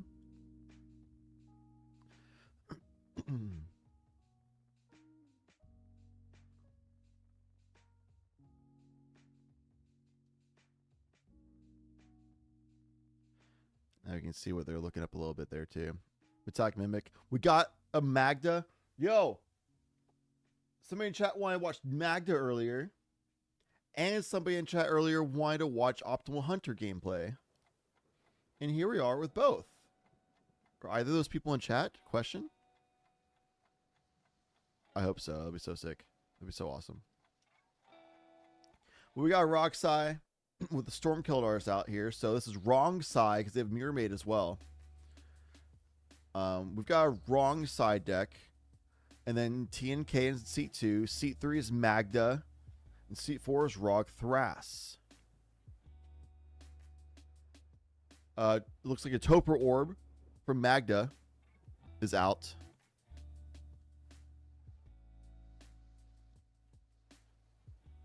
Torpor Orb. Creatures entering the battlefield don't cause billies to trigger. Which honestly only stops Rockthras in this deck, in this list, in this thing. I mean, I don't think TNK really does any like OBM flicker loop things, so that doesn't really matter. Magda! G-Bear, you're here! Let's go! Snoper Orb really only hurting Rogthras here, because Rogsai on wrong side doesn't really care. Even on Rogsai, I don't think it cares. And then TNK doesn't really care, even though they have an OBM out. So really just Rogthras is the only deck that really cares about that, because it hurts Badger Mole Cub, it hurts Cloud of Fairies loops.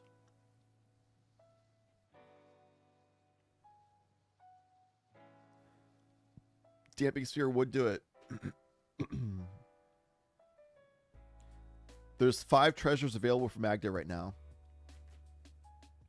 And I believe we're on turn 5.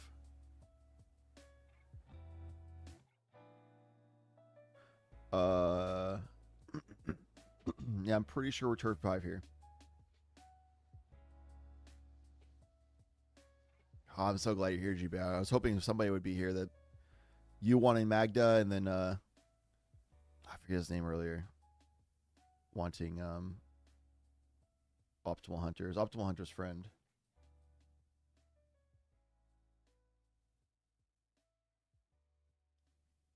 They were last here ages ago, though. Whose turn is it? It's currently Rogthras's turn. Let's listen in. To shoot his stuff, and then we maybe get a draw. I mean, it's been like a minute now, maybe a minute and a half. I'm gonna ask you to take a game action. Yeah, when Nick was asking me for like 5 minutes about activating my 10, you had no complaints about it. Sure. Sorry. Gonna start by discarding Otawara, targeting the Torpor Orb, or without 1 tropical island.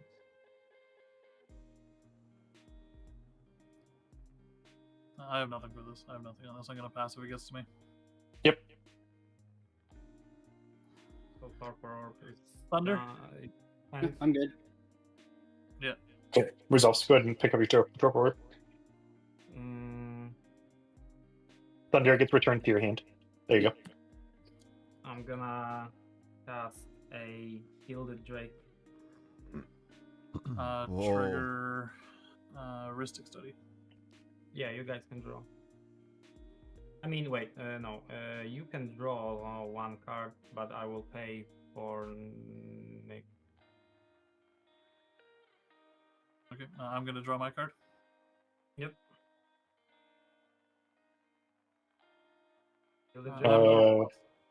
Yeah, fortunately, I have to pass on that. Yep. I would like to get an Orcish Bowmasters. Yep, that checks out. Let's see.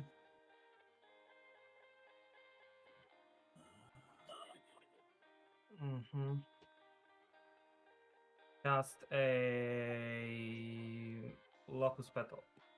You guys can draw if you want. Esper has to draw. Esper is a forced draw. I'm looking for my. This is a Gilded Drake for now. I'll find something to represent it better.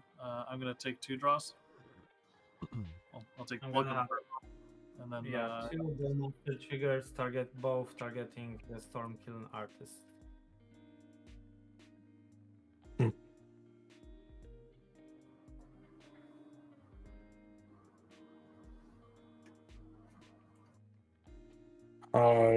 Yeah, I have no responses to that. Now I have a trigger. Yeah. I'll draw. I would like to target Magda with my Orcish Bowmaster trigger. Okay. Would like to cast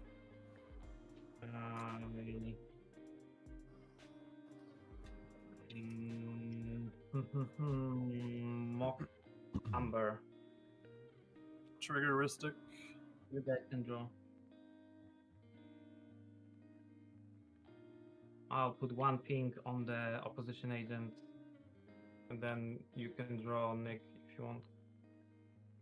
I think the opposition agent should stick around. I'm gonna bet it's good for us to decline draws from this point out. What are your thoughts, Nick? Well, I'm just looking at the mana they have available. Lotus Petal, Mamber doesn't tap.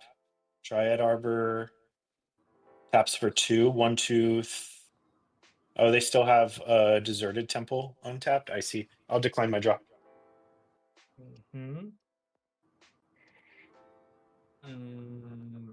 Next.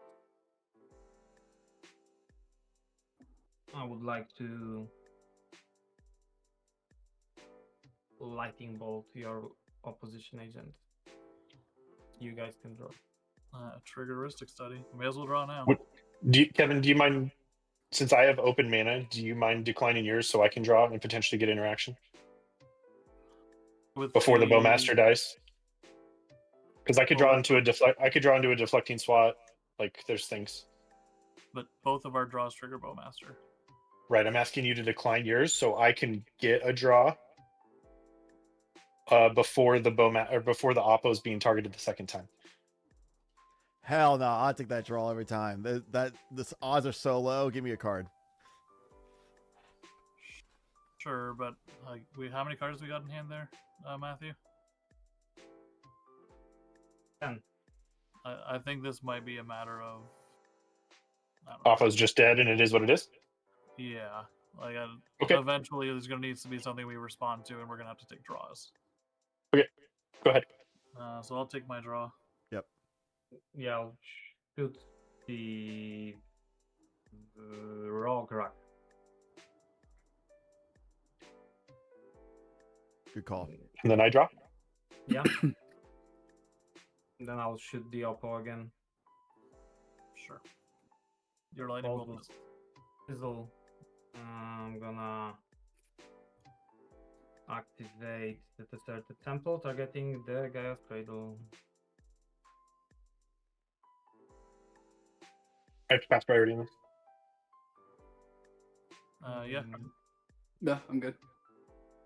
6 mana, 2 floating, I would like to cast Nature's Rhythm X equals 2.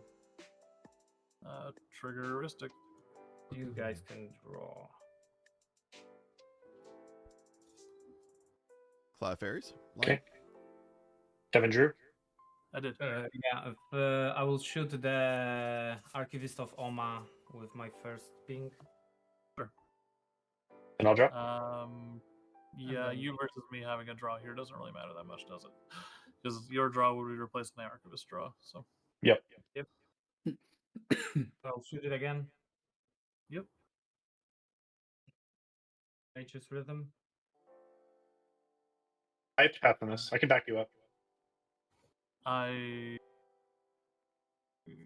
got nothing good here. I mean, this is probably. Let's see. What mana you have? 1, 2, 3, 4, 5, 6 mana left. Yes. This is probably game, is what it is. Yeah, for sure. I think it's it's just a borrow and recast Thrasios and go forever. Like I said, I can back you up. I do. Magda is there. They apparently don't have anything to do. They have indication that they have 5 treasures, but they didn't do a Magda activation in response to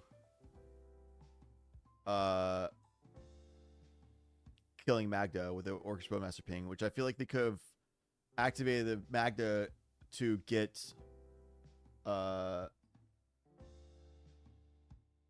Damping Sphere, right? That or Mesric Orb. Like, surely there's something Magda could have done that stacks out to find another turn here, you know? They could have won. Yeah, they could have just gotten Clockwork. Or Clock of Omens, I mean. If they do Clock of Omens, they could... Well, no.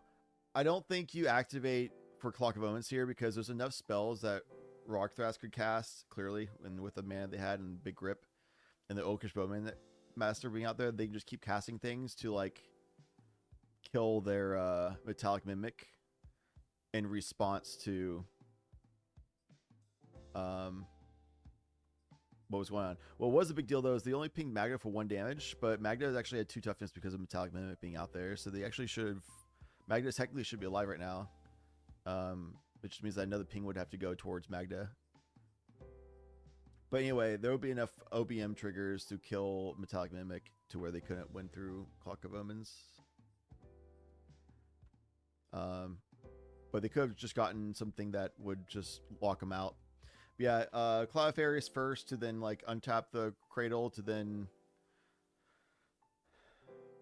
also untap the Mysterize to make it uncounter, or they untap the Desert Temple instead. If they could have untapped the Mysterize to make the Nature's Rhythm be uncounterable, in which case they could have like gone from there. But if they had no response to the first Nature's Rhythm, then they probably don't have a response to this one. So they just do mana ramping from Cloud of Fairies first, and then Nature's Rhythm to get out Boar Breeze Caller, and at this point they can just do an infinite loop of mana with Borg, Breeze Caller, Cloud Fairies, Thrasios, all that kind of stuff. So because they've indicated no responses to these things, at this point they can do 1 more spell casts. It's not over yet, though. Let's listen in.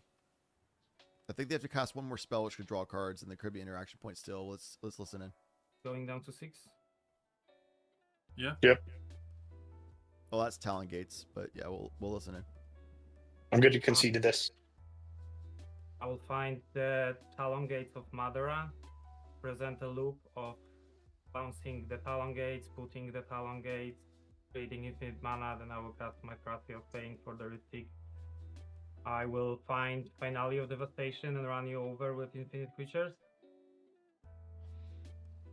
Oh yeah, they have enough mana to pay for the Rithik, so there's no withdrawals, and you guys are indicating they have no... they're indicating that they don't have any... interaction right now. So since they don't have interaction right now, top 14, top 16. What the? There you go. Because they don't have any interaction now, that just means that they are going to just lose. basically. They won't be able to draw any more cards. They have no interaction now. Ristic will always be paid for. The loop is presented. Nice line from Rockthras. But that's also why Rockthras is one of the best decks in the format. You just have a ton of mana with a lot of tutors and interaction that you'll just jam yourself into a win. They got rid of the Torpor Orb first to then be able to Gilded Drake with the ETB to switch to OBM to then get rid of a lot of value pieces and take care of Magda and stuff. And then from there, once they got the board control established, as well as getting rid of the opposition agents, man, that's such a sick line that they found. That was so good. Welcome back, by the way, No Master. What round of the tournament are we in? We're nearing the end of Swiss round 5. That's the timer you see on screen. So once we hit 3 minutes remaining, there'll be red time of 20 minutes. And by the end of that, if all the pods aren't done yet, then all the pods will be deemed a draw, and then we'll start going into top cut of top 16. So we're nearly there.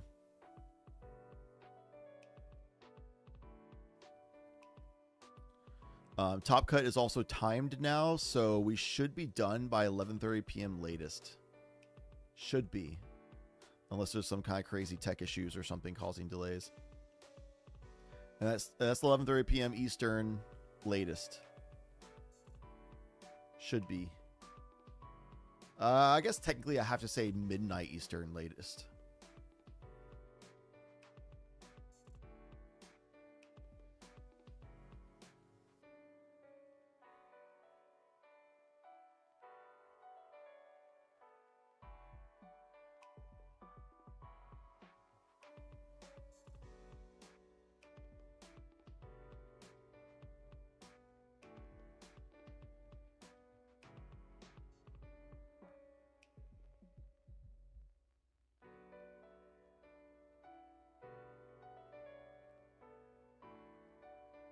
Wait.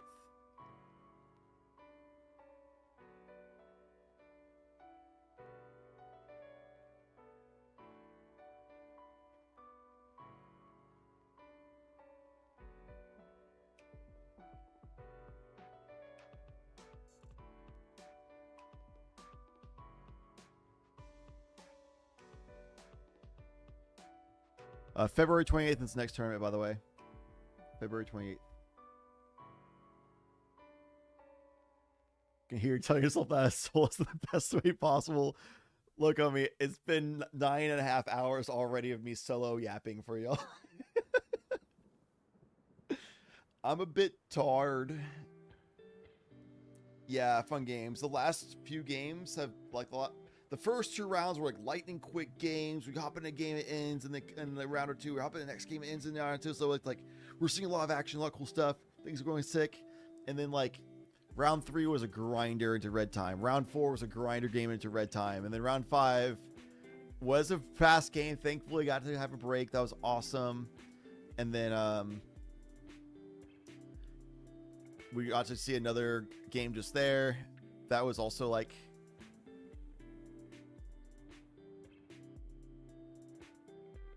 That's not time of the round. We got 17 seconds left. What the? Nill's about 20 seconds early on that ping. But probably doesn't matter. But yeah, now we had a little bit of break, which was super needed.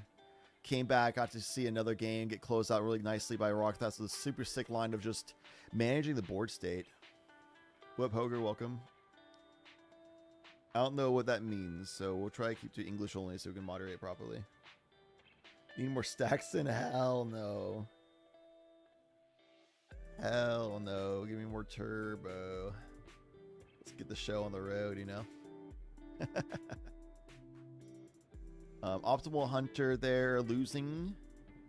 I think Optimal Hunter just got bubbled out by losing that game. Meanwhile, Rog Thrash just secured the top 16 by winning. Optimal Hunter is a maybe. Optimal Hunter is on a maybe. They have a pretty big gap between 13 and 14. They're at 13th before that round. Because of how the draw works, to get half the points back, they might barely making the top 16. So Optimal Hunter has to sit around and wait and find out. But Rog Thraster and Seat 4 taking the win did secure their top 16 placement. Who else was in that group?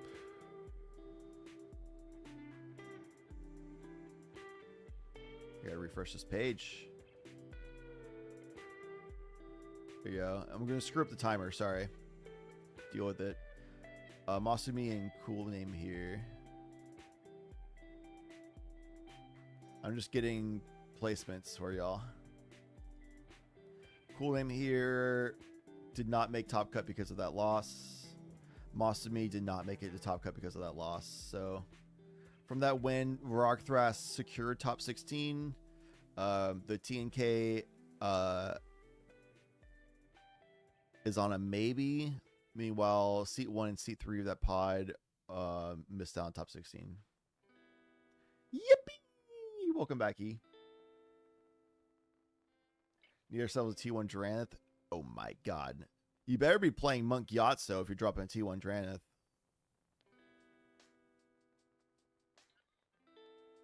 Better be. We're in red time, which means that in 18 minutes, all games will just end in a draw.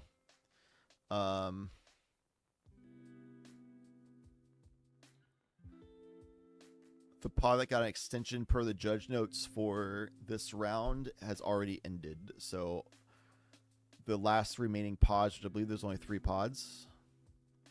Once the 17.5 minutes end here, we'll force in draws. So we're in top cut pretty soon.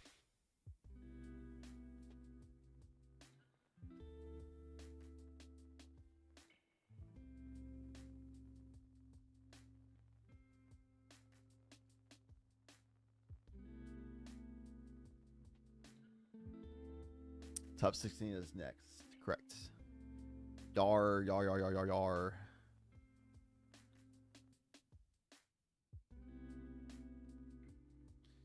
Hey, what's the proper reference? Because, like, you know, like the proper for...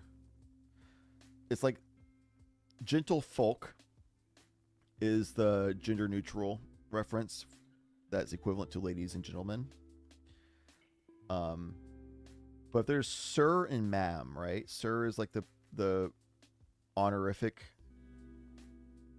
male reference, and then ma'am is the honorific female reference. What's the gender neutral honorific equivalent to those?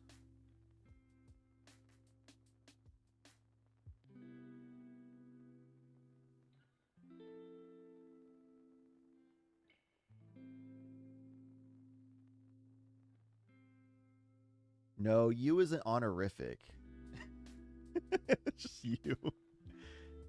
Yes, you. Because like it's yes, sir, yes, ma'am, right? So it'd be like, yes, you. That sounds like not honorific. That sounds, if anything, dishonorific, because you're not even referencing an honorific term and replacing their name with you as if you don't remember them. So if it's yes, sir, yes, ma'am, yes. You can't say gentlefolk. Sliver queen. But isn't queen feminine though? That's female. I mean, you can also say yas queen, which has been becoming more gender neutral. Just like yeah dude is becoming more gender neutral.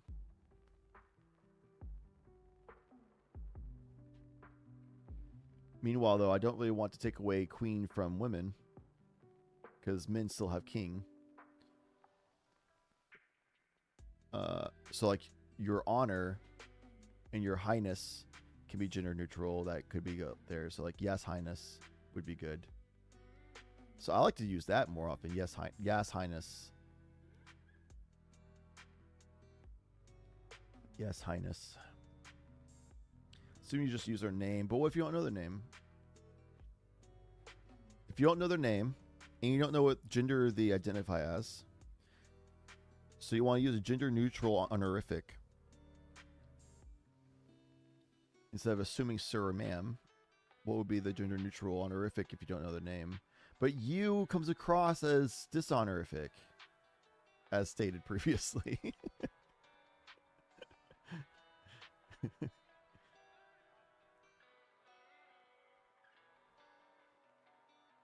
I just thought about it. I never thought about it before either.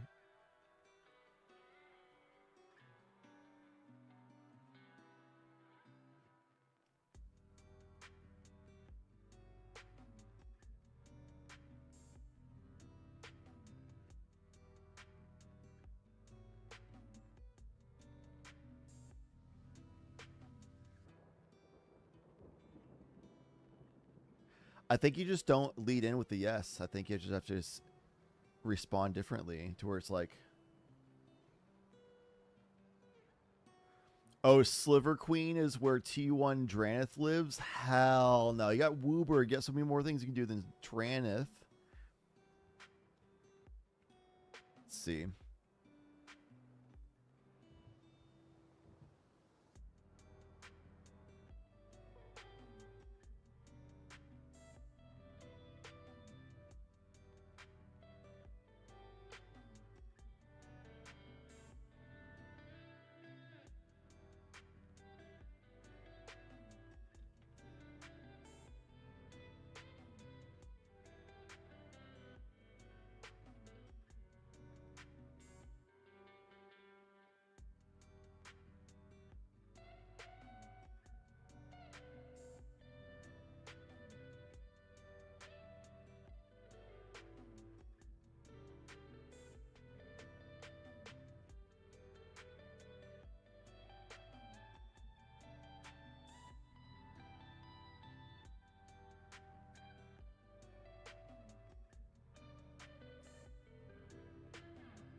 Yes, dude. But like, dude is like so casual. It's not honorific, right?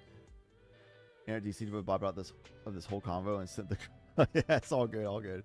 We're talking about if it's like, what's the gender neutral equivalent to sir and ma'am? If you're saying like yes sir, yes ma'am, what would be the honorific?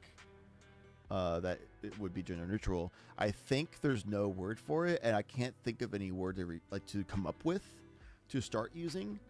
That might be because my brain is like 10 hours deep into the stream and it's kind of getting fried at this point. But I think, at least for now, the better way of doing it is just to avoid the lead in of yes. And you just say, like, as you wish.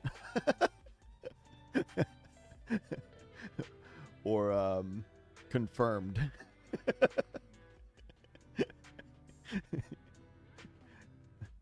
By your order. You just do something like that instead.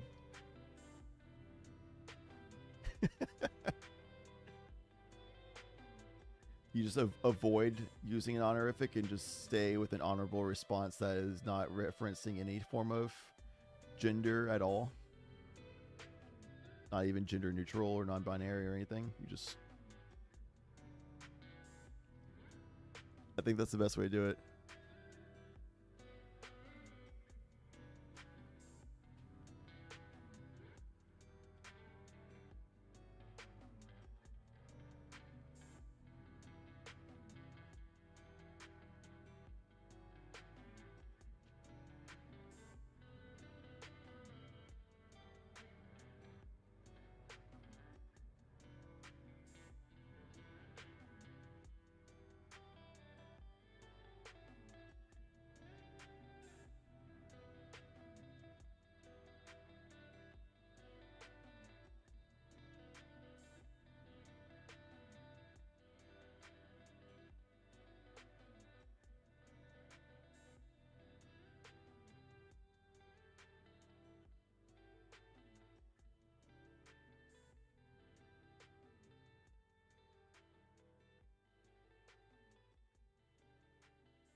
Talk to one sliver, are you talking to all slivers at once?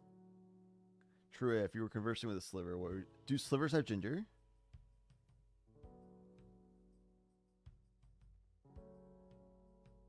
I don't know why. I just assumed that they were gender fluid and or asexual, like gender neutral or something.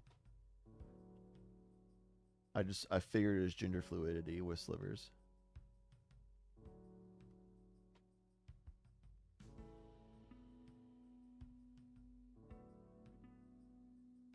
My end. Civilian is affirmative tone. Yes, civilian. But what if I refer to people as citizens a lot, like greeting citizen? Yes, citizen.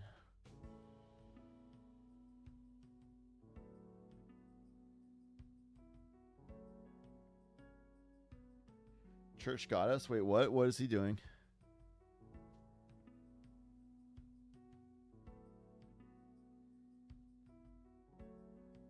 Oh, he's responding to General Chassis. We're taking convo to Tough Mulligan's general chat, apparently. Do slivers have gender? They are hive mind genders beyond them and serves no purpose, so they're gender fluid.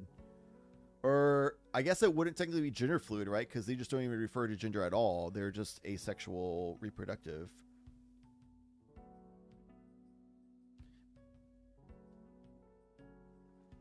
Am I wrongly saying asexual is... Because I think so. Because I think even if you're asexual, you still have a gender reference, right? Even you could be gender fluid or non-binary, but still like a reference. So I guess non-binary? What's the term for that? If gender is obsolete and irrelevant? What's that term? I feel like I'm mixing up some definitions because there's a lot of like slightly differences that are definitely valid, but you know what I mean.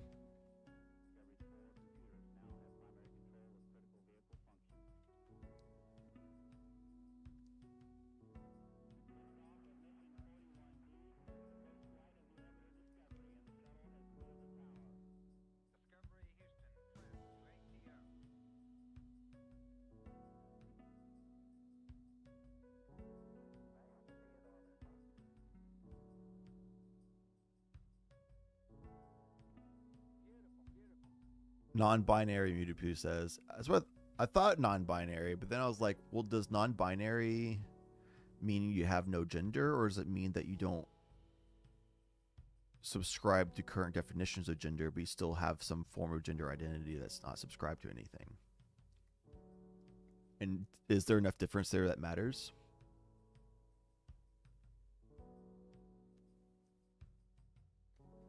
And yeah, they refer to the sliver queen, and queen implies a gender because it's a gender identity to female.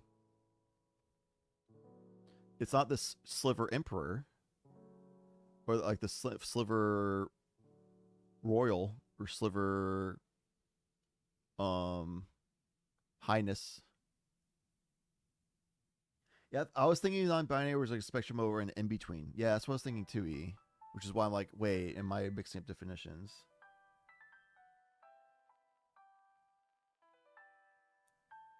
I thought bees were like all male except for queen, and like if a female who's not the queen is born, they just killed it. The female that's non-queen. Or they like exile it to find a new hive or something.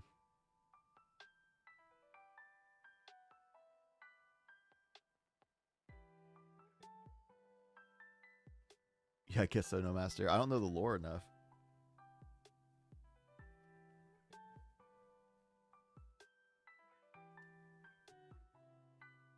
We've got one more pod to go, pod 9.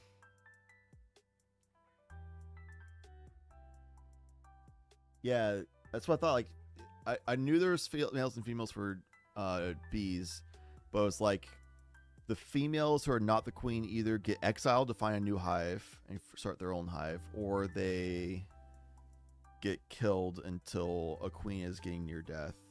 I think the exile I think the exile females to find a new hive, and if they can't find a new hive, they just die alone, and it is what it is. I think that's how like new hives get created, is the exile of the queen to find a new hive.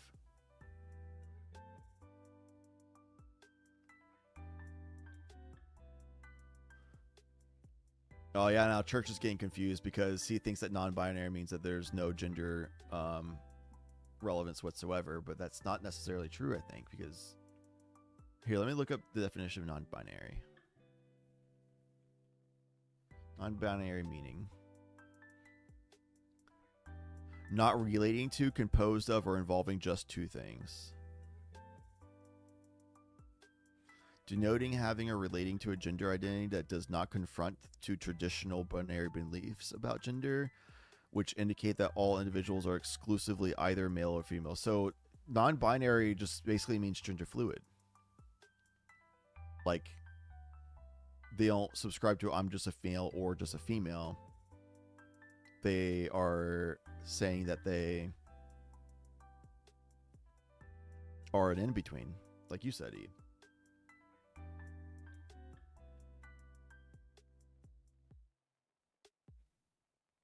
Which I guess it is different than gender fluid, because I think gender fluid means that based on, for layman's terms, I'm not trying to oversimplify it, but for layman's terms, quick reference would be like based on vibes. I'm feeling like a male, now I'm feeling like a female, now I'm feeling non-binary, now I'm feeling like a male.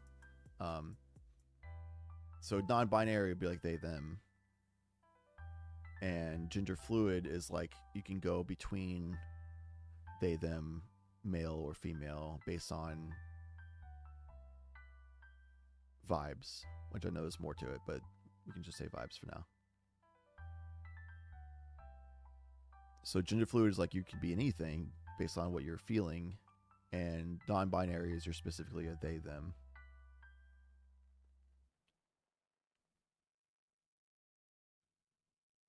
Which I guess, based on what we know,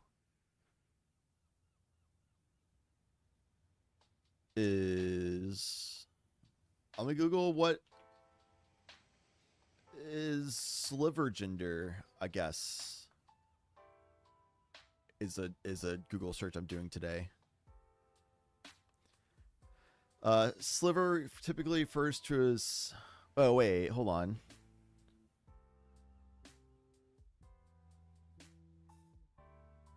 Okay, so they have references to here, hold on.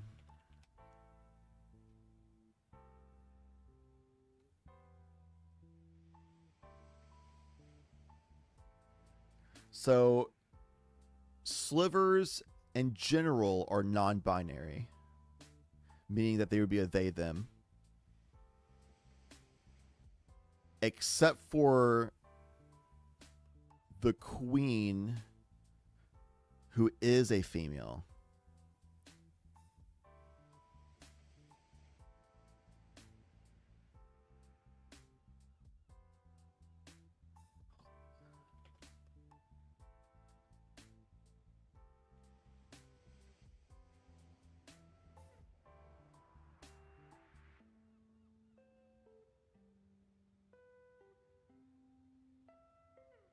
Due to references of queen intrinsically relating to a female and oftentimes being referred to as the brood mother, which is also intrinsically a female, the sliver queen is generally referred to as a female, whereas all other slivers are non-binary.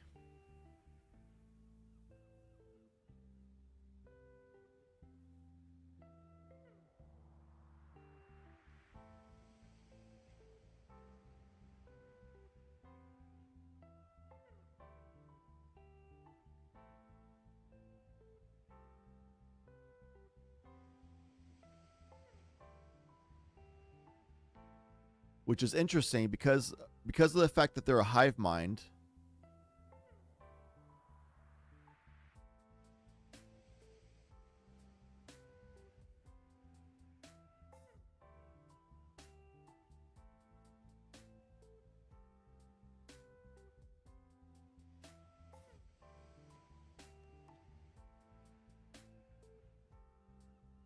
Okay, so from a human perspective, all slivers are female because all slivers except for the queen are non-binary, gender is irrelevant, but the queen, the sliver queen, is female due to reference of the ability to reproduce and of referencing of it as a queen and brood mother. but that's from the perspective of humans. And from that perspective, because all slivers are hive mind, they all are the same gender as each other, which means by nature and by definition, all slivers are female. However, that is from human perspective that's been given to them by name. The slivers don't really refer to the sliver queen as a queen. It's just the leader. It's just that other creatures in the universe refer to her as a sliver queen because of their perspective of the fact that that is the one that reproduces. Therefore, surely it must be a female. But because slivers don't identify to any genders, as far as the slivers are concerned, all slivers are non-binary, including the sliver quote-unquote queen, who's really just the sliver leader, and it just happens to be able to reproduce. But all slivers are non-binary.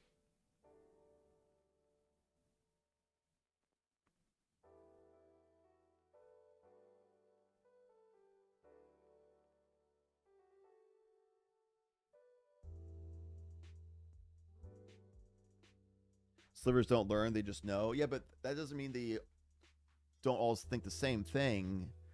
That actually references that they do all know.